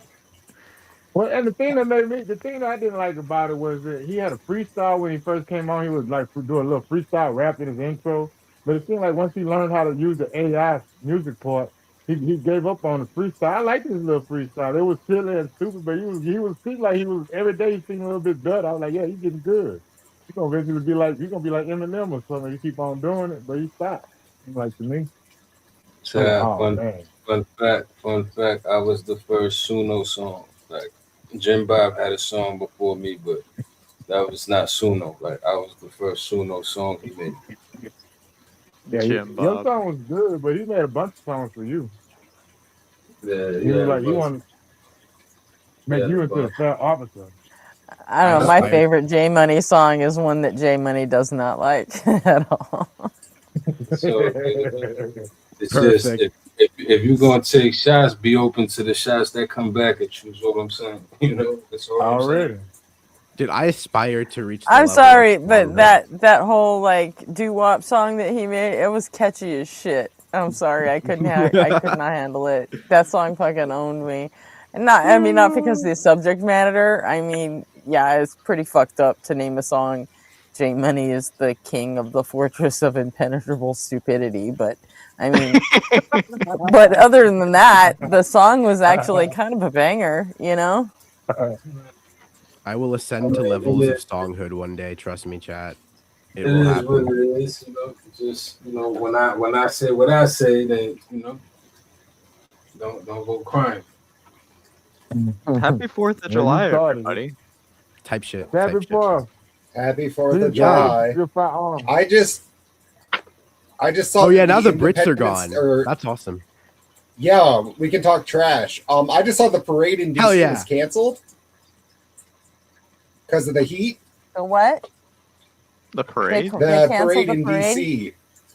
Yeah, Yeah. they canceled everything. It's like so fucking hot. Dude. Are you saying New York? No, in DC. DC. Oh, DC. Dude, Okay, it's been yeah. So they say NYC. it's been like Yeah. 105 degrees fucking daily. It's been pissing me off. Yeah, it's been insane here too. It's it rained last night very heavily, and so now it's gonna be 100% humidity and 105 degrees. Oh, it's gonna be a Where are you at, New York? Me? You're Yeah. in Tennessee, ain't you? Oh. Whoa. Let's not I'm in start doxing Tennessee. people. Oh, that's Yeah. right. You're in Tennessee. Tennessee. It rained You're in the only Texas 10 too, I in see. Southeast Texas. Yeah, you come down here to Walmart and tell me that. The fuck Walmart? Yeah. What? Why did you just name drop Walmart? I'm confused. You said you're the only What? 10 I see, and I said come down to Oh. Walmart and tell me No. that. Walmart is a great place to meet people. Don't tell that to Germans. Germans hate fucking Walmart. That's why they shut it down Sometimes over there. there's people there. Well, yeah. When I was in the military, that's what when I go to a new city, I would go to Walmart, meet all the women, get to know the layout of the town. And You didn't was go to my the MO. bars? Get all No, the I went to women at Walmart. Walmart. They're all moms, dude. What are you talking about? Yeah, exactly. And they're the ones that's gonna give you a tour of the city without you having to worry about somebody trying to rob you or shoot you in the back or something. You know, all kind of strange stuff be happening. And then it's like the military guys, they bring out that shit on their stuff. They go everywhere thinking that like, my city way better than y'all. Y'all some country bammers. That happened one time. A guy talking shit. He said he was gonna. Well, it was some crazy. We went to this club with this female. I'll be right She was back, guys. This one. Yeah, she was in we was in Pensacola, and she because we didn't know where to go. We was going to this one club, and it was boring. So I met this female, and she was like, "Well, come on," with this woman, and she was like, "Come on, I'm gonna show you the around town." And she brought us to another club, and there's one guy from New York. He went in the bathroom, telling the other guys that he was gonna rape that girl. And come to find out that everybody in that club was kin to that girl. That was all her cousins and stuff. They beat that guy so bad they threw him out of the. They used his head as a battering ram. It's open because it was double doors. They boom, open one set of doors. They boom, open another set. And the police was like, "Give him to me, give me." Threw him on the police. That's the last I saw him. It's just, you know, it's Wait, not. It's a McTime, lot what's of wrong beef with your between mic, the dude? local. Man, do I sound better? A little? You sound a lot better My to me. shit- Yeah. that's the way I hold it sometimes. I'm afraid to hold it and touch the screen, and then I get kicked off the panel. So Yeah, I because hold you it sound like funny you've been like sometimes. you sound like you're like a little bit underwater or some shit. Yeah, I got it away from my face. I got it closer to my face now. Is that better? Yeah. Once you stepped out of the All right. shower, it was like a million times better. Stop. Oh my gosh. Stop it. Yeah, I'm butt naked, child. I want to so everybody know I'm sitting on here talking to y'all butt naked. That's what my camera on. Oh no! Oh no! I'm glad you don't have your camera on. Well, I don't know. I probably that's when everybody gonna hit me up on the news you can't use page. When I let them see all this mountain of man on this other side of this camera. What do you want? Emoji Luffy. This number purity, 100% pure beef right here. You Pure can man. you can send all that to NB or anybody else who wants it. I don't, Be funny as fuck, yeah. Hey, yo, I have a question for y'all. How What's do you up, guys shoot? feel about those? How do you guys feel about for-profit predator hunters? Like bounty hunters? for bounty predators? hunters? No, guys that catch like child like preds. You know what I'm talking about? Like Chris Hansen? Oh, like the For profit? vigilante? Yeah, The like, vigilantes? yeah, like the What Jadeons, is the it? Skeeter Jeans, the J-Omas of the world. Didn't like a bunch I of those think it's fair game. people. Yeah, didn't a bunch of those people on Chris Hansen get like not arrested or something? Well, I mean, yeah, but my thing is like the ethics behind for-profit profile hunting, because like if you throw don't know. profit into any situation like that, it's probably going to end up badly. Right. Can I ask a clarifying question? When you say they're Oh, the predator Brits are back. hunters, yeah. Yeah. Well, we're always watching it. We might not necessarily be taking part. But my question is, when you say they're for profit, do you mean like are they the ones that adjudicate whether a person has committed a crime, or is it a case that like a jury of their peers has determined that they've committed a crime in absentia, and then somebody else goes and finds? Like, I don't have a problem with like a private company chasing down criminals, but I do have a problem with a private company adjudicating whether a person is a criminal, if that makes sense. Well, they're not deciding that they're criminals. I mean, they're getting arrests, they're working with police and stuff. My thing is like the people like Judeon, to where like he has like this ad. It's like it's like you could argue it's in bad taste. It's like this very corny like Gen Z ad where it's like catching pedophiles and like this graphic of EDP and like explosions everywhere and like weird sound effects, and it's like I don't know, because I was like Nicholas Diorio was talking about it, and he was like, I fucking hate Judeon, I hate the for-profit pedophile hunters, and I think they're all grifters, and I'm like, right, and I get it, like maybe they're doing it for the money, but it's like, is that such a bad thing? Is it a net social good type question? Everybody does what they do for money.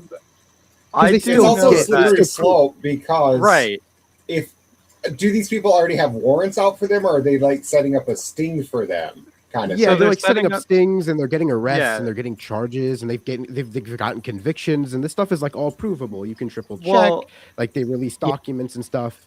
It's like it's just one of those things where it's like. Let's not forget that there have been false accusations against a lot of the people for the vigilantes specifically. Yeah. Well, and my concern with that on a rights level and everything is that if you have private citizens, non-police officers going in there and operating these proceedings on these people, are they following the law close enough that it will even hold up in court? And that's the thing, right?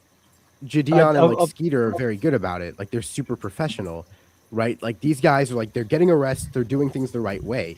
They're like, but at the same time, like especially with Judeon recently, it seems like he might just be in it for the money. And like, I'm not familiar with the characters that you're talking about, but with respect to adhering to the law, in the UK we have these people as well, and like what would be considered if a police officer engaged in the behaviour that they do to solicit like an actionable. So let's say, for argument's sake, you've got like a 35-year-old man who pretends to be like a 12-year-old girl, for example, on the internet. Right. Like a police officer wouldn't be allowed to do that because that would be considered entrapment. Right. That's how they get around the entrapment laws. Right. But if a private citizen does it, records the information, and then sends it to the police, it's still considered an organic event upon which the police can then take action because the intent is quite clear with respect to the person. Except it's still entrapment only by a private citizen. Yeah, it's an entrapment by proxy, which isn't actually illegal. The police can still action on it, you know? Right. Yeah. I don't think essentially that it is technically entrapment because they weren't forced to commit the crime. Yeah. But they were just pretending to be like a 13-year-old, and then they were solicited by these other people. Yeah, so I guess my point is that if a private citizen engages in a behavior that is designed, like sets a trap that is designed to trap a person who has that predilection, and then they forward the information onto the police, and the police can then go through their judicial process and choose to act on it, no problem whatsoever. However, if the person sets the trap and then is also the person who's chasing them down, maybe a bit of an issue because there's no judicial process at play at all. So again, I don't know. I think if you're gonna do that, I like the way Anxiety War used to do it. I mean, he didn't make any bones about. He wasn't trying to get people arrested. He was just trying to shut the fucking people down and straight up. This is all straight going on YouTube. Period. Yeah. Well, you see know, these people, and he made all of his money off his YouTube channel until, unfortunately, he fucking fell apart. There was a guy from Chris Hansen who, even though he was exposed and I think he got arrested one time, but the other 2 times he didn't. But he was on the show for a total of 3 or 4 times. Yeah. And So like they're just gonna do it even if you just expose them and don't get them arrested. Right. And again, I mean- these newer catchers, I think they're pretty good about it. It's just my ethic, I like ethically behind like the whole like for profit shit and like only for like if you're just in it for the money, is that a problem? Everybody does what they do for money. Like, what you expect for them to do it for free? Like, how you supposed to pay the bills? Well, yeah, like even with like a socialized system, like even if it's like a state-controlled prison system, like the prison guards still need paying. And I get that they're not deriving profit directly from the prisoners being imprisoned, but the prison officers, the guards themselves, are deriving profit from the utility that they provide with respect to the system. So all systems, whilst they might not they might be a cost, but there are parts of the system that are in fact profit-seeking entities, right? So if the whole system is profit-seeking without respect to a social positive, and I guess that's the bit, like you could have a private entity like a private medical provider or a private prison system that could be both a profit-seeking entity and provide a social utility as long as it's appropriately regulated. It's where the regulation isn't at play that becomes an issue. Yes. I don't know. I think if you're making a profit off of hunting these guys, I mean, how many people are you actually getting arrested that really wouldn't have done it if you hadn't have been there fucking pretending to be a little girl and fucking with them? I mean, I've gone down some fucking gore rabbit holes that I never would have fucking gone down if someone hadn't have fucking sent me a link and, by the way, come look at this, and I'm like, okay. Well, it's and then here I am watching two fucking Ukrainian guys kill each other with a fucking hammer, and I'm like, what the fuck? Yeah, well, what the actual fuck? And I'm like, you know. When I worked for a private medical company in the UK, I had one of the lads who worked for me who said that he was going on a 2-week holiday, and the company that did our DPS checks, so our background checks, missed it. He was actually undergoing his not his first, but his second jury trial for what was it? It was he was actually a teaching assistant, and whilst he was never actually accused of like direct inappropriate contact, the accusation was that he had quote unquote tickled the girl on the bottom. Oh no! She was like 4. God! And he was a teaching assistant, which obviously is a big no-no. Like obviously he clearly should have been instructed not to do that. So the first jury trial couldn't find a verdict, and when the CPS decided to have the second go rounds, they charged him again. They prosecuted him again, so he ended up with his second jury trial. And the second time round, they also found they did a deep dive into his online history, into his computer and stuff, and they found some inappropriate images on his computer. No! The problem is, how they prosecute him twice for the same thing? That no, double jeopardy out there? No, so we do have double jeopardy, but like we don't have double jeopardy in the same way. But what happened was that the first time he was prosecuted, that it was a hung jury, and when if the jury finds you in one direction or another, then yes, you can't prosecute again. With respect to being found guilty, then they can obviously appeal with respect to sentencing. But because it was a hung jury, there was no adjudication found. They couldn't make a decision. So the reason that CPS charged him, the reason the CPS charged him again, or the Crown Prosecution Service tried him again, is because they found additional information that they didn't have the first time. So if they'd have found him not guilty, then with respect to the second piece of information, they could have charged him with a separate crime, but they couldn't have prosecuted him with the same crime. And I'll never get jury duty again. It sounds like the same in the U.S. But the point is that the second time around, the images that they found on his computer were so old and so degraded, the information was so terrible, they couldn't determine whether they were solicited or unsolicited. So it is perfectly feasible. Like if somebody posts a letter through your door and it's got some it has some kind of illegal content to it, you don't choose whether the person posts that information through your front door. and they couldn't determine whether these images were either solicited or If unsolicited. they were saved to his computer, then No, no. This is the problem. They couldn't work out. So, for example, like all of us. How long ago was this? About 8 years ago now.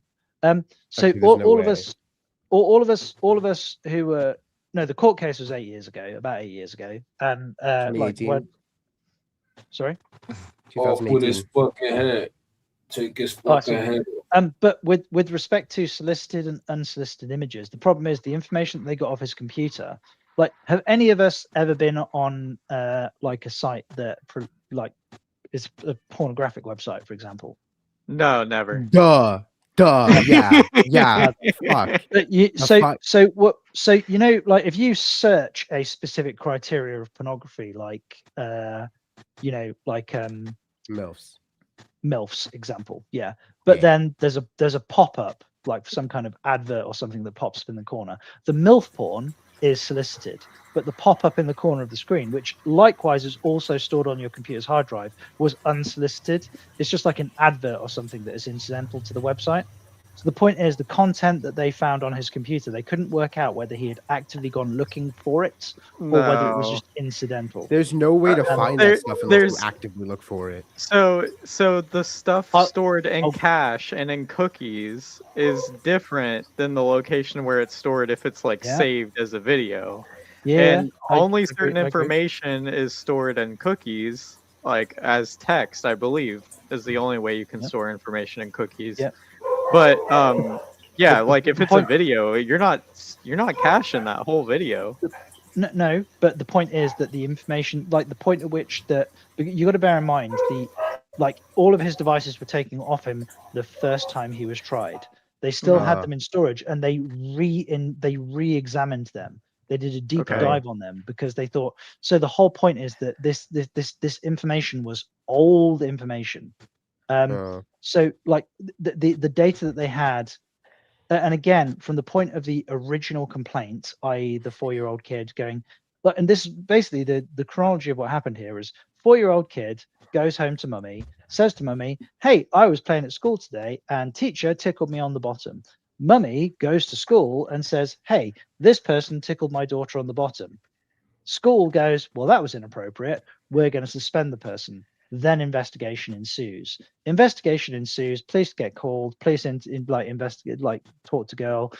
It's not like everything's frozen in place the second that it happened, right? There's a lot of organic stuff that happens. So, and the time it was about 8 or 9 months from the initial court case to the second court case. And the reason that I mention this is with respect to intent and what is solicited and unsolicited. And now, do I have a doubt? I'm just talking about the device data itself. Like I know roughly what happens during digital forensics. I took digital forensics class, and I know essentially the steps to do it. I've never professionally done it, but I have done cybersecurity for the last 6 or 7 years. What they do is they take a copy of the information, and then they hash the data of the original information and the copy to make sure that the hashes match. Then they take the copy and make copies to go through the information. So that way, when the day comes in court for it to be analyzed or be shown that this is what was actually on his hard drive, they say these two are the same information. They have the same file hashes. Here's where they are. Here's where they are in the files, and then they show the information. Well, the information in this case, they could not determine whether it was either solicited or unsolicited, and they couldn't even be certain that the image data was can I say an underage person? Is that an underage person?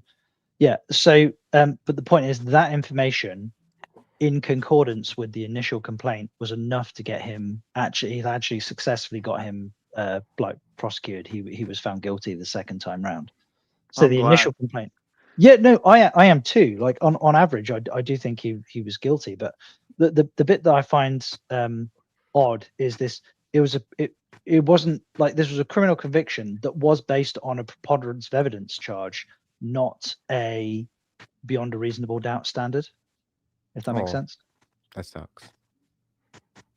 Yeah, no, I mean, would I let him babysit my kids? Fuck no. Yeah, probably not. Is it possible that this isn't? So was it a potentially criminal charge or was it a civil charge? He spent 2.5 years in How do you prison. get So yeah, civilly it's a fucking charged? criminal charge. That's what I Yeah. was. That's because in the United States, the beyond a reasonable doubt is a criminal charge, but Yeah, this civil was court criminal. This was cases criminal. only need 51%. Yeah, the CPS, the Crown Prosecution Service, doesn't get involved in civil cases. Yeah. Wait, in Britain, aren't you guilty until proven innocent, or am I tripping? Am I missing something? Are you fucking mad? No, it's No, okay. And the reason that you have wait. this standard is because you got it from us.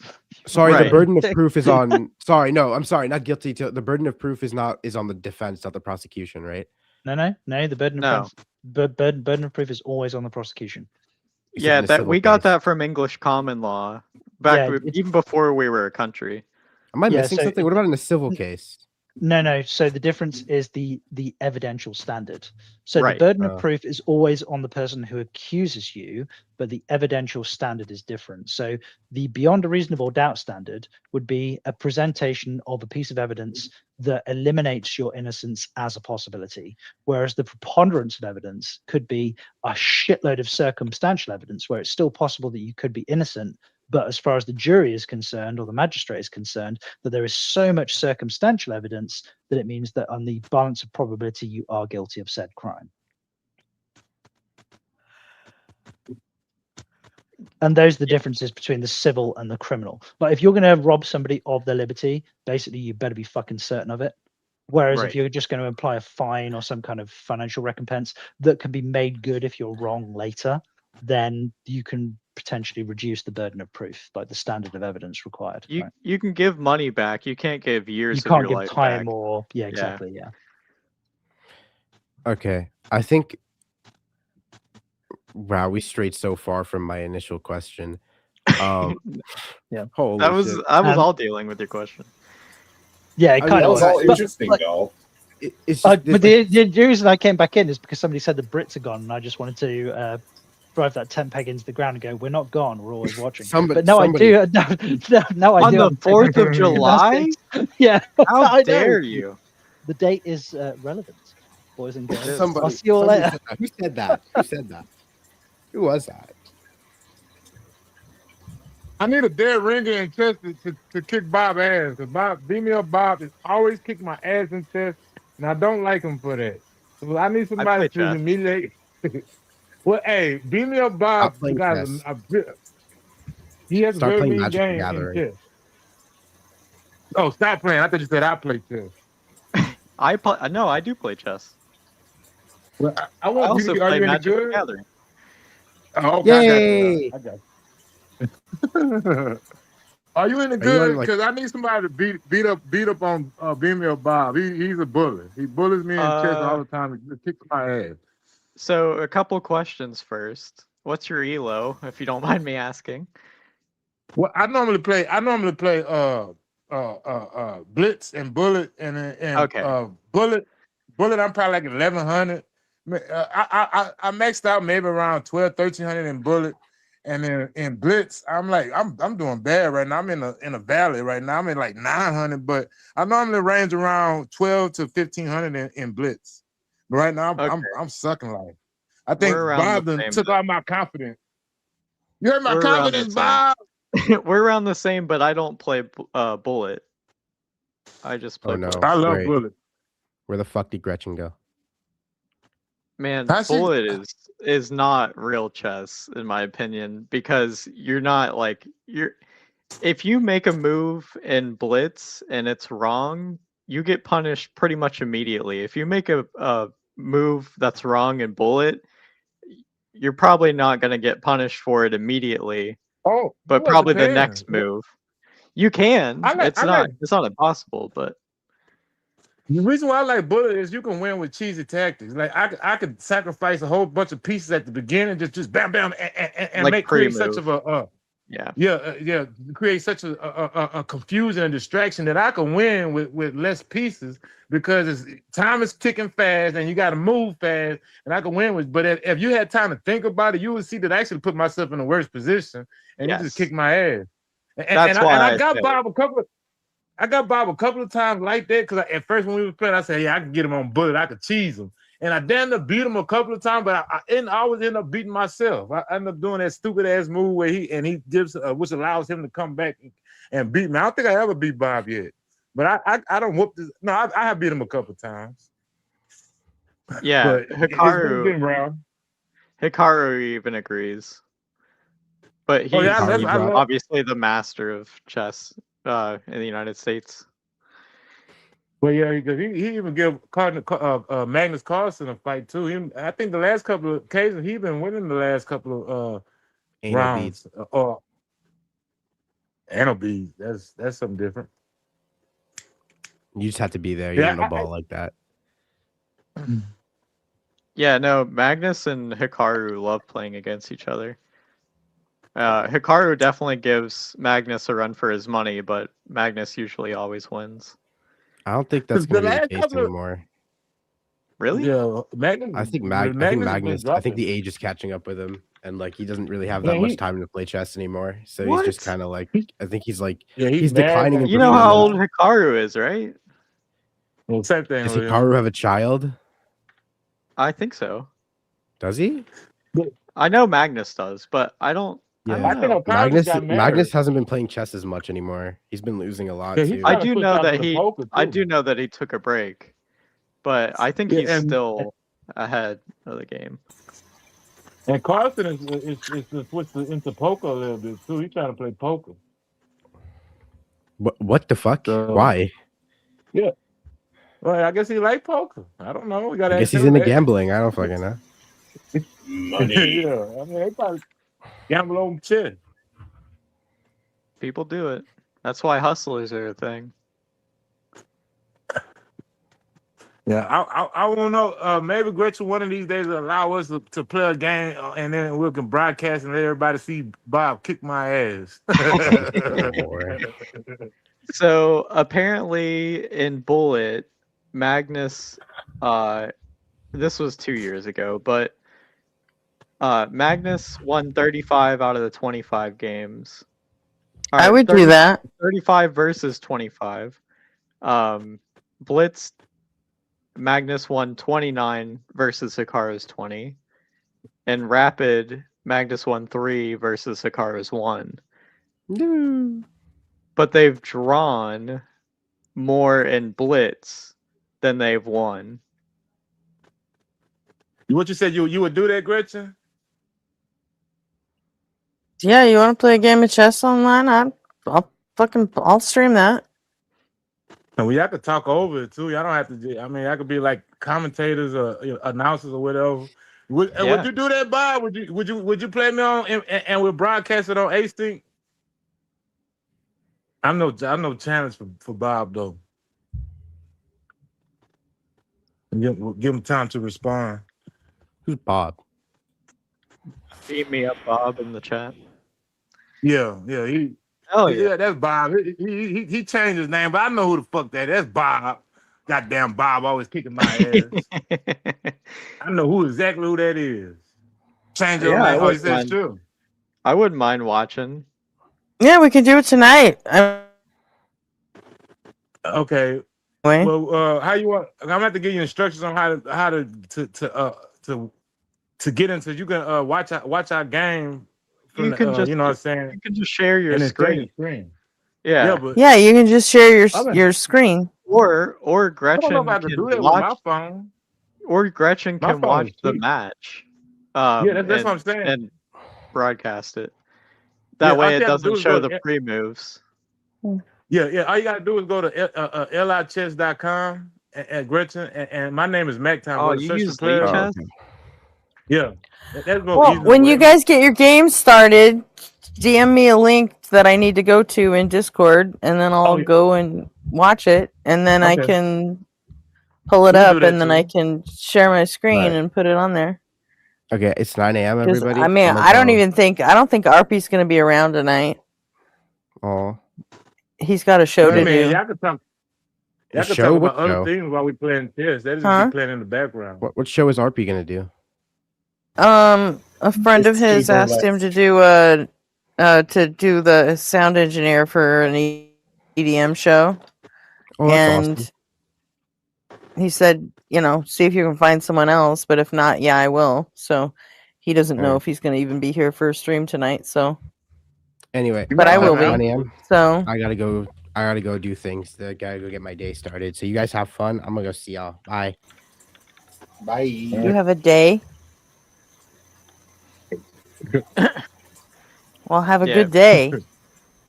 Yeah, have a good Enjoy day. your day. Success in your endeavors, man.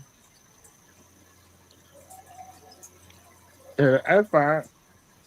Cause I can give you Jack the is link to wimping the out game on and the you can play sweetness it. profile picture. I don't know what you mean. And see, y'all can play it while the game is playing in the background. Y'all can be talking about other things or whatever. What just have something playing in the background. Is it not showing in? Oh, it's not showing in YouTube. I don't know, for whatever reason, whenever I join, I have to uh open my webcam thing and close it again for the profile picture to show up on the YouTube side. It shows up in StreamYard. Oh, does it show up as just a white dot on Yeah. YouTube? Yeah. Oh. We know who you is though, Jack. You the calm one. You the one that always come in with some calm. Yeah, that reasonable happens to a thing few say. people.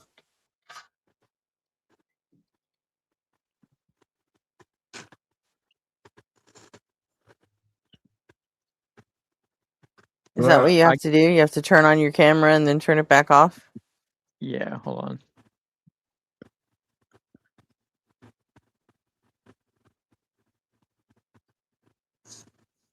There we go. Oh, That should fix it. Let's hear something. Huh. Let's hear something Good from to the know. new guys, Zap. What's on your mind, Zap? Why they being quiet? Yep, there we go. It's on YouTube now. Oh, I was just going through the news of the day, kind of to see what was happening around the world. Well, please, cue us in on what you got going good in your neck of the woods. In my neck of Yeah? the woods, Is there a well, rest of the world? I didn't know. Yes, there is. We've got a super typhoon closing in on us that's probably going to swing north towards Taiwan and Japan, maybe. I'm hoping it doesn't hit us, but that's going to be hitting next week sometime, so that'll be fun. What else was going on over here? All kinds of crazy fun stuff here in the Philippines. Oh, do you speak There was Tagalog? Wala na. I don't know. All I know is cuss words. Sip and mo tiki go.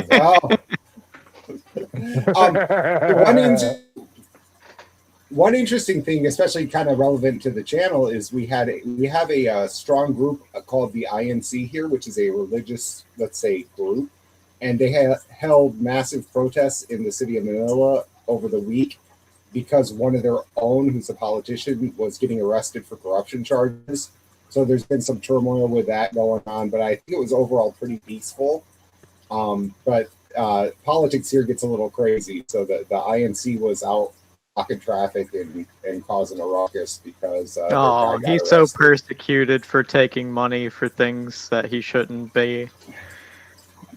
Yeah, I know. That's kind of the thing here is there was flood control projects, they were called, because it floods here a lot. So they put billions and billions of dollars into these flood control projects, and the contractors and the politicians and everybody basically just stole the money. And so now they're trying to pin it on everybody else. So it's always fun. No, I'm not. Oh, somebody in the comments, I'm not ethnically Filipino. Well, you still live I'm out an there. American, but I've lived here for about 12 years. So yeah, and hello. Why do my you mind live there? draws a blank. You guys put me on the spot.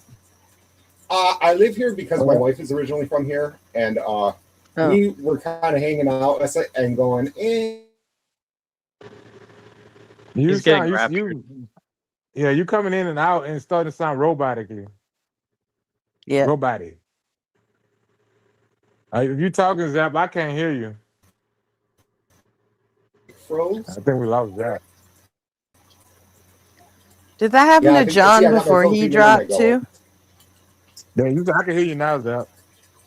I'm not sure, Gretchen. Oh, okay, yeah. I thought it was my third world internet here, but yeah. So we've just been over here for 12 years, and life's a little more laid back, and it's nice. Again, go to the beach, enjoy the sun. I don't have to deal with winter anymore. So, But, I'm cutting out again, aren't I? No, I can hear you. I heard everything you said, I think. Well, at least I heard what you said that I heard. I don't know what you said that I didn't hear. Yeah, I don't have to deal with winter either because I fucking live in California. It never rains. There's parts of California with winter. California. Yeah, but I live in the good parts that skip the shitty parts of winter. And it tells me it never rains. What's the most exotic food you ever ate? The most exotic food? The most exotic food? Fruit. I don't eat balut. Fruit. Oh, fruit. Yeah. We got all kinds of weird fruit here I've never seen before. We got ratillis, we've got lanzones, the London, a bunch of other stuff. I haven't seen anywhere else. I was just Star about fruit. to say star fruit. Yeah. What's the name of that food that they make with the fish head? What was that? Oh, I'm sorry. Go ahead. I was just wondering, Zach, do you know the name of that stew that they make with fish head? I remember because I dated a Filipino. That's how I know some of the cuss words in Tagalog. And her family came over one time and made some fish head stew, and I don't remember what they called it. Do you know?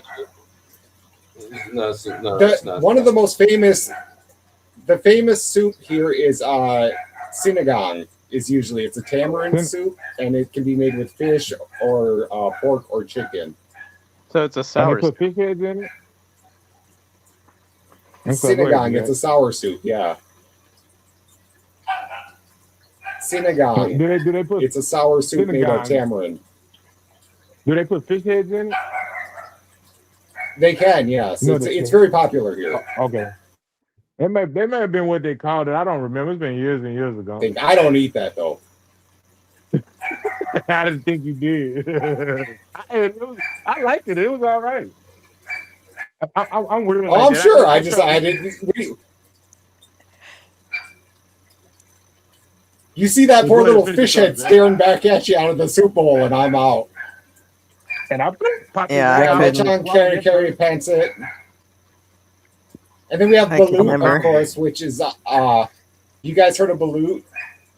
No.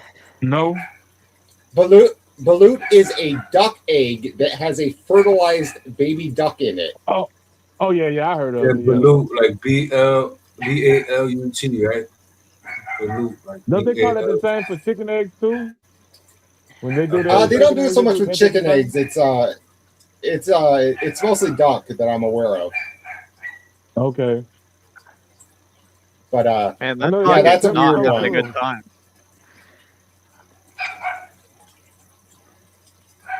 Why? I forget how many days they let it cook. He's upset about something. That dog in the background mad. Yeah. Oh, is this at my place? Yeah. I don't. It sounds like Oh, probably. I hear the dog in your mic. You're lucky you're not hearing any roosters going right now. That's another big thing here. Is Let's see. Sounds like the dog want to get in on the conversation. Now he stopped. Yeah, I muted you for a second. That dog's definitely your place. Yeah. Yep. You don't hear the dogs out? He want to run around, you know. He's probably worried about the rain. There's another typhoon. Take me back to the dry land. That's right. Tell that dog to shut up before somebody eats him. They do that here. Reminded me he's in the Philippines. Yep. They say they don't, but they do. Yeah, they do. Well, we No, have this is there's still some Indian reservations out here that still eat dogs and cats. No, there's a fucking rapper, man, that used to be from out here. He left to I forget what country, Korea, something like that. He linked up with one of like the locals there that he got cool with. This fucking guy takes him to a restaurant, doesn't tell him what he's giving him. He's just like, yo, eat, half this, boom. He eats it. And then he tells him after that it's a dog. This dude wanted to kill him. Like, that shit was crazy. It happened on the stream. He just like fed him dog and didn't tell him until after he ate it. He was like, yo, what? He was about to kill him. I did that for one of my girlfriends for deer, but I'd never do it for dog.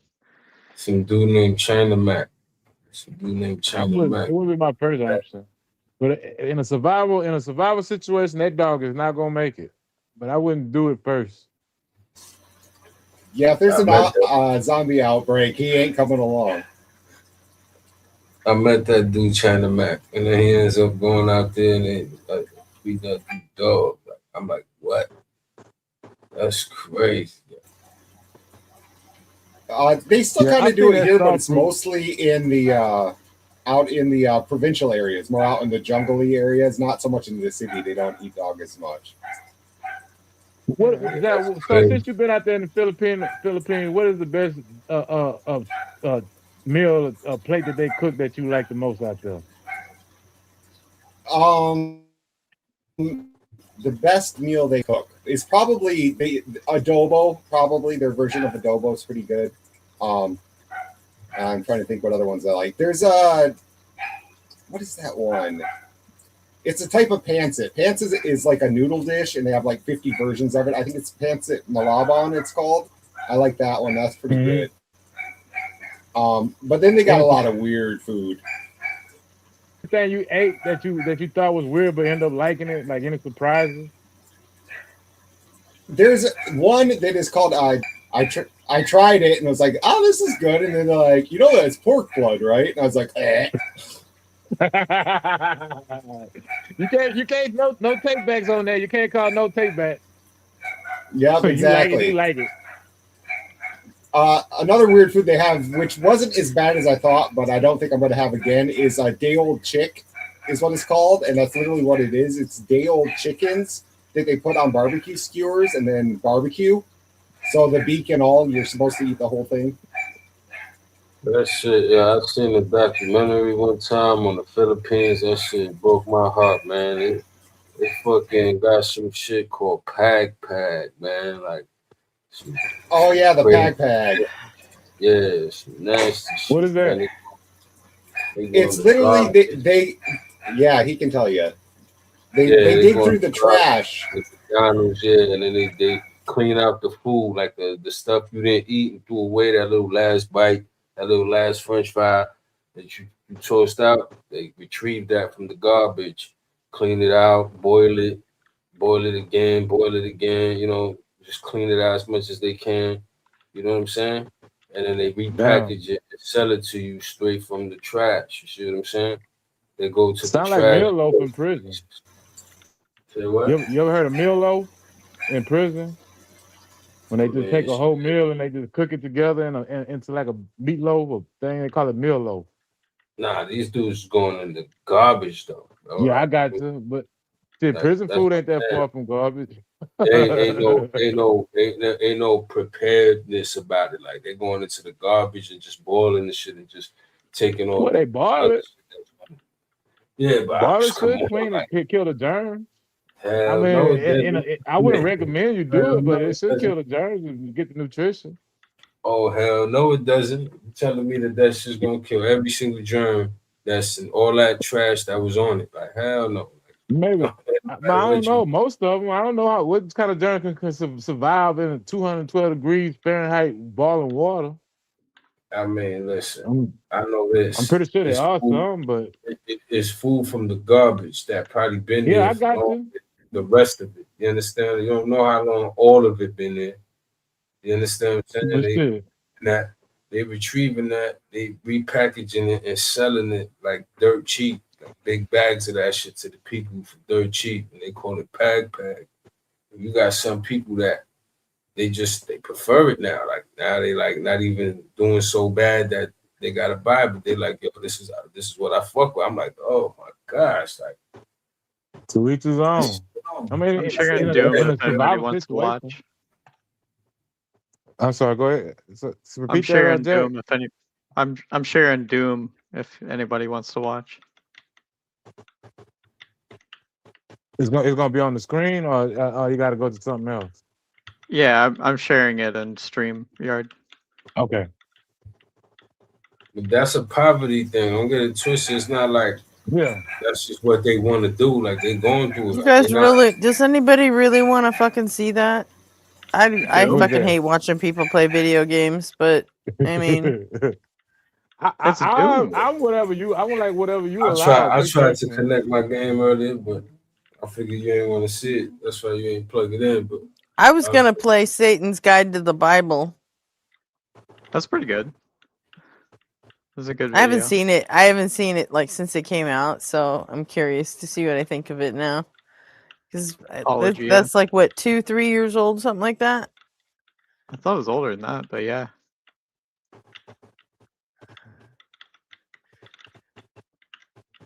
So we about to do a reaction video. I mean, we could react to it, but I kind of just want to watch it. Just because I haven't. Okay. Let me see. It's from 2 years ago. Yeah. Premiered December 26, 2023. I might need to be taken off here in a bit because my wife and kid are going to be coming home, but I'll hang out till they get here. Well, Okie have doke. fun and congratulations. Peace. Why, thank you. Ooh. Wife and kid make your house into a home. That's right. That's true. Turn this house to a happy home. Happy. Yeah, you already know where I got that from, J Money. This house to a happy home. All the problems got me gone. Got a family. That's why I don't mind hearing the little kids in the background, and they make my house kind of feel a little more homely. You want a dog too? There's one barking outside. Oh nah, not dogs. I like gardens and stuff because I like to eat them, eat what I grow. I don't want to eat the dog. I'll put him in a box and ship him over first. for you. You and that motherfucking loud ass barking dog. So that's what Eminem said.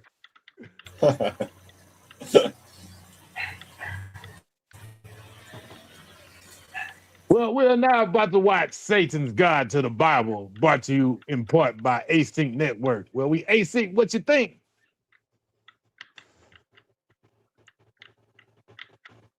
Still growing on me. What is that? Like, what is that you're about to watch? Satan's Guide You've to never the seen Bible. Satan's Guide to the Bible? Yeah. Oh, it's good. It's a cartoon with Bible stories, and then it's got like Bible scholars talking about like. That's an hour and 25 minutes, man. I mean, you don't have to watch it. I mean, obviously you're gonna watch it, like and play it, but I'm just saying, damn, it's an hour and 25 minutes. Goodness gracious. It's good though. Well, at least I remember it being good. It is good. I'm curious to see what it's like now because I haven't seen it since it was new. But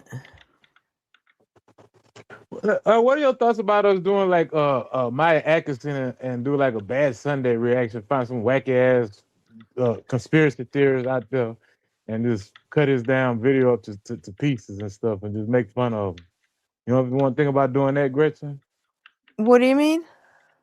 You know, Maya Atkinson, she got that Sunday Bad Science Theater where they find conspiracy theorists and all kind of crazy people with all these crazy conspiracies and documentaries and stuff, and they just make fun of it. You ever think No, about doing something like that? I've never watched it. Oh, okay. Well, I mean that's basically You the mean premise of like Forrest Valkai does with Reacteria, shit like that? yeah, something like that. Man, just have fun on somebody doing some crazy ass conspiracy theory they put on YouTube or something.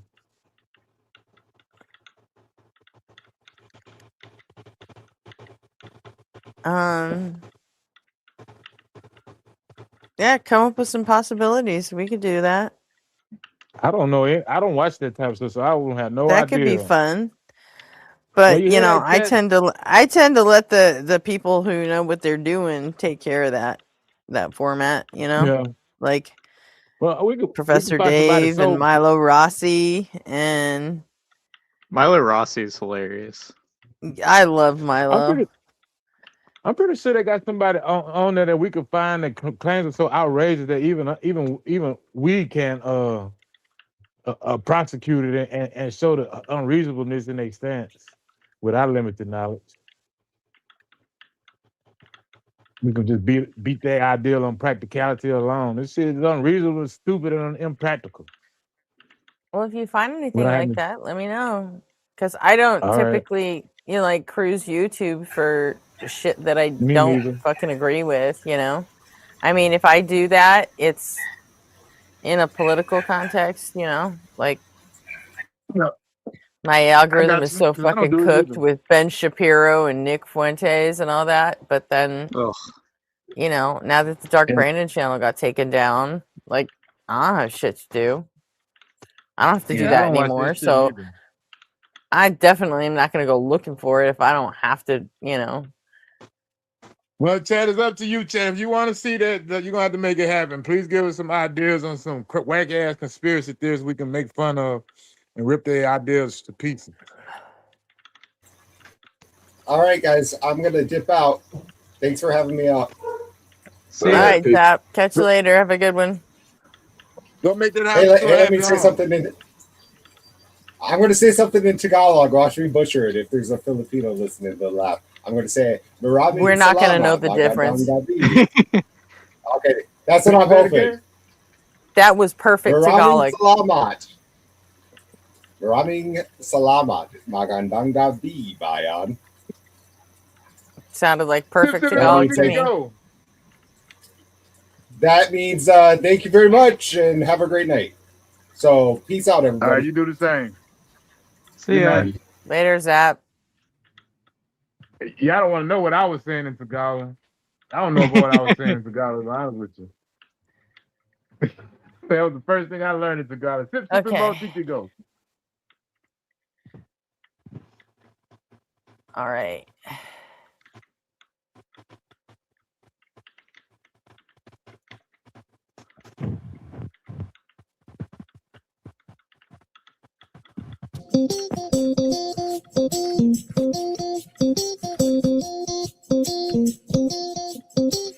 This little light of mine, I'm gonna let it shine. This little light of mine, I'm gonna let it. Lord willing, my faith will be made stronger this morning. I love Sunday school. I love singing in Sunday school. I hope we get to sing my favorite song. Every day. Where's the teacher? The teacher is late. I sure hope nothing's wrong. Do you think something bad happened? For reals? Let's all pray for the teacher.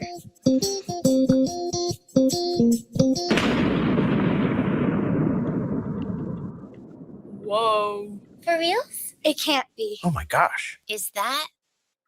Your teacher. Your substitute Sunday school teacher. This little light of mine, I'm gonna let it shine. This little light of mine, I'm gonna let it shine. This little light of mine. I'm gonna let it shine every day, every day. Every day, every way. Sing it with me. My little light shine. You can't be here. Yeah, this is God's house. You're evil. Literal evil. Students, the New Testament writers really messed me up. Messed you up? The New Testament, a Christian amendment added to the Bible. They mixed me up with the devil. Hell, oh. I fail to see a resemblance. The original Jewish part, the Old Testament, the vast majority of the Bible, bears witness to the real me. The real you. Who do you say you are? I'm the adversary. Satan literally means adversary. I'm the opponent in this match. You're going to fight the Bible? Evil! No fighting. I'm here to reveal, peacefully, hidden Bible secrets. Bible secrets? None of us will believe your secrets. The Bible says you're the father of lies. You lie. Again, that's him, not me. I rebuke you, Satan. Thanks, Jen. Noted. There are, of course, other witnesses to these Bible secrets. One of the witnesses everyone here trusts. Who? Your pastor. Pastor Mark knows these Bible secrets too? He does. Like lots of pastors, he learned a bunch of Bible secrets at seminary. And he won't share them with us? He's keeping secrets. That's not fair. Are there any pastors that went to seminary that will share the Bible secrets? There are, but they're not called pastors. They're called biblical scholars. Where can we find them? Surprise! I brought them with me. The best and most famous biblical scholars are standing by live to answer your questions. They'll tell us what Pastor Mark learned in seminary? They will. The biblical scholars will tell you the Bible secrets. Oh, wow. I like secrets. Me too. But heed this warning. What about? When it's revealed I shared the Bible secrets, ooh boy, Mommy and Daddy are gonna be super pissed. Uh-oh. Am I getting grounded? This is where all the Bible secrets are kept. On a bus? A seminary is a religious college. Christians go there to become a pastor, a leader of a church. I want to be a doctor. Future doctors go to med school, go to seminary. Uh-oh. Now, watch this. Biblical scholars reveal what pastors learn at seminary stays at seminary. Pastors that were trained in biblical studies, that went to seminary, they've been working on the sources and doing history. And then they come to the reality that they have to actually preach to their congregations, and they cannot always say what they've learned. Why not? These are Christian colleges. How can you take all of the stuff you study and translate it to the ordinary person? They could just blurt it out? Pastors have to discern on a daily basis. How do I take these questions and the study that they feel like their congregations aren't ready for? I'm ready. It should be the role of the pastor to convey what is actually in the Bible and what is not. This is where people depend on their pastors and where the pastors are falling down on the job. I still don't get why they don't tell the truth. Yes, why can't pastors just tell us the truth? Dr. Ehrman? It's for a pretty obvious reason that they don't tell their parishioners these things, because these things would be challenging to faith, and they're afraid that they'll lose members or that their church will rise up against them. If they really told them what's in the Bible or what we found out about the Bible, their members would be lost. Ministers don't want to lose their jobs. Pastors can lose their jobs? And their family's health insurance. Many pastors simply are silent about the things that they learned in seminary. I've been blessed with permanent employment. I can spill the Bible secrets. What kind of secrets? Secrets about history, secrets about moral issues, authorship secrets. Oh, and my biggest secrets of all are secrets about Jesus. Big secrets about Jesus? Secrets about Jesus? Secrets Everyone at seminary knows and we don't. That is totally not fair. There are no secrets in our house. Well, then let's begin. I've got big seminary secrets about Bible history. Our God acts in history. The Bible does make that claim. And God's biggest act in history in the Old Testament, that's the Exodus. Freedom! Liberation! The Bible says Israelites lived in Egypt for more than 400 years, slaves to the empire.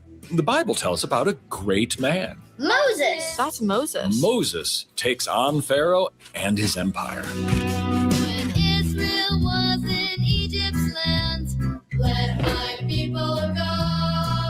Oppressed so hard they could not stand. Let my people go. The Egyptian Pharaoh did not let go of Moses or his people. More than 2 million Israelites. You guys are never leaving Egypt, okay? Like never. Never, ever, ever. So God intervened, attacking Egypt with 10 truly awful plagues. The last plague? Killing all firstborn children. Ouch. Listen to what the Bible says. And it came to pass that at midnight the Lord smote all the firstborn in the land of Egypt. Just keep praying. God's smoting gives the Israelites their chance to finally escape Egypt. Rise up. Get thee gone. For now. We out. But it wasn't long before Pharaoh sent his army to take back the Israelites. Dumb decision. On the banks of the Red Sea, the Israelites' quest for freedom has reached a dead end. Moses parts the waters, and more than 2 million Israelites escape Egyptian bondage. Freedom! Freedom! Let my people go! And now a reading from Dr. Hendel. As a story of deliverance from oppression, the birth of freedom, the Exodus story has served as a paradigm for over 2.5 millennia. Paradigm. Oh my god, I forgot the music was in this. I find it so fucking hilarious. I forgot all about it. Liberation. And freedom. God acting in history. So the Bible says. But what do biblical scholars say? There is no archaeological evidence that would support an idea of a historical, large-scale exodus from Egypt. The Exodus from Egypt never happened? He's a Berkeley professor, Michelle. They're all liars there. There's no archaeology evidence for the Exodus? Out of Egypt they did not come. But the Bible says the Israelites lived in Egypt for 430 years. The Bible does say that. Archaeology tells a different story. In early Israelite settlements, there is no Egyptian influence on the pottery forms, on the architecture, on the material culture, the daily lives, etc. No influence. Nope, nada. Wowzers. Israelites never lived in Egypt? And if they never lived in Egypt, If not out of Egypt, where are the Israelites really from? the secret of Israelite origins, well, the answer to that secret is gonna cause some big problems for the Bible. Oh, for the love of me, I have to interrupt Satan here. Is that Jesus? Jesus golfs? Children, if you're taking notes this morning, I want you to write down a word. Will you do that for God? What word? We praise you. Anything for you, Jesus. Inerrant? Inerrant. It means without error. Later, Satan. All the history told in my book is without error. Then Israelites are really from Egypt? For reals? The most reals there is. The Bible says they lived in Egypt for 430 years. 4 centuries? 10 generations of Israelites living and dying in the empire of Egypt. And yet, archaeologists found no Egyptian influence on early Israelite settlements. Satan thinks there should be pyramids in Jerusalem. Inerrant. What about Satan's biblical scholars? So Satan's got biblical scholars. God's got himself some scholars too. Evangelical biblical scholars. They're the freshest, coolest, hippest biblical scholars. Come on now. Every year, God's scholars have a big old get-together where they state the fact. My book's perfect. The Bible, yes, that's the book for me. I stand alone with the word of God, the Bible. It's a great honor to join you in this forum. There cannot be many subjects that compete with this one for importance, and I suggest we bow together in prayer before our hour begins. Yes, that's the book for me. I stand alone in the word of God, the Bible. Our first panelist, Dr. Al Mohler, will be presenting his position. Classical inerrancy is necessary for evangelical integrity. The centrality of inerrancy has been a core affirmation of evangelical Christianity as a movement, as evidenced by consensus documents such as the Chicago Statement on Biblical Inerrancy, and the fact that the Evangelical Theological Society has required an affirmation of the Bible's inerrancy from the society's inception. What a blessing! The 1978 Chicago Statement on my perfect book. To be a member of the Evangelical Theological Society, every biblical scholar annually must affirm the Chicago Statement. It really is a thrilling read. The important part is number 4. My book is without error in all of its teachings about the events of world history. All the history in my book? Inerrant. Totally proved perfect. 0 historical errors. So happy we had this chat, children. No historical errors, he says. Inerrant. How about we continue investigating Israelite origins? If not out of Egypt, where are the Israelites really from? To uncover that seminary secret, we got to talk about a well-known bro. He one of my bros? He's a bro beloved by Christian bros, Jewish bros, even Muslim bros. That's a heck of a bro. In the 17th chapter of the book of Genesis, God is broing out with him too. That's Abraham. Father Abraham. He owns the title, the first Jew. Father, bro, Abraham. Father Abraham had many sons. Many sons had Father Abraham. I am one of them, and so are you. So let's just praise the Lord right on. Abraham was God's bro. So, 2,000 years before Jesus, God promised Abraham land. We know what God promised Abraham. Land. The land of delicious milk. Yummy honey. And I've seen the promised land.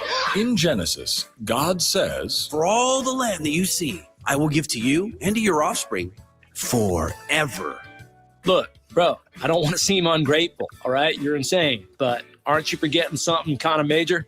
What's that, bro? The land ain't empty. And I don't think those people are on vacation neither. But this land has already been promised. The promised land was already promised to who? We who? That's who. Promised to Canaanite peoples. The Canaanites? The Canaanites were the indigenous tribes living in Canaan. Looks like a lot of ites. Yeah, etc. ites. These ites never got a promise from me. The only one here who got a land promise from me is my bro Abraham. It's my land, I made it, and I can give it freely. Any chance we could take a vote on that? God promised Abraham land, but it was the land belonging to the Canaanites. Bro or no bro? Not cool. Yeah, this was definitely his idea. 100%. He's insane. Nation will rise against nation. So let's just praise the Lord right arm, left arm, right foot, left foot, chin up, turn around, sit down. It's my favorite Sunday school jam, too. However, the Canaanites have every right to stay in their land. Come on now. We've been living here for generations. Great-Grandma Eloise is buried in the backyard. Somebody get a box for Eloise. The Canaanites are full-on evil. My evangelical biblical scholars have already proved this. Canaanites were totally crappy. The iniquity of these Canaanite tribes was so pronounced, they were so vile and so evil. Clay Jones has written an article on this. In that article, I documented that among the Canaanites, there was incest, adultery, offering children to a bull-headed idol named Molech, homosexual acts, and that bestiality, and that all these were rampant. All sorts of abominable practices. They get to the point where they're actually sacrificing their children. So it's not as though they're just people who are wearing tattoos or eating shrimp, unlike the Israelites. The Canaanites are the bad guys, children. He that is not with me is against me. Verily then. Flock? Okay, the Canaanites, according to evangelical scholars, are so awful they deserve to lose their homes. Please locate your nearest exit now. God simply wants to steal the Canaanites' land. Thank God. Satan gets it. But God's plot to steal the Canaanites' land is about to take an unexpected turn.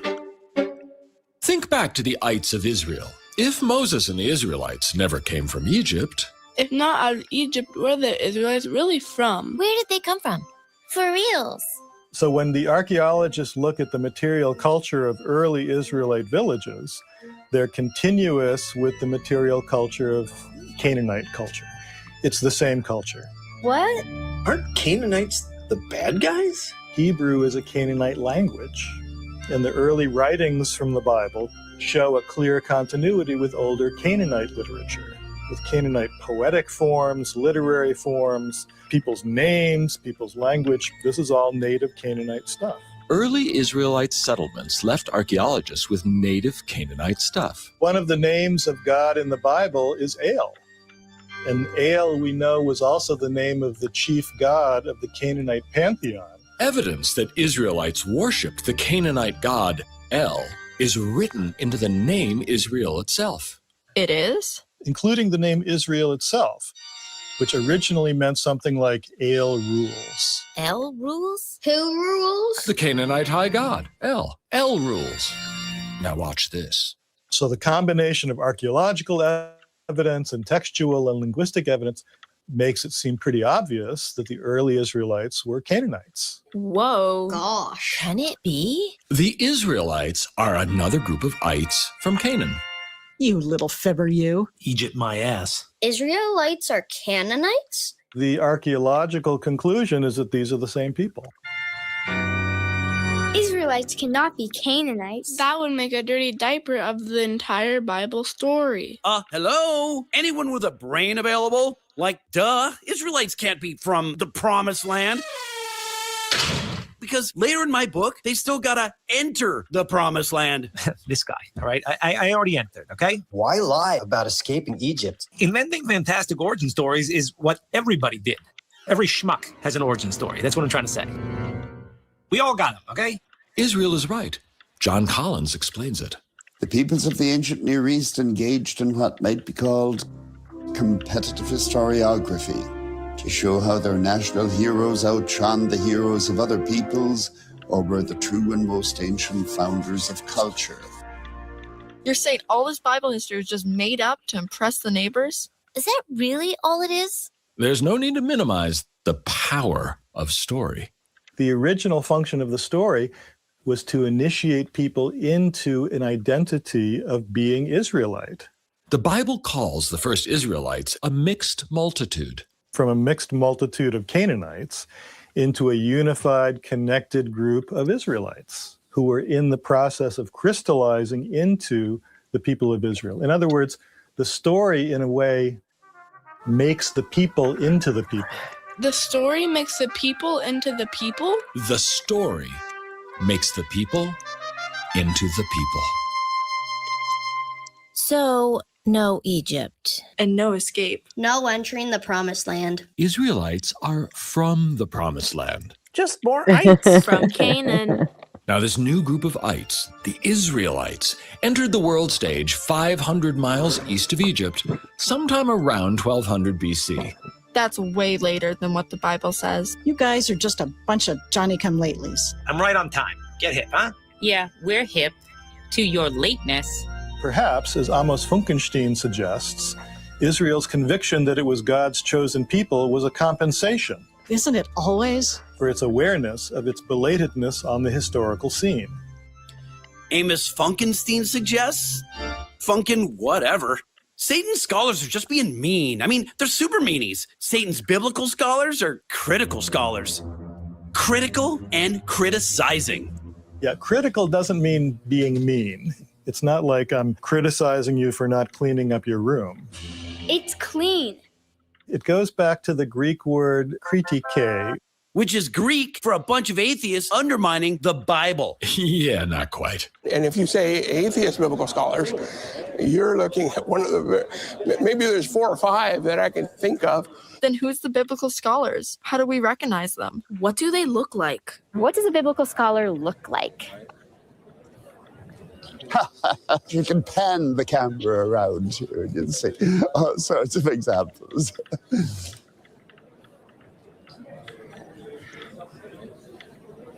White, middle-aged, or aging, male, Protestant. They're Protestant? Christians? That's right. Most all critical biblical scholars aren't atheist, but Christian. For sure Christians. Biblical studies has always been mostly Christian. He said white Christian. Dudes. All of the early creators of biblical scholarship, as we know it today, were all religious people. They were ministers, they were priests. Most of the great founding fathers of biblical scholarship were church-going, pious people. False believers. I don't like They that. were usually ministers of Protestant churches who would argue with each other about the best way to understand this text, with the idea that you didn't need any special office to read the text closely. So modern biblical scholarship comes from primarily Protestant theology. Modern biblical scholarship comes primarily from heretics and false believers. And Christians. Mostly Christians. I have a question, Satan. Yes, Kathy? If most biblical scholars are Christians and these secrets you're sharing are taught in seminaries, well, my question is, why would Christians attack the Bible? That wasn't the intention of the scholars that created biblical studies. They wanted to elucidate the Bible and show its truth, and they believed that all sorts of scholarship would be compatible with the Bible. And how'd that turn out? That was overly optimistic. Thinking that archaeology would verify the Bible. But then, it turned out that it didn't. No, it did. Didn't. Did. Didn't. Did. Didn't. Whatever. So what do biblical scholars, mostly Christian biblical scholars, think today about the Bible's version of history? Today, most of what was held 100 years ago, say around 1900, as history is no longer held that way. Certainly the creation stories are not held to be history. Talkie snake. Most of the patriarchal narratives are not held to be history. A phony bro.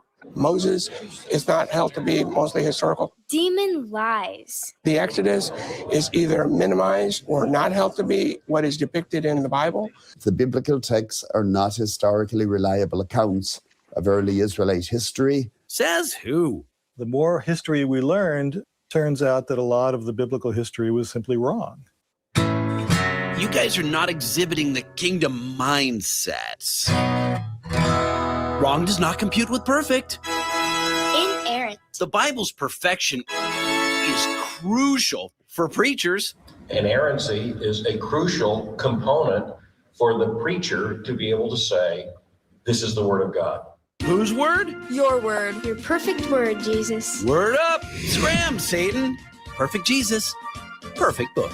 Perfect book. I hate to pump the brakes on biblical inerrancy. Pump the brakes? This is the open highway. And the check engine light just went on. Hey, we have a problem. The problem is yours alone, Satan. Your scholars share this problem too. Evangelicals say there's no agreement on what exactly inerrancy is. The problem, however, is that there are various understandings and misunderstandings of inerrancy in circulation. Different people have different definitions of what counts as inerrancy and what doesn't count as inerrancy. Well, it really depends on whose inerrancy we're talking about. How are there different versions of inerrancy? Hey, these are your scholars, J-Man. Evangelical scholars can't even agree on what inerrancy is. I'm sure all of it can be harmonized. In my view, a rich and sophisticated doctrine of inerrancy is part of biblical fidelity. I don't know a lot of people that have a sophisticated doctrine of inerrancy. I live in the South. And welcome, Professor Frank. My current title keeps changing. My current title is Inerrancy, a Place to Live. By inerrancy, I mean... Inerrancy is simply a way of stating that the texts don't contradict each other, but neither do they cohere. That does not cohere. These guys sound confused. They just need more Sunday school. My bro Kevin will get us back on track. The biblical authors speak truth in all things they affirm and will eventually be seen to have spoken truly when right-minded readers read rightly. 2 times. When right-minded readers read rightly. Blessed are the right-minded readers. Thank you, Kev. B-I-B-L-E, yes, that's the book for me. I stand alone with the word of God, the B-I-B-L-E. We could agree that inerrancy, if not essential, is nevertheless expedient. Could you define expedient for me? Convenient and practical. Although possibly improper or immoral. Or just biblical. Why is the inerrancy and the infallibility and the flawlessness of God's word so important? Because, friends, if this book is not true, you're in a heap of trouble. Hell-level trouble. And kids, you're stumbling. Be very careful about the things you're thinking. Do you want to hear me say, I never knew ye? Don't cast us aside. We love you, Jesus. Don't cast us, please. We believe you, Jesus. You are Lord.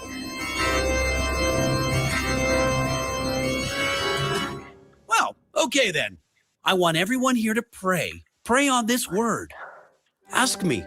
I'll open your spiritual eye to the truth and trustworthiness of this holy word. Pray now. I'll wait. Witness this, Satan. Discipline, morals. That's why parents send their kids here. Not because of any nerd history lesson. Parents send their children to church to learn good morals. Is that what they're learning? Students, I got seminary secrets about biblical morals. Your math is slightly off there, Satan. What math? Math is hard. Jesus will help you. Without my book, there are no morals. Is it going to be the word or is it going to be the world?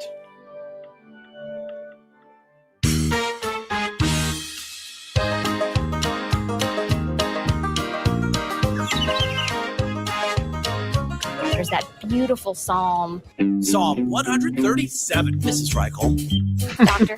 Yeah, Doc. You're so smart, you don't even know what psalm this is. I wish I could remember exactly which psalm it is, but it's the beautiful psalm. It's Psalm 137. Kill your babies. And at the end of the psalm, they're dashing the babies' heads against rocks. My turn. Happy shall he be that taketh and dasheth thy little ones against the stones. Happy baby smashing? In the Bible? Book of Psalms, Psalm 137. Everybody sings the first line of the psalm. By the rivers of Babylon, where he sat down. Nobody sings the last line. Taketh and dasheth thy little ones against the stones. Metaphorical, perhaps? Toss me into the bosom of my stoner mom? It's ideas that you should have these babies and strike them up against rocks. To me, it's odious. Extremely unpleasant, repulsive. Smashing babies qualifies. It should not be called beautiful. It should not be celebrated in any way. You lied again, Satan. I found someone on YouTube singing the last line. Take your little ones and dash them against the rock.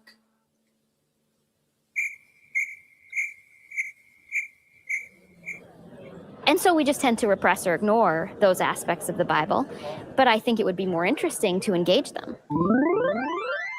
More interesting for who? And I think what it would lead to is a deeper empathetic experience. We would understand the anger, we would understand the suffering, we would understand what they thought had been stolen from them in a much deeper way if we were willing to engage the horror that's present there. And I think something similar could happen with engagement in the story of the Israelites moving into Canaan. Weed, have you never seen this before? Who? Why? Because weed, bro. Oh. We're watching Satan's Guide to the Bible. That's what you're watching, JR. So, because Weed Bro said, this is fucking hilarious, not gonna lie. Yeah. It fucking is, man. That one little girl gets real evil too. Yeah.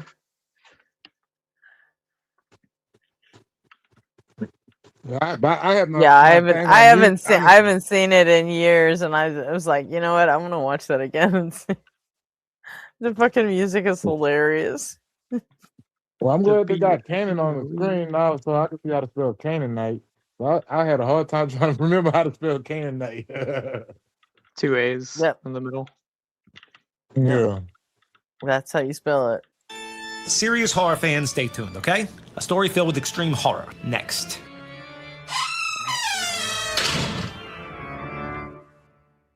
Previously in the Bible, God broed out with Abraham. He promised Abraham a ton of land, but the land was already filled with Canaanites.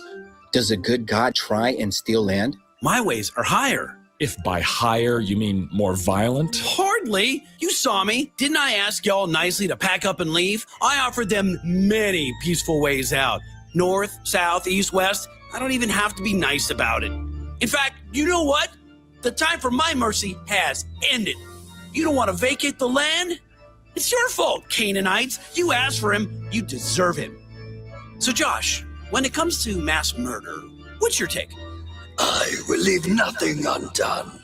Oh, right on. In the 7th chapter of the book of Deuteronomy, God lays out his attack plan for Joshua's assault on Canaan. Direct orders for the Israelites when they enter the promised land. Already entered, sir. Said that once already. Say it again. I will leave nothing undone. Hey, this guy. Okay, yo. Yeah, I'm already here. Look down, huh? Stay in your lane, Israel. Now, Joshua, listen up. And when the Lord your God brings you into the land you are entering to possess and drives out before you many nations, then you must destroy them totally. Make no treaty with them and show them no mercy. Do not intermarry with them. Then why are all your boys sliding into my DMs? Do not intermarrying with them, for that would turn away your children. Why are we doing it? It would turn away your children from following me to serve other gods. So ultimately, it's a covenantal thing. You know, maybe it's unfortunate, but we can't leave those people there. They're a bad influence. And what are Israelites to do with them? Kill them. Kill them all. Utterly. Kill everyone? They deserve it. Our pastor skipped this part of the Bible. It's shocking. Like baby smashing? Somebody remind me who the good guys are? This is not, a matter of, integration. The book of Joshua tells the story of the Israelites' violent conquest of Canaan. In Joshua 6, a city named Jericho is conquered by the Israelites. They go in and they kill all the women and children. You see, there's a lot of killing in the Bible. There's a lot of genocide, a lot of killing of the Canaanites, women and children. Joshua fought the battle of Jericho, Jericho, Jericho. Joshua fought the battle of Jericho, and the walls came tumbling down. And they utterly destroyed all that was in the city, both man and woman, young and old, with the edge of the sword. But there's none like good old Joshua. Because that's part of the directive given in Deuteronomy 7, that when you conquer the land of Canaan, the Hebrews are to exterminate everyone. And they burnt the city with fire, and all that was therein. Is that really you, God? They should have left already. But that's impossible. You do know our legs are made of felt, right? When God kills people in the Old Testament or any time, does he give reasons, or does God just wake up like one day saying, Canaanites, I want them all dead? Previously, we heard God and his evangelical scholars slander the indigenous Canaanite peoples. A culture that was incredibly homosexual. Sacrificing their children. Eating shrimp. Gay shrimp eaters. You know, it might now be appropriate to ask, are there limits to victim shaming? Now, the really difficult problem, then, it seems to me, is the children. Now, the more difficult problem is the children. How could God command that the children be killed because these are innocent? Ooh, that is indeed a problem, Willie. Let's restate that once more. For the children. How is it consistent with God's nature that he would command that these Canaanite children be killed? Exactly. How could God do that? God knows who will or will not repent of his or her sin, and if he concludes that the children would have grown up and acted similarly, he's perfectly right to institute capital punishment. God has the right to give and take life as he sees fit. Children die all the time, every day. It's right for God to slaughter women and children anytime he pleases. Wow, and they call me the Prince of Darkness. Also, although it isn't a given, I agree with Paul Copan. From an article that I wrote with a friend of mine, Matt Flanagan. This is a central part of the moral arguments. You hear people like Paul Copan and William Lane Craig. Since I believe in the salvation of children, that this was actually a mercy extended to them. And those children, once in heaven, would be grateful that God had issued such a command to the Israeli armies to wipe them out. So the death of these children meant their salvation. They were the recipients of an infinite good as a result of their earthly phase of life being terminated.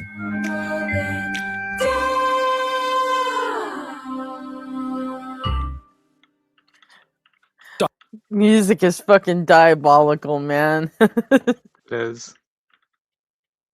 Dr. Collins, any response?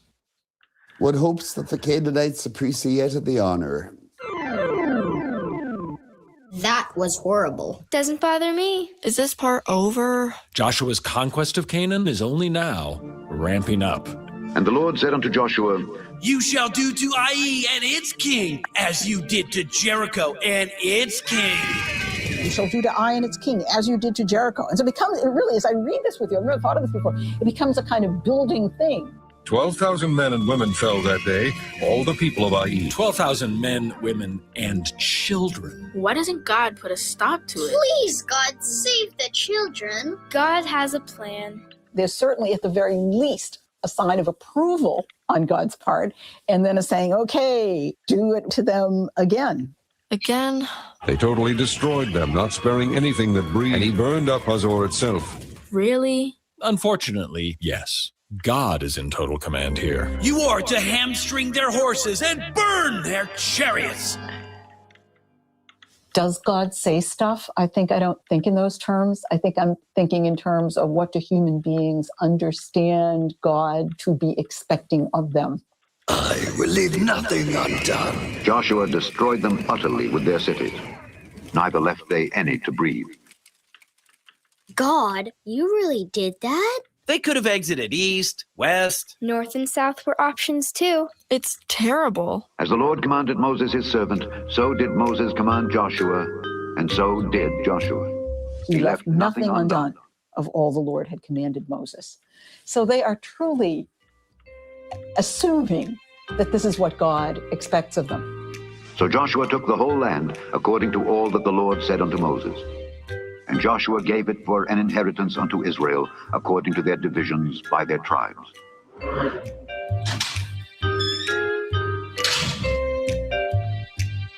And the land rested from war. Jesus. Did it ever happen?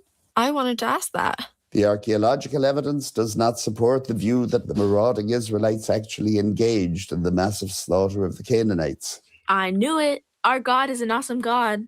In some respects, I would say the conquest of Canaan is more analogous to Aragorn killing the orcs in The Lord of the Rings. Now, you don't like orcs. You want them all to die. If it's something that didn't happen, then it's not the same thing as things that did happen. It's not the Rwandan genocide. It's not the Holocaust. God didn't kill the Canaanites. It didn't happen. So we're okay. God's still perfect. You think so? Dr. Avalos, what do you think? It actually doesn't matter whether it happened or not. Huh? It's the principle. that you should kill people to take their land and their property, and that you should kill people because their religion is different. Those principles, we should have a zero tolerance for them. Whether they happen or not is irrelevant because the principle remains. The author believed that you should kill women and children if their religion is different or because God told you to take their land and valuables. Joshua's conquest of Canaan is not historical, but history continues to see real violence inspired by Joshua. There's entailed ideas about violence and genocide that were paralleled repeatedly throughout history. The liberation of the Israelites and the subjugation of the Canaanites are two sides of the same coin. Read from the Canaanite perspective, this was not a liberating story at all. Oof. Irish guy knows nothing. Joshua battled wickedness, and if God commands us to kill them all, kill them all. In fact, there are millions of people in the world who have no objection to genocide if the right people are being exterminated. The perfect little Christian, man. Mhm. And she only gets worse. I know.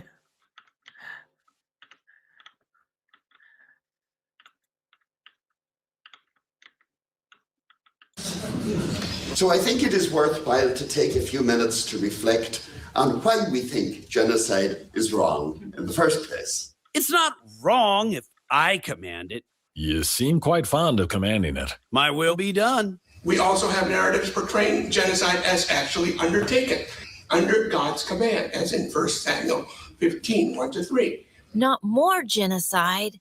Slay both man and woman, infant and suckling. What's a suckling? I'm a suckling. Like Willie says, Children die all the time, every day. children die every day. Objections to genocide may be grounded in various ways, but most, I would think, come back to some form of the Golden Rule. Golden rule. I know that one. Jesus invented it. All things whatsoever ye would that men should do to you, do ye even so to them. That we should do unto others as we would have them do unto us. Christians may regard this maxim as a summary of the teaching of Jesus, but some form of it can be found in most religions, and ultimately it is a humanistic principle. Did you catch that? The Golden Rule is a humanistic principle. No book needed. You need the Bible. Jesus invented it. But Jesus was after Krishna, after Buddha, after the Stoics, way after me. It's in the Old Testament. It's everywhere. That's why Dr. Collins calls the Golden Rule a humanistic principle. It is a humanistic principle. No book needed. You just watch. I might pull my book back, take it away from all of you animals. Then where will you be? 24-hour rape and anarchy is where you'll be. There are no morals, no comprehension Zeus you. of right and wrong without the Bible. The Bible is the ruler by which goodness is measured. Trust it for like 1,700 years, kids. It's so much like the song says. God says, sing it now. Give me that old time religion. Give me that old time religion. Give me that old time religion. That's good enough for me. In the ancient world, with its old-time religion, we've witnessed God killing kids in Egypt. God commanding the killing of everyone in Canaan. You're just cherry picking all the bad stuff. It's just Old Testament. None of it scares me, Satan. Not scared. Nope. I do have one little thing these old-time religions do, and this should scare you plenty. Child sacrifice. Only false gods do that. That's totally gross. My God is definitely not cool with child sacrifice. They get to the point where they're actually sacrificing their children. And if Israelites or Canaanites, Did Israelite dads kill their kids too? It is now widely recognized that human sacrifice was practiced in ancient Israel much later than scholars of an earlier generation had assumed. Oh boy. Exodus 22 appears to require the sacrifice of the firstborn. The Judean kings, Ahaz and Manasseh, are accused of child sacrifice. The practice cannot be dismissed as due to foreign influence, but had venerable precedence in the cult of Yahweh. Baloney. My God is not cool with killing innocent children for divine favors in battle. That may be, but the God of the Bible is. Victory in battle is related in an integral way to your offering these things to the deity. In the 11th chapter of the book of Judges, Jephthah, the leader of the Israelites who are at war with the Ammonites, more ites from Canaan, wanting to secure victory for the Israelites, Jephthah makes a promise to God. If you give the Ammonites into my hands, whatever comes out of the door of my house to meet me when I return in triumph from the Ammonites will be the Lord's, and I will sacrifice it as a burnt offering. The leader of the Israelites promises God he will set fire to whoever greets him first when he returns home from battle. He will devote to the Lord first thing he sees. But of course, it turns out to be his daughter, his only child. And I'm back, and I won. Who's behind door number 1? Welcome home, Daddy. Oh no, he didn't. But he did. And he did to her as he had vowed. It was good for the Hebrew children. It was good for the Hebrew children. It was good for the Hebrew children. in war context, when what's offered is killing human beings, we have to assume that they assume that God appreciated human sacrifice, right? Right.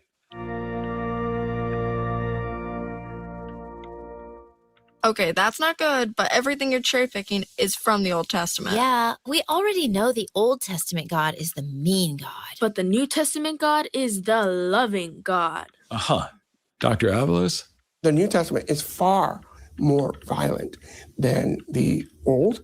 That's totally crazy. How can you even say that? The Old Testament God may wish to hurt and kill you, but it was only for your lifetime for the most part. If read literally, Jesus proposes torturing those he dislikes with an eternal fire. Thus, the violence is infinitely greater in both quantity and quality. Being burned for eternity is far more intense than being hacked to death and dying. That's a fair point. I guess I would choose a good hacking over an eternal, torturous hell. Total hypocrisy, Satan. What objective standard are you even using to criticize the Bible? Without the Bible, there is no right or wrong. Beat it. Satan has no authority to judge the Bible. The Bible is the authority. What God says is moral is moral. What God says immoral is not immoral. And it's he gets to make the choice. He's God and you're not. Ah, that's exactly it, Rick. I'm God. You are Lord. And you're not. Should morality be based on the Bible? Dr. Avalos? The very idea that a text should tell you what you should do is immoral to me. How so? Because now you're saying that whatever somebody writes is what becomes moral for you, as though it was based on authority. Morality should not be based on authority. It should be based on your empathy for the suffering of other human beings. Let's shine a light on that. Morality should be based on what? It should be based on your empathy for the suffering of other human beings. Nice opinion, flesh human. Empathy for the suffering of others, that's all we need for good morals? Add in the humanistic golden rule and... yeah, we're good for now. That's it? That's only 2 commandments, and I got 10. You got nothing about idol worship. You got to look out for idols, man. And you got nothing about coveting your neighbor's slaves. Once again, Satan, you finish below me. Hello.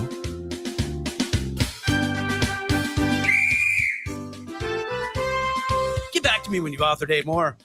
Authored? Yeah, authored. As in, I'm about to author another hole-in-one here.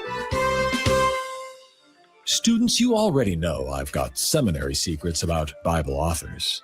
And we're going big on this next one. For there is one name known round the globe when it comes to issues of biblical authorship. Hearing just his last name, Daddy's blood pressure gonna rise. Is it Obama? He is the most famous of all the biblical scholars. I give you UNC Chapel Hill's Bart fracking Ehrman. Dr. Ehrman's middle initial is, in fact, a D.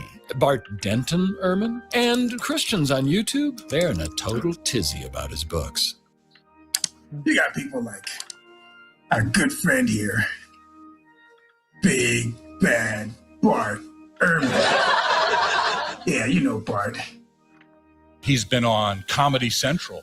He's published over 20 books. The best-selling author with Oxford University Press. See what Bart Ehrman says in misquoting Jesus. See what Bart Ehrman says in Jesus Interrupted. The Orthodox Corruption of Scripture. How about that one? That book right there, it's called Misquoting Jesus. Bart Ehrman, in high school, he trusted Jesus Christ as his personal savior. And how's it working today? He's like the premier attacker of the Bible in the world right now. Our primary English-speaking critic. What happened to Bart? Demon trickery. I'm going to take care of him with a clothesline.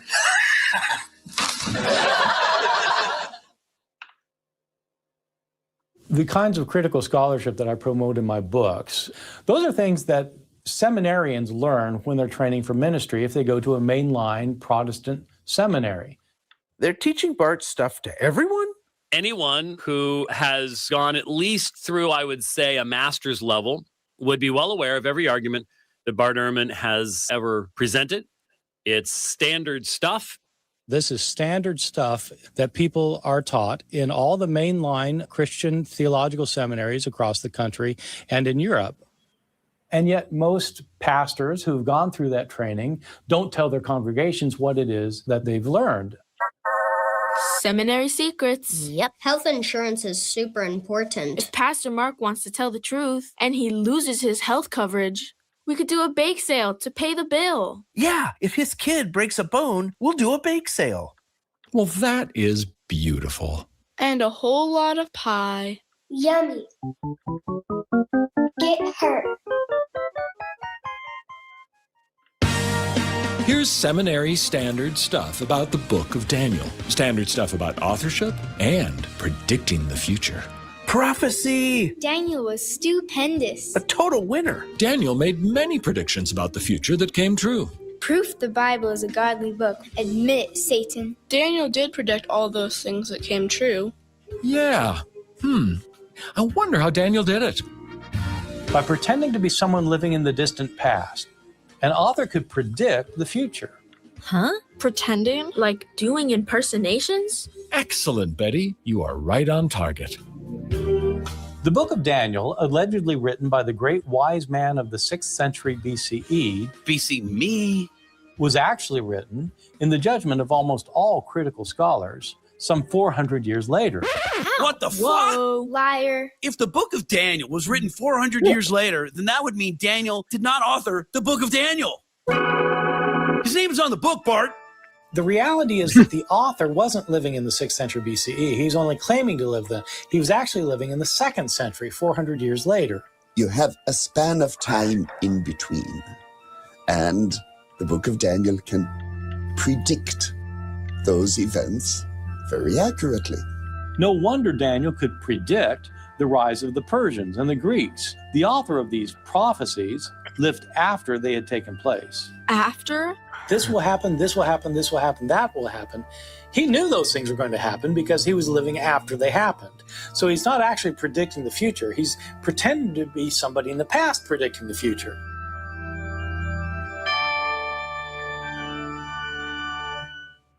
It's prophecy after the fact. That seems kind of wrong.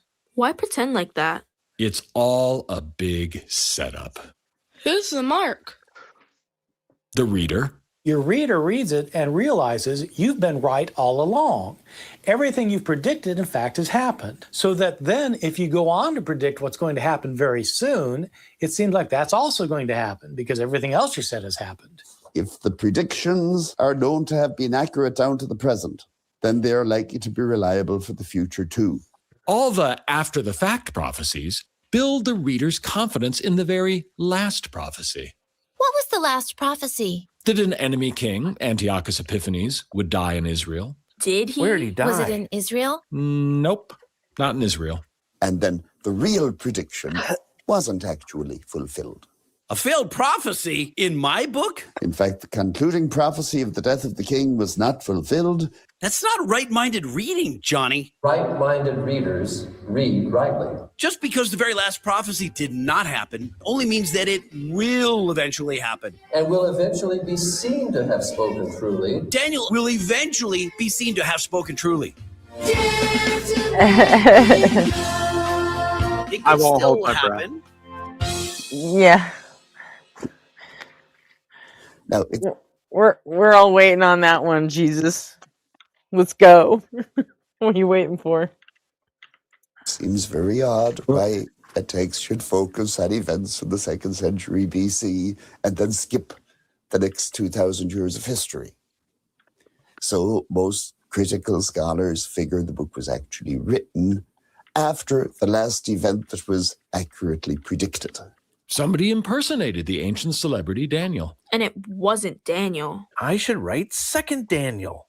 You know what, Satan? What about your books? You're attacking my book, saying Daniel did not write the book of Daniel, even though his name is on the book. Well, what about all your books? My books? How do we know the names on your books are from the actual authors? Yeah, again, Jesus. Satan's got fake writers. How do we know you wrote your book, huh? Huh? How does anyone know that I wrote my books? You'd have to use a lot of evidence about how I write. You could look at my other work. You develop a sense of my style. Books have voices, and you can hear an author's voice. And people actually do this with ancient texts as well. Do they do it with this ancient text, Doctor? So, for example, the question about whether Paul wrote or did not write 2 Thessalonians often gets argued on the substance of voice. Nearly half of the 27 books of the New Testament claim the voice of Paul. Paul has the most books in the New Testament. And there's something very peculiar about his voice. My voice? At the end of his second letter to the Thessalonians, Paul writes, I always sign my letters as I am now doing. What is peculiar is that he claims this to be his invariable practice. I always sign my letters? Even though he does not appear to have ended most of his other letters this way, including 1 Thessalonians. Wait, so Paul doesn't always sign his letters that way? What's going on? 2nd Thessalonians was probably written after Paul's death. Can the dead write letters? Why not? They vote all the time. There are 13 books that claim to be written by Paul, but scholars are pretty confident that Paul did not write 3 of those books, 1st and 2nd Timothy and Titus. 3 others of them are hotly debated by scholars, with probably the majority of scholars saying that Paul did not write Colossians, Ephesians, and 2nd Thessalonians.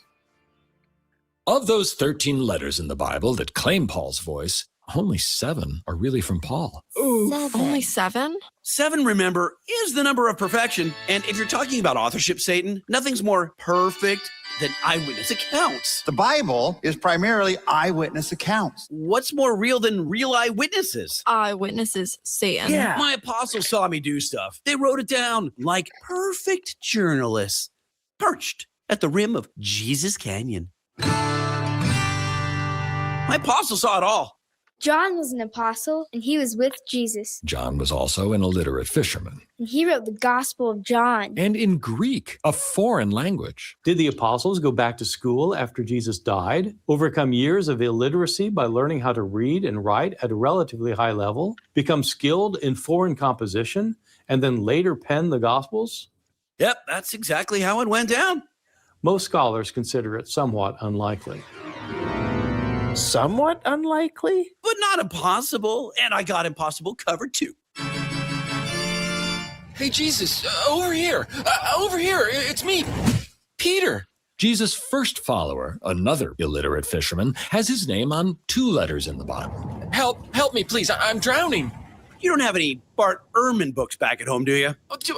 Only one. My asshole neighbor left it for me to read. I can't even read. It's possible, of course, that Peter went back to school, learned Greek, became an accomplished writer, and moved to Rome before writing this letter. But to most scholars, This seems highly unlikely. Forged? As in forgery? As in, the Bible has 0 eyewitness accounts of Jesus. Not even one? None. Forged? Yeah. Get your Bart butt out of here. Let me educate you, children. Explain what's really going on here with these critical scholars. They're just flesh and blood. Our real battle is with powers and principalities. There are powers and principalities that are highly organized. There is an unseen spiritual battle going all around you. Invisible war that's happening. This is a real war. And it is more real than the chair that you sit in right now. Everybody on this planet is in this battle, whether they know it or not. I don't know if Dark anything could spiritual be forces more or through less the real earthly than agents. something else. They have long. What's that? I don't know if anything can be more real than something else. Like if it's real, it's just real. Yeah, that's. It's a good more point. real. Yeah. Launched repeated, coordinated attacks on the Bible. Any attack on the God of the Bible or the Christ of the Bible is an attack on the Bible. Any attack on the truth of Scripture is an attack on Scripture. Even at this very moment, critical scholars continue dropping their bombs on me and my book. It's time to take action. Ugh. Me and my book will only tolerate so much. Could you just tell them to stop doing what they're doing? Confronting them won't help. Critical scholars are controlled by forces higher up. They're just pawns. They're just tools.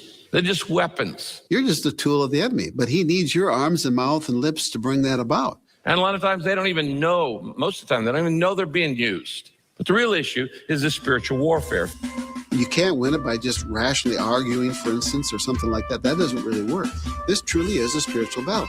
You going to join us in the battle? We wrestle not against flesh and blood. Spiritual warriors! The time is now. For this is a day of battle. Put on the whole armor of God. Put on the full armor of God. His loins girded with truth. He has the sword. And the sword is?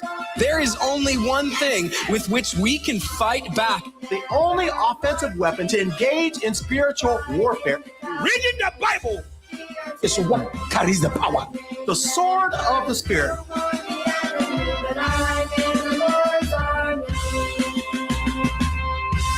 But the Bible. What in God's name? Okay, are we having any kind of rational discussion here? No, Satan, we're not. That's why it's just not a rational discussion. This is a spiritual battle, and it has to be fought on that plane.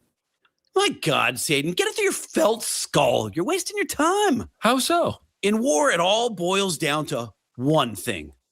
Whose side you on? You're either with me or you're against me. Jesus said, he that is not for me is against me. It's that cold, huh? It is. And everybody here is with me. Not you. Nobody wants you here anymore. Checkmate, Satan. Go on home. Oh, but I still have one more batch of Bible secrets. You know, why don't you just go ahead and mail them to us? Who loves you, kids?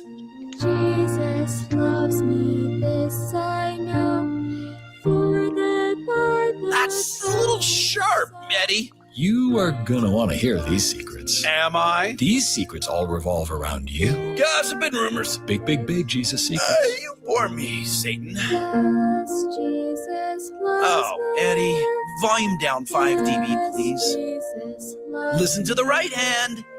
Yes, Eddie, melody, Jesus melody. loves me, the Bible Ah, would you look at that? It looks like, yep, there's a foursome about to pass me. loves me. God's got to go now. Up to this point, we've borne witness to the Bible's errant history, immoral morals, and dubious authorship claims. For this final round, my opponent is not Jesus' errant book. My opponent is the errant Jesus. Whoa. For real? Ha, that's just fantastic. First, you would have my followers believe that my book is errant. And now you would have them also believe their Jesus was errant too? Jesus was never not perfect. You think Jesus was wrong about something? I have over about a dozen chapters of things I think he did wrong.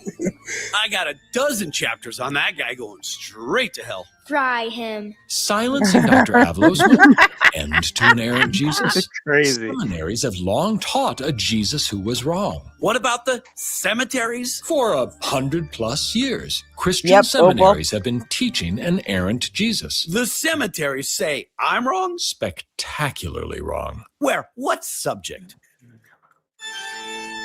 Apocalypticism? Apocalypto what? Apocalypticism. Apocalypticism? Apocalypticism. Apocalypticism? Apocalypticism is a popular worldview among Jews in the first century. Such Jews believed they were living at the end of time. Some truly good people got a little too wild with the apocalypticism. Lot more than some. All the top players did. Yet most people think it's only kooks and nutters predicting the end of the world. Instead, failed apocalyptic prophecies have been offered up by the biggest stars of the Christian faith. That's Billy Graham. He predicted the end? Yeah, Billy said the end would come before 1952. Human's gonna human. Mr. Protestant Christianity himself had the end coming before 1600. Christopher Columbus said it would end in 1501. Columbus? Seriously? Francis of Assisi, lots of popes, St. Patrick of St. Patty's Day fame, Game Clover. 3rd century Christian star Hippolytus of Rome, 2nd century's Tertullian, Who, and listening to you, Jesus. You got a little too wild with the apocalypticism, didn't you? And you got a little blah, blah, blah with the blah, blah, blah. Did you not preach a first century ending? Did you not preach a first century ending? Jesus was not a false prophet. You calling Jesus a liar? Pay no heed to Satan. Close your ears to his words. Slanderous, deceitful, deadly words. People will burn because of your lies, Satan. I invent nothing. Christian seminaries teach it. Sorry, Satan, but that's beyond plausible. Which part? Christian seminaries teaching Jesus, making failed prophecies? Failed apocalyptic prophecies. Some of them that stand here. End of the world prophecies? That failed to come to pass. Christian seminaries teach that? About Jesus? That's a seminary secret? The biggest one. Jesus told his followers the end would happen soon. And soon didn't happen. That's the seminary's biggest secret. If Jesus said that it would be soon and it didn't happen, then he was wrong about that. Jesus was wrong? There's no scriptural proof for anything that you're saying. It's not in the Bible. Jesus' failed prophecies are in the Bible. Where? Hiding in plain sight. What verse? Where? I'm going to show you. It's not in the Bible. Hey, first things first. Let's look at the reason this whole gigantic Christian thing got rolling. Shout out to me. Because Jesus. Jesus is the reason. Which leads us to the most important event for all Christians. The resurrection. It's the single biggest event in the Bible. It's the reason for Christianity. The resurrection. It's Jesus' resurrection. The Bible says Jesus of Nazareth was resurrected from the dead. Oh, no way, you say? The Bible says Jesus' tomb is empty. His body vanished. God's not dead. No! He's alive. God's not dead. No! He's alive. God's not dead. No! The earliest discussion we have of the resurrection is provided by Paul in 1 Corinthians 15. God's not dead. No! He's alive. God's His argument is striking since he makes no mention of an empty tomb. The oldest mention of Jesus' resurrection comes from Christianity's number 2 man, the guy with the most books in the New Testament. Paul never mentions, not once, the empty tomb. in the church. I feel him on the street. Hold on, back up. Empty what? Tomb, dude, tomb. And then there was an empty tomb. Empty tomb. Okay, yeah, so? I was in here, totally dead. And then, poof, the tomb was empty. I'm sorry, who was in the tomb? Jesus. I will eternally be amazed that you, Paul, you never mention the central, core story about the resurrection. It is odd Paul never wrote about the empty tomb. It's super important to know. Maybe he just forgot about it. The empty tomb's in the Bible. Doesn't matter what part. You guys are so focused on a single empty tomb, you're going to miss out on the main event. I thought Jesus' resurrection was the main event. So you got something bigger than the empty tomb, Paul? I do. Very soon, possibly tonight, all the tombs will be emptied. All the tombs. More than one tomb. Resurrection in a first century Jewish context is not about some guy rising from the dead in the middle of history. It's about a corporate event. Corporate? It's kind of a group thing. As a Jew, Paul was deeply committed to the resurrection of the dead, an ancient belief. So stinky. What's the point of digging up dead people? Because everyone, dead or alive, faces judgment for their earthly lives. When the end comes, The final judgment. The end of the world. Before becoming a Christian, Paul was an apocalyptic Jew. What would an apocalyptic Jew conclude if he or she came to believe that God had now raised someone? For Paul, the resurrection of Jesus is not an isolated event. Since one person has already been raised, the rest cannot be far behind. The end is at hand. Since the resurrection of the dead was to come at the end of the age, and since somebody had now been raised from the dead. What's up, John? Hey, sorry, it was just the, I was busy dealing with kids, but it was the bit that made me chuckle, like you, Gretchen, was the, fly him! Fucking epic. This whole thing is so great. I can't believe it. I haven't watched it since it was new. I'm just amazed how long it's going on for. That's the thing. Like, I mean, Jesus, like, it's all good. It's great. It's funny as fuck. But Jesus, how much is it? Like, There's 15 minutes left. It's an hour and 25 minutes total. Okay, now. So. Yeah. Gretchen, did you see my text? What? Did you see my text in chat? Did you see my text in chat? Which one? The one I sent you. Jesus is bleeding on my stuff again. I want you to make him stop. He's always bleeding all over my shit. I can't have nice things. Go ahead. Sorry. Not a lot I can do about that. Let's finish out this thing. It's funny. Yeah. But the end didn't begin, did it? It did for Paul. 1 Corinthians 15, where Paul connects Jesus' resurrection with the general resurrection very clearly. He's the first fruits. Thus he speaks of Jesus as the first fruits of the resurrection. Christ has been raised from the dead, the first fruits of those who have fallen asleep. If the harvest has started, then the rest of the harvest has to come soon. Jesus was the first fruits of the resurrection in the sense that all the others would soon be gathered in. He goes back and forth between the general resurrection and Jesus' resurrection because they're not really yet two completely isolated events for him. They become that way in church history. The more time passes, the easier it is to think, well, there's Jesus' resurrection way back there, and then there's ours down there. But that's not what's going on in the first 2 or 3 decades of the church. Paul and the early Christian church believed Jesus' resurrection was the start of the resurrections. All the tombs. And the beginning of the end.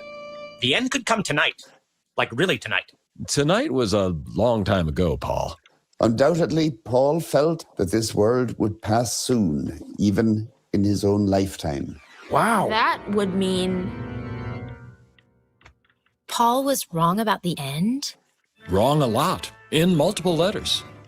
We which are alive and remain shall be caught up together with them in the clouds to meet the Lord in the air. We're going to a mansion on the Rapture Cloud Express. We told you he was coming, it's yes to us. Pentecostals, evangelicals, Baptists, all Bible believers right this way. Young Earth creationists, rapture time. You're taking my baby? Sorry, no Episcopalians. I couldn't have done it without you, Mom. For Paul, the hour was not about to strike. It had already struck in the raising of Jesus from the dead. He believed that he was living in the end of time and that he would be alive when Jesus returned from heaven.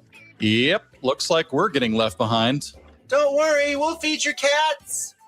The church that emerged in Jesus' wake was apocalyptic. Early Christianity was an end times movement. It's the end of the world. We're still here, Paul, reading your letters. We which are alive and remain. Going to a mansion on the road your blood is red. Paul was key to Christianity's early success. Only Jesus outranks me. But Paul got Jesus wrong. Jesus' resurrection was not the beginning of more resurrections. Jesus' resurrection was not the beginning of the end. What's with all the apocalypticism? Early Christianity was bathed in apocalypticism. Bathed and baptized. John the Baptist, like Paul, was an apocalyptic Jew. John baptized Jesus. In the Jordan River. Oh, I hate baths. Then cometh Jesus from Galilee to Jordan unto John to be baptized of him. Jesus went out into the wilderness to be baptized by this prophet. But why did he go? Because I'm rad. John's rad too. Most followers on the Jordan. This is on its face a very compelling sign that Jesus followed in the ways of John.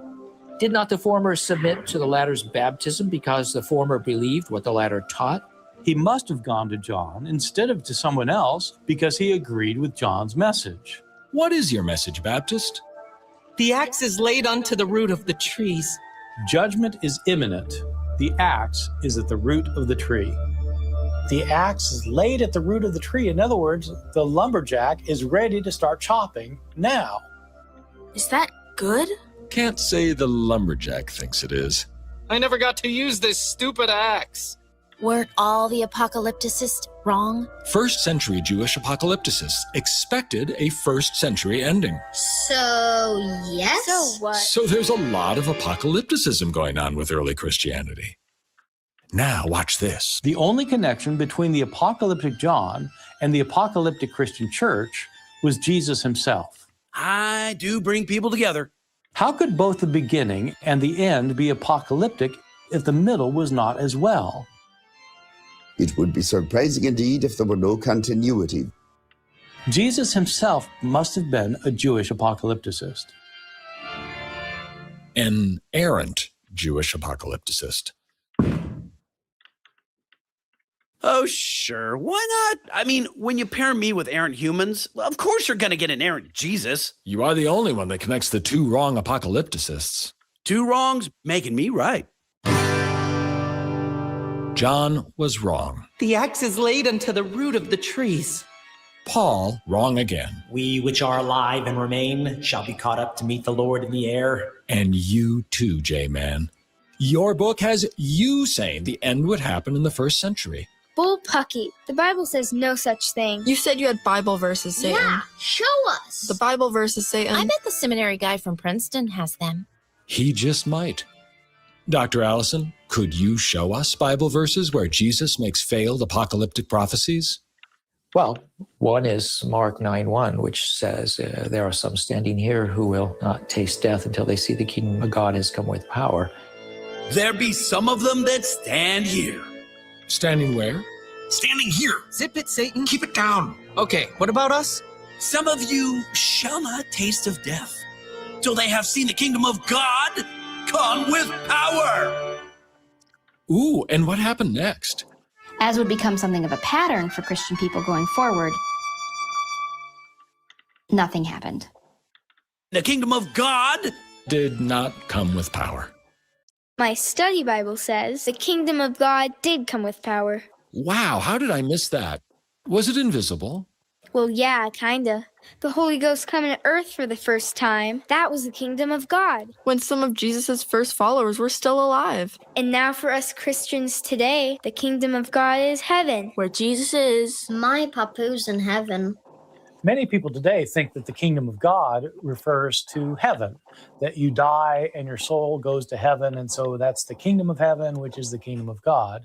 But it's not what early Jewish apocalypticists thought. First century Jewish apocalypticists thought that when the end came, a physical kingdom of God would land.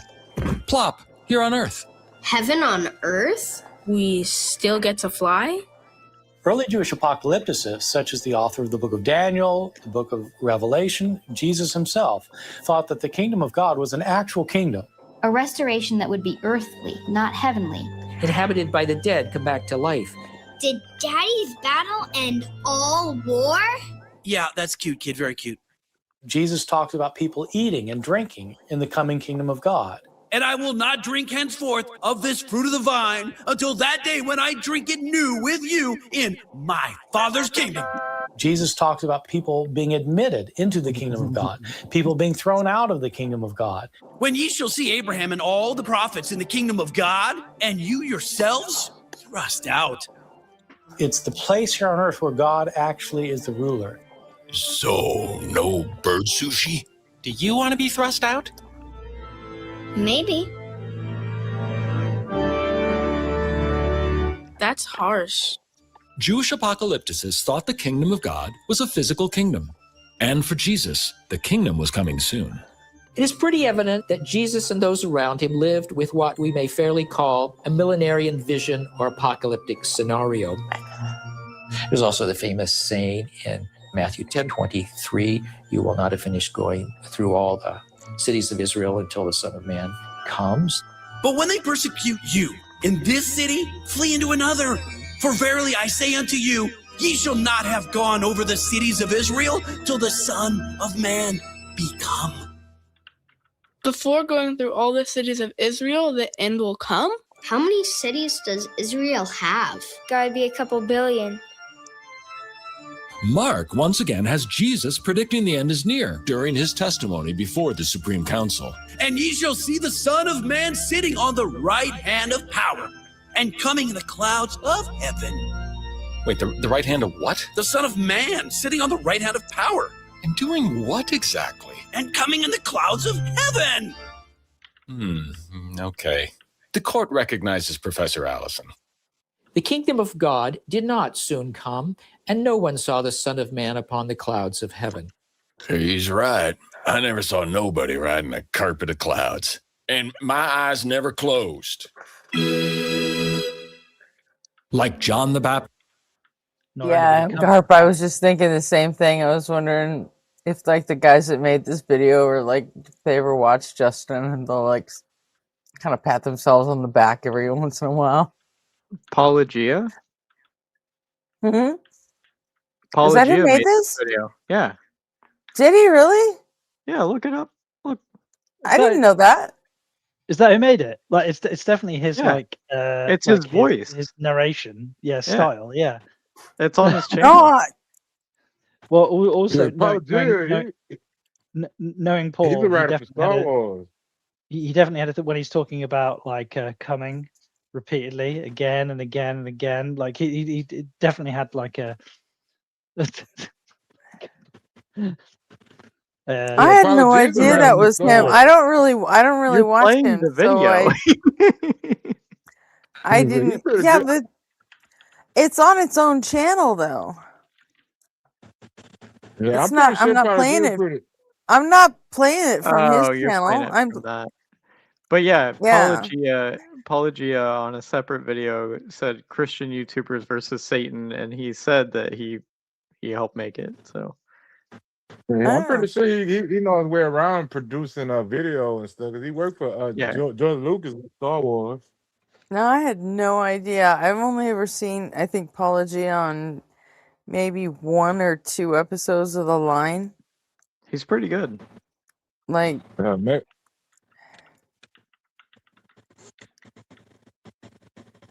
Darth he said this got- is he- not Apologia.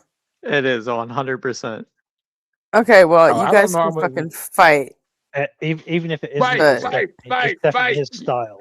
You know. You can look it up. I don't know anything about him enough to say whether this is his style or not. I don't know it to be his either for a fact. I just know that he's a writer for Star Wars, so I'm pretty sure that he can make something with this type of quality and better.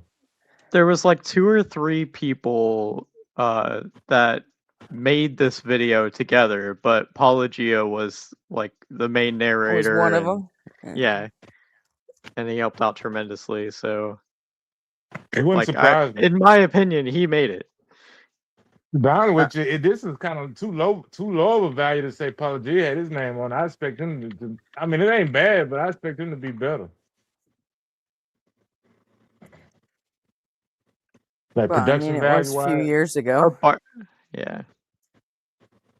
But yeah, I mean, this is certainly he certainly can do something like this. The director was Zeke Pystrup. Do you know what makes me the most surprised about this is how expressive, like not obviously the sexy angel man with the salt and pepper hair, but how expressive the characters are, like the doll figures are, despite the fact they don't have fucking eyes. Mm-hmm. Yeah, Like, they still, yeah, it's weird, right? Next to is Matt a fucking Blitz mod now? Like, when did that happen? So I was wrong. He's Sans Deity, right? Matt Apologia did Dillahunty? not make it. Tim Johnson was the producer. Zeke Pystrup was the writer. But Isn't Apologia Matt's- is narrator. Okay. Well, Well, isn't Matt Dillahunty's YouTube name Sans Deity? Isn't that him? Yep. I learned that. Yeah, the he's other a day. fucking Blitz mod now. I was in Blitz yesterday, and all of a sudden I was like, "What the fuck is that?" Can you say that again? Matt Dillahunty is a Blitz mod. What? Yeah, he's a fucking Dr. Blitz mod. I don't know if he's on both channels, but he's definitely on the fucking horizontal channel because that's. And what? But what's his name? Like his YouTube handle? Like, isn't it just Matt Dillahunty? Sans Deity. Sans Deity. without I learned that the other yeah, day. Man. You remember what, Gretch? You remember when I told you, man? Matt Dillahunty had a conversation, and I was in a chat, and he was talking to me on the stream. That was his call handle, was Sans Deity. So yep, you're right. Yeah, I mean, well, obviously. Yeah, I was fucking around, and I was like, you know what? I can't, because I've torched my fucking YouTube settings on my Gretchen Z account. You need to stop with this more realism I shit. still don't know how the fuck to get them back. I don't know what I'm doing. I don't know what I did. That's the problem. Is I don't know how I fucked it up, so I can't unfuck it. So Hey, I got a topic I want to introduce after the video, Gretchen. If we gonna got any haven't time left. all week because it's impossible with my settings like it is. So I asked Joel, I just asked everyone that I mod for. I'm like, can you just fucking give it to async because my settings work on that one. So, and Lilith made me a mod in the middle of Blitz's stream yesterday, and I was like, all right, cool. And then I noticed, I was like, oh, holy I'm like, what the fuck? When did Matt Dillahunty become a fucking Blitz mod? Well, I had a topic. Hopefully, I can remember by the time the video go out. That is, if we have time, Gretchen. I would like to propose a topic when the video go off. I'm trying to remember it now. I had it just a minute ago. It'll probably come. Okay, well, let's get through the video, and then if you think of it, write it down. Make yourself a note or something. I'm gonna type it in the chat so I can remember. There's only 6 minutes left, so Just let's burn before through him it. and like Paul after him. The Bible quotes Jesus as saying his generation would be the last generation. Jesus did not speak of a golden age, which might just as well come later as sooner. For him, salvation was close at hand. His generation, upon whom the eschatological tribulation had come, would be the last generation. One more time, Professor Allison. His generation, upon whom the eschatological tribulation had come, would be the last generation. Verily I say unto you that this generation shall not pass till all of these things be done. Which generation was that? This generation, that generation. I mean, whose generation really, guys? But the other thing is that the Gospels are full of eschatological statements. There's a great interest in the Last Judgment. What the fuck is going on with those babies' names and lips? parables that are about the Last Judgment. And if you think about this as an historian, it's just the case that people who talk this much about the end think of it as near. Not 2,000 years into the future? That's it. People are not this interested in something unless it's impinging upon the present. Jesus, like other Jewish apocalypticists, readied the people for an end that never came. Jesus was wrong. You're going to hell, Betty. It's the seminary secret, Jen. The apocalyptic Jesus. Wait till the bros hear about this. Wait till Pastor Mark hears about it. He already knows. Some Christians say it is possible. Jesus made a super insignificant boo-boo. You're fired. Goodbye, health insurance. Get hurt. I feel sick. That's it. Seriously, Satan, I'm over it. I'll make my own exit, thanks.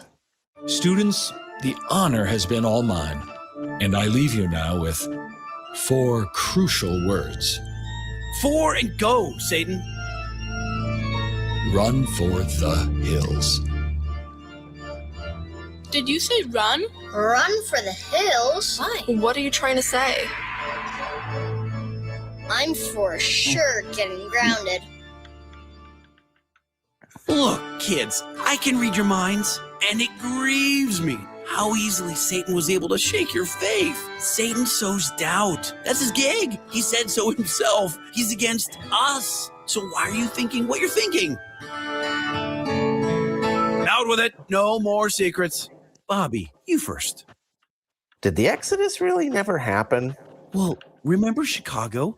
I got a perfect 10 in world history.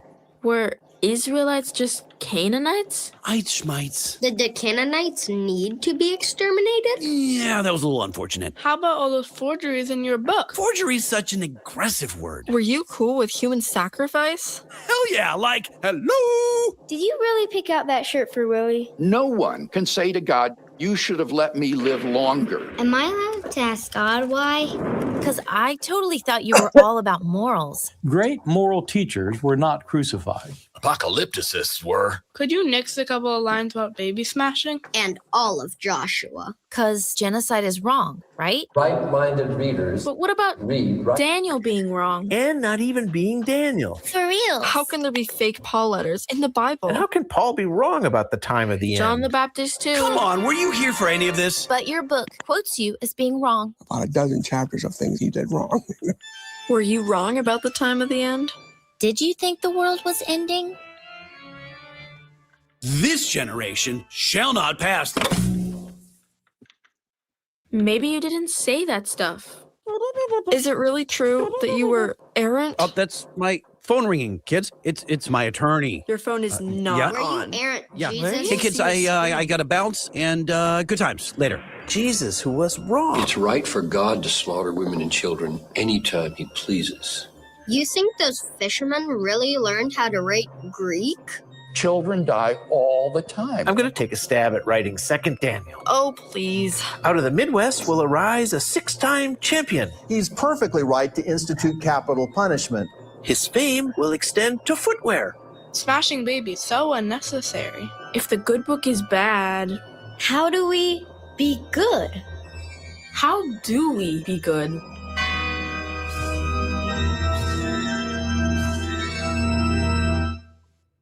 Satan's 2 commandments? Our morals should be based on empathy. Empathy for the suffering of other human beings. And the golden rule. It is a humanistic principle. No book needed. No book needed. No book needed. Depart from me, you evildoers. Jen?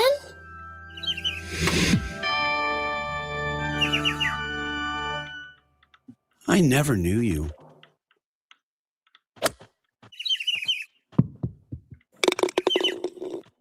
Inerrant.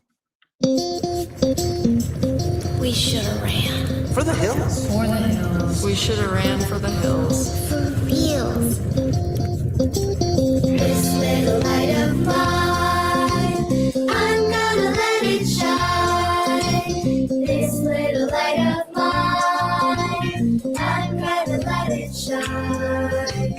This little light of mine, I'm gonna let it shine.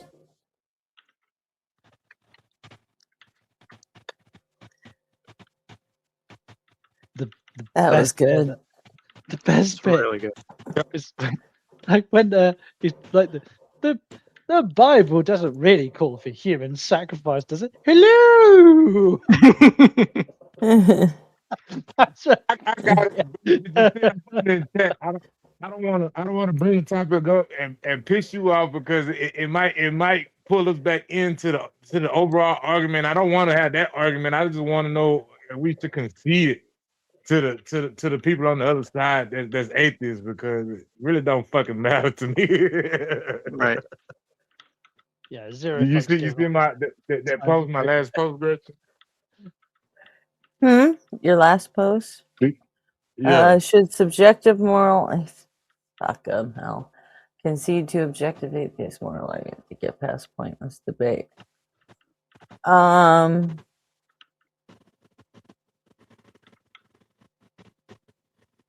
No. Fuck no. You don't think so? Can I bring it up?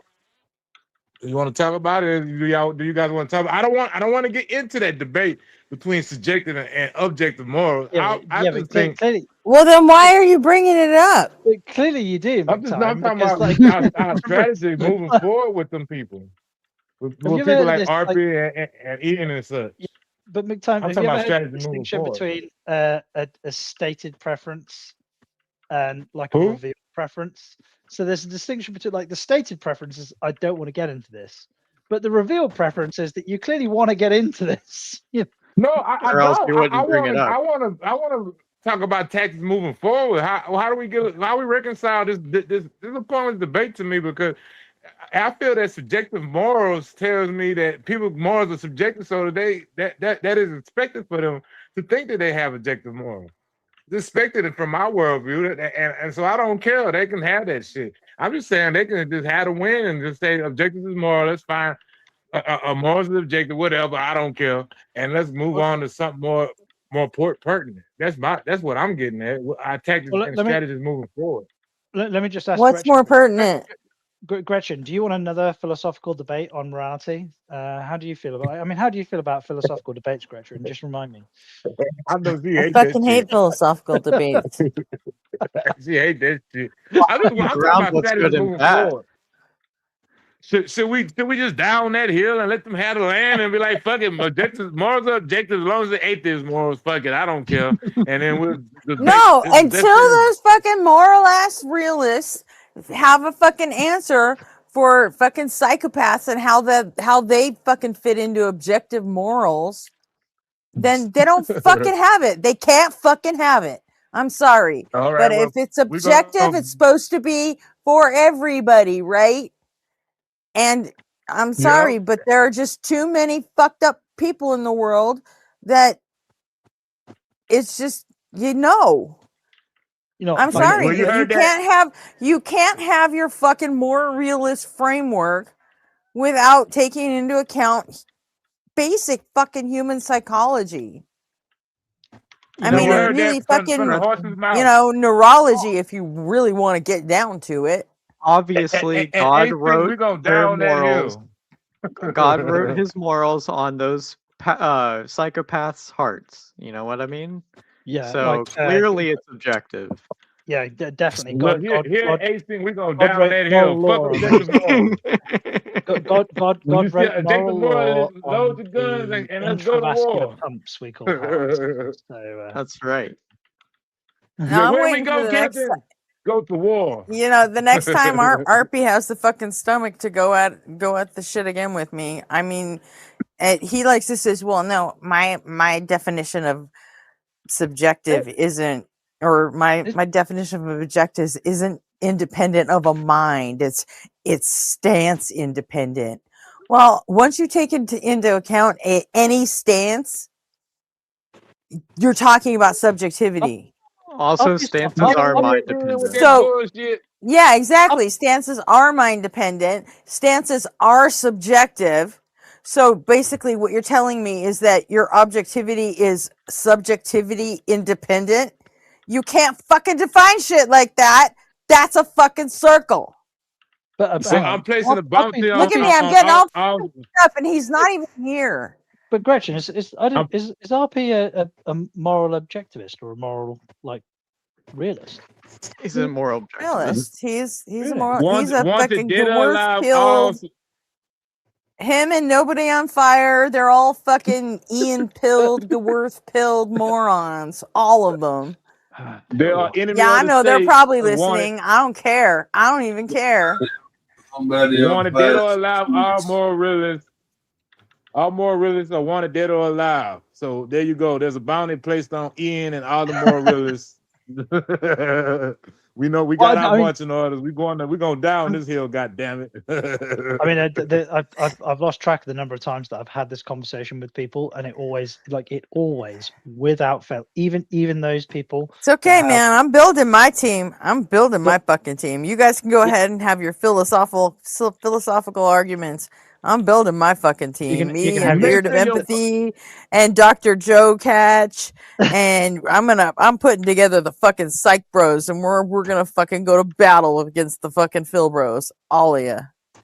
I got you on the objective realism front, on the more realism front. I got your back, Gretchen. But where we draw the line at is the Mary Poppin gang gonna keep hell. We'll take anyone that ever took a goddamn psych class. Let's go. But why? Fuck the Phil Bros. But why? Done with this shit. But now I'm genuinely curious. Why do you think there is a distinction between like the philosophy bros compared to the psychology people? Like, I mean, like with respect to philosophy, like philosophy isn't antithetical to psychology, right? I mean, because you can be wrong. Well, yeah, but philosophers and psychologists can both be wrong, right? Like Cap in the house. Yeah, self doubt or the capacity for error is built into all aspects. There haven't been a hell of a lot of, like there's no such thing as fucking psych bros, because they're not they haven't like banded together and like the Phil Bros just took over the fucking debate space like lock, stock, and fucking barrel. Do you think it's because? Do you think it's because with respect to philosophy there are specific points? Well, it's because they speak their own fucking dumbass language that nobody else wants to fucking hear. That's what you gotta do. You gotta clap back at that shit. When you do, they want to be like, oh, well, you're just crazy. You're just dumb. You're just this. You're just that. I don't agree. But there are some rudimentary aspects to psychology in the same way as there are some rudimentary aspects to like logic. Like if I asked anybody here to quote the 3 laws of logic, right? You could quote the classical 3 classical laws of logic. Okay. All right, Phil Bros and logicians are 2 different things. Yeah, no, I agree. Don't get it twisted. No. Obviously, philosophy and logic are 2 different subjects. They're two different modalities. But no, that's not philosophy. That's just Phil Bros, man. Look. Watch Tom Carroll and watch the philosopher he interviewed. They don't sound nothing like them goddamn Phil Bros. I didn't know that people exist like them Phil Bros. Even Arpy and Nobody on Fire aren't fucking Phil Bros. No, yeah, they sound different. They got their own bullshit. Phil Bros are their own fucking species, and they're not a philosopher. Am I a Phil Bro? Like, what's a Phil Bro? I don't know. It sounds like you like that shit. I don't know. If you like, what is like? I'm genuine. Like, have you ever seen those? Have you ever seen those people who join the debates and they're like, well, how do you ground your morality if you don't have a God? Well, how do you ground what's good and right if you don't ground it in what God thinks? And then they say just like, and what's your axiological epistemology of your fucking? Yeah, it's they use a big word. They throw in all this stupid ass big words that they don't even know what they're fucking saying anymore. And then you don't. And they suck all the actual fucking. They suck the entire fucking point out of any argument you were making.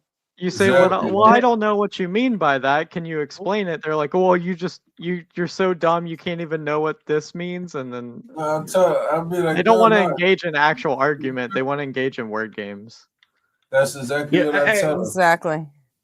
Would anybody be interested, especially you, John? Would John and anybody else listening? Would they be interested in getting some watching a Sean Carroll interview of a philosopher, so you can see how these philosophers sound totally different from that Phil Bro shit? Because I thought that's what I thought philosophy was. I don't know nothing about philosophy, and my introduction is through Sean Carroll lens.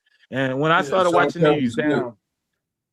Yeah, but he interviews more than just scientists on his show. He interviews all kind of shit. But would you be interested, John? And anybody else in chat, would y'all be interested if I could find those links? Would y'all be interested in them? I don't want to just do it, find them for nothing, because I got to dig. Sean Carroll, nobody on fire introduced me to him. He's pretty good. Huh, John? Would you be interested in it? I guess John, you there, John? Dad knows best. Oh, all right. Well, if anybody else interested in the chat, just let me know. I think he's gone. Let me know, and I'll send you a link if you want me to. Cause I gotta dig them interviews. He done the last one I can remember he done with a philosopher like a year ago, but he done more than one with philosophers. Yeah, he do them all the time. You know what I'm saying? Philosopher, political scientist. Hey, Gretchen, I'm pretty sure you like the ones where he did with the political scientists.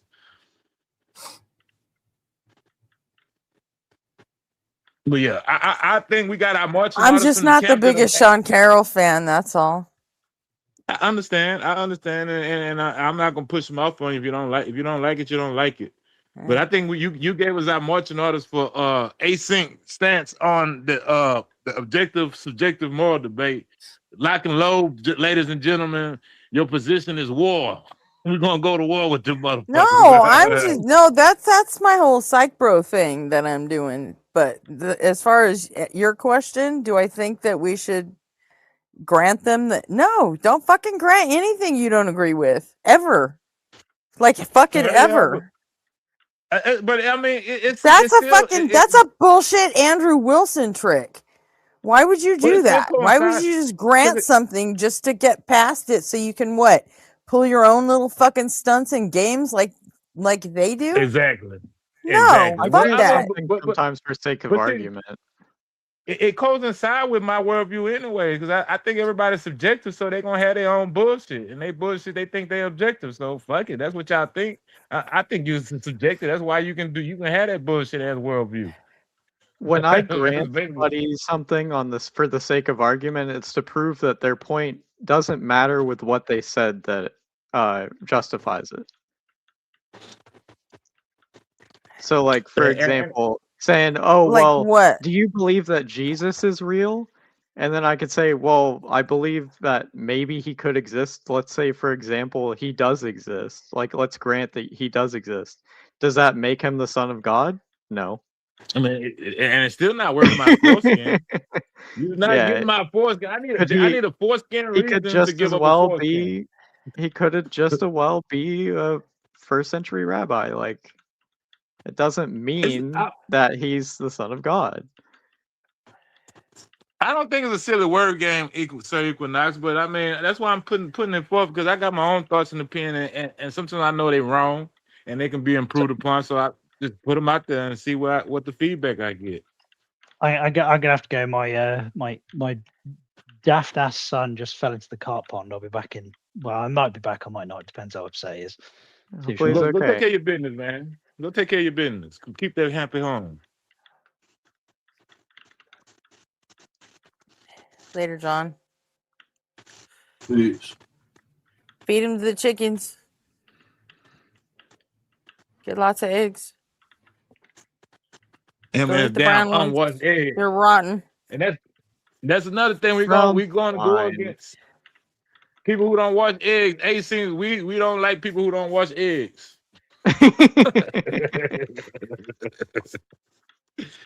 You got your marching It's more about not refrigerating eggs. I mean, it depends on where you are. If you're transporting them far away, yeah, you should wash your eggs and refrigerate them. If you're in a small country and they produce their eggs locally and stuff, like, they're fine as long as you rinse off the stuff.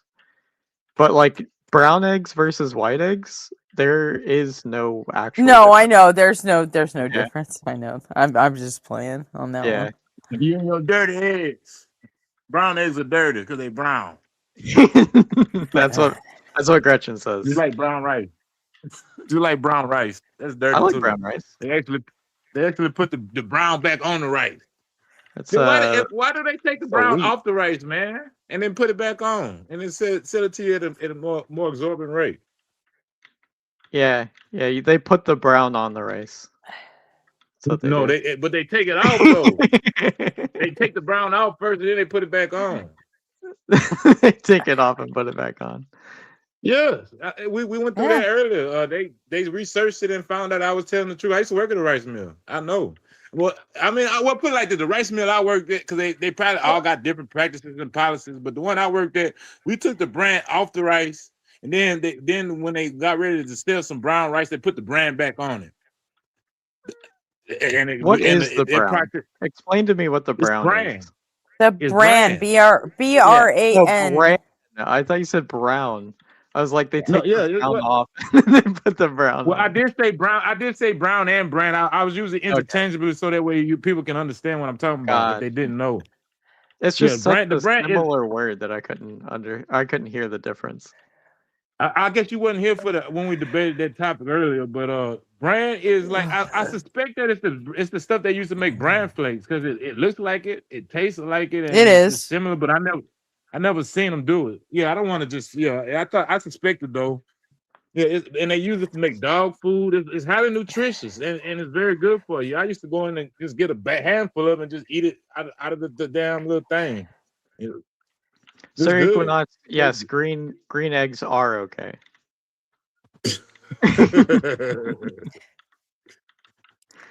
Shit, in the army, But that's yeah. all you ever get was fucking green eggs. Don't know what it is about the fucking army, but man, they could turn any fucking kind of eggs green. Didn't they say like seafoam green was like the optimal color for happiness and morality? So they painted everything in like the Navy and stuff seafoam green on the inside of the submarines. I don't know. I was never in the Navy, so. I never heard of that before, but I stayed out of. I scored high enough on my ass valve to be nuclear, but I didn't want to get in no ship that could sink. I thought everything was gray on the inside. That was of the point. Ships. They sink. They're submarines. They probably did it for some type of optimization. I mean, that's what the military gonna do. They're gonna try to optimize everything they got. You teach you how to fold your clothes so you can fit more of it in a goddamn bunk in the locker. But yeah, green eggs. Don't green eggs come from the powdered eggs? It's like it's not. It don't happen all the time, but when you cook it a certain way, they make powdered eggs turn green. I think it has to do with more the length of time they set in the big metal pans that they serve them from. I don't think it matters whether it's powdered eggs or real eggs. I think I've seen both turn green, and I think it has to do with how long they're sitting there in the big old hotel pans. If you got fucking green eggs and it's not because of no THC, you need to throw that shit out. If you got green eggs, if you got green eggs and it's not because you infused it with THC, then that means it's rotten. You gotta throw it out. That's not true. Well, I mean, it's green eggs, you know what I'm saying? So you put some green in it. Well, maybe food coloring, maybe that too, but I missed the eggs turn green. They rot. I have never noticed the difference between fresh farm eggs and store eggs. I swear I haven't. Probably won't. Huh? Said you probably won't. Yeah. Weed Bro in the chat said that fresh farm eggs are so much better than store eggs, but I've had both. Maybe in quantity, but not in quality. I don't know the difference either. Eggs. I had some buffalo, and I thought that was goddamn but it was chili though. It was ground buffalo. Just tastes like ground meat to me. Maybe a little less, a little lighter. And they drain the grease off of it or something. But I didn't notice it until he told me, "Oh, that's buffalo meat." Oh shit, they like ground beef. Yeah. I've never been able to tell the difference. That's why I still don't like Eggland's Best. Like they said their eggs are better. How exactly are their eggs fucking better? I mean, me neither, Michael Grant. I ain't Because never they seen paid green eggs twice in as the much Navy. for them. Tell me how you got more protein into an egg. I'm not Like gonna legit, fucking eat tell me that. You feed them more I imagine. protein. I every guess it egg tastes ain't better worth to eating. them. Yeah, and they said they taste better. I'm like, bullshit, they taste better. They taste like fucking eggs. I'm not eating no All there is ostrich to it. eggs. That shit. I guess they not? taste all the love. They taste all the love and effort they put into growing them fresh. See, even M Carp is like his wife buys Eggland's Best, and he can't tell the difference either. Yeah. Might as well just get the fucking Great Value ones from Walmart. It's all the fucking same. They're just eggs. Yeah, Kirkland. I believe in Jesus if he lowered the price of eggs. Jesus, please lower the price of eggs. I haven't had eggs since inflation in 2020. Yeah, They've Chrissy, been down. the eggs come from the green in your eggs, whether they're boiled or scrambled. It basically comes from the sulfur content. If they start turning a little bit green, it means you overcooked them a little bit. And if they're in like an aluminum pan, that can, I don't know, it reacts with the sulfur or something and helps turn them green faster. Some shit like that. I've overcooked my eggs before and they don't come out green. Like I don't know what y'all doing to your eggs that they come out green, but y'all need to reassess. Like, I have seen When it you before, cook them but in it's big not normal. batches, you've never hard-boiled eggs, let them go a little too long and the yolks looks Yeah. kind of green. well, it's like a little That's net never around happened. the yolk. The yolk itself That that's happened to me. different. When I boil an egg, that's different. I'm not talking about that. I'm talking about like when I'm making an omelet or something like Yeah, that. but when you make scrambled eggs, there's still fucking yolk scrambled in there, and it can still turn green when you overcook it. I understand that, but once you mixed it and it turned But once yellow, you you understand what I'm saying? That shit come out yellow. I ain't never mix an egg, right? And then the shit turn yellow. You understand? I season it, I throw all that good shit in there, right? And I right, make because my it's egg. protected It by the never once white. ever came green. It never ever came out green. Ever. Right. That Make a has happened. bunch of it and store it in a fucking aluminum pan for an That's hour what while I'm you saying. serve Because you 100 fucking storing it in the soldiers, fucking and then see what aluminum. happens to your eggs. Because you're storing it in the aluminum thing. Obviously, I'm not doing that. I'm making it right then and there. Like, obviously, I'm thinking like that. Right. So obviously, what I said had nothing to fucking do with you, then, huh? I obviously didn't hear what you said. How about you mind your fucking business then? What the hell is my I business? thought Because I'm here. I'm listening. Like if I didn't hear Crit- you, enlighten me. When we were talking about that, we were talking about boiled eggs. That she said Well, the yolk I came didn't out hear. kind of green. Obviously, Sometimes look, that happens when you boil eggs. when you Tossed boil salad, scrambled eggs around the yolk itself, you're not Yeah, mixing but it. it can also happen when you scramble them and then never mind, not doing this again. I understand that, but that's crazy. Like that's I thought you meant one time, like when you just making an egg on your shit and it come out green. I'm like, what? Like I said, I only ever saw it in the army at chow halls. All That's right. it. You That's only when it saw fucking when it happened. was so I you didn't only see it saw in it the that Navy. one time when it was preserved, like not a person made you an egg in the No, army. not one time. Lots That's of what I'm fucking times. Goodness gracious, you're not getting it. I'm saying you saw the preserved version of the eggs that was green, and you never seen like somebody cook a fresh egg Green and was the the shit protein came back to you green, fresh right there. Like forget it. Yes, I did. It seemed like your child was different from my child. Maybe because it was army or because you was earlier than me, but it seemed different because they used to cook our eggs right then and there. They did have a tray where they already had pre-cooked eggs, but I normally just get them to make me an omelet right In then and there. basic training, No, this was I'm talking about after I got out of They out of didn't boot cook camp. fucking individuals. No, they didn't do shit like that in basic training, and they didn't do shit like that when we got mess 10 out in the field either.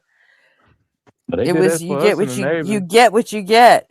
When we And as were in Lamar. garrison, sure. Yeah, but I was When at we were in at a naval garrison, air base. I was at a well, naval air lucky base you. though in Lemoore when they did that.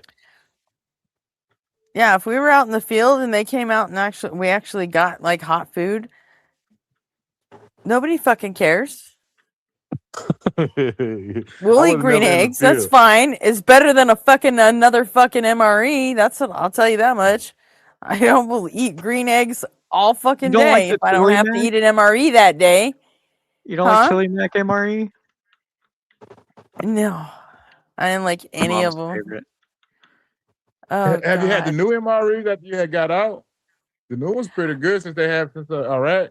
Yeah, my husband brought some home. His Did you last like couple of those? years in. No, not really. I mean, I like the mac and cheese, and they come with Skittles and M&Ms and stuff too. It's pretty good to me. It's kind of like Meals on Wheels, like with the old people. You ever had like the Meals on Wheels? It's kind of like that. that shit don't be good though. Like I see you know what I before, used to. I'm like, hell no. That should be crazy. I used to go to. I used to go to like whatever the grocery store was there, and anytime I went to the field, and I would just I would pack like however many days I was gonna be gone. I would pack double that many like little mini cans of tuna. And then I would go to the restaurant store and I'd just buy boxes of packets of mayonnaise and pickle relish and shit. And I would had these little boxes that looked like giant Legos, and they would fit like enough bread for like probably 5 sandwiches. So I would just split up a loaf of bread between. I'd split up a loaf of bread, and then I'd pack another one of those cubes full of fucking ding dongs, and I'm like, let's fucking go.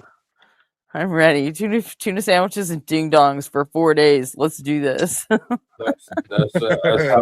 that's how I literally eat to this day. Like the other day, like all I ate was just 2 cans of tuna fish with crackers. That's all I ate the whole day. You know that? So like make sure you get your sustenance, man. Strong body makes a strong mind. Yeah, like I try to like space it out, but to reach the zone, and we all can't eat the same shit, but make sure you get, what you need. Power that brain. If you don't eat right, did you know if you don't eat right, your frontal lobe starts eat, sleep, and stuff like that. Your frontal lobe starts shutting down, and you start thinking more with your reptilian brain in the back. That's why people are so argumentative, and you want to, because reptilian brain tell you either to fuck it, fight it, or leave it alone. You got to run from it. That's the only thing the reptile brain concerned with. Can I fuck it? Can I fight it? Or should I run from it? Or can I eat it? After that, that's why a lot of people that don't sleep right, they so argumentative. Dad Knows Best is back in the studio. Dude, you're still on the fucking screen. Do you know that? I was driving to the feed store to buy feed for my chickens, and you guys are talking bullshit about eggs. Firstly, like a fresh egg, like fuck off, John. the egg whisperer. Egg, and you crack it into a pot. Oh my God, you're still talking. You have no idea that I already took you down off the fucking screen. We didn't hear any of that. We're being mean to you, John. We're talking about green eggs. Well, that's because you cook them in the white. Like you only ever get a green egg when you do like a hard-boiled egg, right? Because the yolk it exactly. It's an interaction between true. No, it's an interaction between the iron. It's the iron in the yolk and the sulfur in the white, right? It goes green. If I would have heard that's what you said, I would have never said nothing, because obviously I didn't hear that part. You said boiled egg. I have seen green parts in eggs that I've made. Yeah. Yeah, I have green, but They I just can seen get a scrambled they egg can turn get green too. they can get green when you scramble them too. They absolutely I've seen it can. happen before. Yeah, I like can't if you had remember green where. food dye or something. But like, I mean, fuck, how long were you No, cooking them for? no, that's not You true. gotta scrub the pan a little harder, I guess. I don't know. You gotta scrub the pan a little harder, I guess. That's Those crazy. cast iron I eggs, think where man. I seen that was in jail, but What I I haven't say, seen it much. green. But I've seen it before. I mean, look. You crack an egg, right? You mix it, right? You season it, and then you put it in the pan, right? Then you make an omelet, Believe right? me, That shit a come out green. military did cook something can turn wrong. anything green, and you'll still fucking eat it. No, listen, you did But they Guarantee something wrong. can't it. see your food. You'll eat it if you're hungry enough. Nah, man, They can't listen. see. They can't see what you eat when you're hiding in the bush. Is this why all like military cooks think that they're good chefs? Because every single person who's ever rocked up to their kitchen has seemed grateful.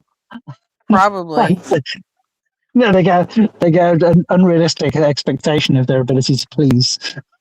Yeah. Well, you got to capture the audience. Yeah, it's sort of like a person who's only ever had sex with a hooker and he thinks that he can give a woman an orgasm. Exactly. What a military chef is. Well, women are not the only ones But that can hey, fake you an get hungry orgasm, enough, so. and you'll fucking eat anything.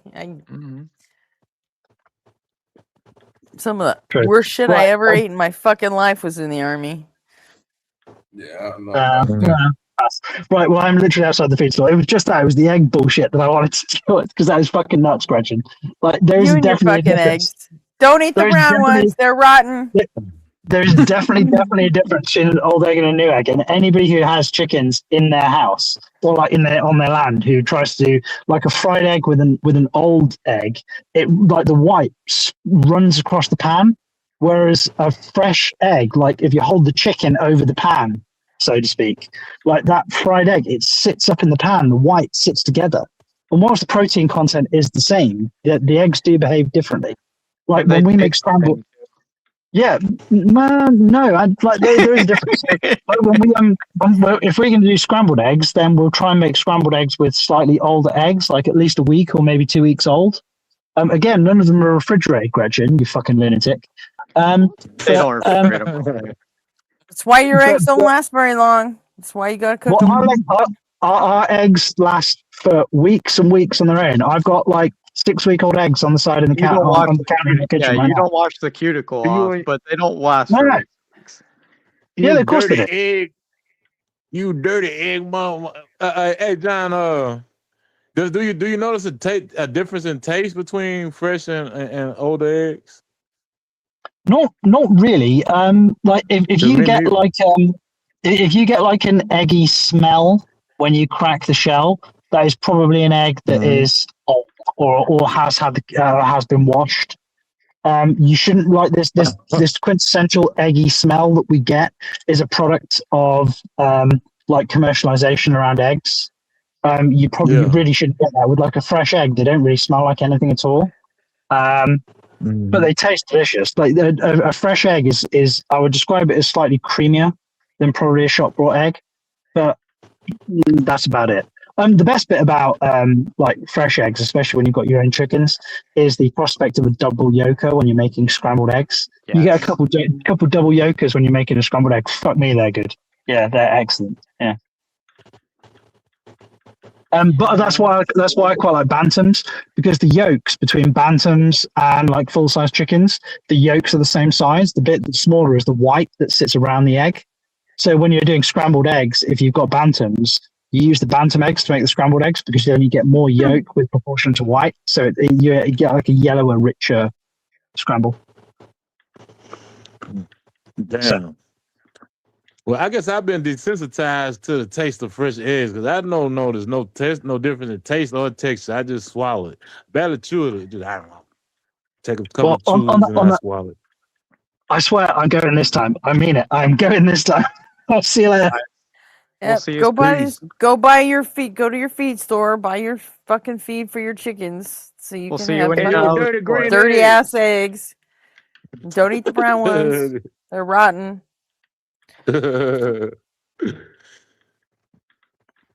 Dad knows best for dirty green eggs. The egg whisperer. I just be talking shit, people. I'll be honest. I'm glad My y'all aunt used to do. My aunt used to talk that shit all the time. She's like, "No, you gotta try these eggs," because my aunt kept chickens and ducks, and now the duck egg, I can taste the difference. Yeah. Absolutely. Duck eggs are way But better.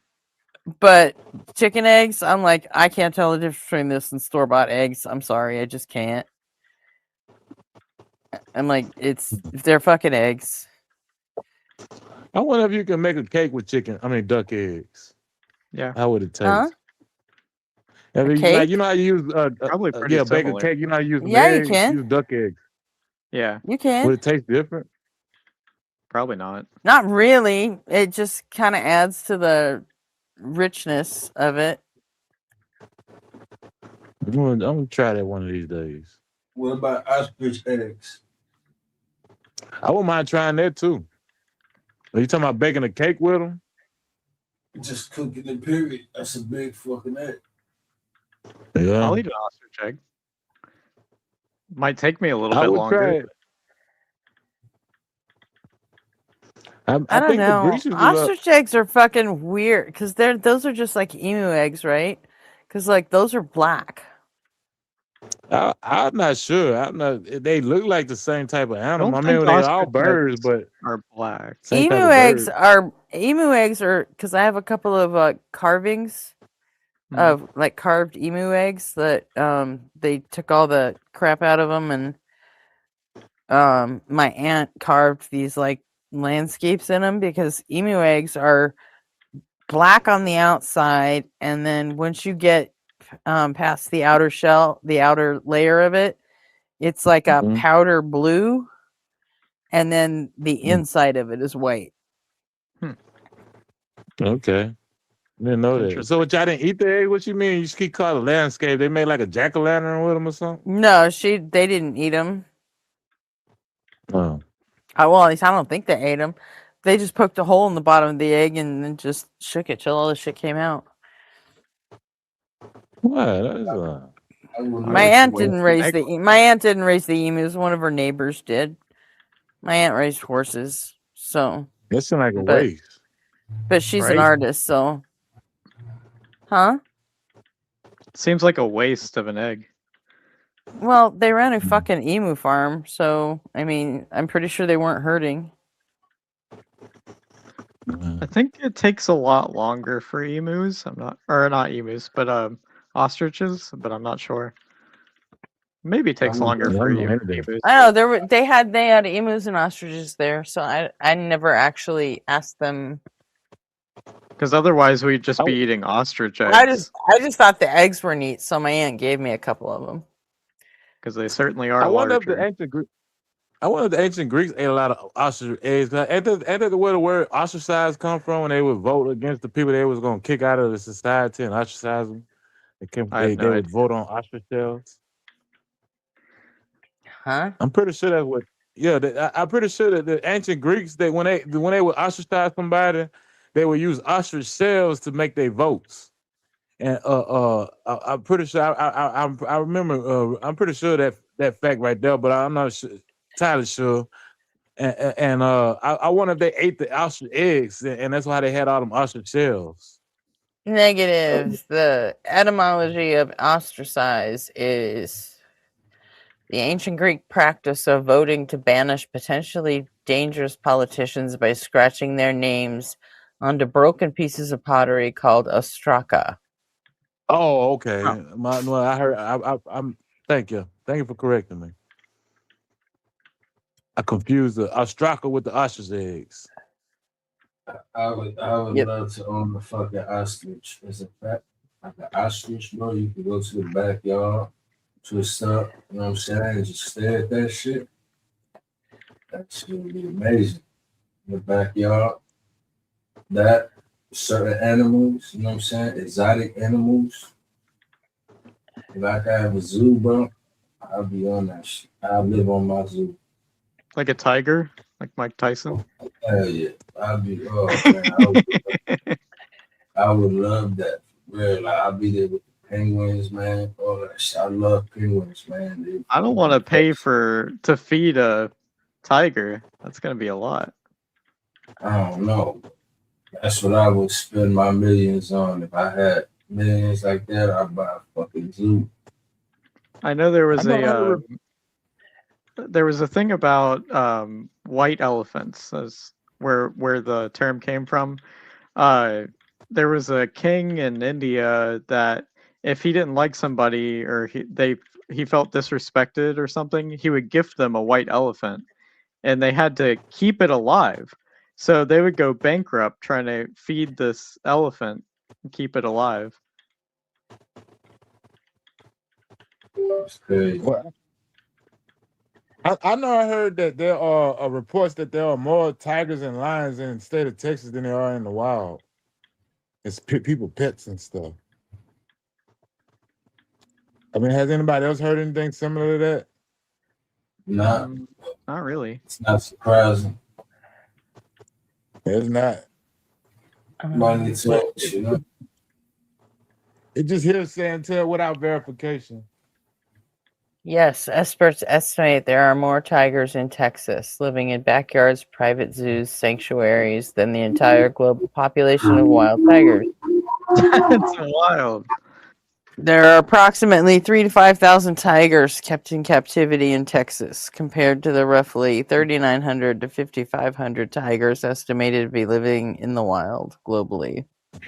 That's some shit. You get attacked by a tiger on your way into work in Texas. Well, I know. The reason Texas has famously lenient exotic pet laws. I will move to Texas just for that. Well, I'm not. This city I live in is not really a rural type city, but we do have some outskirts and some rural areas. And when I was living in some projects that they were called Plymouth Village, and I was walking home one day, and they had a bull right there in the courtyard of the damn projects, and I didn't know what to do when the goddamn bull looking at me and stuff like he snotting his nose when he's gonna charge me. And I thought about it. I started to run, but I said, "Nah, he's gonna probably catch me and run me down. And it's gonna make it." You know how like when you run from a dog, and even if the dog wasn't thinking about chasing you, when you run from it, automatically start chasing you. So I was like, "No, I don't want to start that." So I stood my ground, and he looked at me and he snotted his nose and he went chasing after the car. That bull made it on the news that night too. I think he flipped somebody's car over. That's crazy. If I'm not mistaken. I remember one trying to feed that shit, like trying to feed and pet it. Nah, I didn't want that. You fuck with a bull and you don't know nothing about no goddamn bull, Jay. You from the East Coast too, right? Do you know anything about bulls? They'd be scared of you. You know what I'm saying? Because animals be scared. Not bulls. They'd be scared. Fuck that. No, not bulls. I'm talking about a bull with the nuts, man. Not a cow. I'm talking about a bull with nuts. I'm not fucking with that thing.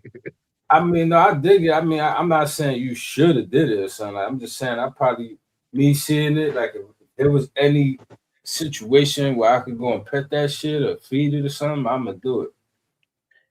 Well, I know when I went to work, because I worked at the time, I was working with a lot of white guys, country white guys, and they were laughing at me. You should have slapped one time. You should have slapped him on the nose. They're like, fuck that. I ain't fucking with that bullshit. I stood my ground. That was good enough. You left me alone.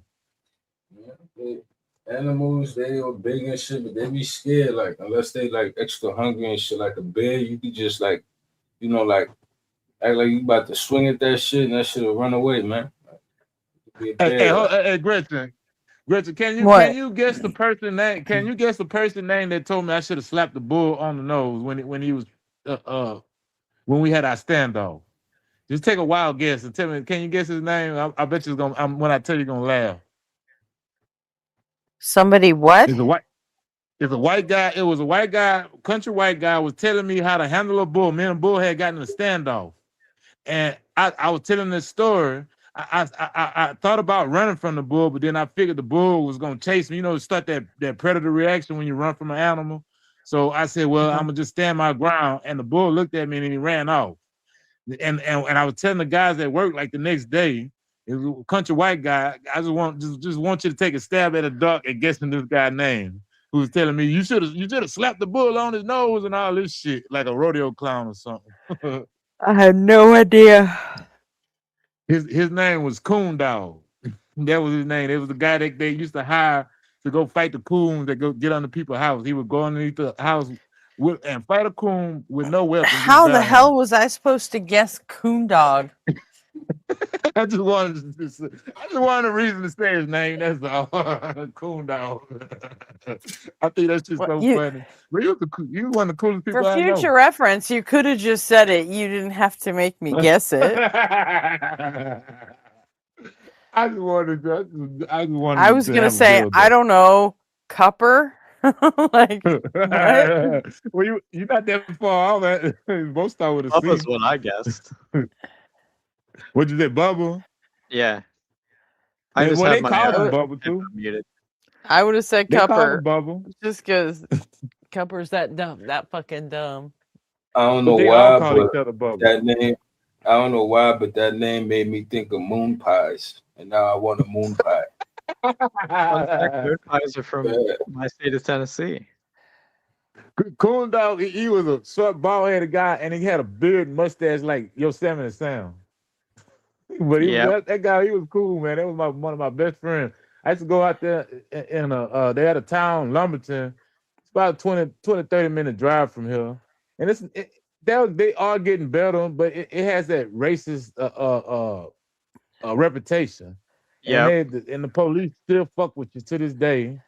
But I won't get off into that. But yeah, I used to go out there and visit him. We used to have some good time, barbecues, cookouts. This motherfucker, he was not afraid of coon. He would fight a coon barehanded. They scratch him and bite him and all that shit. Rolling around underneath the house with him and everything. Yeah, you just gotta know how to handle them. It's like a stray cat. Like, you know how to handle cats, stray cats. I'm less scared of possums than I am of raccoons. Oh yeah, I wouldn't want to fuck with a possum either. That thing bites is gonna make you sick. Nah, possums are way more timid. I used to have a lot of them back when I lived in Georgia, but yeah. You used to have them as pets, or they were just like in the yard? So we had this thing called a trash trailer. We lived way out in the sticks, so we didn't have like trash service. So we piled it up in a trailer, and then we took it every month. So like trash would just sit in there for a month. And then raccoons and possums and rats and stuff like that would always get into it. So whenever I was taking the trash out to the trailer, it would be filled with like possums and stuff like that. And most of the time they were just big babies, and they would hiss at you, and then you would like poke them with a stick or something like that, and they'd play dead, and then they would stink. Oh my gosh, I could smell them over the trash. Like that's how bad they stunk. Well, I was sitting on the porch late night one night, and I just sitting there. I think I was talking on the phone or something, and a possum came around the corner, and I stomped at it like, "Get out of here, possum!" That possum turned around and chased me in the house. My head's in the house. Like, fuck that damn thing. You can have the porch. Yeah, if you would have stomped at him again, he probably would have just hissed and then like laid out playing dead. That like motherfucker as soon as they get too scared, yeah. He wasn't scared of me. I know. There would be. What'd you say, Jay? All the wild animals. You can have it. I was like, nah, I said all the wild animals would be in my house chilling. You know what I'm saying? Like, I just be feeling it. Like, you be seeing wild armadillos in my kitchen and shit. You fuck with animals like that, Jay? What was that? Do you fuck with animals like that? Yeah, I love animals, man. Animals, they like the most interesting shit in the world, man. You know? I love animals at a distance. As long as they over there and I'm over here, I got love for you. I love you. Just stay away from me. Especially the ones I don't know about. And I don't know many. Like, I love all cats and dogs instantly. Just instant. If you're a cat or a dog, I love cats and dogs. You know what I'm saying? I could tolerate a dog. I can't stand cats. Them motherfuckers, they not loyal. You feed a cat, you love a cat, Fuck then 'em come to both. find out that cat, yeah, that Nah, cat had a fucking separate life. it He had another depends. Fuck 'em wife and both. kids somewhere else.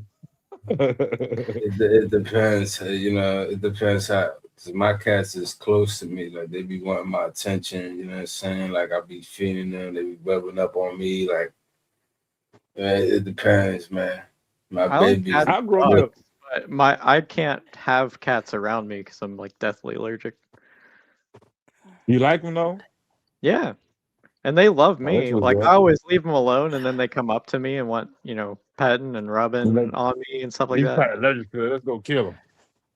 Yeah, that's what they're doing. They're like, I know this motherfucker's allergic.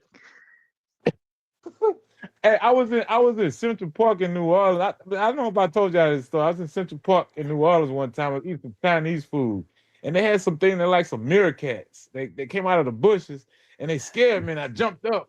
And then I realized they were trying to get me to leave my food, so I went back and got my food. And we had a standoff for about 2 or 3 minutes. We were looking at I was like 4, 5 mirror cats versus me. I was like, nah, you ain't getting my food, motherfuckers. They was looking, and then they say. I told her, I said, I could see the fear in your eyes, and then when they turned around and left. I carry cat food in my bag. Every time I go outside, I carry cat food, like a can or two, just in case I bump into a stray. Like I always do that. You know what I'm saying? Because You don't strike me as that type of person, Jay. What was that? You don't strike me as that type of person. When I hear you talk, I think of like a city, like straight city guy. Don't fuck with no animals. Nah, I am. I'm a city guy.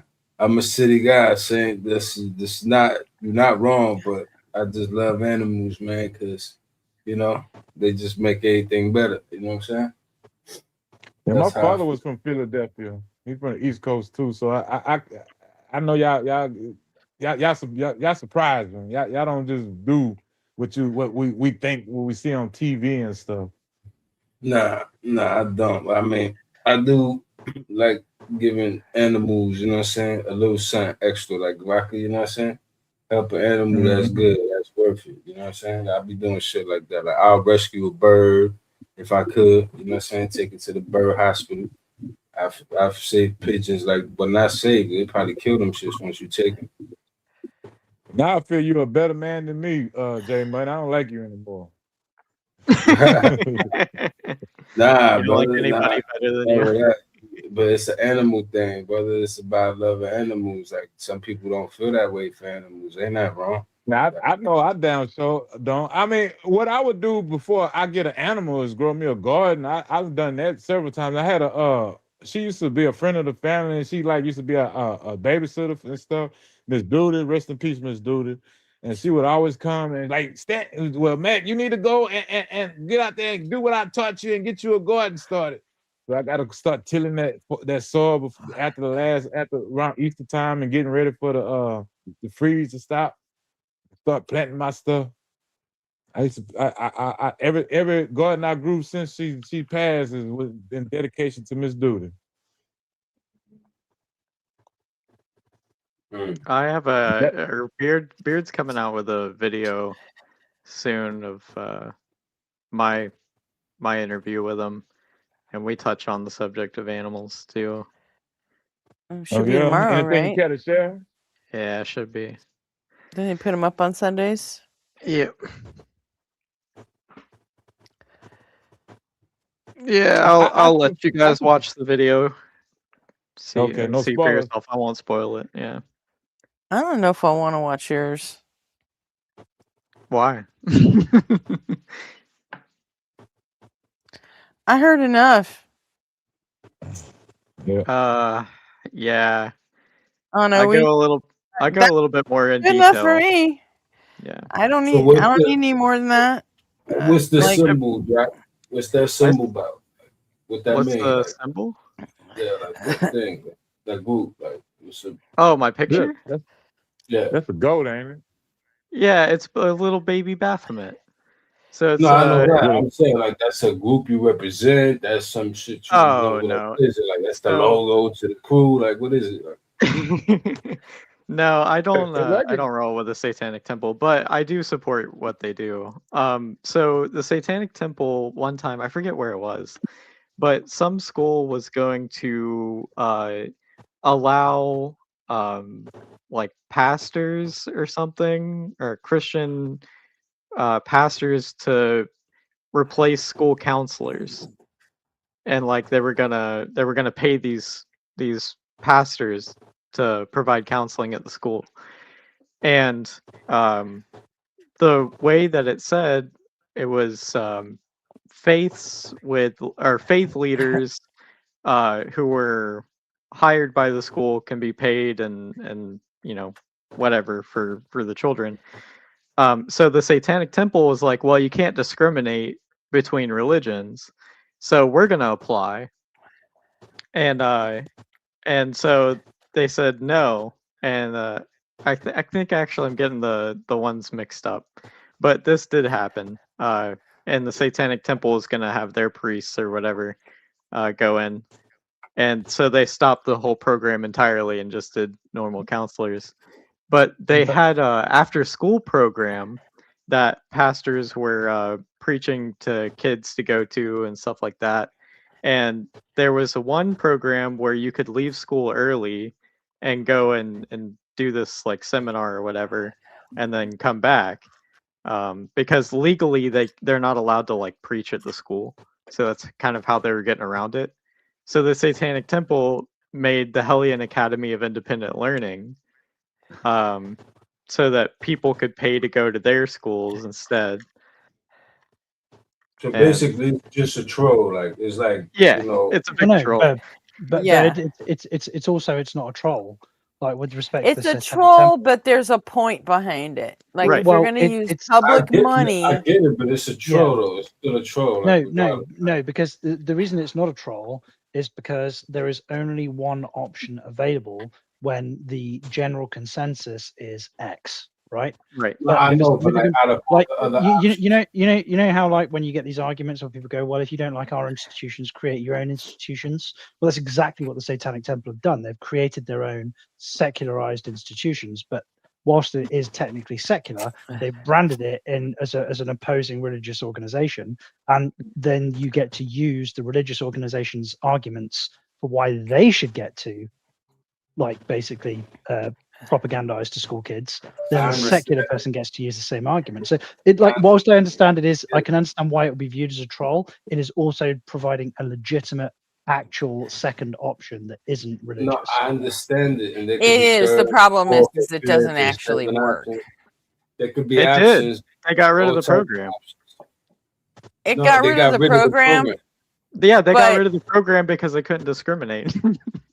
It still doesn't validate the fact that they're going to discriminate against that whenever they can. Like they're going to try to pull that wherever they can. All right, you got them there, right? Because you decided you wanted to. Well, I mean, I came back because I heard somebody promise that we were going to start watching videos about Catholics touching animals, but I must have misheard something. I'm sure. I think you did. But I think you just want to watch people touch animals. Talk about fucking you talk about fucking a sheep and a fucking brick comes running. It's so fucking weird. No. It's fucking creepy. That is the New Zealanders and the Welsh. Thank you. Thank you very much. We are distinct. Like, we're not separated by a body of water or anything, but there are very different cultural practices. Like the Brits refined the so there's an old joke, like the original condoms were made out of lamb's intestine, and the British refined the design when they removed the intestine from the lamb. So, like, I got one quick question that on my mind since that's brought up the preaching in school discussion. Isn't that now the chaplain? Ain't that the chaplain in school? Ain't that a federal law now where now they got the chaplains in school? Or is that a Texas thing? Or I think that might be a Texas thing, but that's I know just a Texas thing for now. Yeah. Oh, okay. I know recently they did put the 10 Commandments in Texas schools, despite having this gone through several times and failing. Well, the and thing being is, like, ruled against by the Supreme Court. But that blew my mind, Jack. Like when you were saying that they were gonna like replace like the school counselors with like a chaplain or something. I Oh, mean, that's yeah. like religious learning in UK schools is a requirement, but the requirement is that we learn all religions, and there isn't any particular emphasis on one or the other. It's just basically about like Hindus believe this, Sikhs believe this, Muslims believe this, Christians believe this, and then you've obviously got your sub definitions of Christian and Muslim, etc. And like you know, but it's not taught with a particular emphasis on this one's correct and all these guys are heathens. So the notion that Oh, you're going to yeah. have like a chaplain counselor who's like it's fucking nuts. Like what? Well, it seemed to me that the Christians are dead set into bringing back the Christian Dark Age like they did the last time they was in charge. I just That's what it posted seemed like a to me. link in the StreamYard chat about the Satanic Temple Hellion Academy of Independent Learning, or HAIL for short. I mean, how long do you think it's gonna take with all these stupid laws they making now before they start making laws about holding Jesus bread in the air and shit like that, like they did in England in the 1500s and stuff? You know, Yeah, I think was it Andrew Wilson or someone was talking about how they were literally holding off on making religion a requirement until the very end. the end of what? Of The end humanity of or the their, end of like, America? destroying the Johnson Amendment and stuff like that. Yeah. America, Johnson season. Amendment. Sorry, the Johnson Amendment, for if you're not unaware, is the amendment that says that you Yeah. can't promote a political candidate from the pulpit. And that's also the amendment that affects them getting paying taxes at church too. That's what makes Right. them. If you violate the Johnson Amendment, people have Mhm. or people will and have gotten their tax-free status taken away. I just advocate yeah, for because taking isn't the it- taxes isn't- away. They're not getting out of politics, so just take the taxes away and be like all the other American citizens. You know, there's nothing special about religion and what Was- y'all do. obviously it's different. Again, it's it's different in the US. But isn't that why? Like, isn't it the case that churches they don't have necessarily they don't have a religious status? They have like a charitable status, which is why they're tax Well, that's what we're talking about. No, Yeah, they so for financial reasons, they're listed as a 501c3 nonprofit. The status for the IRS has nothing to do with religion at all. It's just you don't have to be taxed. Now, you can be a 501c3 organization if you are a non-religious business, like a lot of like thrift stores and stuff like that. Same thing with AXP. That's why they don't do political speech on at the experience, because they're Yeah. 501c3. That's our teeth to the legislation. That's how when we can punish those who want to preach politics from the pulpit. But Trump has in 2016 in his first presidency he weakened that, and he's been chipping on it this presidency too ever since.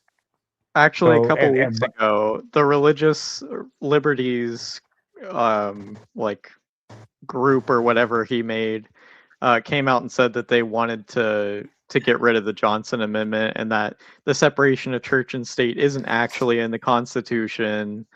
And sure, those words exactly aren't in there, but the separation of church and state as an idea is in the Constitution and the First Amendment.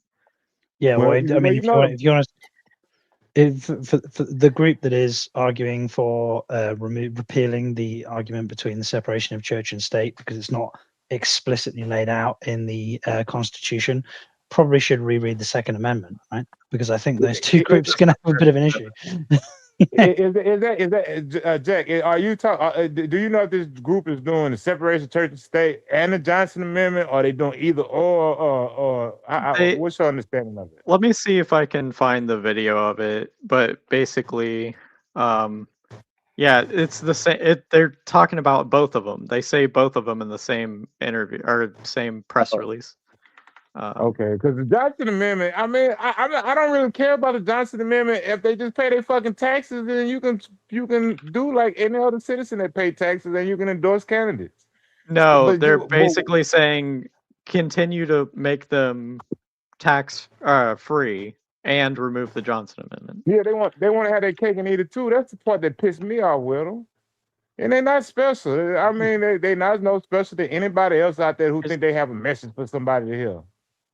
Here's a 3-minute video. I'm linking in StreamYard if Gretchen wants to show it. Well, and also before Gretchen shows the video, I can definitely make an argument for paying no taxes.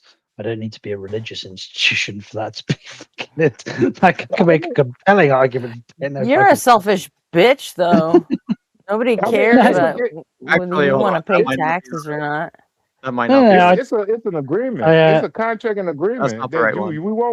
We won't make you pay taxes if you don't preach politics from the pulpit. But they want to preach politics from the pulpit. Pay tax. What I was. Where'd you put the link? Hold on. Disregard. That's not the right one. I don't have an issue with paying. I don't have an issue with paying taxes. Oh, fuck it. Here, never mind. The problem is I like to see like the money that I pay in taxes actually share your screen, Jack, in an efficient manner. I can't do that because I don't have Chrome and I'm not installing Chrome. Okay. Did you put the link in the private chat? I'm going to. I've got the wrong one. Okay. Take your time. We'll get it right. What is this of? So it's the Religious Liberty Panel, I think it's called, calling for the removal of the Johnson Amendment and saying that the separation of church and state isn't in the Constitution. Fucking asshole. They want to make everybody put everybody in their goddamn religion, and then they're gonna fight each other over their goddamn religion anyway. Nobody. Does everybody want to watch this? How long is it? Hearing about it's like 3 minutes. 3 minutes 35 okay, seconds. yeah. Is the one I'm looking at. That's fine. That might not be the right one, but I want to know their objectives so I can figure out how to fight it. What Chris is saying, LLL is a simulation here's game one. centered It's around. a minute. Oh, okay. Here's the one. It's a minute. I see you, Kristen. There we go. That's the one. Yeah, I would like to know the objective, Gretchen, so that way we can throw some wrenches in the monkey work, the monkey wrench in their work. Yeah, you guys want to watch it? It's only a minute. You got my vote. There you go. God, he's so fucking orange. It's obscene. Right? Oh shit! That opened up in the app. Hang on. Like, but also, like the person who does his like makeup clearly doesn't know that he has eyelids. Because every time he looks down or closes his eyes, like they're completely like it's like his eyelids are a different race to his cheeks. If you look at his hairline too, you can see the separation between the tanning lotion and in his scalp. Like I'm not making it. Just sorry, And then do these people think that everybody gonna want to enjoy this specific version of Christ, whichever version of Christ take control of the country is? Do they think that everybody else in the country gonna want that Christ, even the other Christians? The woman to the left is Paula White. Yeah, she's his like number one fucking Christian advisor. She's a total nutcase. Yeah. Fucking thief too. Is that the one wearing all the buttons? I mean, the white top. Yes. Yeah. Yeah. She's the one who said that they're sending angels from Africa right now, and then started speaking in tongues, and said that you need to pay her $1,000 a day for the week of Easter in order to be in order to be blessed. I'll show you another video after this one if you want. Yeah, and if you pay $10,000, you get a crystal cross. Yep. Some people look. Fucking bitch. Some people look like something to me. This, I mean, they don't look like they regular people. Even like Keir Starmer on his She will. fucking worst day, If you sent her so much money, she would send angels to answer all your fucking prayers. Have you guys seriously, And yes, that is Dr. Phil in the back behind him. have you guys That is ever fucking legit, Dr. Phil. have you guys ever watched a PMQs, a Prime Minister's Question Time? No. Like if you want to see a masterclass in politics, I do recommend that you just randomly pick up any PMQs. The reason being is the Prime Minister of our country just gets bombarded with questions, and there are literally no rules. Like our laws are exempt. That's like with cute. respect Look, to- they act like they're a real country. But the point is that they're not scripted. They don't get to choose who asks the question next, and they have to answer the fucking question. They can't like dance around it. They have to answer the question. That would be great if we had it here. All right, let's play this video. Yeah, you can't make them answer the question. Mr. President, could I just say one last thing? Yes, please. On the issue of church and state that was used as a hammer against almost all of our witnesses, one of the important recommendations that we made, if that happens in the future, if any superior person in the military, a superintendent of a school district, someone in the healthcare system, whoever uses that against someone who is simply standing up for their religious liberty or simply praying in public, that within a short amount of time, if they allege separation of church and state, that public official must in writing explain how that person has violated the Constitution. Because again, the separation of church and state is not in the Constitution. Someone should hurt that guy. From this day forward, if anyone says that to you and they're in public office or serve in any agency in any official capacity, they have to point out exactly where you have violated the Constitution, because you have not. And from this day forward, that phrase should have no power over people of all faiths ever again in America. I'm sure somebody else. I hate him. I hate him more than I hate almost everybody. And is that fucking Dr. Phil? Yes. Yeah, that's Dr. Phil next to Dan fucking Patrick. Yes. Fuck Dan Patrick. Can't you do something about him in time? Getting fucking sick of Dan Patrick. In this same interview, he does say before this that they should get rid of the Johnson Amendment. So yeah, nobody should ever fucking listen to Dan Patrick, like ever. No. I mean, there's I'm trying the to Paula figure White out video as well. I'm trying to figure out, is this a blatant lie? Because the only time I could think of people saying something about people trying to pray in public is when they try to tell people to do something that they like legally like move out the way or something. They go, "Oh, I'm praying," and they start praying all that shit. But nobody tells nobody you can't pray in public. You just can't make the people pray with public officials. That's what the separation of church and state says. That's what I've seen happen. Do you know anybody seen anything different? Do you know the letter of Danbury the Danbury Baptist letter? I've heard of it, but I don't know. You gotta explain it to me. I heard it. Is that the one where the Danbury Baptists wrote to the government asking for like permission to like marginalize a particular religious group? The response was like, actually no, and also you can't be marginalized either. Yeah, pretty much. And it was one of the founding fathers who replied, and his response was that the same law that protects them from being oppressed by other religions is the same law preventing them from oppressing other religions. Yeah. So unless they want to be under the same fire, then they're keeping the law. This is quid pro quo. If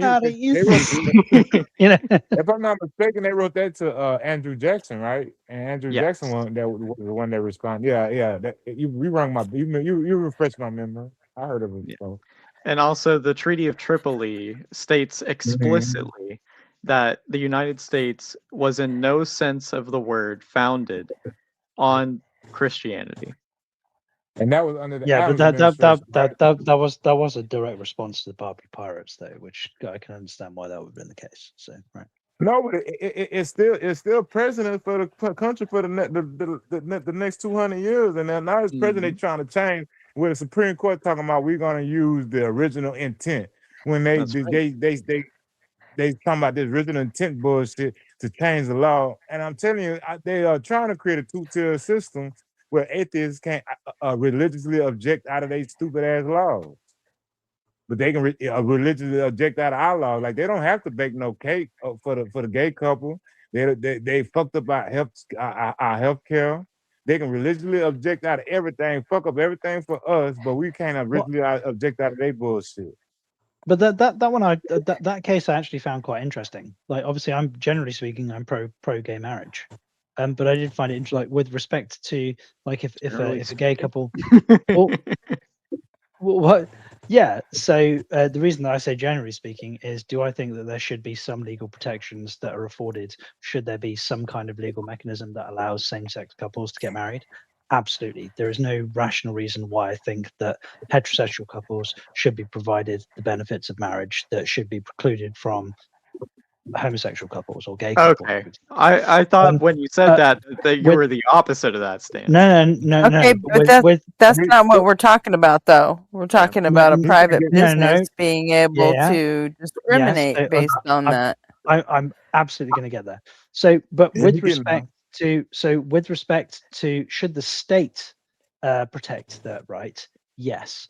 But should it be the case that a state can force a Catholic church, for example, to marry same-sex couples if it is completely antithetical to the doctrine of Catholic Church?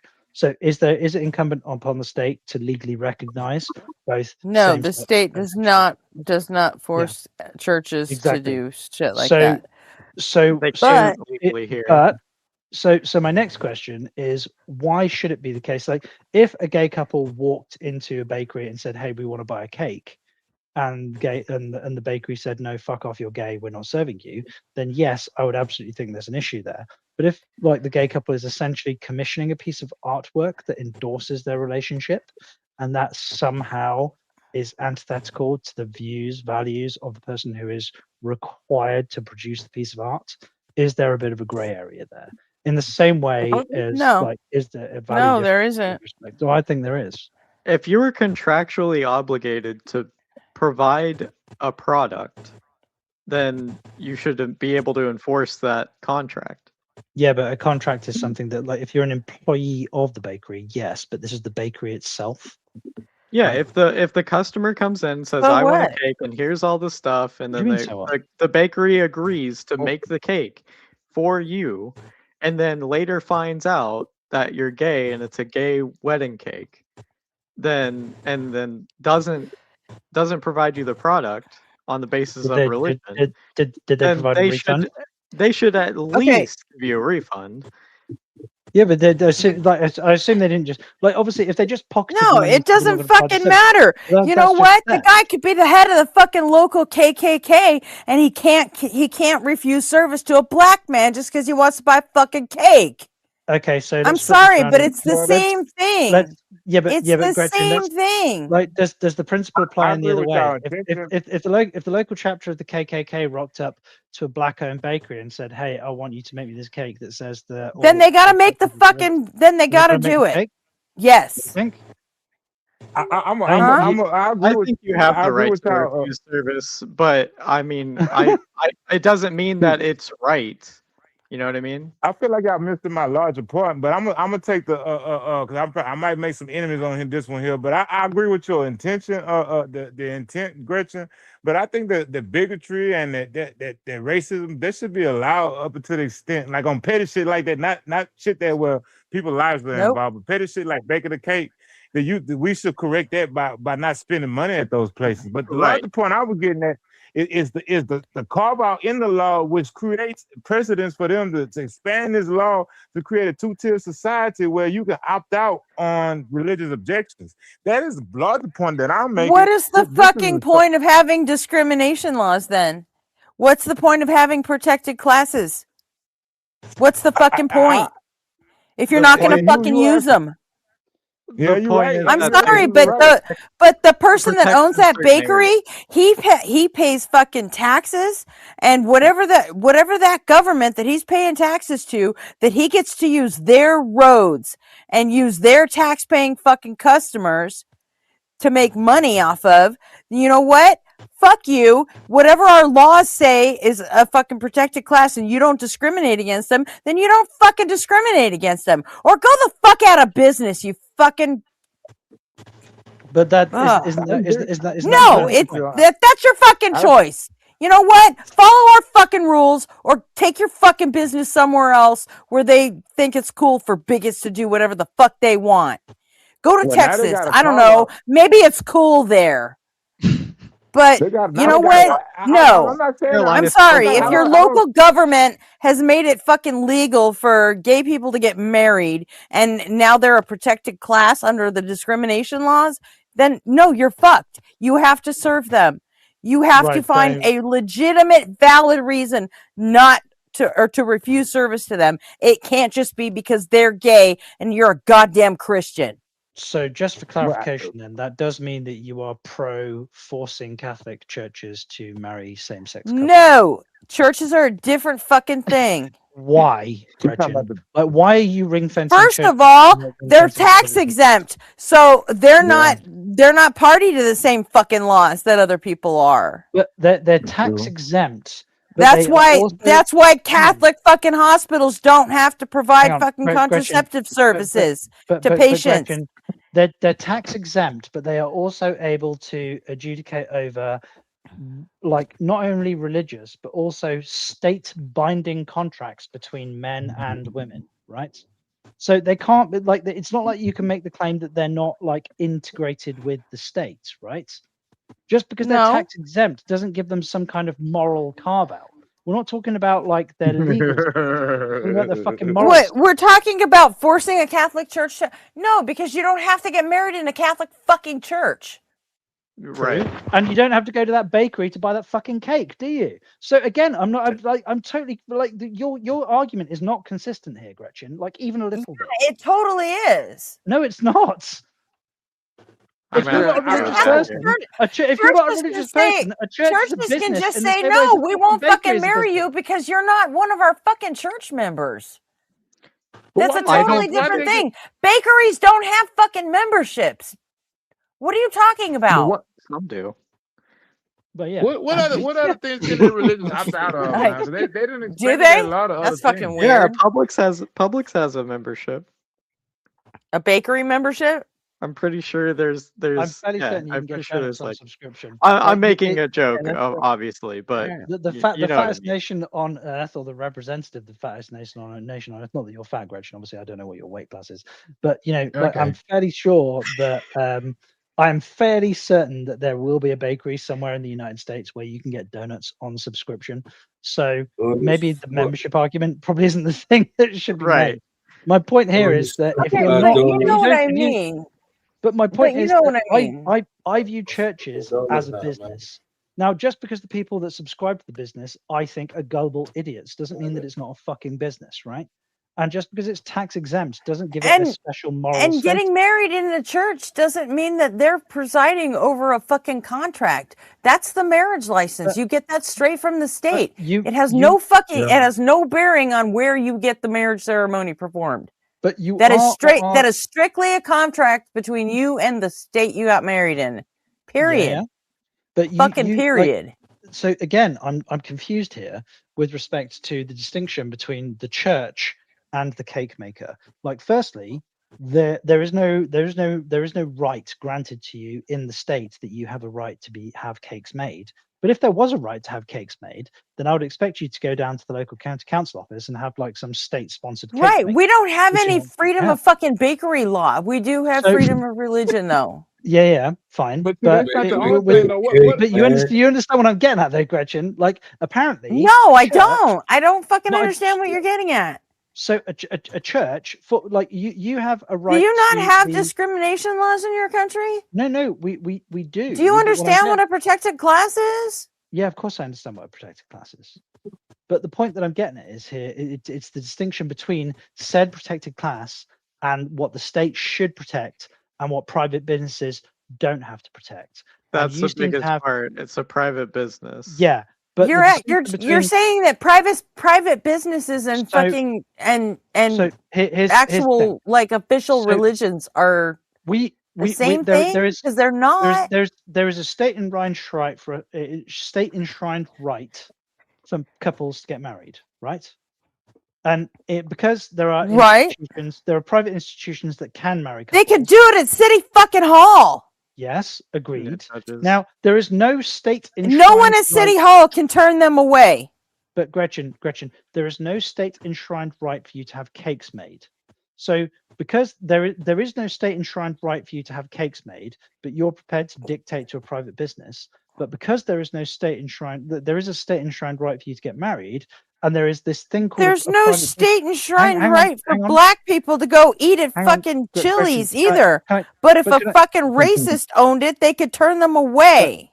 But can I get to the end of the argument? The whole point here is the end of my argument is that there is a state enshrined right for you to get married, and you can go to said private business, but the state provides you an alternate option, and therefore you don't have to mandate that the private business, in this case the Catholic Church or the Protestant Church or any other church, provides you that right. So Churches are not private businesses. But they function like it though. But they're not. But that's not But they function like it. State. No, it doesn't matter what they function like. They're not. But they're endorsed The by the state don't state as pursue a them. private business, right? Because like they're voluntary. No, they're not. No, they're called churches. You can But see, discriminate. I want to in get it back on Yeah. my topic. Y'all don't see this religious objection stuff a potential I problem? think it's horrible. How many new laws that they got? People can not just the cake baking, but they made some more shit you can religiously object out of. And I should make it clear, I'm not advocating for it. I think it's abhorrent. Right. I think if a gay couple turns up to a Catholic church, I think they They should be want able to to concentrate on the marry. cake shit. I'm trying Right. to talk about the bigger thing. The point is that it's the distinction between like you've just created this legal fiction, which is this ring fence around these fucking religious institutions. You with keep no fucking justification you keep whatsoever. linking private businesses and churches Because together. they act like private businesses in all other They're aspects not. other than this special fucking case. not. But they They're are. not. But, man, They the are people that not. make the definition.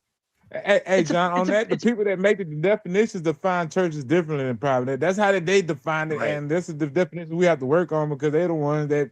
They're not, make and it- that's the whole reason the Satanic Temple exists. And you fucking said so yourself, John. Yes. Who's the not reason being is- consistent now? No, but I don't think there should be a Yeah, reason. I for- mean, I don't- didn't I you? don't- You used the fucking Gretchen, example yourself. Yes, And now but you're my point- fucking, but no, you're out of Gretchen, your I- fucking mind. No, Gretchen. Yes, the Satanic Temple exists, and yes, they use the same loopholes that the churches Yeah, use. as a But- religious but that doesn't- organization. I They can are not a acknowledge- for-profit private business.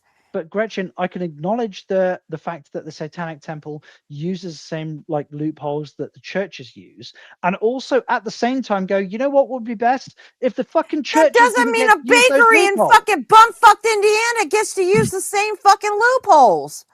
But it Well, like well, it's- obviously it's- they're not bumfucked because they're refusing to provide service to gay people. True. Okay, Uh, good one. I mean, literally, that would be. the So case. I believe it was in Indianapolis, which is the capital. But I mean, okay. But I mean, Indiana in general is. I Well, mean, flyover country. So it is weird. Like I'm arguing with the fact that I don't think religious institutions should be able to like exclude people based on things like protected characteristics.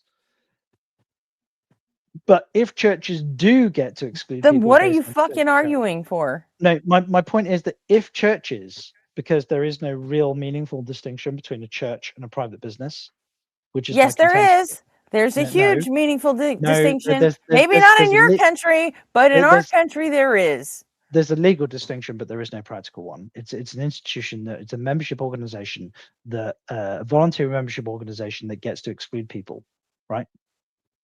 Based on arbitrary characteristics that the institution chooses. So, but because it's a voluntary membership organization that gets to arbitrarily exclude people, how is that different? Like because it's a voluntary membership organization, how is that different from a private business? Like, I can voluntarily choose to go to a private business and order shit, and the private business should be able to, in principle, It's if we the apply the legal same value. distinction that's important. Yeah, but I don't give a fuck about the legal distinction. I'm Specifically, talking about the practical IRS moral distinction. distinction. I don't. Again, the IRS is not like this. This Yeah, is what I'm the saying. IRS is the one that makes the fucking call. Yeah, but again, like, we're not talking about what They're the is one that rule- gets what- to decide. So fuck Yeah, you. but Gretchen, I'm not making an argument from legal. Like, sure, if you think I'm making an argument from legalism, Gretchen, then clearly we've been talking past each other. That's not what I'm talking about.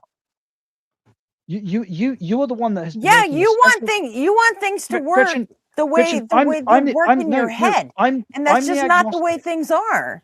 Gretchen, I mean, Gretchen, I'm the agnostic and you're the atheist, and you're the one that has been arguing for religious institutions to be able to fucking be prejudicial towards people. Are you fucking nuts? Like, this is what you've actually been doing for the last 20 minutes. Are you insane? That's because that's the way things are in fucking reality today. That is where we live. I'm not arguing for some fucking utopian, dreamland.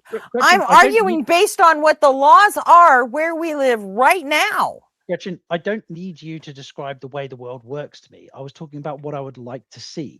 I was making a distinction between the way the world is and what I would like to see. What I would like to see is no special treatment for churches and no special treatment for private businesses. I would like them to operate on the level playing field. Can we agree on the fucking outcome at least? That would be great. But I don't argue from pie in the sky utopian ideals. I don't. It just doesn't make any sense. Because that's not where we are. We won't be there within my lifetime. So what is the point of me arguing from there? But rubber meets the road, man. That's all I care about. Yeah, true. Who was it? The guy who made the not Mount Everest, the Mount Rushmore. The guy who made Mount Rushmore, he died halfway through, and his son picked it up and finished it. So, like, you could make the argument that you should probably continue on with this and theorize about it and find ways to do it, even if you're not going to see the outcome.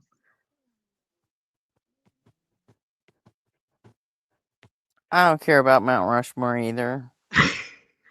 Okay. I've never been there. I've never seen it. I don't fucking care. It's a fucking rock with some chips in it.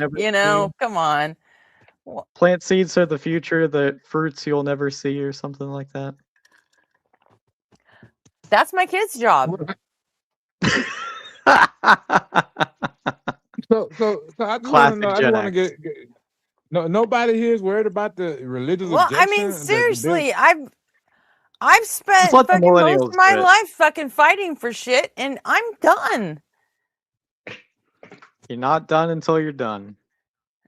Yeah. Well, also, it does seem like I keep smoking, and cancer hasn't come for me yet. So, but I mean, hey, any day, right? Yeah, you're not done until you're done. Like with the don't make me stick one of them science demons on you, Gretchen. I'll stick LaPlante's demon on you.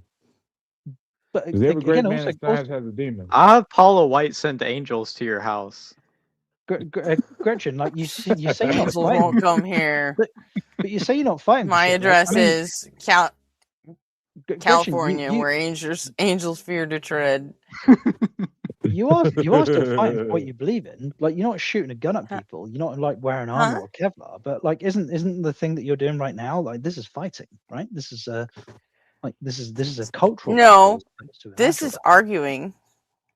Yeah, but you're still fighting. You've got an opinion. Like, to say that it's not a battle as such. I've got an opinion. I'm just arguing now, and that has nothing to do with fighting for anything. I can hear the cigarette in your lips.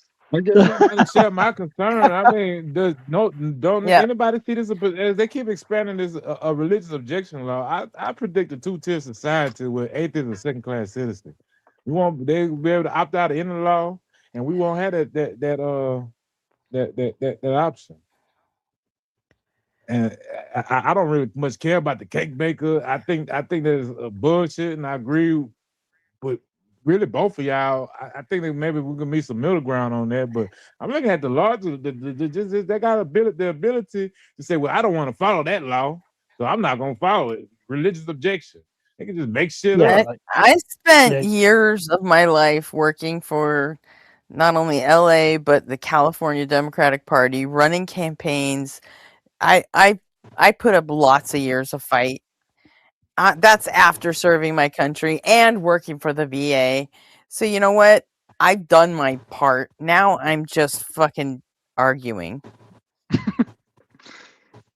I put a short I don't in. expect anything to change based on my opinions about anything I ever put a again. short in just so that John can see what I was talking about with the angels.